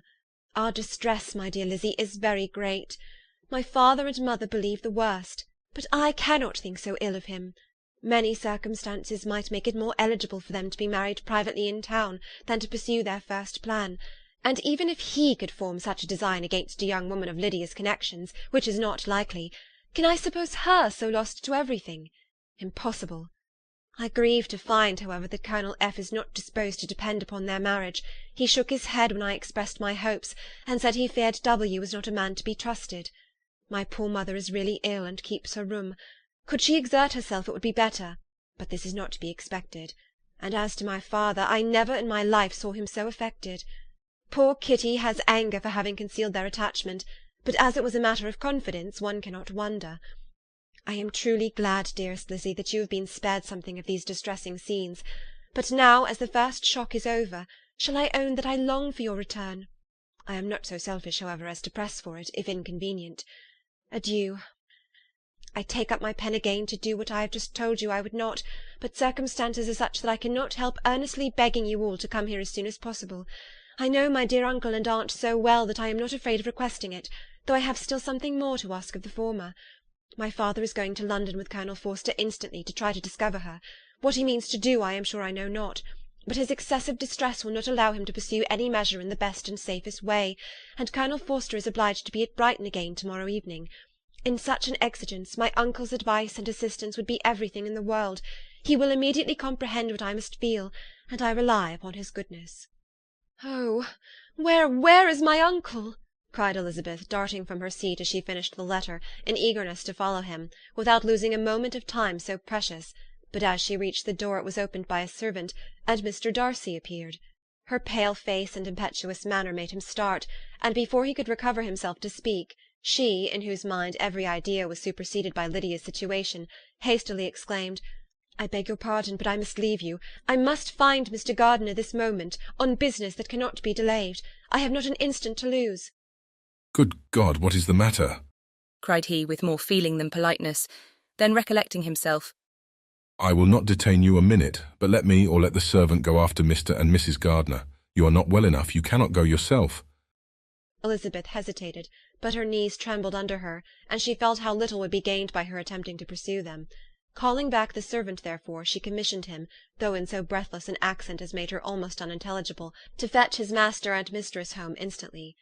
On his quitting the room she sat down, unable to support herself, and looking so miserably ill that it was impossible for Darcy to leave her, or to refrain from saying, in a tone of gentleness and commiseration, Let me call your maid. Is there nothing you could take to give you present relief? A glass of wine. Shall I get you one? You are very ill. No, I thank you, she replied, endeavouring to recover herself.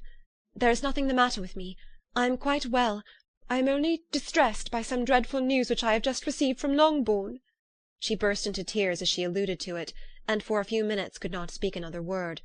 Darcy, in wretched suspense, could only say something indistinctly of his concern, and observe her in compassionate silence. At length she spoke again. I have just had a letter from Jane, with such dreadful news. It cannot be concealed from any one. My younger sister has left all her friends, has eloped, has thrown herself into the power of Mr. Wickham. They are gone off together from Brighton. You know him too well to doubt the rest. She has no money, no connections, nothing that can tempt him. She is lost for ever. Darcy was fixed in astonishment. When I consider, she added in a yet more agitated voice, that I might have prevented it, I who knew what he was. Had I but explained some part of it only, some part of what I learnt to my own family, had his character been known, this could not have happened. But it is all too late now. I am grieved indeed, cried Darcy. Grieved, shocked. But is it certain, absolutely certain? Oh, yes. They left Brighton together on Sunday night, and were traced almost to London, but not beyond. They are certainly not gone to Scotland. And what has been done? What has been attempted to recover her? My father has gone to London, and Jane has written to beg my uncle's immediate assistance, and we shall be off, I hope, in half an hour. But nothing can be done. I know very well that nothing can be done. How is such a man to be worked on? How are they even to be discovered? I have not the smallest hope. It is every way horrible." Darcy shook his head in silent acquiescence. "When my eyes were opened to his real character, oh, had I known what I ought, what I dared to do! But I knew not. I was afraid of doing too much. Wretched, wretched mistake!" Darcy made no answer. He seemed scarcely to hear her, and was walking up and down the room in earnest meditation, his brow contracted, his air gloomy. Elizabeth soon observed, and instantly understood it. Her power was sinking. Everything must sink under such a proof of family weakness, such an assurance of the deepest disgrace.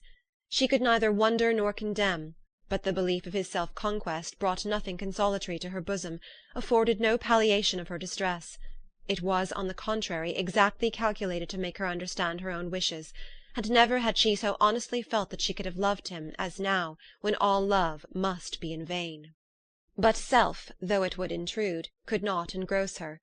Lydia, the humiliation, the misery she was bringing on them all, soon swallowed up every private care, and covering her face with her handkerchief, Elizabeth was soon lost to everything else, and after a pause of several minutes was only recalled to a sense of her situation by the voice of her companion, who, in a manner which, though it spake compassion, spoke likewise restraint, said, "I am afraid you have been long desiring my absence, nor have I anything to plead in excuse of my stay, but real though unavailing concern. Would to heaven that anything could be either said or done on my part that might offer consolation to such distress, but I will not torment you with vain wishes, which may seem purposely to ask for your thanks. This unfortunate affair will, I fear, prevent my sister's having the pleasure of seeing you at Pemberley today." "Oh, yes. Be so kind as to apologize for us to Miss Darcy. Say that urgent business calls us home immediately.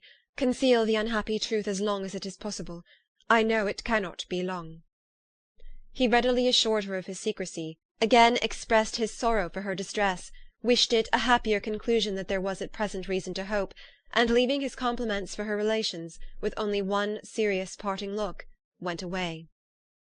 As he quitted the room, Elizabeth felt how improbable it was that they should ever see each other again on such terms of cordiality as had marked their several meetings in Derbyshire, and as she threw a retrospective glance over the whole of their acquaintance, so full of contradictions and varieties, sighed at the perverseness of those feelings which would have now promoted its continuance, and would formerly have rejoiced in its termination.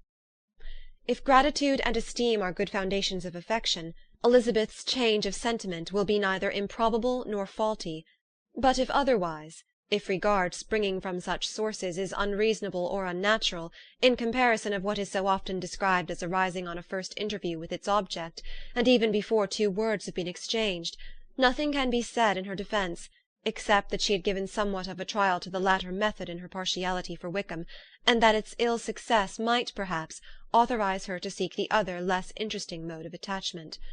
Be that as it may, she saw him go with regret, and in this early example of what Lydia's infamy must produce, found additional anguish as she reflected on that wretched business. Never, since reading Jane's second letter, had she entertained a hope of Wickham's meaning to marry her. No one but Jane, she thought, could flatter herself with such an expectation. Surprise was the least of her feelings on this development. While the contents of the first letter remained in her mind, she was all surprise, all astonishment that Wickham should marry a girl whom it was impossible he could marry for money, and how Lydia could ever have attached him had appeared incomprehensible. But now it was all too natural. For such an attachment as this she might have sufficient charms, and though she did not suppose Lydia to be deliberately engaging in an elopement without the intention of marriage, she had no difficulty in believing that neither her virtue nor her understanding would preserve her from falling an easy prey. She had never perceived, while the regiment was in Hertfordshire, that Lydia had any partiality for him, but she was convinced that Lydia wanted only encouragement to attach herself to anybody. Sometimes one officer, sometimes another, had been her favourite, as their attentions raised them in her opinion. Her affections had continually been fluctuating, but never without an object. The mischief of neglect and mistaken indulgence towards such a girl! Oh, how acutely did she now feel it! She was wild to be at home, to hear, to see, to be upon the spot to share with Jane in the cares that must now fall wholly upon her, in a family so deranged, a father absent, a mother incapable of exertion, and requiring constant attendance, and though almost persuaded that nothing could be done for Lydia, her uncle's interference seemed of the utmost importance, and till he entered the room her impatience was severe. Mr. and Mrs. Gardiner had hurried back in alarm, supposing by the servant's account that their niece was taken suddenly ill, but satisfying them instantly on that head, she eagerly communicated the cause of their summons, reading the 2 letters aloud, and dwelling on the postscript of the last with trembling energy. Though Lydia had never been a favourite with them, Mr. and Mrs. Gardiner could not be but deeply afflicted. Not Lydia only, but all were concerned in it, and after the first exclamations of surprise and horror, Mr. Gardiner promised every assistance in his power. Elizabeth, though expecting no less, thanked him with tears of gratitude, and all 3 being actuated by one spirit, everything relating to their journey was speedily settled. They were to be off as soon as possible. "But what is to be done about Pemberley?" cried Mrs. Gardiner. "John told us Mr. Darcy was here when you sent for us. Was it so?" "Yes, and I told him we should not be able to keep our engagement. That is all settled." "What is all settled?" repeated the other, as she ran into her room to prepare. "And are they upon such terms as for her to disclose the real truth? Oh, that I knew how it was!" But wishes were vain, or at least could only serve to amuse her in the hurry and confusion of the following hour. Had Elizabeth been at leisure to be idle, she would have remained certain that all employment was impossible to one so wretched as herself, but she had her share of business as well as her aunt, and amongst the rest were notes to be written to all their friends at Lambton, with false excuses for their sudden departure. An hour, however, saw the whole completed, and Mr. Gardiner meanwhile having settled his account at the inn, nothing remained to be done but to go. And Elizabeth, after all the misery of the morning, found herself in a shorter space of time than she could have supposed, seated in the carriage, and on the road to Longbourn.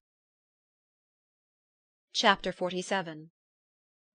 "I have been thinking it over again, Elizabeth," said her uncle as they drove from the town, "and really, upon serious consideration, I am much more inclined than I was to judge as your eldest sister does on the matter.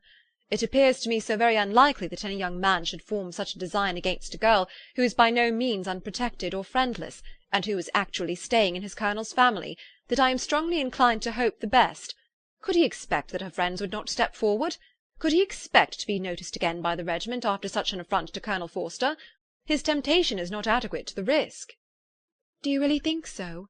cried Elizabeth, brightening up for a moment. "Upon my word," said Mrs. Gardiner, "I begin to be of your uncle's opinion. It is really too great a violation of decency, honour, and interest, for him to be guilty of. I cannot think so very ill of Wickham. Can you yourself, Lizzie, so wholly give him up as to believe him capable of it?" "Not, perhaps, of neglecting his own interest, but of every other neglect I can believe him capable, if indeed it should be so. But I dare not hope it. Why should they not go on to Scotland if that had been the case?" "In the first place," replied Mr. Gardiner, "there is no absolute proof that they are not gone to Scotland." "Oh, but their removing from the chaise into a hackney coach is such a presumption, and besides, no traces of them were to be found on the Barnet road." "Well then, supposing them to be in London, they may be there, though for the purpose of concealment, for no more exceptionable purpose. It is not likely that money should be very abundant on either side, and it might strike them that they could be more economically, though less expeditiously, married in London than in Scotland." "But why all this secrecy? Why any fear of detection? Why must their marriage be private? Oh, no, no, this is not likely. His most particular friend, you see by Jane's account, was persuaded of his never intending to marry her. Wickham will never marry a woman without some money. He cannot afford it. And what claims has Lydia? What attraction has she beyond youth, health, and good humour that could make him, for her sake, forego every chance of benefiting himself by marrying well? As to what restraint the apprehensions of disgrace in the corps might throw on a dishonourable elopement with her, I am not able to judge, for I know nothing of the effects that such a step might produce. But as to your other objection, I am afraid it will hardly hold good. Lydia has no brothers to step forward, and he might imagine from my father's behaviour, from his indolence and the little attention he has ever seemed to give to what was going forward in his family, that he would do as little, and think as little about it, as any father could do in such a matter." "But can you think that Lydia is so lost to everything but love of him as to consent to live with him on any terms other than marriage?" "It does seem, and it is most shocking indeed," replied Elizabeth with tears in her eyes. that a sister's sense of decency and virtue in such a point could admit of doubt. But really I know not what to say. Perhaps I am not doing her justice. But she is very young. She has never been taught to think on serious subjects, and for the last half-year, nay, for a 12-month, she has been given up to nothing but amusement and vanity. She has been allowed to dispose of her time in the most idle and frivolous manner, and to adopt any opinions that came in her way. Since the Blankshire were first quartered in Meryton, nothing but love, flirtation, and offices have been in her head. She has been doing everything in her power, by thinking and talking on the subject, to give greater, what shall I call it, susceptibility to her feelings, which are naturally lively enough. And we all know that Wickham has every charm of person and address that can captivate a woman. But you see that Jane, said her aunt, does not think so very ill of Wickham as to believe him capable of the attempt. Of whom does Jane ever think ill? And who is there, whatever might be their former conduct, that she would think capable of such an attempt till it were proved against them? But Jane knows, as well as I do, what Wickham really is.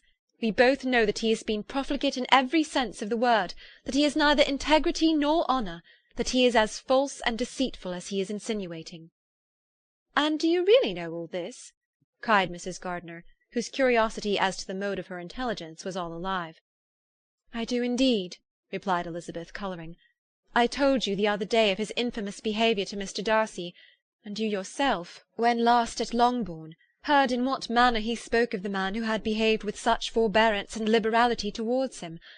And there are other circumstances which I am not at liberty, which it is not worth while to relate, but his lies about the whole Pemberley family are endless. From what he said of Miss Darcy, I was thoroughly prepared to see a proud, reserved, disagreeable girl. Yet he knew to the contrary himself. He must know that she was as amiable and unpretending as we have found her. But does Lydia know nothing of this? Can she be as ignorant of what you and Jane seem so well to understand? Oh, yes, that is the worst of it all. Till I was in Kent, and saw so much both of Mr. Darcy and his relation Colonel Fitzwilliam, I was ignorant of the truth myself. And when I returned home, the Blankshire was to leave Meryton a week or fortnight's time. As that was the case, neither Jane, to whom I related the whole, nor I thought it necessary to make our knowledge public. For of what use could it apparently be to any one, that the good opinion which all the neighbourhood had of him should then be overthrown? And even when it was settled that Lydia should go with Mrs. Forster, the necessity of opening her eyes to his character never occurred to me. That she could be in any danger from the deception never entered my head. That such a consequence as this could ensue, you may easily believe was far enough from my thoughts. When they all removed to Brighton, therefore, you had no reason, I suppose, to believe them fond of each other? Not the slightest. I can remember no symptom of affection on either side, and had anything of the kind been perceptible, you must be aware that ours is not a family on which it could be thrown away. When first he entered the corps, she was ready enough to admire him, but so we all were. Every girl in or near Meryton was out of her senses about him for the first 2 months, but he never distinguished her by any particular attention, and consequently, after a moderate period of extravagant and wild admiration, her fancy for him gave way, and others of the regiment, who treated her with more distinction, again became her favourites. It may be easily believed that however little of novelty could be added to their fears, hopes, and conjectures on this interesting subject by its repeated discussion, no other could detain them from it long, during the whole of the journey. From Elizabeth's thoughts it was never absent. Fixed there by the keenest of all anguish, self-reproach, she could find no interval of ease or forgetfulness. They travelled as expeditiously as possible, and sleeping one night on the road, reached Longbourn by dinner-time the next day. It was a comfort to Elizabeth to consider that Jane could not have been wearied by long expectations. The little Gardiners, attracted by the sight of a chaise, were standing on the steps of the house as they entered the paddock, and when the carriage drove up to the door, the joyful surprise that lighted up their faces, and displayed itself over their whole bodies, in a variety of capers and frisks, was the first pleasing earnest of their welcome. Elizabeth jumped out, and after giving each of them a hasty kiss, hurried into the vestibule, where Jane, who came running down from her mother's apartment, immediately met her. Elizabeth, as she affectionately embraced her, whilst tears filled the eyes of both, lost not a moment in asking whether anything had been heard of the fugitives. "Not yet," replied Jane, "but now that my dear uncle has come, I hope everything will be well." "Is my father in town?" "Yes, he went on Tuesday, as I wrote you word." "And have you heard from him often?" "We have heard only twice. He wrote to me a few lines on Wednesday to say that he had arrived in safety, and to give me his directions, which I particularly begged him to do. He merely added that he should not write again till he had something of importance to mention." "And my mother, how is she? How are you all?" "My mother is tolerably well, I trust, though her spirits are greatly shaken. She is upstairs, and will have great satisfaction in seeing you all. She does not yet leave her dressing-room. Mary and Kitty, thank heaven, are quite well." "But you, how are you?" cried Elizabeth. "You look pale. How much you must have gone through!" Her sister, however, assured her of being perfectly well, and their conversation, which had been passing while Mr. and Mrs. Gardiner were engaged with their children, was now put an end to by the approach of the whole party. Jane ran to her uncle and aunt, and welcomed and thanked them both with alternate smiles and tears. When they were all in the drawing-room, the questions which Elizabeth had already asked were of course repeated by the others, and they soon found that Jane had no intelligence to give. The sanguine hope of good, however, which the benevolence of her heart suggested had not yet deserted her. She still expected that it would all end well, and that every morning would bring some letter, either from Lydia or her father, to explain their proceedings, and perhaps announce their marriage. Mrs. Bennet, to whose apartment they all repaired after a few minutes' conversation together, received them exactly as might be expected, with tears and lamentations of regret, invectives against the villainous conduct of Wickham, and complaints of her own sufferings and ill-usage, blaming everybody but the person to whose ill-judging indulgence the errors of her daughter must principally be owing. "If I had been able," said she, "to carry my point in going to Brighton with all my family, this would not have happened. But poor dear Lydia had nobody to take care of her. Why did the Forsters ever let her go out of their sight? I am sure there was some great neglect or other on their side, for she is not the kind of girl to do such a thing if she had been well looked after. I always thought they were very unfit to have the charge of her, but I was overruled, as I always am. Poor dear child! And now here's Mr. Bennet gone away, and I know he will fight Wickham, wherever he meets him, and then he will be killed, and what is to become of us all? The Collinses will turn us out before he is cold in his grave, and if you are not kind to us, brother, I do not know what we shall do." They all exclaimed against such terrific ideas, and Mr. Gardiner, after general assurances of his affection for her and all her family, told her that he meant to be in London the very next day, and would assist Mr. Bennet in every endeavour for recovering Lydia. "Do not give way to useless alarm," added he. "Though it is right to be prepared for the worst, there is no occasion to look on it as certain. It is not quite a week since they left Brighton. In a few days more we may gain some news of them. Until we know that they are not married and have no design of marrying, do not let us give the matter over as lost. As soon as I get to town, I shall go to my brother and make him come home with me to Gracechurch Street, and then we may consult together as to what is to be done." "Oh, my dear brother," replied Mrs. Bennet, "that is exactly what I could most wish for. And now do, when you shall get to town, find them out wherever they may be, and if they are not married already, make them marry. And as for wedding clothes, do not let them wait for that, but tell Lydia she shall have as much money as she chooses to buy them after they are married. And above all, keep Mr. Bennet from fighting. Tell him what a dreadful state I am in, that I am frightened out of my wits, and have such tremblings, such flutterings all over me, such spasms in my side, and pains in my head, and such beatings at heart, that I can get no rest by night or day. And tell my dear Lydia not to give any directions about her clothes till she has seen me, for she does not know which are the best warehouses.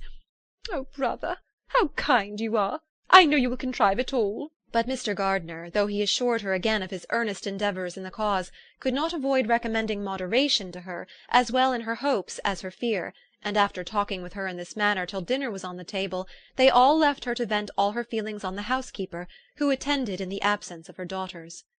Though her brother and sister were persuaded that there was no real occasion for such a seclusion from the family, they did not attempt to oppose it, for they knew that she had not prudence enough to hold her tongue before the servants, while they waited at table, and judged it better that one only of the household, and the one whom they could most trust, should comprehend all her fears and solicitude on the subject.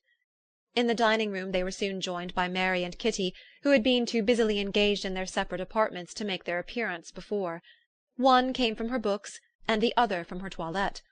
The faces of both, however, were tolerably calm, and no change was visible in either, except that the loss of her favourite sister, or the anger which she had herself incurred in this business had given more of fretfulness than usual to the accents of Kitty. As for Mary, she was mistress enough of herself to whisper to Elizabeth, with a countenance of grave reflection, soon after they were seated at table, "This is a most unfortunate affair, and will probably be much talked of, but we must stem the tide of malice, and pour into the wounded bosoms of each other the balm of sisterly consolation." Then, perceiving Elizabeth had no intention of replying, she added, "Unhappy as the event must be for Lydia, we may draw from it this useful lesson, that loss of virtue in a female is irretrievable, that one false step involves her in endless ruin, that reputation is no less brittle than it is beautiful, and that she cannot be too much guarded in her behaviour towards the undeserving of the other sex." Elizabeth lifted up her eyes in amazement, but was too much oppressed to make any reply. Mary, however, continued to console herself with such kind of moral extractions from the evil before them. In the afternoon, the two elder Miss Bennets were able to be for a half-hour by themselves, and Elizabeth instantly availed herself of the opportunity of making any inquiries which Jane was equally eager to satisfy.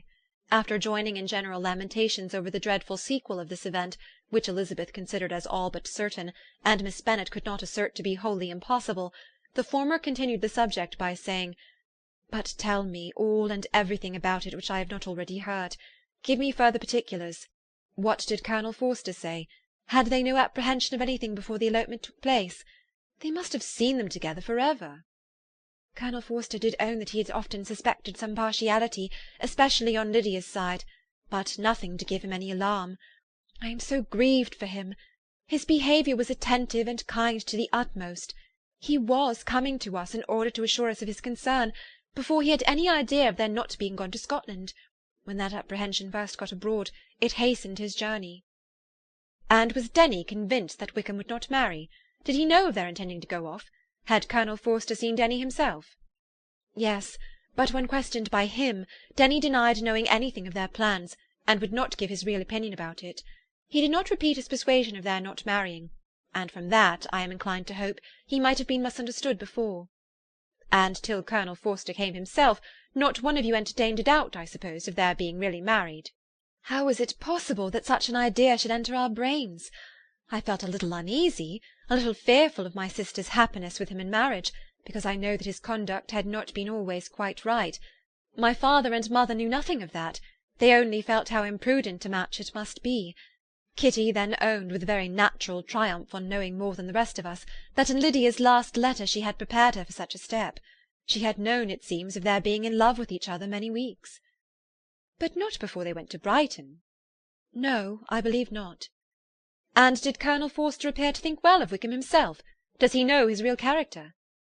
"I must confess that he did not speak so well of Wickham as he formerly did. He believed him to be imprudent and extravagant. And since this sad affair has taken place, it is said that he left Meryton greatly in debt, but I hope this may be false. Oh, Jane, had we been less secret, had we told what we knew of him, this could not have happened."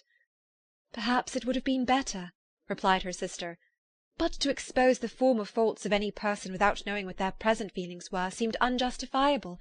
We acted with the best intentions." "Could Colonel Forster repeat the particulars of Lydia's note to his wife?" "He brought it with him for us to see." Jane then took it from her pocket-book, and gave it to Lydia. These were the contents. "My dearest Harriet, you will laugh when you know where I am gone, and I cannot help laughing myself at your surprise to-morrow morning, as soon as I am missed.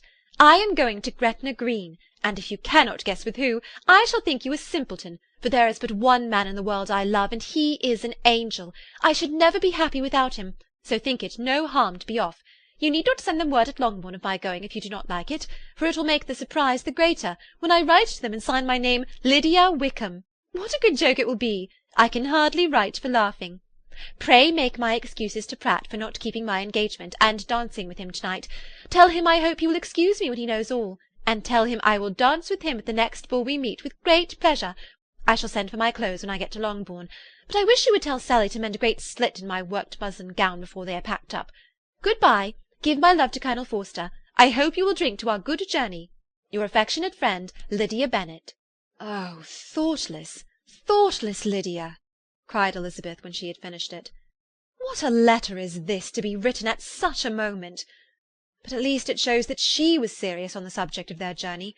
Whatever he might afterwards persuade her to, it was not on her side a scheme of infamy. My poor father, how he must have felt it! I never saw any one so shocked. He could not speak a word for full 10 minutes. My mother was taken ill immediately, and the whole house in such confusion. Oh, Jane, cried Elizabeth, was there a servant belonging to it who did not know the whole story before the end of the day? I do not know. I hope there was. But to be guarded at such a time is very difficult. My mother was in hysterics, and though I endeavoured to give her every assistance in my power, I am afraid I did not do so much as I might have done. But the horror of what might possibly happen almost took from me my faculties. Your attendance upon her has been too much for you. You do not look well. Oh, that I had been with you! You have had every care and anxiety upon yourself alone. Mary and Kitty have been very kind, and would have shared in every fatigue, I am sure, but I did not think it right for either of them. Kitty is slight and delicate, and Mary studies so much that her hours of repose should not be broken in on. My Aunt Phillips came to Longbourn on Tuesday after my father went away, and was so good as to stay till Thursday with me. She was of great use and comfort to us all. And Lady Lucas has been very kind. She walked here on Wednesday morning to condole with us, and offered her services, or any of her daughters, if they should be of any use to us. She had better have stayed at home, cried Elizabeth. Perhaps she meant well, but under such a misfortune as this, one cannot see too little of one's neighbours. Assistance is impossible, condolence insufferable. Let them triumph over us at a distance, and be satisfied. She then proceeded to inquire into the measures which her father had intended to pursue while in town for the recovery of his daughter. He meant, I believe, replied Jane, to go to Epsom, the place where they last changed horses, see the postillions, and try if anything could be made out from them. His principal object must be to discover the number of the hackney coach which took them from Clapham. It had come with a fare from London, and as he thought that the circumstance of a gentleman and ladies removing from one carriage into another might be remarked, he meant to make inquiries at Clapham. If he could anyhow discover at what house the coachman had before set down his fare, he determined to make inquiries there, and hoped it might not be impossible to find out the stand and number of the coach. I do not know of any other designs that he had formed, but he was in such a hurry to be gone, and his spirits so greatly discomposed, that I had difficulty in finding out even so much as this. Chapter 48.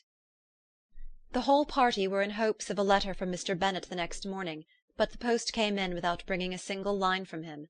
His family knew him to be, on all common occasions, a most negligent and dilatory correspondent, but at such a time they had hoped for exertion.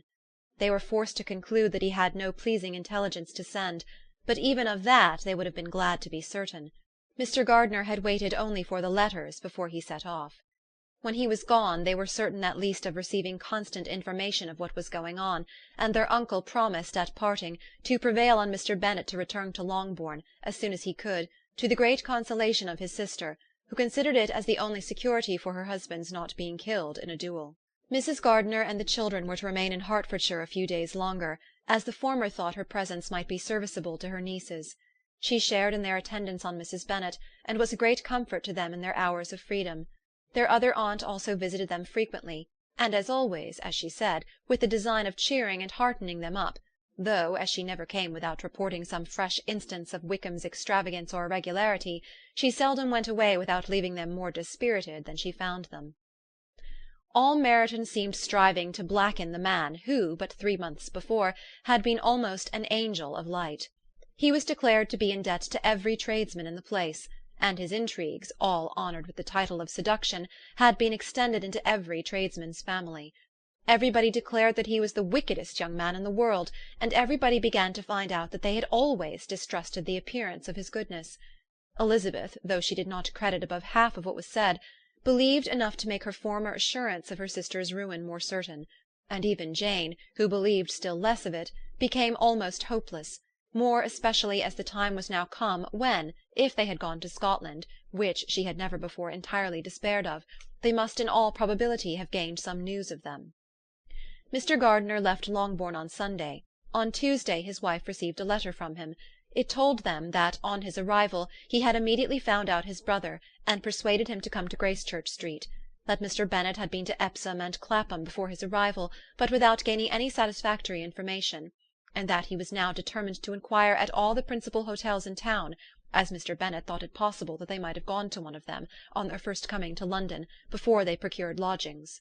Mr. Gardiner himself did not expect any success from this measure, but as his brother was eager in it, he meant to assist him in pursuing it.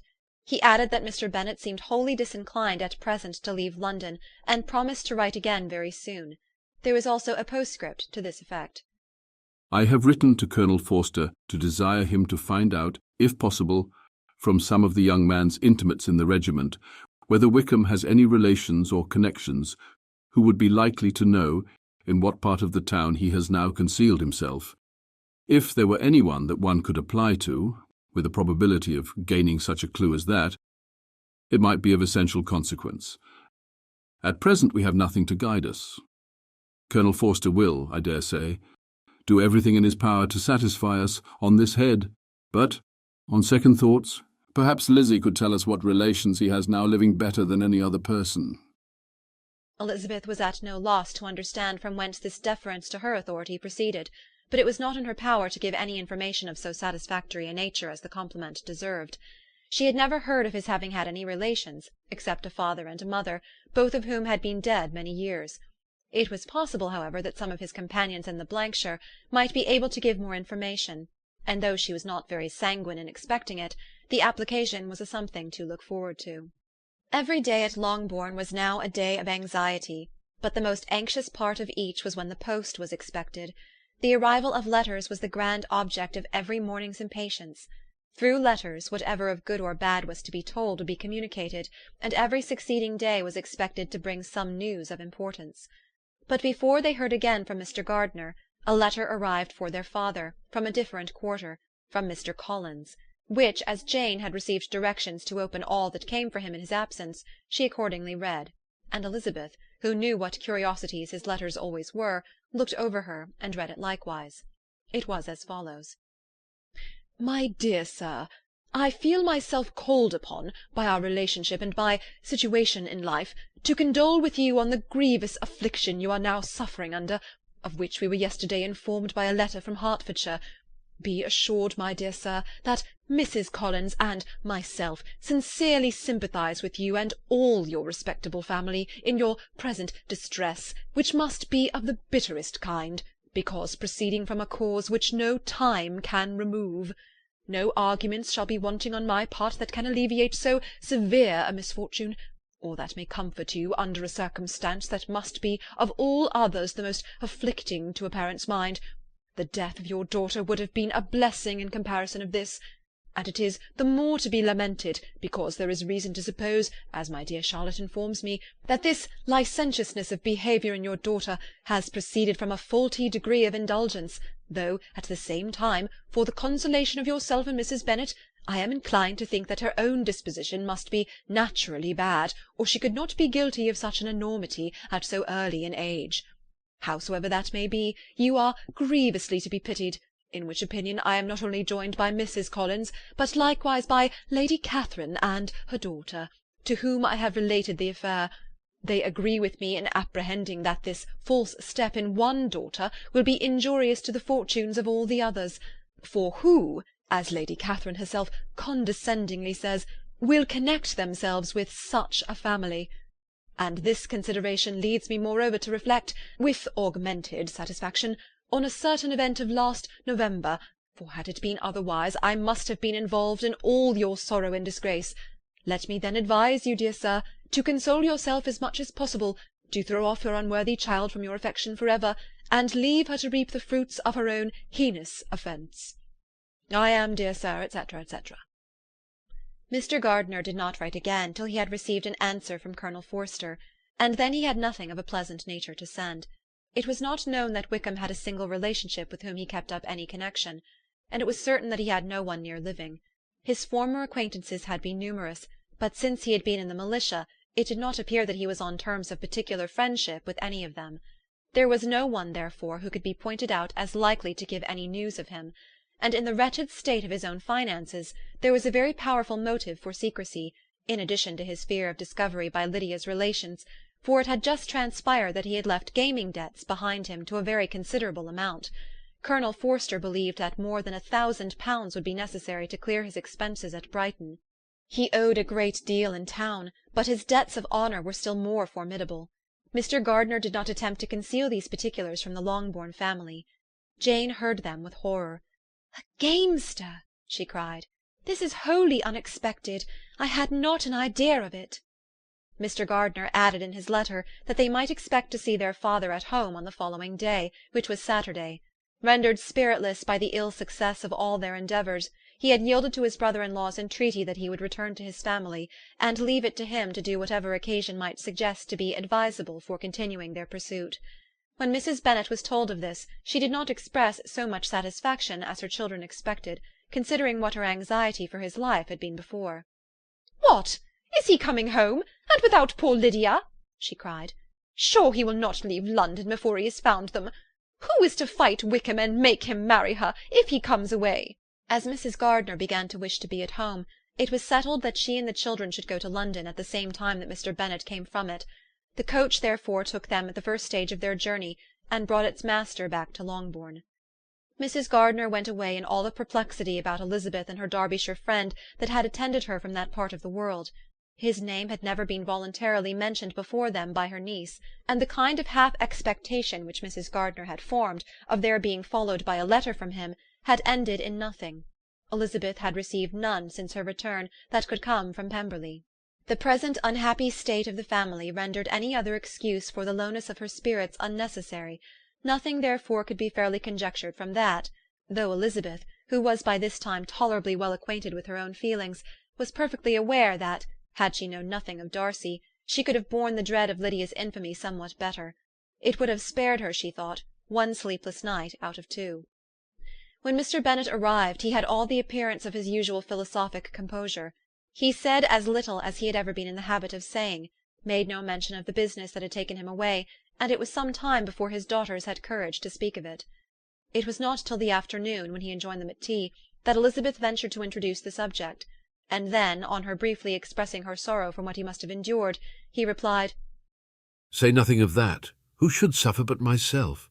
It has been my own doing, and I ought to feel it." "You must not be too severe upon yourself," replied Elizabeth. "You may well warn me against such an evil. Human nature is so prone to fall into it. No, Lizzie. Let me once in my life feel how much I have been to blame. I'm not afraid of being overpowered by the impression. It will pass away soon enough." "Do you suppose them to be in London?" "Yes, where else can they be so well concealed?" "And Lydia used to want to go to London," added Kitty. "She's happy then," said her father dryly. "and her residence there will probably be of some duration." Then, after a short silence, he continued, "Lizzie, I bear you no ill will for being justified in your advice to me last May, which, considering the event, shows some greatness of mind." They were interrupted by Miss Bennet, who came to fetch her mother's tea. "This is a parade," cried he, "which does one good. It gives such an elegance to misfortune. Another day I will do the same. I will sit in my library, in my nightcap and powdering gown, and give as much trouble as I can, or perhaps I may defer it till Kitty runs away." "I am not going to run away, papa," said Kitty fretfully. "If I should ever go to Brighton, I would behave better than Lydia." "You go to Brighton? I would not trust you so near it as Eastbourne for £50. No, Kitty, I have at least learnt to be cautious, and you will feel the effects of it. No officer is ever to enter my house again, nor even to pass through the village. Balls will be absolutely prohibited unless you stand up with one of your sisters, and you are never to stir out of doors till you can prove that you have spent 10 minutes of every day in a rational manner." Kitty, who took all these threats in a serious light, began to cry. "Well, well," said he, "do not make yourself unhappy. If you are a good girl for the next 10 years, I will take you to a review at the end of them." Chapter 49. 2 days after Mr. Bennet's return, as Jane and Elizabeth were walking together in the shrubbery behind the house, they saw the housekeeper coming towards them, and concluding that she came to call them to their mother, went forward to meet her. But instead of the expected summons, when they approached her, she said to Miss Bennet, "I beg your pardon, madam, for interrupting you, but I was in hopes that you might have had some good news from town, so I took the liberty of coming to ask." What do you mean, Hill? We have heard nothing from town. Dear madam, cried Mrs. Hill in great astonishment, don't you know there is an express come for master for Mr. Gardiner? He has been here this half-hour, and master has had a letter. Away ran the girls, too eager to get in to have time for speech. They ran through the vestibule into the breakfast-room, from thence to the library. Their father was in neither, and they were on the point of seeking him upstairs with their mother, when they were met by the butler, who said, "If you are looking for my master, ma'am, he is walking towards the little copse." Upon this information, they instantly passed through the hall once more, and ran across the lawn after their father, who was deliberately pursuing his way towards a small wood on one side of the paddock. Jane, who was not so light nor so much in the habit of running as Elizabeth, soon lagged behind, while her sister, panting for breath, came up with him and eagerly cried out, "Oh, papa, what news? What news? Have you heard from my uncle?" Yes, I've had a letter from him by express. Well, and what news does it bring, good or bad? What is there of good to be expected? Said he, taking the letter from his pocket. But perhaps you would like to read it. Elizabeth impatiently caught it from his hand. Jane now came up. Read it aloud, said their father, for I hardly know myself what it is about. Gracechurch Street, Monday, August 2nd. My dear brother, at last I am able to send you some tidings of my niece, and such as, upon the whole, I hope it will give you satisfaction. Soon after you left me on Saturday, I was fortunate enough to find out in what part of London they were. The particulars I reserve till we meet. It is enough to know they are discovered. I have seen them both. Then it is as I always hoped, cried Jane. They are married. Elizabeth read on. I have seen them both. They are not married, nor can I find there was any intention of being so. But if you are willing to perform the engagements which I have ventured to make on your side, I hope it will not be long before they are. All that is required of you is, to assure to your daughter, by settlement, her equal share of the £5,000 secured among your children after the decease of yourself and my sister, and moreover to enter into an agreement of allowing her, during your life, £100 per annum. These are conditions which, considering everything, I had no hesitation in complying with, as far as I thought myself privileged, for you. I shall send this by express, that no time may be lost in bringing me your answer. You will easily comprehend from these particulars that Mr. Wickham's circumstances are not so hopeless as they are generally believed to be. The world has been deceived in that respect, and I am happy to say there will be some little money, even when all his debts are discharged, to settle on my niece, in addition to her own fortune. If, as I conclude will be the case, you send me full powers to act in your name throughout the whole of this business, I will immediately give directions to Haggerston for preparing a proper settlement. There will not be the smallest occasion for your coming to town again. Therefore stay quiet at Longbourn, and depend on my diligence and care. Send back your answer as fast as you can, and be careful to write explicitly. We have judged it best that my niece should be married from this house, of which I hope you will approve. She comes to us to-day. I shall write again as soon as anything more is determined on. Yours, etc., Edward Gardiner. Is it possible? Cried Elizabeth when she had finished. Can it be possible that he will marry her? Wickham is not so undeserving then as we had thought him, said her sister. My dear father, I congratulate you. And have you answered the letter? Cried Elizabeth.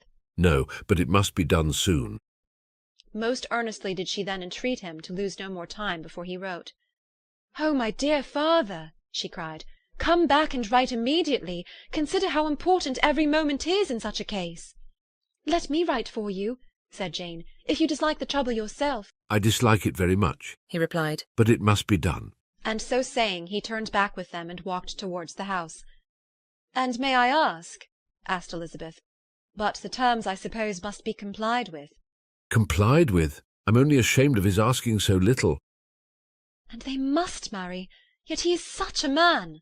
Yes, yes, they must marry. There is nothing else to be done. But there are two things that I want very much to know. One is how much money your uncle has laid down to bring it about, and the other, how I am ever to pay him.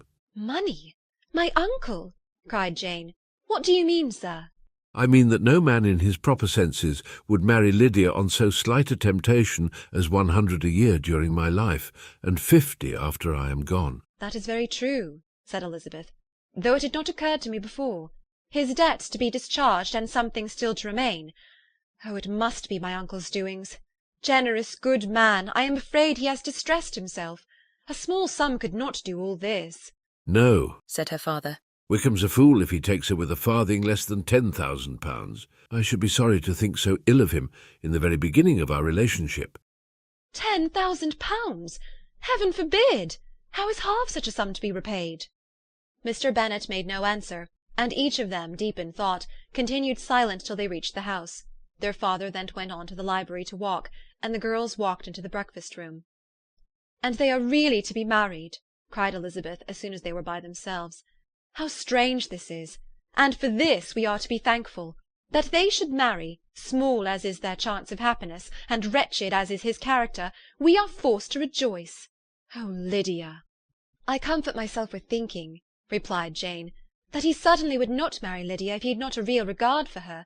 Though our kind uncle has done something towards clearing him, I cannot believe that £10,000, or anything like it, has been advanced. He has children of his own, and may have more. How could he spare half £10,000? "If he were ever able to learn what Wickham's debts have been," said Elizabeth, "and how much is settled on his side on our sister, we shall exactly know what Mr. Gardiner has done for them, because Wickham has not a sixpence of his own. The kindness of my uncle and aunt can never be requited. Their taking her home, and affording her their personal protection and countenance, is such a sacrifice to her advantage as years of gratitude cannot enough acknowledge. By this time she is actually with them. If such goodness does not make her miserable now, she will never deserve to be happy. What a meeting for her, when she first sees my aunt!" "We must endeavour to forget all that has passed on either side," said Jane. "I hope and trust they will yet be happy. His consenting to marry her is a proof, I will believe, that he has come to a right way of thinking. Their mutual affection will steady them, and I flatter myself they will settle so quietly, and live in so rational a manner, as may in time make their past imprudence forgotten." "Their conduct has been such," replied Elizabeth, "as neither you nor I nor anybody can ever forget. It is useless to talk of it." It now occurred to the girls that their mother was in all likelihood perfectly ignorant of what had happened. They went to the library, therefore, and asked their father whether he would not wish them to make it known to her. He was writing, and without raising his head, coolly replied, "Just as you please. "May we take my uncle's letter to read to her?" Take whatever you like, and get away." Elizabeth took the letter from his writing-table, and they went upstairs together. Mary and Kitty were both with Mrs. Bennet. One communication would, therefore, do for all. After a slight preparation for good news, the letter was read aloud. Mrs. Bennet could hardly contain herself. As soon as Jane had read Mr. Gardiner's hope of Lydia's being soon married, her joy burst forth, and every following sentence added to its exuberance. She was now in an irritation as violent from delight as she had ever been fidgety from alarm and vexation. To know that her daughter would be married was enough. She was disturbed by no fear for her felicity, nor humbled by any remembrance of her misconduct. "My dear, dear Lydia!" she cried. "This is delightful indeed. She will be married. I shall see her again. She will be married at 16. My good, kind brother! I knew how it would be. I knew he would manage everything. How I long to see her, and to see dear Wickham too! Oh, but the clothes, the wedding clothes! I will write to my sister Gardiner about them directly. Lizzie, my dear, run down to your father and ask him how much he will give her. Oh, stay, I will go myself. Ring the bell, Kitty, for Hill. I will put on my things in a moment. My dear, dear Lydia, how merry we shall be together when we meet!" Her eldest daughter endeavoured to give some relief to the violence of these transports by leading her thoughts to the obligations which Mr. Gardiner's behaviour laid them all under. "For we must attribute this happy conclusion," she added, "in a great measure to his kindness. We are persuaded that he has pledged himself to assist Mr. Wickham with money." "Well," cried her mother, "it is all very right. Who should do it but her own uncle? If he had not a family of his own, I and my children must have had all his money, you know, and it is the first time we had ever had anything from him except a few presents. Well, I am so happy. In a short time I shall have a daughter married. Mrs. Wickham! How well it sounds! And she was only 16 last June. My dear Jane, I am in such a flutter that I am sure I can't write, so I will dictate and you will write for me. We will settle with your father about the money afterwards, but the things should be ordered immediately." She was then proceeding to all the particulars of calico, muslin, and cambric, and would shortly have dictated some very plentiful orders, had not Jane, though with some difficulty, persuaded her to wait till her father was at leisure to be consulted. One day's delay, she observed, would be of small importance, and her mother was too happy to be quite so obstinate as usual. Other schemes, too, came into her head. "I will go to Meryton," said she, "as soon as I am dressed, and tell the good news to my sister Phillips. And as soon as I come back, I can call on Lady Lucas and Mrs. Long. Kitty, run down and order the carriage. An airing would do me a great deal of good, I am sure. Girls, can I do anything for you in Meryton? Oh, here comes Hill. My dear Hill, have you heard the good news? Miss Lydia is going to be married, and you shall all have a bowl of punch to make merry at her wedding." Mrs. Hill began instantly to express her joy. Elizabeth received her congratulations among the rest, and then, sick of this folly, took refuge in her own room, that she might think with freedom. Poor Lydia's situation must at best be bad enough, but that it was no worse she had need to be thankful. She felt it so, and though in looking forward neither rational happiness nor worldly prosperity could be justly expected for her sister, in looking back to what they had feared only 2 hours ago, she felt all the advantages of what they had gained. Chapter 50. Mr. Bennet had very often wished before this period of his life that, instead of spending his whole income, he had laid by an annual sum for the better provision of his children and of his wife, if she survived him. He now wished it more than ever. Had he done his duty in that respect, Lydia need not have been indebted to her uncle for whatever of honour or credit could now be purchased for her. The satisfaction of prevailing on one of the most worthless young men in Great Britain to be her husband might then have rested in its proper place. He was seriously concerned that a cause of so little advantage to any one should be forwarded at the sole expense of his brother-in-law, and he was determined, if possible, to find out the extent of his assistance and to discharge the obligation as soon as he could. When first Mr. Bennet had married, economy was held to be perfectly useless, for of course they were to have a son. The son was to join in cutting off the entail as soon as he should be of age, and the widow and younger children would by that means be provided for. 5 daughters successively entered the world, but yet the son was to come, and Mrs. Bennet, for many years after Lydia's birth, had been certain that he would. This event had at last been despaired of, but it was then too late to be saving. Mrs. Bennet had no turn for economy, and her husband's love of independence had alone prevented their exceeding their income. £5,000 was settled by marriage articles on Mrs. Bennet and the children, but in what proportions it should be divided amongst the latter depended on the will of the parents. This was one point, with regard to Lydia at least, which was now to be settled, and Mr. Bennet could have no hesitation in acceding to the proposal before him. In terms of grateful acknowledgment for the kindness of his brother, though expressed most concisely, he then delivered on paper his perfect approbation of all that was done, and his willingness to fulfil the engagements that had been made for him. He had never before supposed that, could Wickham be prevailed on to marry his daughter, it would be done with so little inconvenience to himself as by the present arrangement. He would scarcely be £10 a year the loser by the 100 that was to be paid them. For what with her board and pocket allowance, and the continual presents and money which passed to her through her mother's hands, Lydia's expenses had been very little within that sum. That it would be done with such trifling exertion on his side, too, was another very welcome surprise, for his wish at present was to have as little trouble in the business as possible. When the first transports of rage which had produced his activity in seeking her were over, he naturally returned to all his former indolence. His letter was soon dispatched, for, though dilatory in undertaking business, he was quick in its execution. He begged to know further particulars of what he was indebted to his brother, but was too angry with Lydia to send any message to her. The good news spread quickly through the house, and with proportionate speed through the neighbourhood. It was borne in the latter with decent philosophy. To be sure, it would have been more for the advantage of conversation had Miss Lydia Bennet come upon the town, or, as the happiest alternative, been secluded from the world in some distant farmhouse. But there was much to be talked of in marrying her, and the good-natured wishes for her well-doing which had proceeded before from all the spiteful old ladies in Meryton lost but a little of their spirit in this change of circumstances, because with such a husband her misery was considered certain. It was a fortnight since Mrs. Bennet had been downstairs, but on this happy day she again took her seat at the head of the table, and in spirits oppressively high. No sentiment of shame gave a damp to her triumph. The marriage of a daughter, which had been the first object of her wishes since Jane was 16, was now on the point of accomplishment, and her thoughts and her words ran wholly on those attendants of elegant nuptials, fine muslins, new carriages, and servants.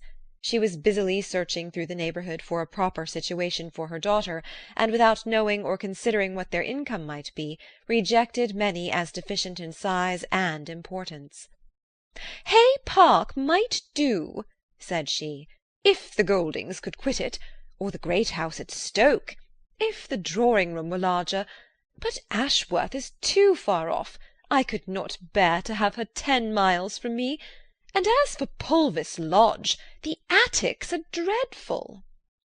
Her husband allowed her to talk on without interruption while the servants remained. But when they had withdrawn, he said to her, "Mrs. Bennet, before you take any or all of these houses for your son and daughter, let us come to a right understanding. Into one house in this neighbourhood they shall never have admittance. I will not encourage the imprudence of either by receiving them at Longbourn." A long dispute followed this declaration, but Mr. Bennet was firm.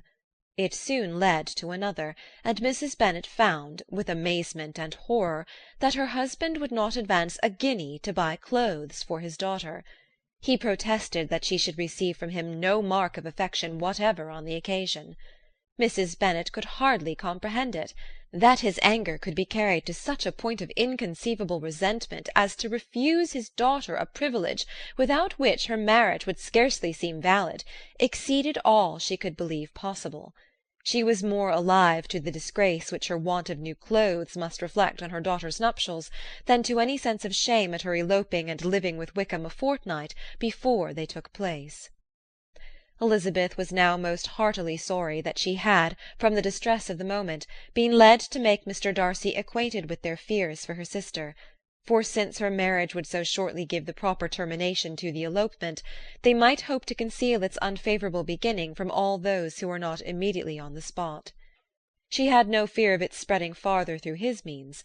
There were few people on whose secrecy she would have more confidently depended, but at the same time there was no one whose knowledge of a sister's frailty would have mortified her so much, not, however, from any fear of disadvantage from it individually to herself, for at any rate there seemed a gulf impassable between them. Had Lydia's marriage been concluded on the most honourable terms, it was not to be supposed that Mr. Darcy would connect himself with a family where, to every other objection, would now be added an alliance and relationship of the nearest kind with a man whom he so justly scorned. From such a connection she could not wonder that he would shrink. The wish of procuring her regard, which she had assured herself of his feeling in Derbyshire, could not in rational expectation survive such a blow as this. She was humbled, she was grieved, she repented, though she hardly knew of what. She became jealous of his esteem, when she could no longer hope to be benefited by it. She wanted to hear of him, when there seemed the least chance of gaining intelligence.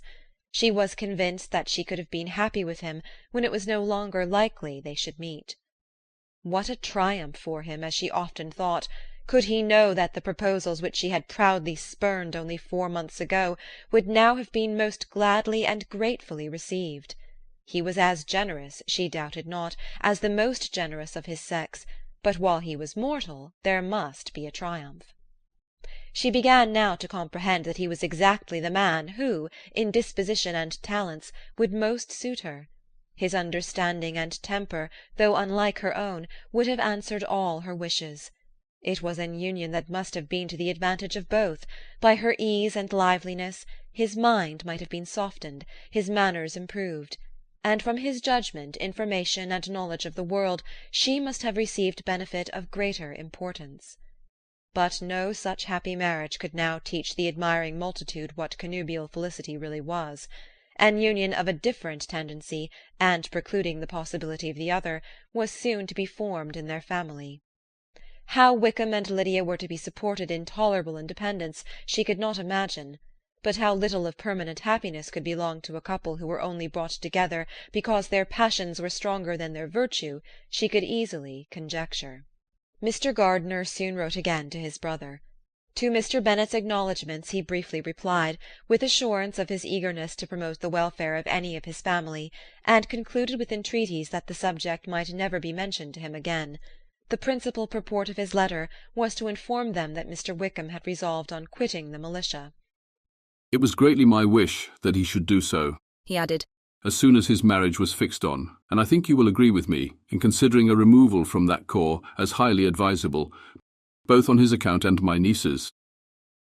It is Mr. Wickham's intention to go into the regulars, and among his former friends there are still some who are able and willing to assist him in the army. He has the promise of an ensigncy in General's regiment, now quartered in the north. It is an advantage to have it so far from this part of the kingdom. He promises fairly, and I hope among different people, where they may each have a character to preserve, they will both be more prudent. I have written to Colonel Forster, to inform him of our present arrangements, and to request that he will satisfy the various creditors of Mr. Wickham in and near Brighton with assurances of speedy payment, for which I have pledged myself.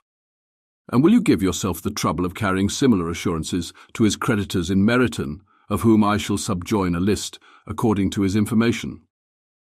He has given in all his debts. I hope at least he has not deceived us. Haggerston has our directions, and all will be completed in a week. They will then join his regiment, unless they are first invited, to Longbourn, and I understand from Mrs. Gardiner that my niece is very desirous of seeing you all before she leaves the south. She is well, and begs to be dutifully remembered to you and her mother. Yours, etc., E. Gardiner. Mr. Bennet and his daughters saw all the advantages of Wickham's removal from the Blankshire as clearly as Mr. Gardiner could do. But Mrs. Bennet was not so well pleased with it. Lydia's being settled in the north, just when she had expected most pleasure and pride in her company, for she had by no means given up her plan of their residing in Hertfordshire, was a severe disappointment, and besides it was such a pity that Lydia should be taken from a regiment where she was acquainted with everybody, and had so many favourites.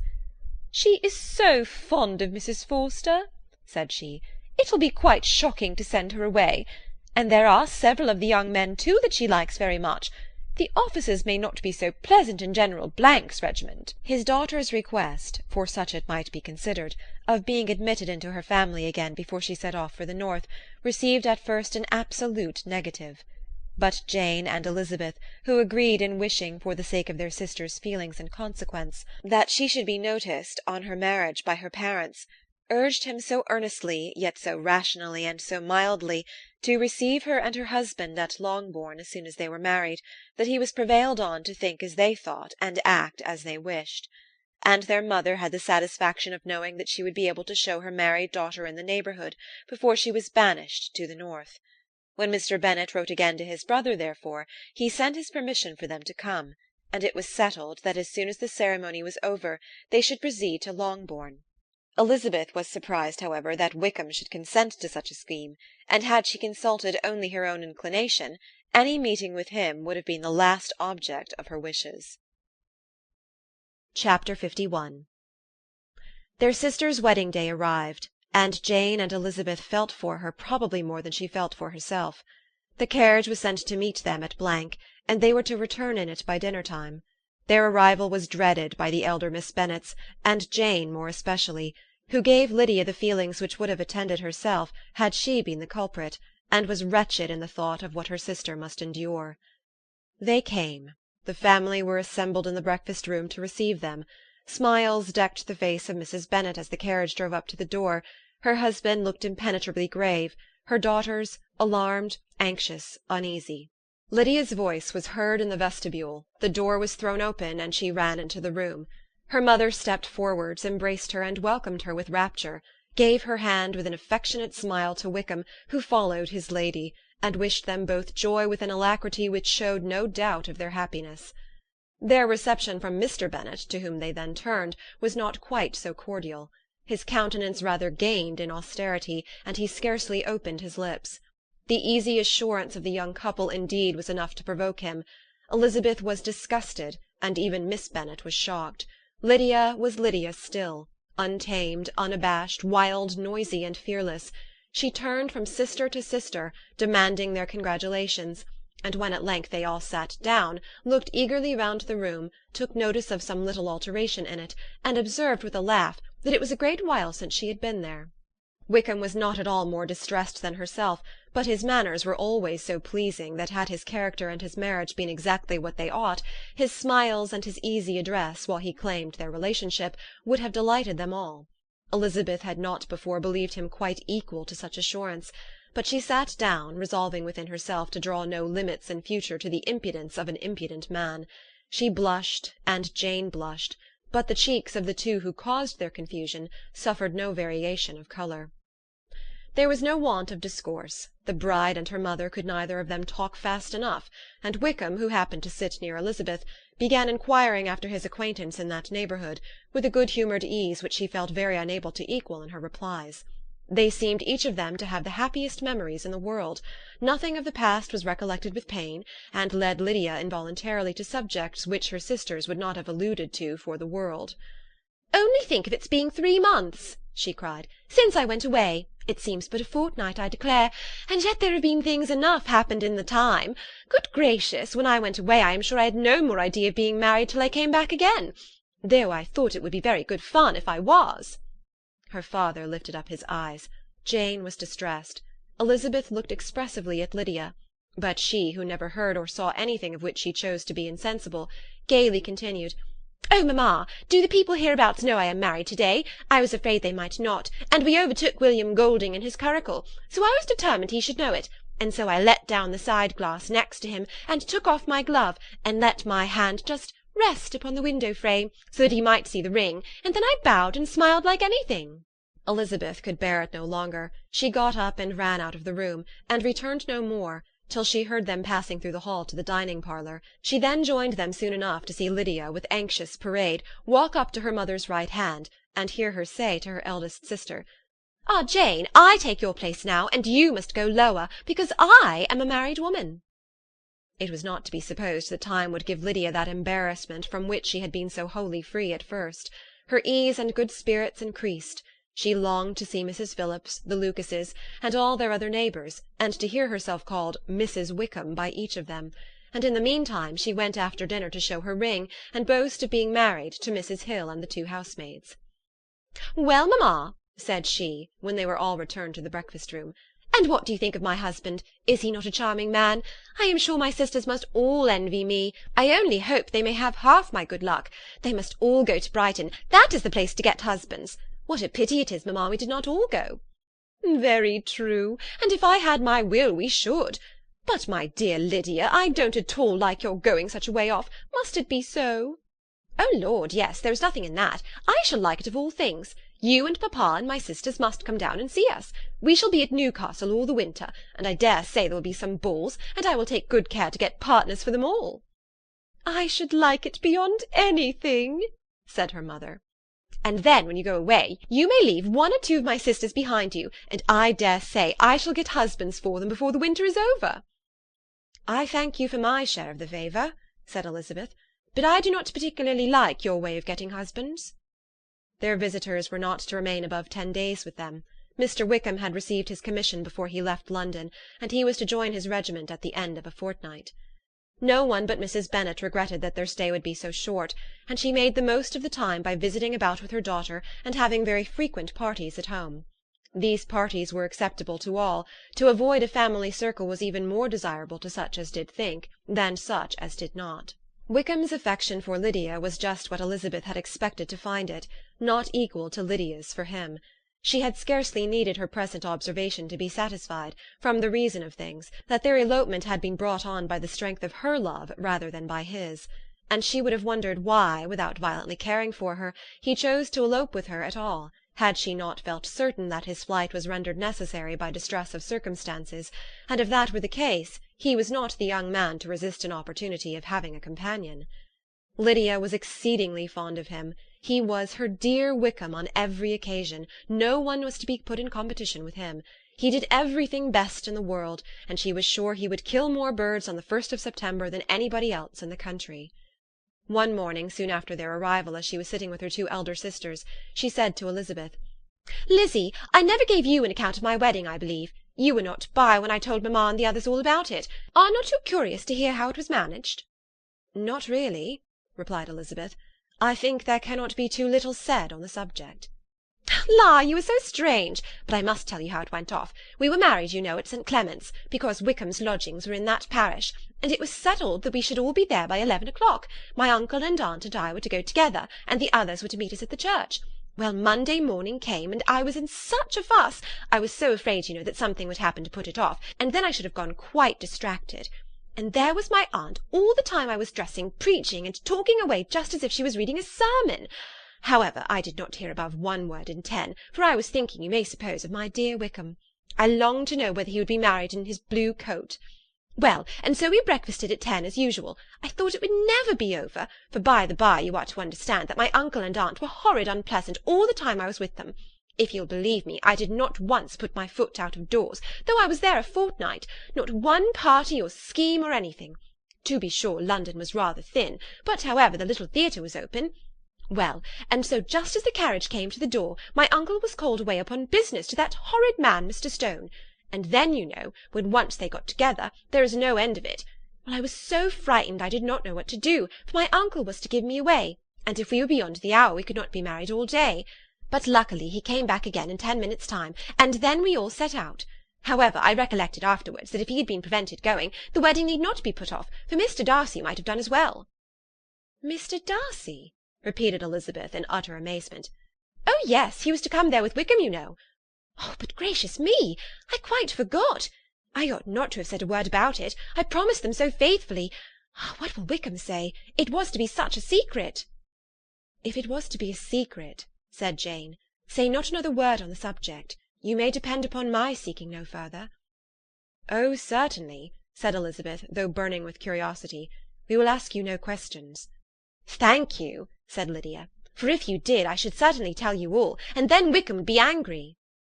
On such encouragement to ask, Elizabeth was forced to put it out of her power by running away. But to live in ignorance on such a point was impossible, or at least it was impossible not to try for information. Mr. Darcy had been at her sister's wedding. It was exactly a scene, and exactly among people where he had apparently least to do, and least temptation to go. Conjectures as to the meaning of it, rapid and wild, hurried into her brain, but she was satisfied with none. Those that best pleased her, as placing his conduct in the noblest light, seemed most improbable. She could not bear such suspense, and hastily seizing a sheet of paper, wrote a short letter to her aunt, to request an explanation of what Lydia had dropped, if it were compatible with the secrecy which had been intended. You may readily comprehend, she added, what my curiosity must be to know how a person unconnected with any of us, and comparatively speaking a stranger to our family, should have been amongst you at such a time. Pray write instantly and let me understand it, unless it is, for very cogent reasons, to remain in the secrecy which Lydia seems to think necessary, and then I must endeavour to be satisfied with ignorance. Not that I shall, though, she added to herself as she finished the letter. And, my dear aunt, if you do not tell me in an honourable manner, I shall certainly be reduced to tricks and stratagems to find it out. Jane's delicate sense of honour would not allow her to speak to Elizabeth privately of what Lydia had let fall. Elizabeth was glad of it. Till it appeared whether her inquiries would receive any satisfaction, she had rather be without a confidant. Chapter 52. Elizabeth had the satisfaction of receiving an answer to her letter as soon as she possibly could. She was no sooner in possession of it than, hurrying into the little copse, where she was least likely to be interrupted, she sat down on one of the benches and prepared to be happy, for the length of the letter convinced her that it did not contain a denial. Gracechurch Street, September 6th. My dear niece, I have just received your letter, and shall devote this whole morning to answering it, as I foresee that a little writing will not comprise what I have to tell you. I must confess myself surprised by your application.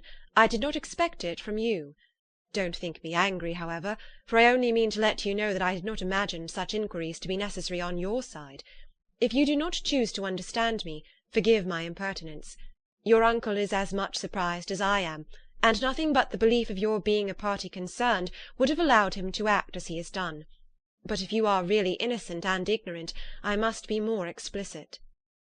On the very day of my coming home from Longbourn, your uncle had a most unexpected visitor. Mr. Darcy called, and was shut up with him several hours. It was all over before I arrived, so my curiosity was not so dreadfully racked as yours seems to have been. He came to tell Mr. Gardiner that he had found out where your sister and Mr. Wickham were, and that he had seen and talked with them both, Wickham repeatedly, Lydia once. From what I can collect, he left Derbyshire only 1 day after ourselves, and came to town with the resolution of hunting for them. The motive professed was his conviction of its being owing to himself that Wickham's worthlessness had not been so well known as to make it impossible for any young woman of character to love or confide in him. He generously imputed the whole to his mistaken pride, and confessed that he had before thought it beneath him to lay his private actions open to the world. His character was to speak for itself. He called it, therefore, his duty to step forward, and endeavour to remedy an evil which had been brought on by himself. If he had another motive, I am sure it would never disgrace him. He had been some days in town before he was able to discover them, but he had something to direct his search, which was more than we had, and the consciousness of this was another reason for his resolving to follow us. There is a lady, it seems, a Mrs. Young, who was some time ago governess to Miss Darcy, and was dismissed from her charge on some cause of disapprobation, though he did not say what. She then took a large house in Edward Street, and has since maintained herself by letting lodgings. This Mrs. Young was, he knew, intimately acquainted with Wickham, and he went to her for intelligence of him as soon as he got to town. But it was 2 or 3 days before he could get from her what he wanted. She would not betray her trust, I suppose, without bribery and corruption, for she really did know where her friend was to be found. Wickham, indeed, had gone to her on their first arrival in London, and had she been able to receive them into her house, they would have taken up their abode with her. At length, however, our kind friend procured the wished-for direction. They were in Street. He saw Wickham, and afterwards insisted on seeing Lydia. His first object with her, he acknowledged, had been to persuade her to quit her present disgraceful situation, and return to her friends as soon as they could be prevailed on to receive her, offering his assistance as far as it would go. But he found Lydia absolutely resolved on remaining where she was. She cared for none of her friends, she wanted no help of his, she would not hear of leaving Wickham. She was sure they should be married some time or other, and it did not much signify when. Since such were her feelings, it only remained, he thought, to secure and expedite a marriage, which in his very first conversation with Wickham he easily learnt had never been his design. He confessed himself obliged to leave the regiment, on account of some debts of honour which were very pressing, and scrupled not to lay the ill consequences of Lydia's flight on her own folly alone. He meant to resign his commission immediately, and as to his future situation, he could conjecture very little about it. He must go somewhere, but he did not know where, and he knew he should have nothing to live on. Mr. Darcy asked him why he had not married your sister at once. Though Mr. Bennet was not imagined to be very rich, he would have been able to do something for him, and his situation must have been benefited by marriage.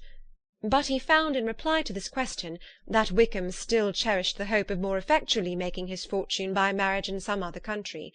Under such circumstances, however, he was not likely to be proof against the temptation of immediate relief. They met several times, for there was much to be discussed. Wickham, of course, wanted more than he could get, but at length was reduced to be reasonable. Everything being settled between them, Mr. Darcy's next step was to make your uncle acquainted with it, and he first called in Gracechurch Street the evening before I came home. But Mr. Gardiner could not be seen, and Mr. Darcy found, on further inquiry, that your father was still with him, but would quit town the next morning. He did not judge your father to be a person whom he could so properly consult as your uncle, and therefore readily postponed seeing him until after the departure of the former. He did not leave his name, and till the next day it was only known that a gentleman had called on business. On Saturday he came again. Your father was gone, your uncle at home, and as I said before, they had a great deal of talk together. They met again on Sunday, and then I saw him too. It was not all settled before Monday. As soon as it was, the express was sent off to Longbourn. But our visitor was very obstinate. I fancy, Lizzie, that obstinacy is the real defect of his character after all. He has been accused of many faults at different times, but this is the true one. Nothing was to be done that he did not do himself, though I am sure, and I do not speak it to be thanked, therefore say nothing about it, your uncle would most readily have settled the whole. They battled it together for a long time, which was more than either the gentleman or lady concerned in it deserved. But at last your uncle was forced to yield, and instead of being allowed to be of use to his niece, was forced to put up with only having the probable credit of it, which went sorely against the grain, and I really believe your letter this morning gave him great pleasure, because it required an explanation that would rob him of his borrowed feathers, and give the praise where it was due. But, Lizzie, this must go no farther than yourself, or Jane at most. You know pretty well, I suppose, what has been done for the young people. His debts are to be paid, amounting, I believe, to considerably more than £1,000, another 1,000 in addition to her own settled upon her, and his commission purchased. The reason why all this was to be done by him alone was such as I have given above. It was owing to him, to his reserve and want of proper consideration, that Wickham's character had been so misunderstood, and consequently that he had been received and noticed as he was. Perhaps there was some truth in this, though I doubt whether his reserve, or anybody's reserve, can be answerable for the event. But in spite of all this fine talking, my dear Lizzie, you may rest perfectly assured that your uncle would never have yielded if we had not given him credit for another interest in the affair. When all this was resolved on, he returned again to his friends, who were still staying at Pemberley, but it was agreed that he should be in London once more when the wedding took place, and all money matters were then to receive the last finish. I believe I have now told you everything. It is a relation which you tell me is to give you great surprise. I hope at least it will not afford you any displeasure. Lydia came to us, and Wickham had constant admission to the house. He was exactly what he had been when I knew him in Hertfordshire, but I would not tell you how little I was satisfied with her behaviour while she stayed with us, if I had not perceived by Jane's letter last Wednesday that her conduct on coming home was exactly of a piece with it, and therefore what I now tell you can give you no fresh pain. I talked to her repeatedly in the most serious manner, representing to her all the wickedness of what she had done, and all the unhappiness she had brought on her family. If she heard me, it was by good luck, for I am sure she did not listen. I was sometimes quite provoked, but then I recollected my dear Elizabeth and Jane, and for their sakes had patience with her. Mr. Darcy was punctual in his return, and as Lydia informed you, attended the wedding. He dined with us the next day, and was to leave town again on Wednesday or Thursday. Will you be very angry with me, my dear Lizzie, if I take this opportunity of saying, what I was never bold enough to say before, how much I like him? His behaviour to us has in every respect been as pleasing as when we were in Derbyshire. His understanding and opinions all please me. He wants nothing but a little more liveliness, and that, if he marry prudently, his wife may teach him. I thought him very sly. He hardly ever mentioned your name. But slyness seems the fashion. Pray forgive me if I have been very presuming, or at least do not punish me so far as to exclude me from P. I shall never be quite happy till I have been all round the park. A low phaeton with a nice little pair of ponies would be the very thing. But I must write no more. The children have been wanting me this half-hour. Yours very sincerely, M. Gardiner. The contents of this letter threw Elizabeth into a flutter of spirits, in which it was difficult to determine whether pleasure or pain bore the greatest share. The vague and unsettled suspicions which uncertainty had produced of what Mr. Darcy might have been doing to forward her sister's match, which she had feared to encourage as an exertion of goodness too great to be probable, and at the same time dreaded to be just, from the pain of obligation, were proved beyond their greatest extent to be true. He had followed them purposely to town. He had taken on himself all the trouble and mortification attendant on such a research, in which supplication had been necessary to a woman whom he must abominate and despise, and where he was reduced to meet, frequently meet, reason with, persuade, and finally bribe the man whom he always most wished to avoid, and whose very name it was punishment to him to pronounce. He had done all this for a girl whom he could neither regard nor esteem. Her heart did whisper that he had done it for her, but it was a hope shortly checked by other considerations, and she soon felt that even her vanity was insufficient, when required to depend on his affection for her, for a woman who had already refused him, as able to overcome a sentiment so natural as abhorrence against relationship with Wickham. Brother-in-law of Wickham! Every kind of pride must revolt from the connection. He had, to be sure, done much. She was ashamed to think how much. But he had given a reason for his interference, which asked no extraordinary stretch of belief. It was reasonable that he should feel he had been wrong. He had liberality, and he had the means of exercising it, and though she would not place herself as his principal inducement, she could perhaps believe that remaining partiality for her might assist his endeavours in a cause where her peace of mind must be materially concerned. It was painful, exceedingly painful, to know that they were under obligations to a person who could never receive a return. They owed the restoration of Lydia, her character, everything to him. Oh, how heartily did she grieve over every ungracious sensation she had ever encouraged, every saucy speech she had ever directed towards him. For herself she was humbled. But she was proud of him, proud that in a cause of compassion and honour he had been able to get the better of himself. She read over her aunt's commendation of him again and again. It was hardly enough, but it pleased her. She was even sensible of some pleasure, though mixed with regret, on finding how steadfastly both she and her uncle had been persuaded that affection and confidence subsisted between Mr. Darcy and herself. She was roused from her seat and her reflections by some one's approach, and before she could strike into another path she was overtaken by Wickham.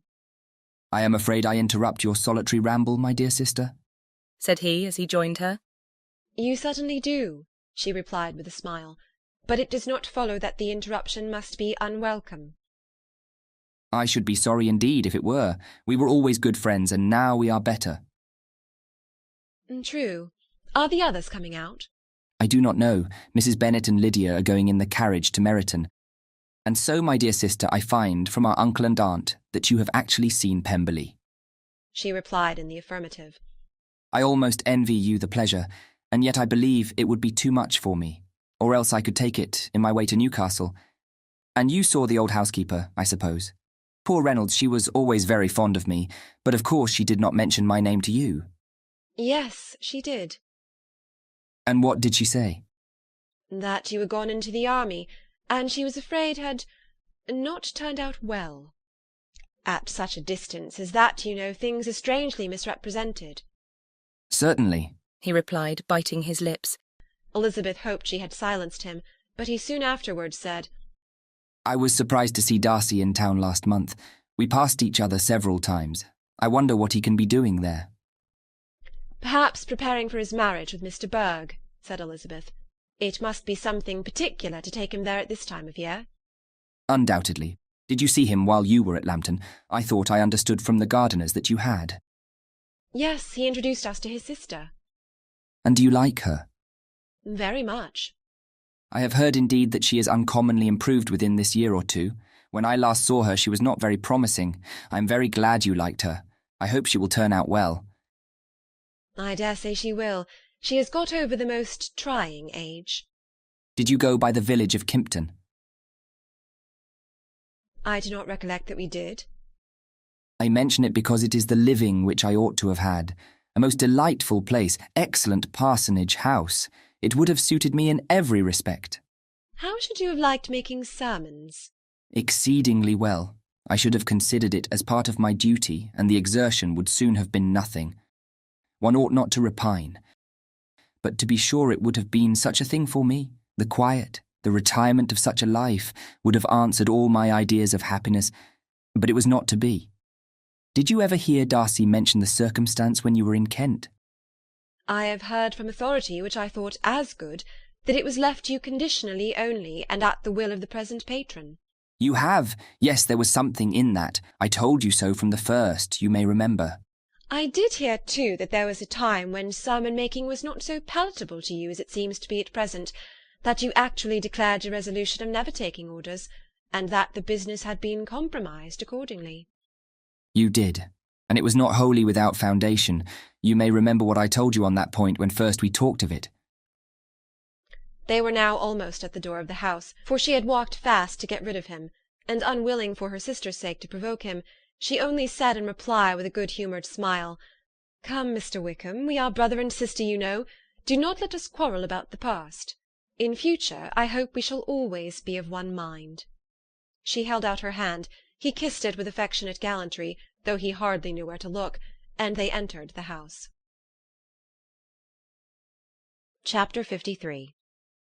Mr. Wickham was so perfectly satisfied with this conversation that he never again distressed himself or provoked his dear sister Elizabeth by introducing the subject of it, and she was pleased to find that she had said enough to keep him quiet. The day of his and Lydia's departure soon came, and Mrs. Bennet was forced to submit to a separation, which, as her husband by no means entered into her scheme of their all going to Newcastle, was likely to continue at least a twelvemonth. "Oh, my dear Lydia!" she cried, "when shall we meet again?" "Oh, Lord, I don't know. Not these 2 or 3 years, perhaps." "Write to me very often, my dear." "As often as I can, but you know married women have never much time for writing. My sisters may write to me. They will have nothing else to do." Mr. Wickham's adieus were much more affectionate than his wife's. He smiled, looked handsome, and said many pretty things. "He is as fine a fellow," said Mr. Bennet as soon as they were out of the house, "as ever I saw. He simpers and smirks and makes love to us all. I am prodigiously proud of him. I defy even Sir William Lucas himself to produce a more valuable son-in-law." The loss of her daughter made Mrs. Bennet very dull for several days.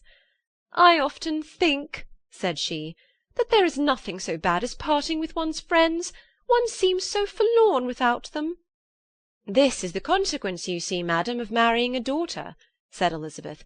"It must make you better satisfied that your other four are single." "It is no such thing. Lydia does not leave me because she is married, but only because her husband's regiment happens to be so far off. If that had been nearer, she would not have gone so soon." But the spiritless condition which this event threw her into was shortly relieved, and her mind opened again to the agitation of hope, by an article of news which then began to be in circulation. The housekeeper at Netherfield had received orders to prepare for the arrival of her master, who was coming down in a day or two to shoot there for several weeks. Mrs. Bennet was quite in the fidgets. She looked at Jane, and smiled and shook her head by turns.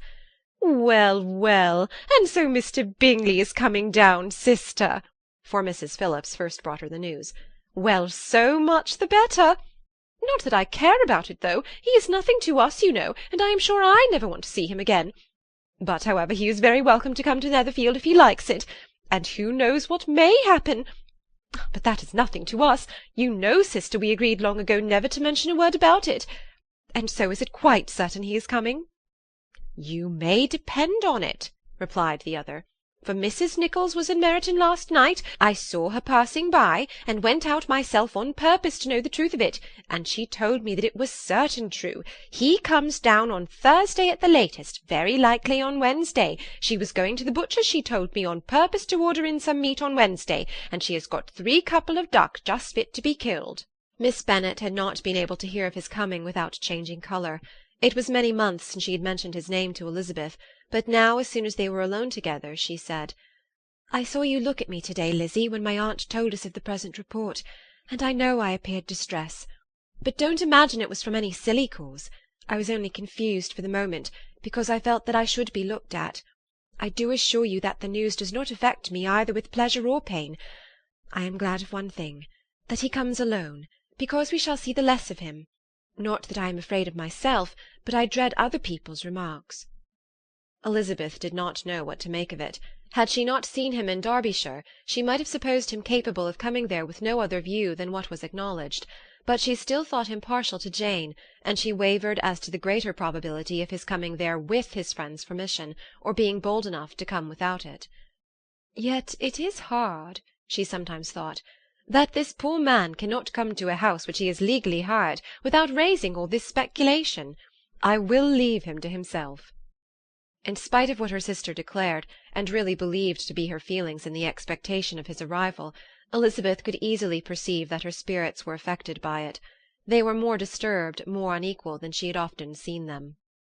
The subject which had been so warmly canvassed between their parents about a 12-month ago was now brought forward again. "As soon as ever Mr. Bingley comes, my dear," said Mrs. Bennet, "you will wait on him, of course." No. You forced me into visiting him last year and promised, if I went to see him, he should marry one of my daughters. But it ended in nothing, and I will not be sent on a fool's errand again." His wife represented to him how absolutely necessary such an attention would be from all the neighbouring gentlemen on his returning to Netherfield. "'Tis an etiquette I despise," said he. "If he wants our society, let him seek it. He knows where we live. I will not spend my hours in running after my neighbours every time they go away and come back again." "Well, all I know is that it will be abominably rude if you do not wait on him. But, however, that shan't prevent my asking him to dine here. I am determined. We must have Mrs. Long and the Goldings soon. That will make 13 with ourselves, so there will be just room at table for him." Consoled by this resolution, she was the better able to bear her husband's incivility, though it was very mortifying to know that her neighbours might all see Mr. Bingley, in consequence of it, before they did. As the day of his arrival drew near, "I begin to be sorry that he comes at all," said Jane to her sister. "It would be nothing. I could see him with perfect indifference, but I can hardly bear to hear it thus perpetually talked of. My mother means well, but she does not know, no one can know, how much I suffer from what she says. Happy shall I be when his stay at Netherfield is over." "I wish I could say anything to comfort you," replied Elizabeth, "but it is wholly out of my power. You must feel it, and the usual satisfaction of preaching patience to a sufferer is denied me, because you have always so much." Mr. Bingley arrived. Mrs. Bennet, through the assistance of servants, contrived to have the earliest tidings of it, that the period of anxiety and fretfulness on her side might be as long as it could. She counted the days that must intervene before their invitation could be sent, hopeless of seeing him before. But on the third morning after his arrival in Hertfordshire, she saw him, from her dressing-room window, enter the paddock and ride towards the house. Her daughters were eagerly called to partake of her joy. Jane resolutely kept her place at the table, but Elizabeth, to satisfy her mother, went to the window. She looked, she saw Mr. Darcy with him, and sat down again by her sister. "There is a gentleman with him, mamma," said Kitty. "Who can it be?" "Some acquaintance or other, my dear, I suppose. I am sure I do not know." "La!" replied Kitty, "it looks just like that man that used to be with him before, Mr. What's-his-name, that tall, proud man." "Good gracious! Mr. Darcy! And so it does, I vow. Well, any friend of Mr. Bingley's will always be welcome here, to be sure, but I must say that I hate the very sight of him." Jane looked at Elizabeth with surprise and concern. She knew but little of their meeting in Derbyshire, and therefore felt for the awkwardness which must attend her sister in seeing him almost for the first time after receiving his explanatory letter. Both sisters were uncomfortable enough. Each felt for the other, and of course for themselves, and their mother talked on of her dislike of Mr. Darcy, and her resolution to be civil to him only as Mr. Bingley's friend, without being heard by either of them. But Elizabeth had sources of uneasiness which could not be suspected by Jane, to whom she had never yet had courage to show Mrs. Gardiner's letter, or to relate her own change of sentiment towards him. To Jane he could only be a man whose proposals she had refused, and whose merit she had undervalued, but to her own more extensive information, he was the person to whom the whole family were indebted for the first of benefits, and whom she regarded herself with an interest, if not quite so tender, at least as reasonable and just as what Jane felt for Bingley.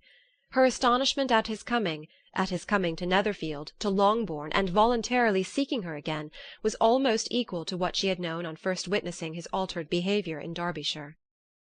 The colour which had been driven from her face returned for half a minute with an additional glow, and a smile of delight added lustre to her eyes, as she thought for that space of time that his affection and wishes must still be unshaken.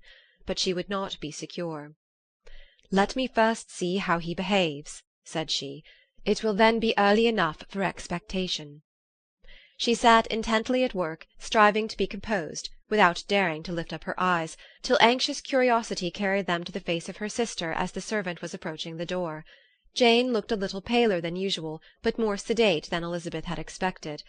On the gentleman's appearing her colour increased, yet she received them with tolerable ease, and with a propriety of behaviour equally free from any symptom of resentment or any unnecessary complaisance. Elizabeth said as little to either as civility would allow, and sat down again to her work, with an eagerness which it did not often command. She had ventured only one glance at Darcy. He looked serious as usual, and she thought more as he had been used to look in Hertfordshire than as she had seen him at Pemberley. But perhaps he could not in her mother's presence be what he was before her aunt and uncle. It was a painful, but not an improbable, conjecture. Bingley she had likewise seen for an instant, and in that short period saw him looking both pleased and embarrassed.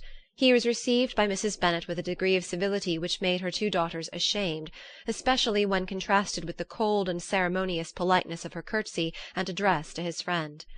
Elizabeth particularly, who knew that her mother owed to the latter the preservation of her favourite daughter from irremediable infamy, was hurt and distressed to a most painful degree by a distinction so ill applied. Darcy, after inquiring of her how Mr. and Mrs. Gardiner did, a question which she could not answer without confusion, said scarcely anything. He was not seated by her, perhaps that was the reason of his silence, but it had not been so in Derbyshire. There he had talked to her friends when he could not to herself, but now several minutes elapsed without bringing the sound of his voice, and when occasionally, unable to resist the impulse of curiosity, she raised her eyes to his face, She as often found him looking at Jane as at herself, and frequently on no object but the ground. More thoughtfulness and less anxiety to please than when they had last met were plainly expressed. She was disappointed, and angry with herself for being so. "Could I expect it to be otherwise?" said she. "Yet why did he come?" She was in no humour for conversation with anyone but himself, and to him she had hardly courage to speak. She inquired after his sister, but could do no more. "It is a long time, Mr. Bingley, since you went away," said Mrs. Bennet. He readily agreed to it. "I began to be afraid you would never come back again. People did say you meant to quit the place entirely at Michaelmas, but however I hope it is not true. A great many changes have happened in the neighbourhood since you went away. Miss Lucas is married and settled, and one of my own daughters. I suppose you have heard of it? Indeed, you must have seen it in the papers. It was in the Times and the Courier, I know, though it was not put in as it ought to be.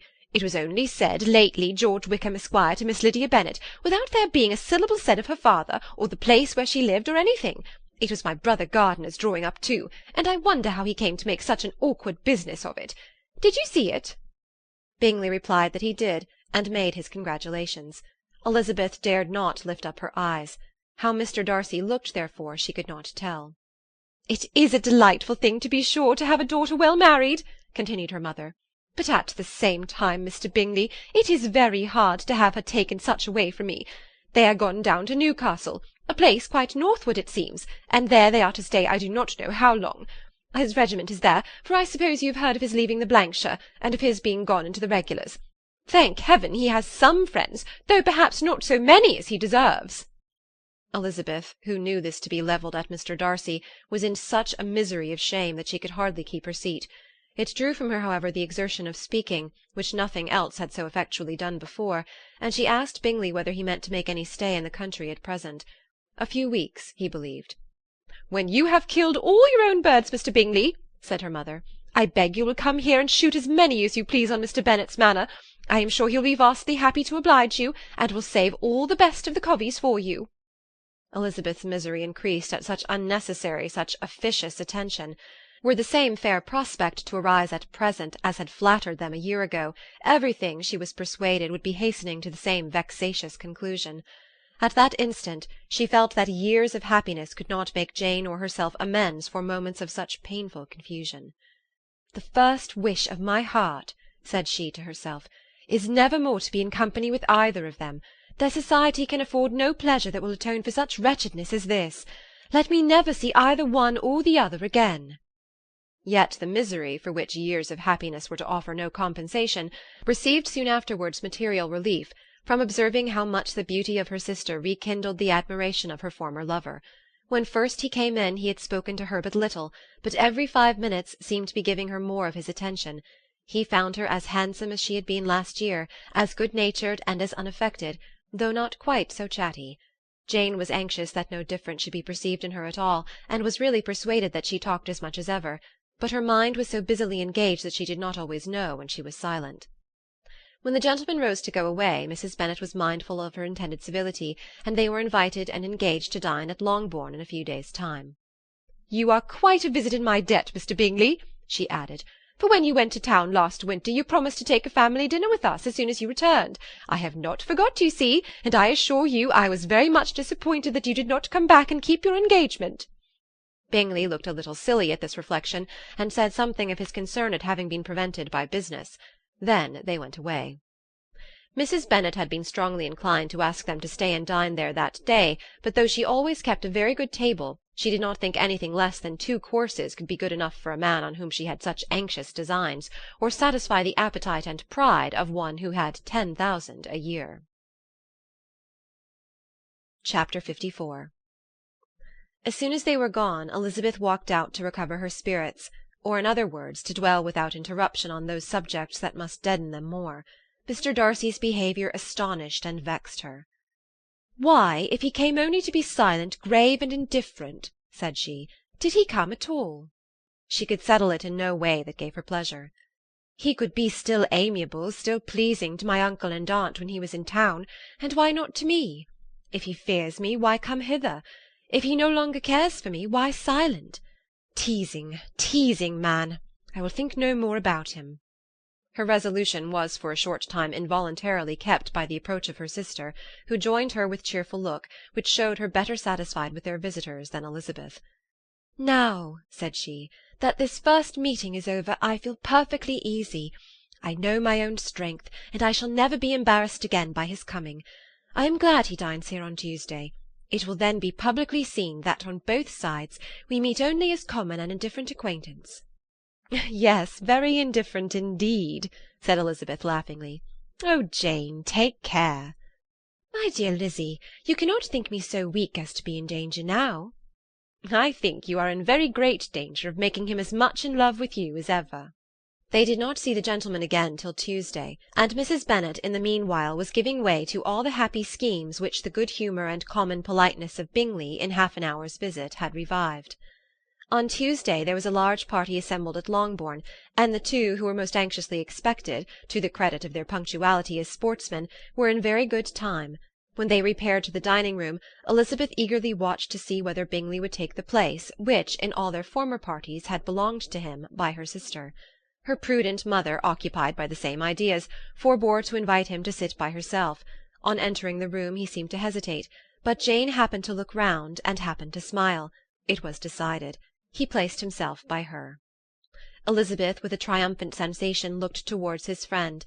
He bore it with noble indifference, and she would have imagined that Bingley had received his sanction to be happy, had she not seen his eyes likewise turned towards Mr. Darcy, with an expression of half-laughing alarm.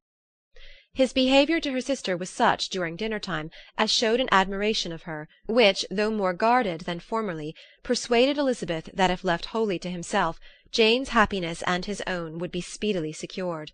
Though she dared not depend upon the consequence, she yet received pleasure from observing his behaviour. It gave her all the animation that her spirits could boast, for she was in no cheerful humour. Mr. Darcy was almost as far from her as the table could divide them. He was on one side of her mother. She knew how little such a situation would give pleasure to either, or make either appear to advantage. She was not near enough to hear any of their discourse, but she could see how seldom they spoke to each other, and how formal and cold was their manner whenever they did. Her mother's ungraciousness made the sense of what they owed him more painful to Elizabeth's mind, and she would at times have given anything to be privileged to tell him that his kindness was neither unknown nor unfelt by the whole of the family. She was in hopes that the evening would afford some opportunity of bringing them together, that the whole of the visit would not pass away without enabling them to enter into something more of conversation than the mere ceremonious salutation attending his entrance. Anxious and uneasy, the period which passed in the drawing-room, before the gentleman came, was wearisome and dull to a degree that made her almost uncivil. She looked forward to their entrance as the point on which all her chance of pleasure for the evening must depend. "If he does not come to me, then," she said, "I shall give him up for ever." The gentleman came, and she thought he looked as if he would have answered her hopes. But alas, the ladies had crowded round the table where Miss Bennet was making tea, and Elizabeth pouring out the coffee, in so close a confederacy that there was not a single vacancy near her which would admit of a chair, and on the gentleman's approaching, one of the girls moved closer to her than ever, and said in a whisper, "The men shan't come and part us, I am determined. We want none of them, do we?" Darcy had walked away to another part of the room. She followed him with her eyes, envied every one to whom he spoke, had scarcely patience enough to help anybody to coffee, and then was enraged against herself for being so silly. A man who has once been refused! How could I ever be foolish enough to expect a renewal of his love? Is there one among the sex who could not protest against such a weakness as a second proposal to the same woman? There is no indignity so abhorrent to their feelings. She was revived a little, however, by his bringing back his coffee-cup himself, and she seized the opportunity of saying, "Is your sister at Pemberley still?" "Yes, she will remain there till Christmas." "And quite alone? Have all her friends left her?" "Mrs. Annesley is with her. The others have gone to Scarborough these 3 weeks." She could think of nothing more to say, but if he wished to converse with her, he might have better success. He stood by her, however, for some minutes in silence, and at last, on the young lady's whispering to Elizabeth again, he walked away. When the tea-things were removed, and the card-tables placed, and the ladies all rose, and Elizabeth was then hoping to be joined by him, when all her views were overthrown by seeing him fall a victim to her mother's rapacity for whist-players, and in a few moments after seated with the rest of the party. She now lost every expectation of pleasure. They were confined for the evening at different tables, and she had nothing to hope, but that his eyes were so often turned towards her side of the room as to make him play as unsuccessfully as herself. Mrs. Bennet had designed to keep the two Netherfield gentlemen to supper, but their carriage was unluckily ordered before any of the others, and she had no opportunity of detaining them. "Well, girls," said she, as soon as they were left to themselves, "what say you to the day? I think everything is passed off uncommonly well, I assure you. The dinner was as well dressed as any I ever saw, the venison was roasting to a turn, and everybody said they never saw so fat a haunch. The soup was 50 times better than what we had at the Lucases last week, and even Mr. Darcy acknowledged that the partridges were remarkably well done, and I suppose he has 2 or 3 French cooks at least. And, my dear Jane, I never saw you look in greater beauty. Mrs. Long said so too, for I asked her whether you did not. And what do you think she said besides? 'Ah, Mrs. Bennet, we shall have her at Netherfield at last.' She did indeed. I do think Mrs. Long is as good a creature as ever lived, and her nieces are very pretty behaved girls, and not at all handsome. I like them prodigiously." Mrs. Bennet, in short, was in very great spirits. She had seen enough of Bingley's behaviour to Jane to be convinced that she would get him at last, and her expectations of advantage to her family, when in a happy humour, were so far beyond reason that she was quite disappointed at not seeing him there again the next day to make his proposals. "It has been a very agreeable day," said Miss Bennet to Elizabeth. "The party seemed so well selected, so suitable with one another. I hope we may often meet again." Elizabeth smiled. "Lizzie, you must not do so. You must not suspect me. It mortifies me.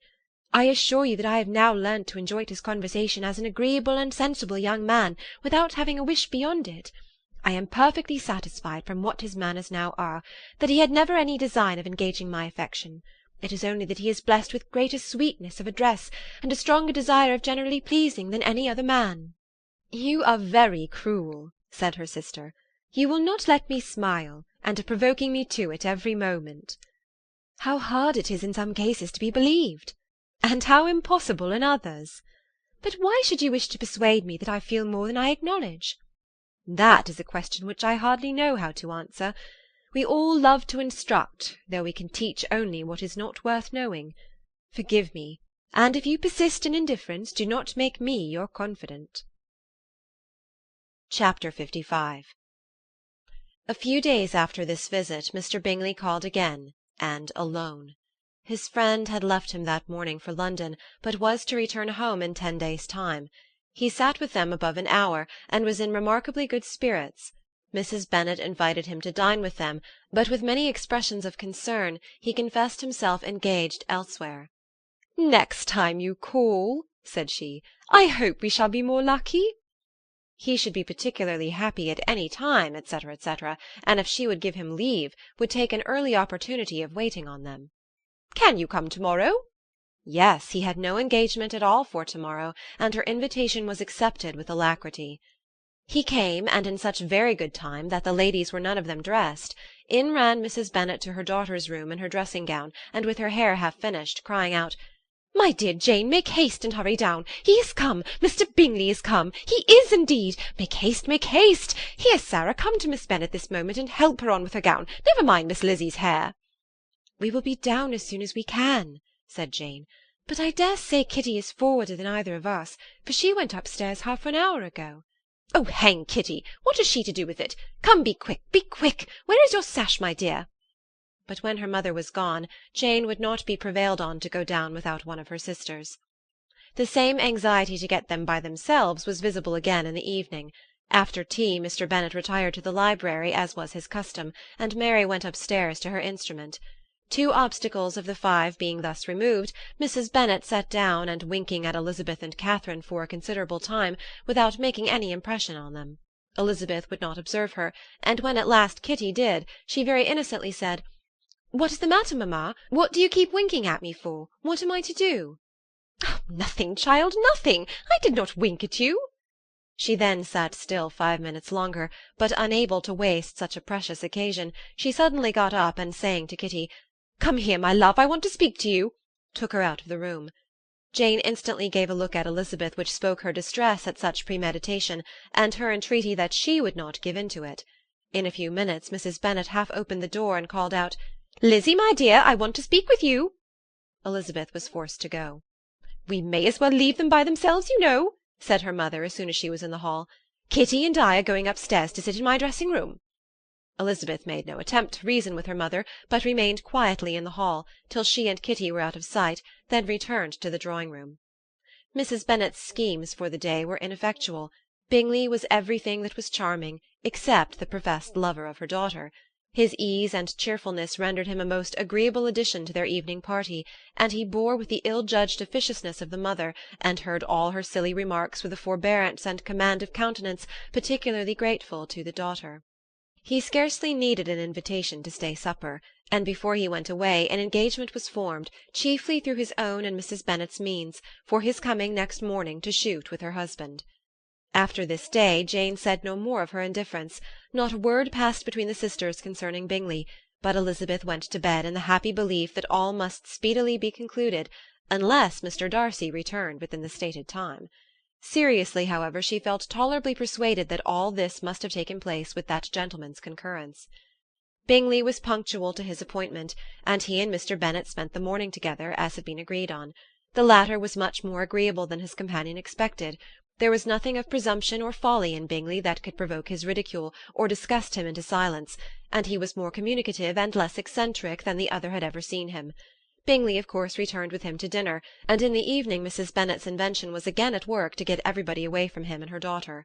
Elizabeth, who had a letter to write, went into the breakfast-room for that purpose soon after tea, for as the others were all going to sit down to cards, she could not be wanted to counteract her mother's schemes. But on returning to the drawing-room, when her letter was finished, she saw, to her infinite surprise, there was reason to fear that her mother had been too ingenious for her. On opening the door, she perceived her sister and Bingley standing together over the hearth, as if engaged in earnest conversation, and had this led to no suspicion, the faces of both, as they hastily turned round and moved away from each other, would have told it all.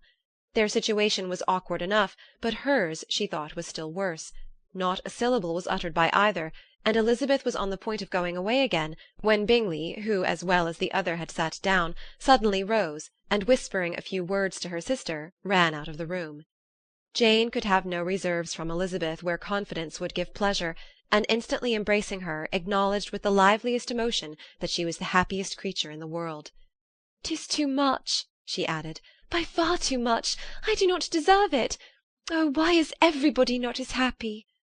Elizabeth's congratulations were given with a sincerity, a warmth, a delight, which words could but poorly express. Every sentence of kindness was a fresh source of happiness to Jane, but she would not allow herself to stay with her sister, or say half that remained to be said for the present. "I must go instantly to my mother," she cried. "I would not on any account trifle with her affectionate solicitude, or allow her to hear it from any one but myself. He is gone to my father already. Oh, Lizzie, to know that what I have to relate will give such pleasure to all my dear family! How shall I bear so much happiness?" She then hastened away to her mother, who had purposely broken up the card-party, and was sitting upstairs with Kitty. Elizabeth, who was left by herself, now smiled at the rapidity and ease with which such an affair was finally settled that had given them so many previous months of suspense and vexation. "And this," said she, "is the end of all his friends' anxious circumspection, of all his sisters' falsehood and contrivance, the happiest, wisest, most reasonable end." In a few minutes she was joined by Bingley, whose conference with her father had been short and to the purpose. "Where is your sister?" said he hastily as he opened the door. "With my mother upstairs. She will be down in a moment, I dare say." He then shut the door, and coming up to her, claimed the good wishes and affection of a sister. Elizabeth honestly and heartily expressed her delight in the prospect of their relationship. They shook hands with great cordiality, and then, till her sister came down, she had to listen to all he had to say of his own happiness, and of Jane's perfections, and in spite of his being a lover, Elizabeth really believed all his expectations of felicity to be rationally founded, because they had for basis the excellent understanding and super-excellent disposition of Jane, and a general similarity of feeling and taste between her and himself. It was an evening of no common delight to them all. The satisfaction of Miss Bennet's mind gave a glow of such sweet animation to her face as made her look handsomer than ever. Kitty simpered and smiled and hoped her turn was coming soon. Mrs. Bennet could not give her consent or speak her approbation in terms warm enough to satisfy her feelings, though she talked to Bingley of nothing else for half an hour, and when Mr. Bennet joined him at supper, his voice and manner plainly showed how really happy he was. Not a word, however, passed his lips in allusion to it, till their visitor took his leave for the night, but as soon as he was gone he turned to his daughter and said, "Jane, I congratulate you. You will be a very happy woman." Jane went to him instantly, kissed him, and thanked him for his goodness. "You are a good girl," he replied, "and I have great pleasure in thinking you will be so happily settled. I have not a doubt of your doing very well together. Your tempers are by no means unlike. You are each of you so complying that nothing will be ever resolved on, so easy that every servant will cheat you, and so generous that you will always exceed your income." "I hope not so. Imprudence or thoughtlessness in money matters would be unpardonable in me." "Exceed their income! My dear Mr. Bennet," cried his wife, "what are you talking of? Why, he has 4,000 or 5,000 a year, and very likely more." Then, addressing her daughter, "Oh, my dear, dear Jane, I am so happy! I am sure I shan't get a wink of sleep all night. I knew how it would be. I always said it must be so at last. I was sure you could not be so beautiful for nothing. I remember as soon as ever I saw him when he first came into Hertfordshire last year, I thought how likely it was that you should come together. Oh, he is the handsomest young man that ever was seen." Wickham, Lydia, were all forgotten. Jane was beyond competition her favourite child. At that moment she cared for no other. Her younger sisters soon began to make interest with her for objects of happiness which she might in future be able to dispense. Mary petitioned for the use of the library at Netherfield, and Kitty begged very hard for a few balls there every winter. Bingley from this time was of course a daily visitor at Longbourn, coming frequently before breakfast and always remaining till after supper, unless when some barbarous neighbour, who could not be enough detested, had given him an invitation to dinner which he thought himself obliged to accept. Elizabeth had now but little time for conversation with her sister, for while he was present Jane had no attention to bestow on any one else, but she found herself considerably useful to both of them in those hours of separation that must sometimes occur. In the absence of Jane he always attached himself to Elizabeth, for the pleasure of talking with her, and when Bingley was gone Jane constantly sought the same means of relief. "He has made me so happy," said she one evening, "by telling me that he was totally ignorant of my being in town last spring. I had not believed it possible." "I suspected as much," said Elizabeth. "But how did he account for it?" "It must have been his sisters' doing. They were certainly no friends to his acquaintance with me, which I cannot wonder at, since he might have chosen so much more advantageously in many respects. But when they see, as I trust they will, that the brother is happy with me, they will learn to be contented, and we shall be on good terms again, though we can never be what we once were to each other." "That is the most unforgiving speech," said Elizabeth, "that I ever heard you utter. Good girl! It would vex me indeed to see you again the dupe of Miss Bingley's pretended regard." "Would you believe it, Lizzie, that when he went to town last November he really loved me, and nothing but a persuasion of my being indifferent would have prevented his coming down again?" "He made a little mistake, to be sure, but it is to the credit of his modesty." This naturally introduced a panegyric from Jane on his diffidence, and the little value he put on his own good qualities. Elizabeth was pleased to find that he had not betrayed the interference of his friend, for though Jane had the most generous and forgiving heart in the world, she knew it was a circumstance which must prejudice her against him. "I am certainly the most fortunate creature that ever existed," cried Jane. "Oh, Lizzie, why am I thus singled from my family and blessed above them all? If I could but see you as happy, if there were but such another man for you! If you were to give me 40 such men, I could never be so happy as you. Till I have your disposition, your goodness, I can never have your happiness. No, no, let me shift for myself, and perhaps, if I have very good luck, I may meet with another Mr. Collins in time." The situation of affairs in the Longbourn family could not be long a secret. Mrs. Bennet was privileged to whisper it to Mrs. Phillips, and she ventured without any permission to do the same by all her neighbours in Meryton. The Bennets were speedily pronounced to be the luckiest family in the world, though only a few weeks before, when Lydia had first run away, they had been generally proved to be marked out for misfortune. Chapter 56.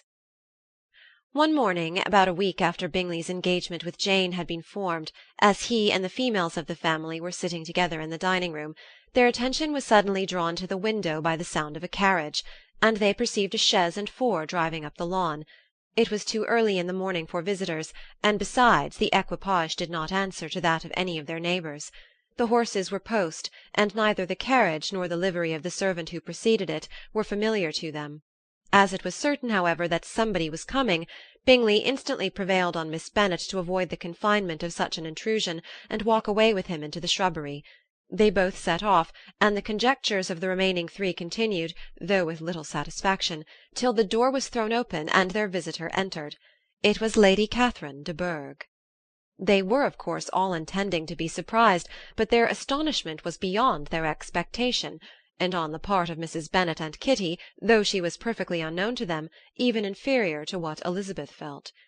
She entered the room with an air more than usually ungracious, made no other reply to Elizabeth's salutation than a slight inclination of the head, and sat down without saying a word. Elizabeth had mentioned her name to her mother on her ladyship's entrance, though no request of introduction had been made. Mrs. Bennet, all amazement, though flattered by having a guest of such high importance, received her with the utmost politeness.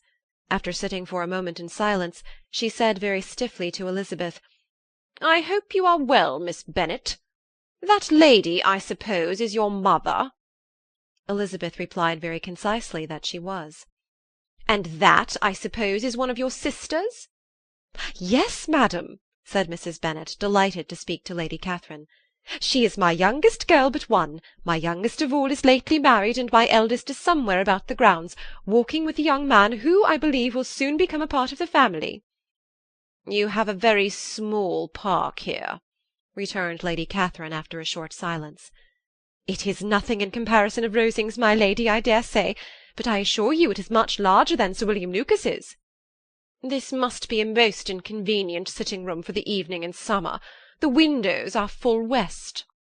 Mrs. Bennet assured her that they never sat there after dinner, and then added, "May I take the liberty of asking your ladyship whether you left Mr. and Mrs. Collins well?" "Yes, very well. I saw them the night before last." Elizabeth now expected that she would produce a letter for her from Charlotte, as it seemed the only probable motive for her calling. But no letter appeared, and she was completely puzzled. Mrs. Bennet with great civility begged her ladyship to take some refreshment, but Lady Catherine very resolutely, and not very politely, declined eating anything, and then rising up said to Elizabeth, "Miss Bennet, there seemed to be a prettyish kind of a little wilderness on one side of your lawn. I should be glad to take a turn in it, if you will favour me with your company." "Go, my dear," cried her mother, "and show her ladyship about the various walks. I think she will be pleased with the Hermitage." Elizabeth obeyed, and running into her own room for her parasol, attended her noble guest downstairs. As they passed through the hall, Lady Catherine opened the doors into the dining-parlour and drawing-room, and pronouncing them after a short survey to be decent-looking rooms, walked on.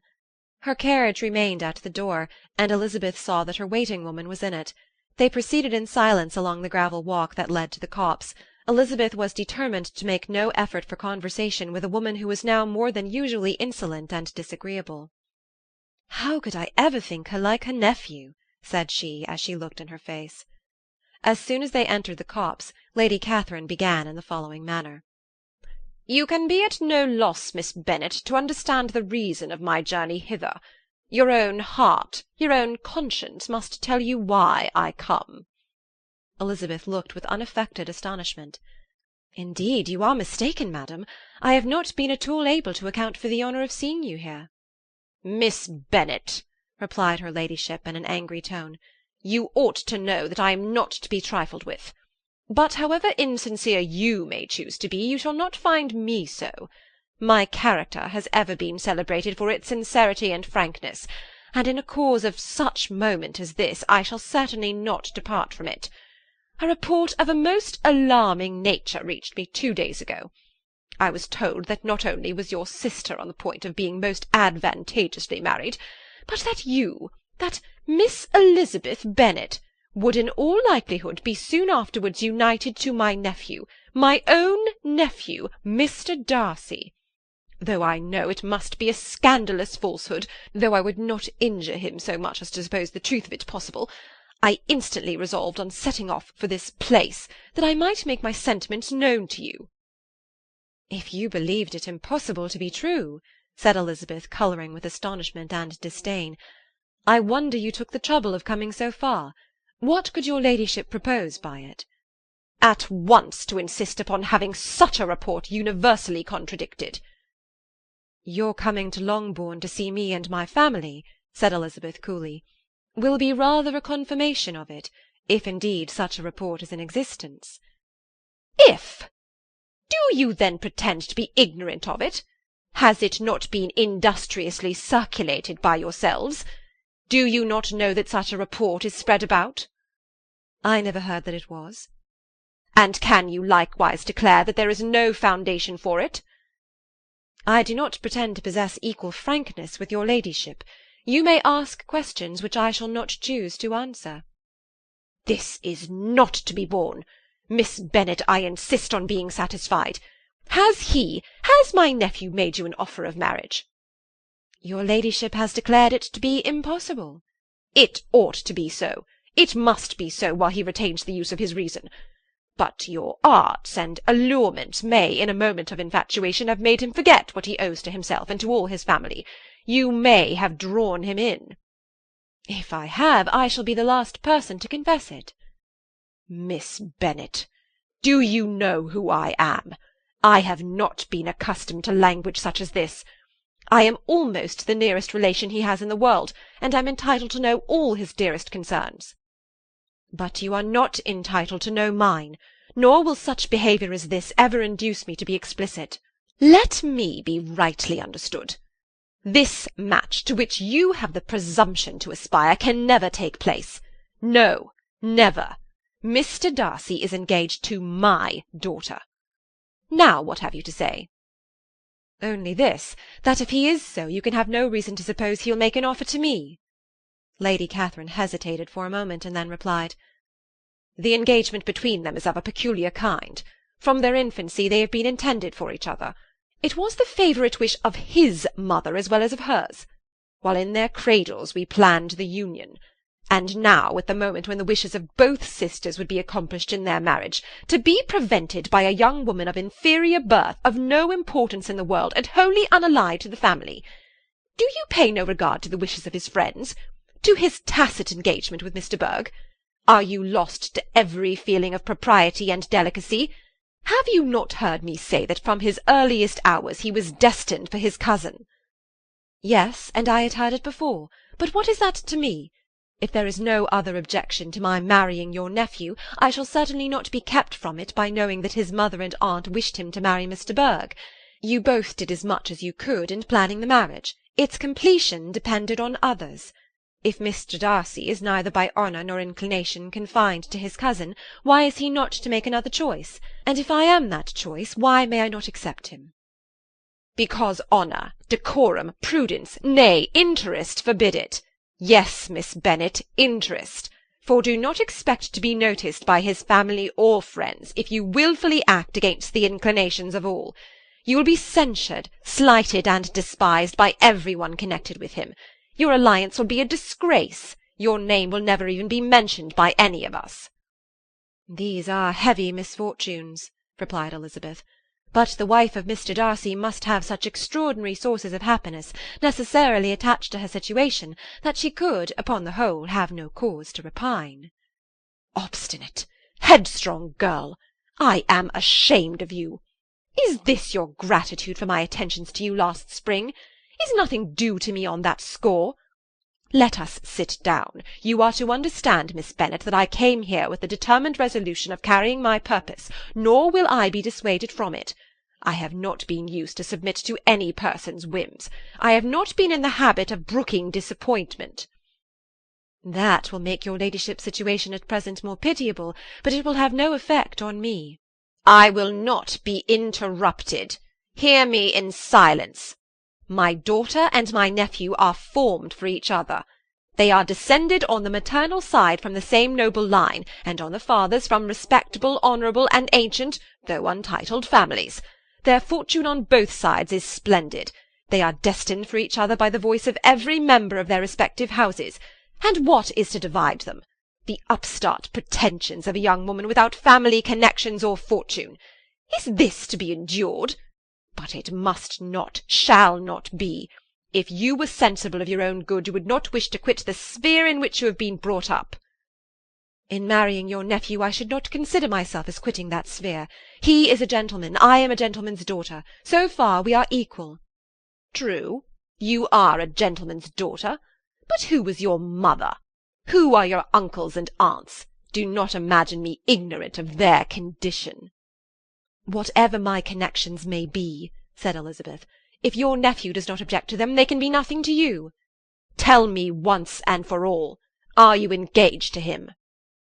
Though Elizabeth would not, for the mere purpose of obliging Lady Catherine, have answered this question, she could not but say, after a moment's deliberation, "I am not." Lady Catherine seemed pleased. "And will you promise me never to enter into such an engagement?" "I will make no promise of the kind." "Miss Bennet, I am shocked and astonished. I expected to find a more reasonable young woman. But do not deceive yourself into a belief that I will ever recede. I shall not go away till you have given me the assurance I require." "And I certainly never shall give it. I am not to be intimidated into anything so wholly unreasonable. Your ladyship wants Mr. Darcy to marry your daughter, but would my giving you the wished-for promise make their marriage at all more probable? Supposing him to be attached to me, would my refusing to accept his hand make him wish to bestow it on his cousin? Allow me to say, Lady Catherine, that the arguments with which you have supported this extraordinary application have been as frivolous as the application was ill-judged. You have widely mistaken my character, if you think I can be worked on by such persuasions as these. How far your nephew might approve of your interference in his affairs I cannot tell, but you have certainly no right to concern yourself in mine. I must beg, therefore, to be importuned no farther on the subject." "Not so hasty, if you please. I have by no means done. To all the objections I have already urged, I have still another to add. I am no stranger to the particulars of your youngest sister's infamous elopement. I know it all. That the young man's marrying her was a patched-up business, at the expense of your father and uncles. And is such a girl to be my nephew's sister? Is her husband, is the son of his late father's steward, to be his brother? Heaven and earth! Of what are you thinking? Are the shades of Pemberley to be thus polluted?" "You can now have nothing further to say," she resentfully answered. "You have insulted me in every possible method. I must beg to return to the house." And she rose as she spoke. Lady Catherine rose also, and they turned back. Her ladyship was highly incensed. "You have no regard, then, for the honour and credit of my nephew. Unfeeling, selfish girl! Do you not consider that a connection with you must disgrace him in the eyes of everybody?" "Lady Catherine, I have nothing further to say. You know my sentiments." "You are then resolved to have him?" "I have said no such thing. I am only resolved to act in that manner which will in my own opinion constitute my happiness, without reference to you, or to any person so wholly unconnected with me." "It is well. You refuse, then, to oblige me. You refuse to obey the claims of duty, honour, and gratitude. You are determined to ruin him in the opinion of all his friends, and make him the contempt of the world." "Neither duty, nor honour, nor gratitude," replied Elizabeth, "have any possible claim on me in the present instance. No principle of either would be violated by my marriage with Mr. Darcy, and with regard to the resentment of his family, or the indignation of the world, if the former were excited by his marrying me, it would not give me one moment's concern, and the world in general would have too much sense to join in the scorn." "And this is your real opinion? This is your final resolve? Very well. I shall now know how to act. Do not imagine, Miss Bennet, that your ambition will ever be gratified. I came to try you. I hoped to find you reasonable, but depend upon it, I will carry my point." In this manner Lady Catherine talked on till they were at the door of the carriage, when, turning hastily round, she added, "I take no leave of you, Miss Bennet. I send no compliments to your mother. You deserve no such attention. I am most seriously displeased." Elizabeth made no answer, and without attempting to persuade her ladyship to return into the house, walked quietly into it herself. She heard the carriage drive away as she proceeded upstairs. Her mother impatiently met her at the door of the dressing-room, to ask why Lady Catherine would not come in again and rest herself. "She did not choose it," said her daughter. "She would go." "She is a very fine-looking woman, and her calling here was prodigiously civil, for she only came, I suppose, to tell us the Collinses were well. She is on her road somewhere, I dare say, and so, passing through Meryton, thought she might as well call on you. I suppose she had nothing particular to say to you, Lizzie?" Elizabeth was forced to give in to a little falsehood here, for to acknowledge the substance of their conversation was impossible. Chapter 57. The discomposure of spirits which this extraordinary visit threw Elizabeth into could not be easily overcome, nor could she for many hours learn to think of it less than incessantly. Lady Catherine, it appeared, had actually taken the trouble of this journey from Rosings for the sole purpose of breaking off her supposed engagement with Mr. Darcy. It was a rational scheme, to be sure, but from what the report of their engagement could originate, Elizabeth was at a loss to imagine, till she recollected that his being the intimate friend of Bingley, and her being the sister of Jane, was enough, at a time when the expectation of one wedding made everybody eager for another, to supply the idea. She had not herself forgotten to feel that the marriage of her sister must bring them more frequently together, and her neighbours at Lucas Lodge, therefore, for through their communication with the Collinses the report, she concluded, had reached Lady Catherine, had only set that down as almost certain and immediate, which she had looked forward to as possible at some future time. In revolving Lady Catherine's expressions, however, she could not help feeling some uneasiness as to the possible consequence of her persisting in this interference. From what she had said of her resolution to prevent their marriage, it occurred to Elizabeth that she must meditate an application to her nephew, and how he might take a similar representation of the evils attached to a connection with her she dared not pronounce. She knew not the exact degree of his affection for his aunt, or his dependence on her judgment, but it was natural to suppose that he thought much higher of her ladyship than she could do, and it was certain that, in enumerating the miseries of a marriage with one, whose immediate connections were so unequal to his own, his aunt would address him on his weakest side. With his notions of dignity, he would probably feel that the arguments, which to Elizabeth had appeared weak and ridiculous, contained much good sense and solid reasoning. If he had been wavering before as to what he should do, which had often seemed likely, the advice and entreaty of so near a relation might settle every doubt, and determine him at once to be as happy as dignity unblemished could make him. In that case he would return no more. Lady Catherine might see him in her way through town, and his engagement to Bingley of coming again to Netherfield must give way. "If, therefore, an excuse for not keeping his promise should come to his friend within a few days," she added, "I shall know how to understand it. I shall then give over every expectation, every wish of his constancy. If he is satisfied with only regretting me, when he might have obtained my affections and hand, I shall soon cease to regret him at all." The surprise of the rest of the family on hearing who their visitor had been was very great, but they obligingly satisfied it with the same kind of supposition which had appeased Mrs. Bennet's curiosity, and Elizabeth was spared from much teasing on the subject. The next morning, as she was going downstairs, she was met by her father, who came out of his library with a letter in his hand. "Lizzie," said he, "I was going to look for you. Come into my room."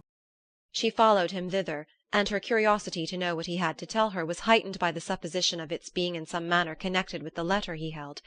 It suddenly struck her that it might be from Lady Catherine, and she anticipated with dismay all the consequent explanations. She followed her father to the fireplace, and they both sat down. He then said, "I have received a letter this morning that has astonished me exceedingly. As it principally concerns yourself, you ought to know its contents. I did not know before that I had 2 daughters on the brink of matrimony. Let me congratulate you on a very important conquest." The colour now rushed into Elizabeth's cheeks in the instantaneous conviction of its being a letter from the nephew instead of the aunt, and she was undetermined whether most to be pleased that he explained himself at all, or offended that his letter was not rather addressed to herself, when her father continued, "You look conscious. Young ladies have great penetration in such matters as these, but I think I may defy even your sagacity to discover the name of your admirer. This letter is from Mr. Collins." "From Mr. Collins? And what can he have to say?"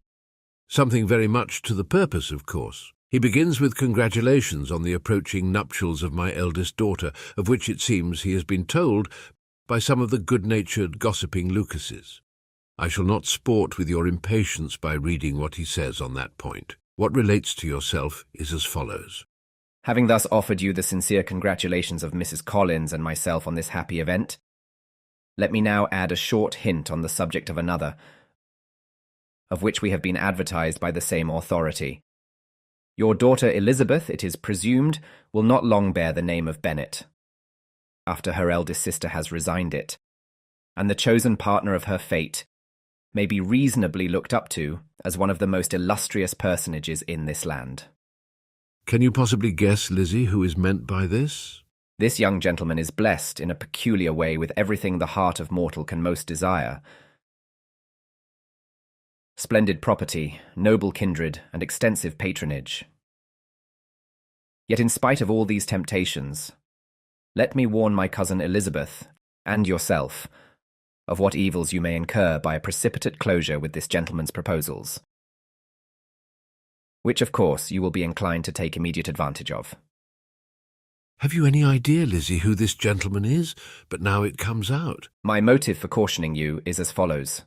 We have reason to imagine that his aunt, Lady Catherine de Bourgh, does not look on the match with a friendly eye. Mr. Darcy, you see, is the man. Now, Lizzie, I think I have surprised you. Could he, or the Lucases, have pitched on any man within the circle of our acquaintance, whose name would have given the lie more effectually to what they related? Mr. Darcy, who never looks at any woman but to see a blemish, and who probably never looked at you in his life. It is admirable. Elizabeth tried to join in her father's pleasantry, but could only force one most reluctant smile. Never had his wit been directed in a manner so little agreeable to her. Are you not diverted? Oh, yes. Pray, read on. After mentioning the likelihood of this marriage to her ladyship last night, she immediately, with her usual condescension, expressed what she felt on the occasion. When it became apparent that on the score of some family objections on the part of my cousin, she would never give her consent to what she termed so disgraceful a match, I thought it my duty to give the speediest intelligence of this to my cousin, that she and her noble admirer may be aware of what they are about, and not run hastily into a marriage which has not been properly sanctioned. Mr. Collins, moreover, adds, I'm truly rejoiced that my cousin Lydia's sad business has been so well hushed up, and am only concerned that their living together before the marriage took place should be so generally known. I must not, however, neglect the duties of my station, or refrain from declaring my amazement at hearing that you received the young couple into your house as soon as they were married. It was an encouragement of vice, and had I been the rector of Longbourn, I should very strenuously have opposed it. You ought certainly to forgive them as a Christian, but never to admit them in your sight, or allow their names to be mentioned in your hearing. That is his notion of Christian forgiveness. The rest of his letter is only about his dear Charlotte's situation, and his expectation of a young olive branch. But, Lizzie, you look as if you did not enjoy it. You are not going to be missish, I hope, and pretend to be affronted at an idle report. For what do we live but to make sport for our neighbours and laugh at them in our turn? Oh, cried Elizabeth, I am excessively diverted, but it is so strange. Yes, that is what makes it amusing. Had they fixed on any other man it would have been nothing. But his perfect indifference and your pointed dislike make it so delightfully absurd. Much as I abominate writing, I would not give up Mr. Collins' correspondence for any consideration. Nay, when I read a letter of his, I cannot help giving him the preference even over Wickham, much as I value the impudence and hypocrisy of my son-in-law.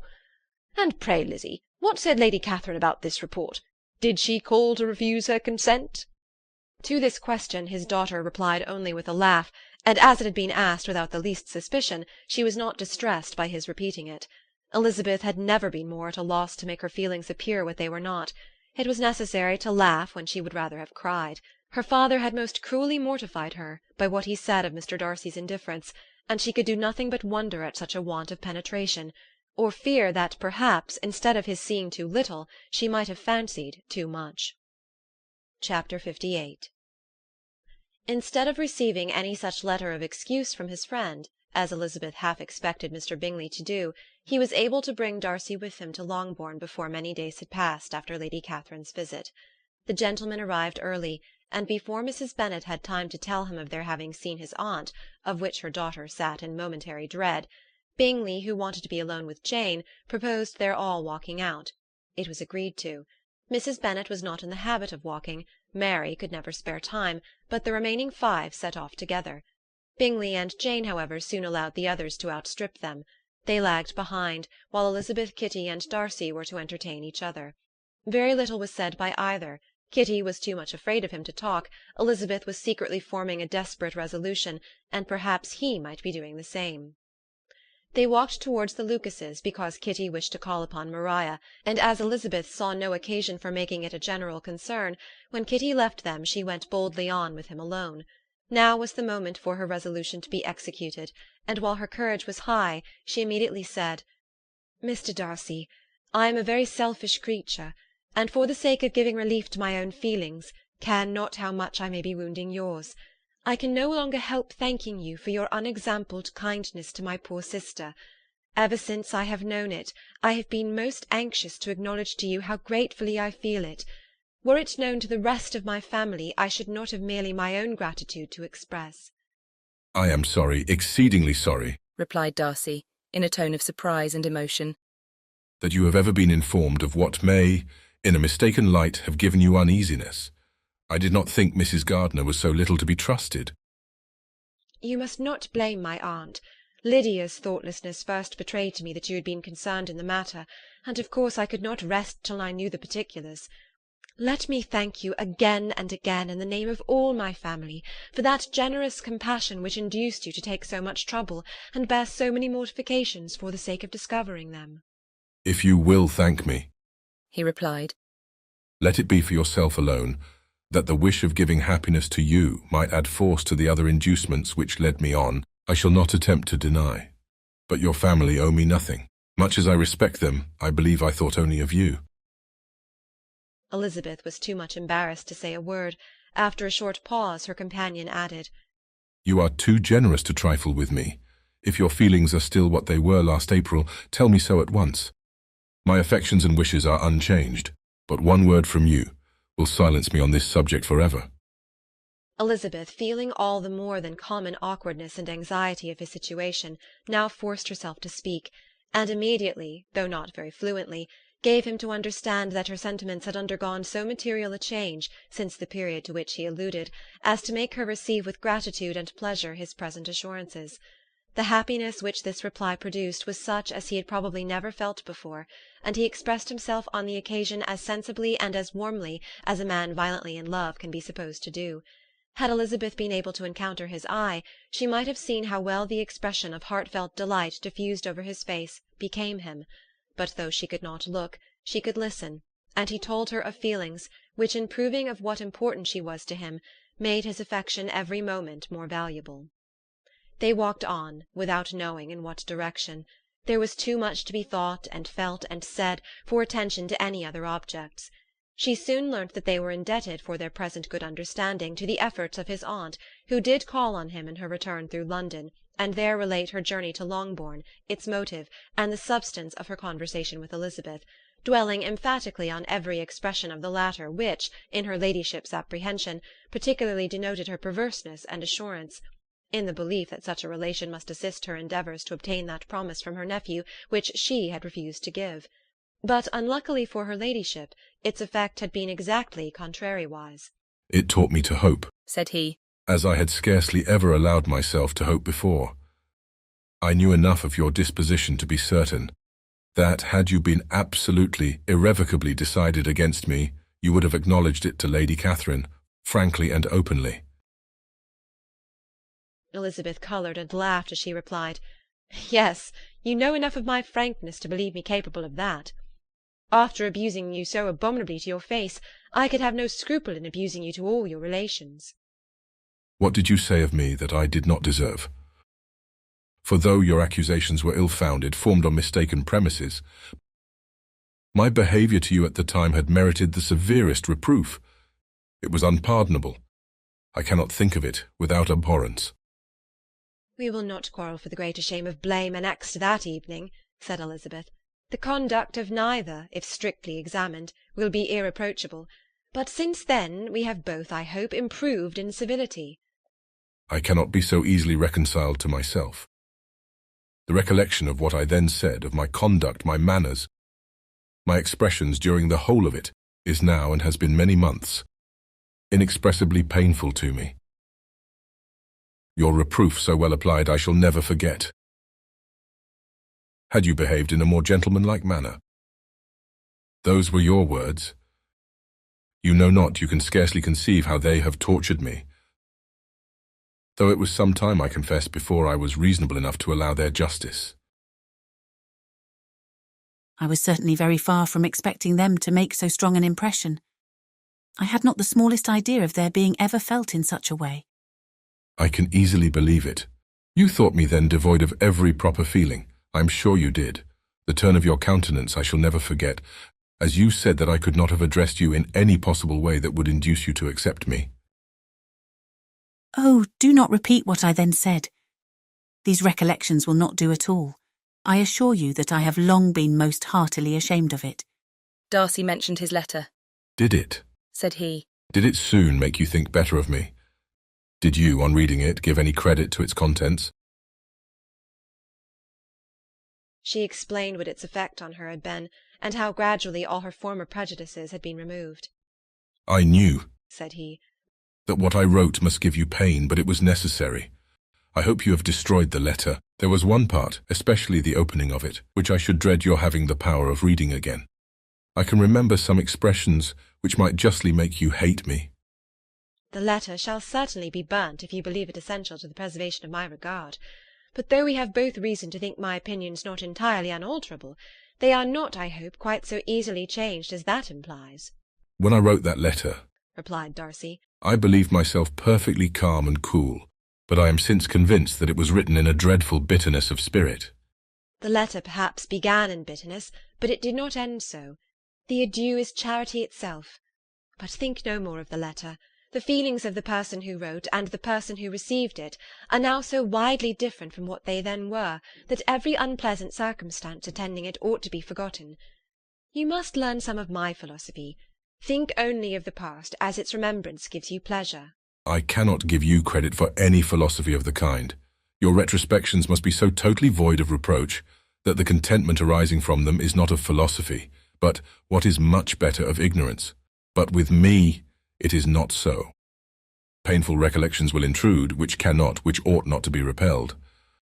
I have been a selfish being all my life in practice, though not in principle. As a child I was taught what was right, but I was not taught to correct my temper. I was given good principles, but left to follow them in pride and conceit. Unfortunately an only son, for many years an only child, I was spoiled by my parents who, though good themselves, my father particularly, all that was benevolent and amiable, allowed, encouraged, almost taught me to be selfish and overbearing, to care for none beyond my own family circle, to think meanly of all the rest of the world, to wish at least to think meanly of their sense and worth, compared with my own. Such I was from 8 to 28, and such I might still have been but for you. Dearest, loveliest Elizabeth, what do I not owe you? You taught me a lesson hard indeed at first, but most advantageous. By you I was properly humbled. I came to you without a doubt of my reception. You showed me how insufficient were all my pretensions to please a woman worthy of being pleased. Had you then persuaded yourself that I should? Indeed I had. What will you think of my vanity? I believed you to be wishing, expecting my addresses. My manners must have been in fault, but not intentionally, I assure you. I never meant to deceive you, but my spirits might often lead me wrong. How you must have hated me after that evening! Hate you? I was angry perhaps at first, but my anger soon began to take a proper direction. I was almost afraid of asking what you thought of me when we met at Pemberley. You blamed me for coming. No, indeed. I felt nothing but surprise. Your surprise could not be greater than mine in being noticed by you. My conscience told me that I deserved no extraordinary politeness, and I confess that I did not expect to receive more than my due. My object, then, replied Darcy, was to show you, by every civility in my power, that I was not so mean as to resent the past, and I hope to obtain your forgiveness, to lessen your ill opinion, by letting you see that your reproofs had been attended to. How soon any other wishes introduced themselves I can hardly tell, but I believe in about half an hour after I had seen you. He then told her of Georgiana's delight in her acquaintance, and of her disappointment at its sudden interruption, which naturally leading to the cause of that interruption, she soon learnt that his resolution of following her from Derbyshire in quest of her sister had been formed before he quitted the inn, and that his gravity and thoughtfulness there had arisen from no other struggles than what such a purpose must comprehend. She expressed her gratitude again, but it was too painful a subject to each to be dwelt on further. After walking several miles in a leisurely manner, and too busy to know anything about it, they found at last, on examining their watches, that it was time to be at home. What could become of Mr. Bingley and Jane? Was a wonder which introduced the discussion of their affairs. Darcy was delighted with their engagement. His friend had given him the earliest information of it. "I must ask whether you were surprised," said Elizabeth. Not at all. When I went away I felt that it would soon happen. "That is to say, you had given your permission. I guessed as much." And though he exclaimed at the term, she found that it had been pretty much the case. On the evening before my going to London, said he, I made a confession to him, which I believe I ought to have made long ago.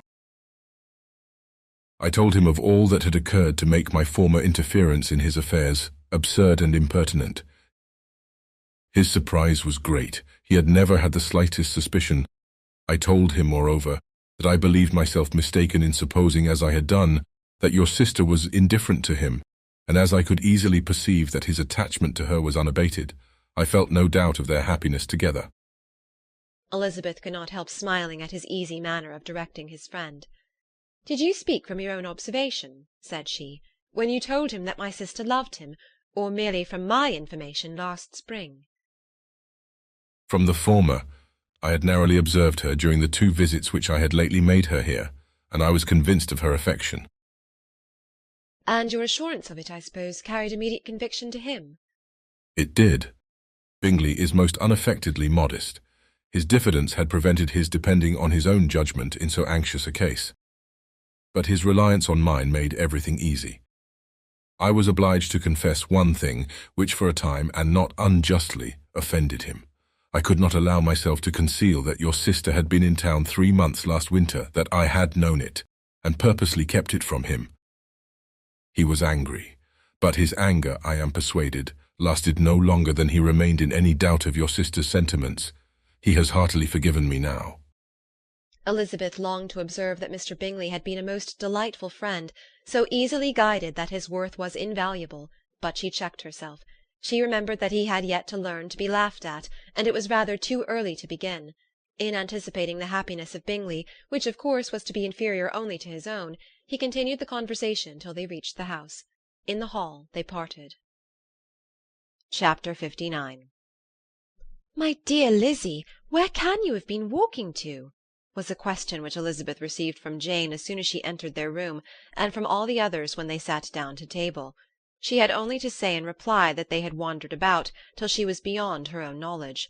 She coloured as she spoke, but neither that nor anything else awakened a suspicion of the truth. The evening passed quietly, unmarked by anything extraordinary. The acknowledged lovers talked and laughed, the unacknowledged were silent. Darcy was not of a disposition in which happiness overflows in mirth, and Elizabeth, agitated and confused, rather knew that she was happy than felt herself to be so. For besides the immediate embarrassment, there were other evils before her.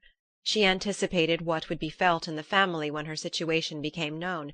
She was aware that no one liked him but Jane, and even feared that with the others it was a dislike which not all his fortune and consequence might do away. At night she opened her heart to Jane. Though suspicion was very far from Miss Bennet's general habits, she was absolutely incredulous here. "You are joking, Lizzie. This cannot be. Engaged to Mr. Darcy! No, no, you shall not deceive me. I know it to be impossible." "This is a wretched beginning indeed. My sole dependence was on you, and I am sure nobody else will believe me if you do not. Yet indeed I am in earnest. I speak nothing but the truth. He still loves me, and we are engaged." Jane looked at her doubtingly. "Oh, Lizzie, it cannot be. I know how much you dislike him." "You know nothing of the matter. That is all to be forgot. Perhaps I did not always love him so well as I do now. But in such cases as these a good memory is unpardonable.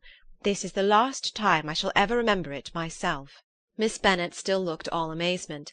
Elizabeth again and more seriously assured her of its truth. "Good heaven! Can it really be so? Yet now I must believe you," cried Jane. "My dear, dear Lizzie, I do congratulate you. But are you certain? Forgive the question. Are you quite certain that you can be happy with him?" "There can be no doubt of that. It is settled between us already that we are to be the happiest couple in the world. But are you pleased, Jane? Shall you like to have such a brother?" "Very, very much. Nothing could give either Bingley or myself more delight. But we considered it, we talked of it as impossible. And do you really love him quite well enough? Oh, Lizzie, do anything rather than marry without affection. Are you quite sure that you feel what you ought to do?" "Oh, yes.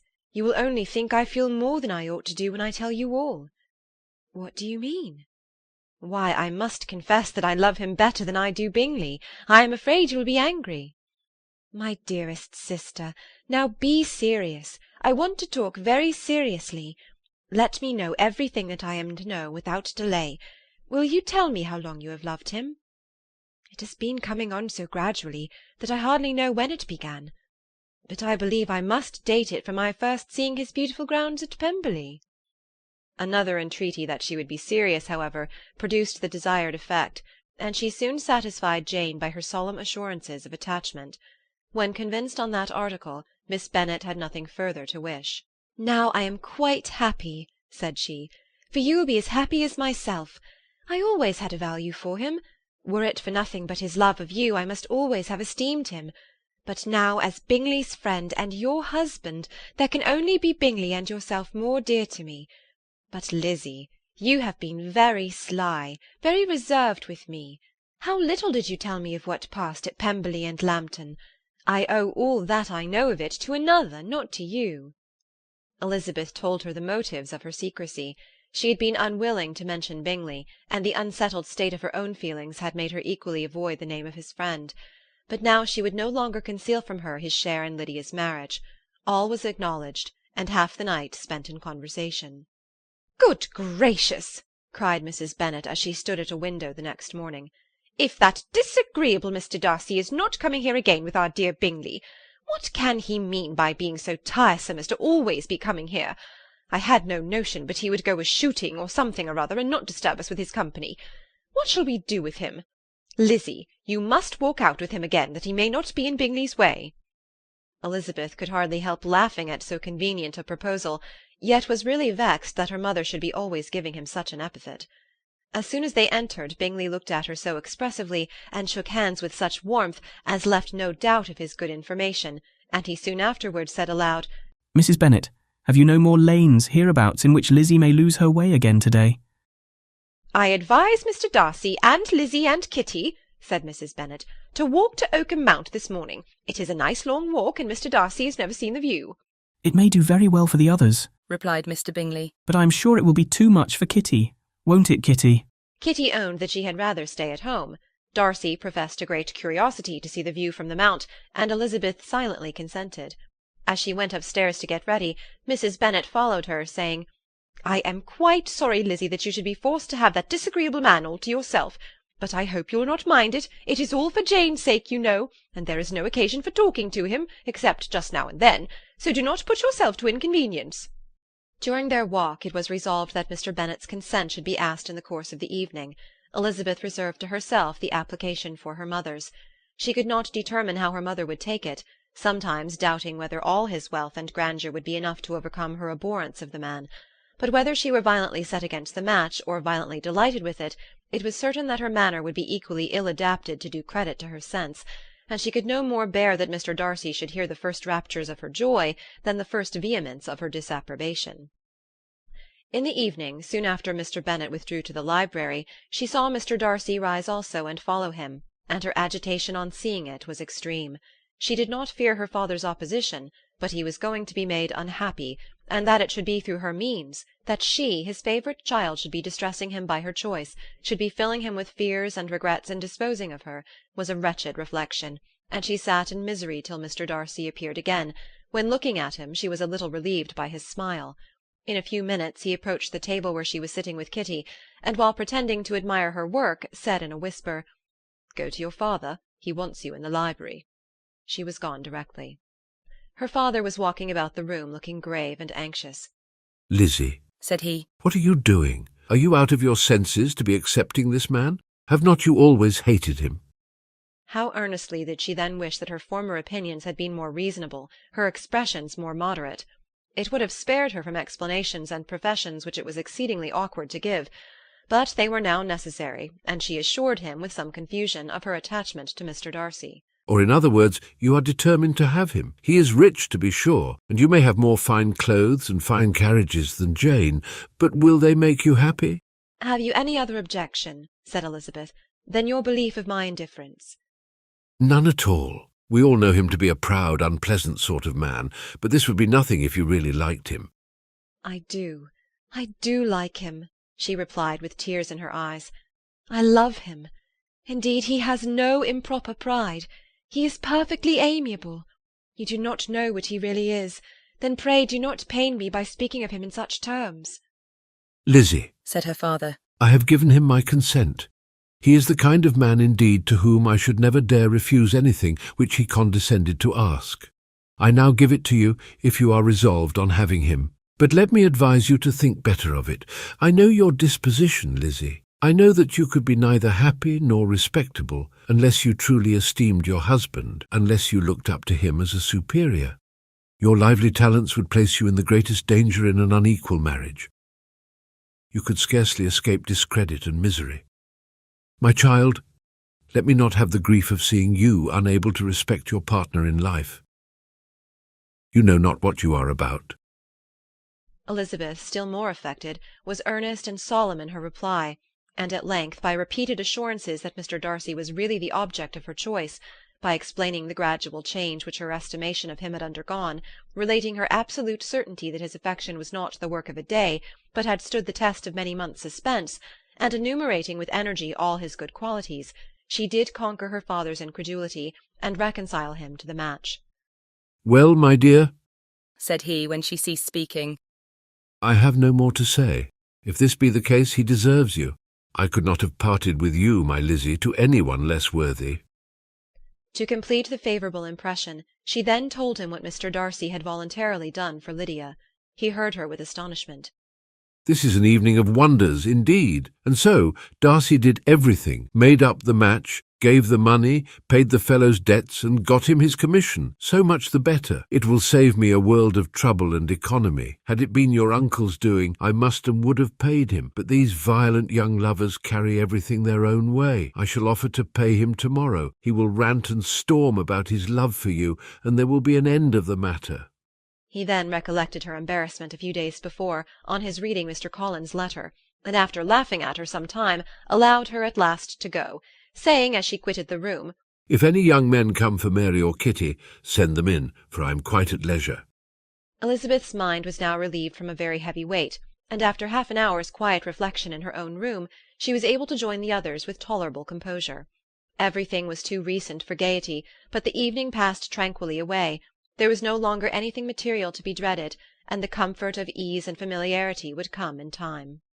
When her mother went up to her dressing-room at night, she followed her and made the important communication.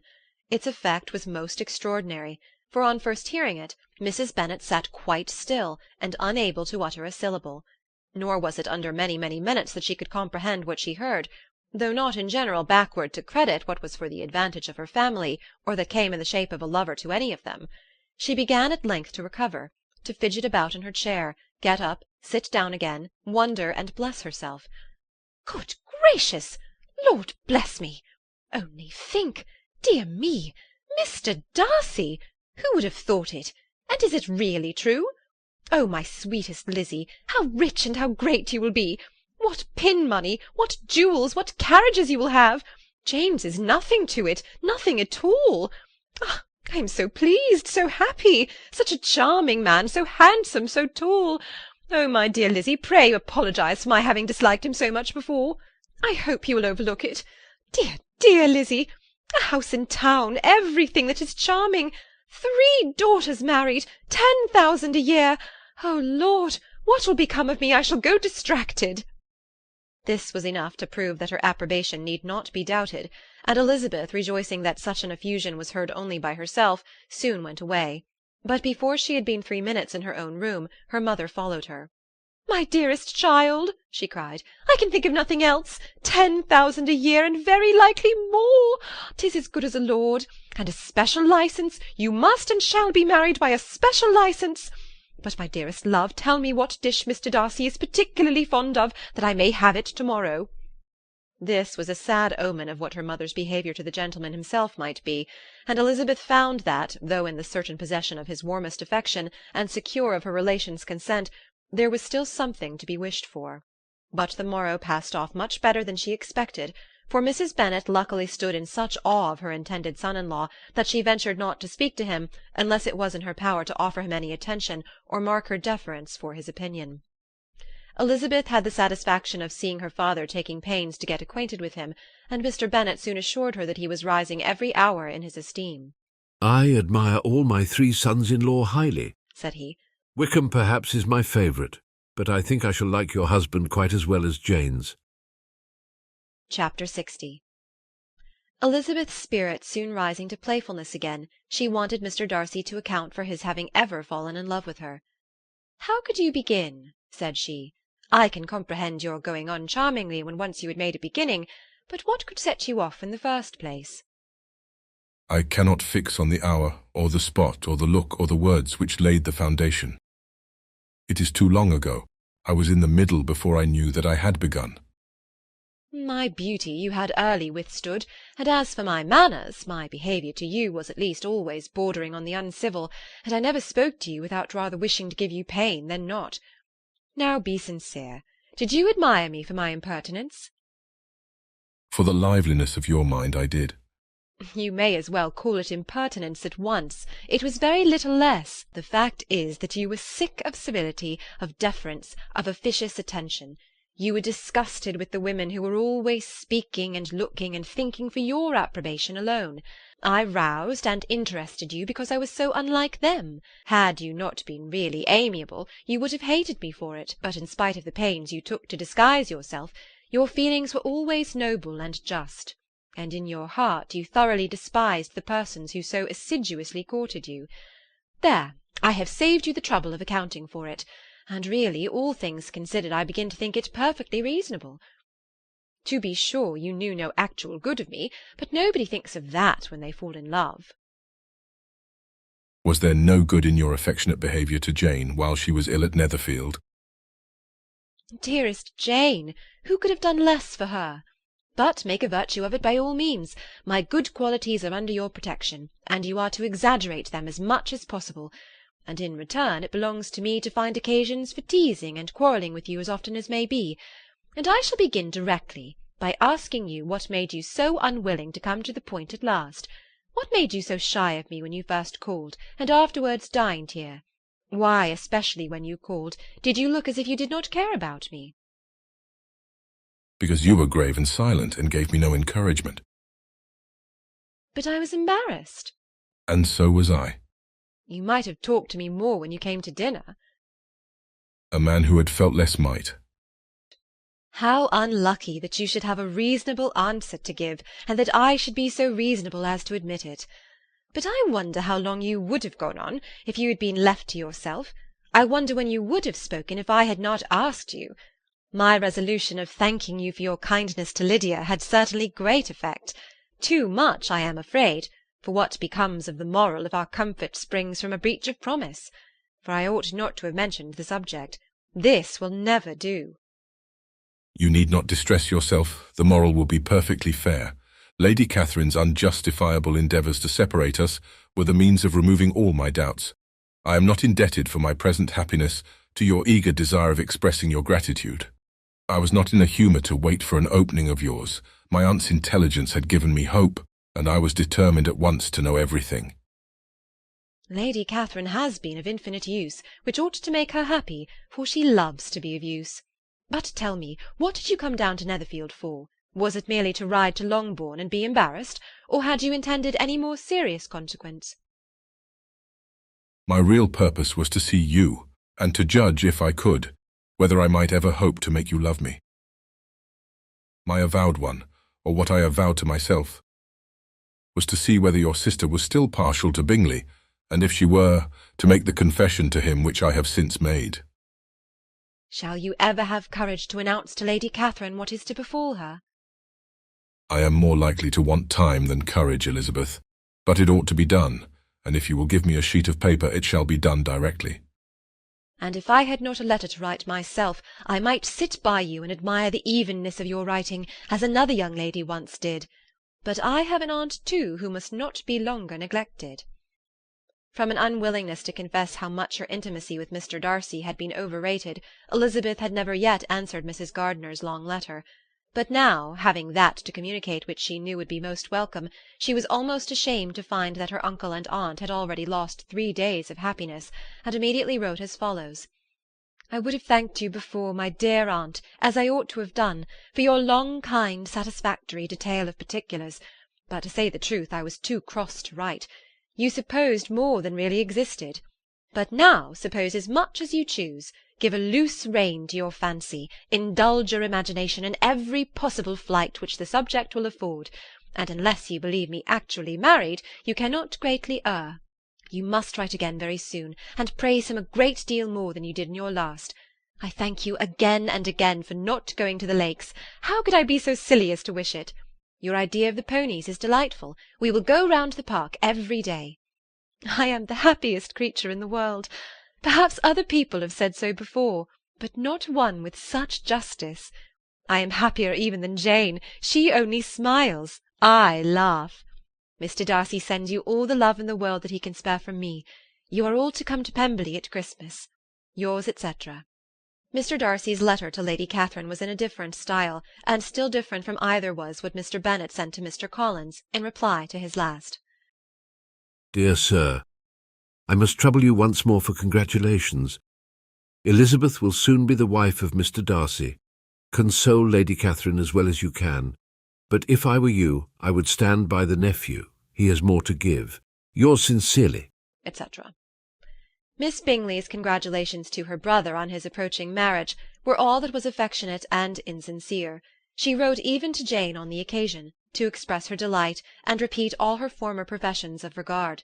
Jane was not deceived, but she was affected, and though feeling no reliance on her, could not help writing her a much kinder answer than she knew was deserved. The joy which Miss Darcy expressed on receiving similar information was as sincere as her brother's in sending it. 4 sides of paper were insufficient to contain all her delight and all her earnest desire of being loved by her sister. Before any answer could arrive from Mr. Collins, or any congratulations to Elizabeth from his wife, the Longbourn family heard that the Collinses were come themselves to Lucas Lodge. The reason of this sudden removal was soon evident.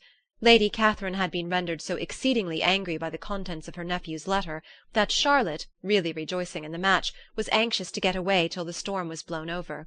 At such a moment the arrival of her friend was a sincere pleasure to Elizabeth, though in the course of their meeting she must sometimes think the pleasure dearly bought, when she saw Mr. Darcy exposed to all the parading and obsequious civility of her husband.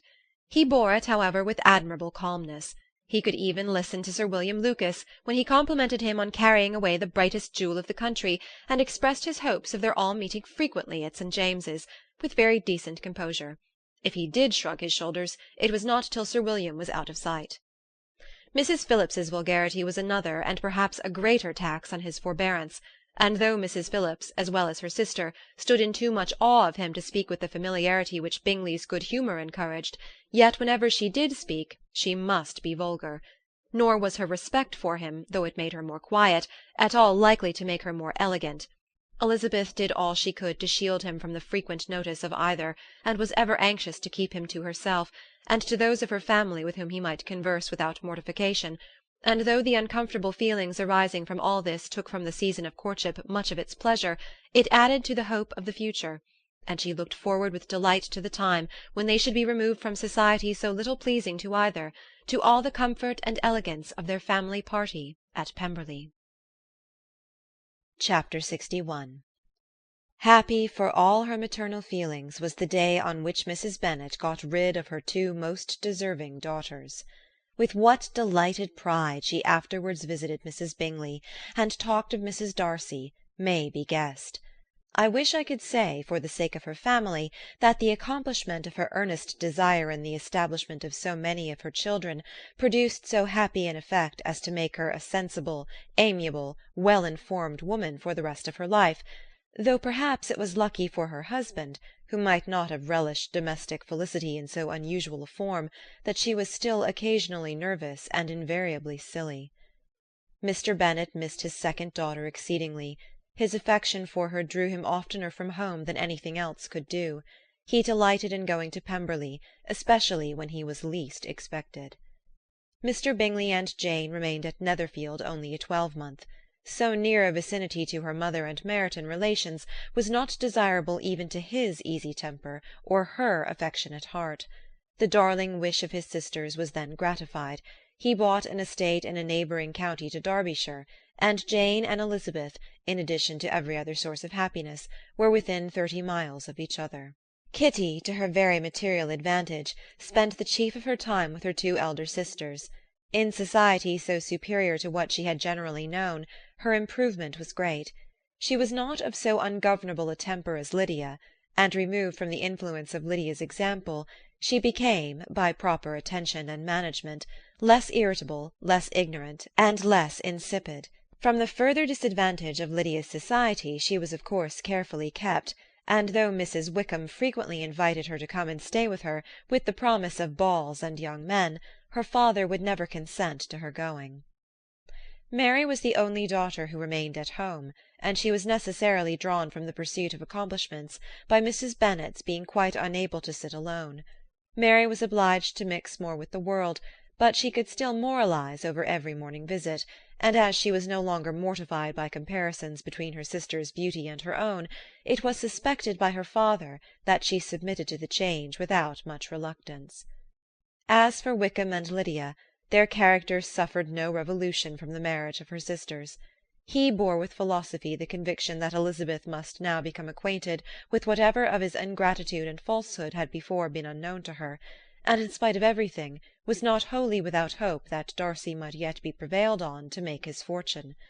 The congratulatory letter which Elizabeth received from Lydia on her marriage explained to her that, by his wife at least, if not by himself, such a hope was cherished. The letter was to this effect: "My dear Lizzie, I wish you joy. If you love Mr. Darcy half as well as I do my dear Wickham, you must be very happy.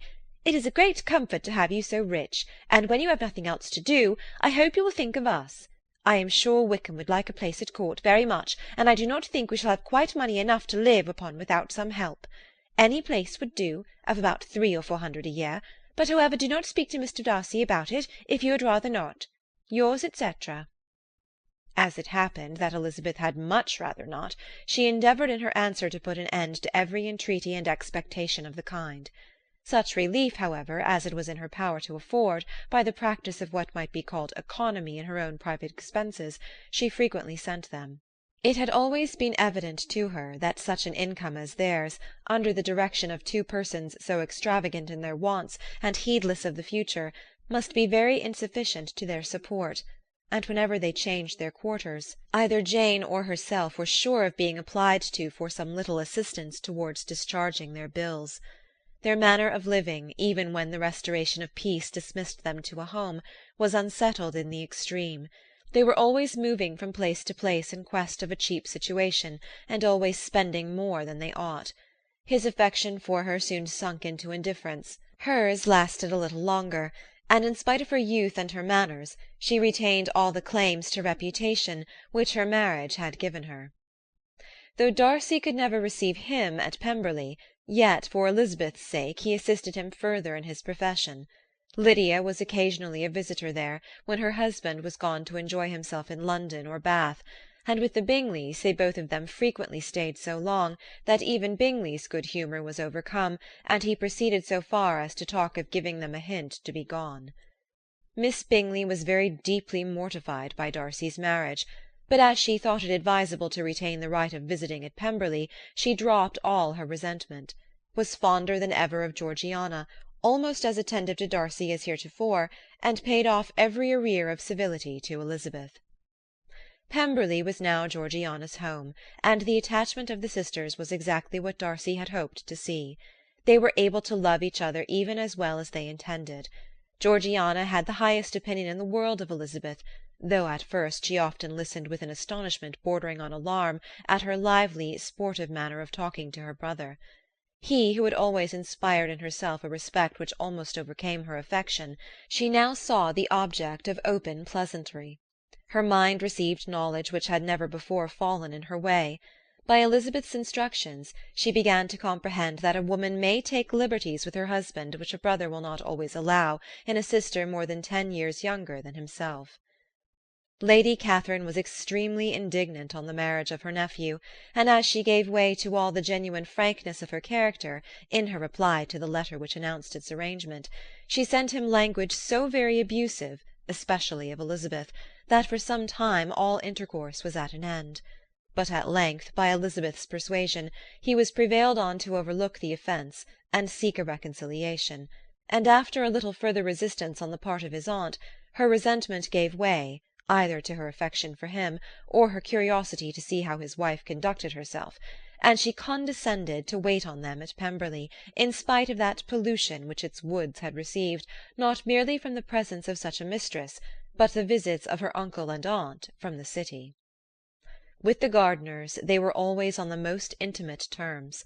Darcy, as well as Elizabeth, really loved them, and they were both ever sensible of the warmest gratitude towards the persons who, by bringing her into Derbyshire, had been the means of uniting them. End of Pride and Prejudice by Jane Austen. Recording by Elizabeth Klett.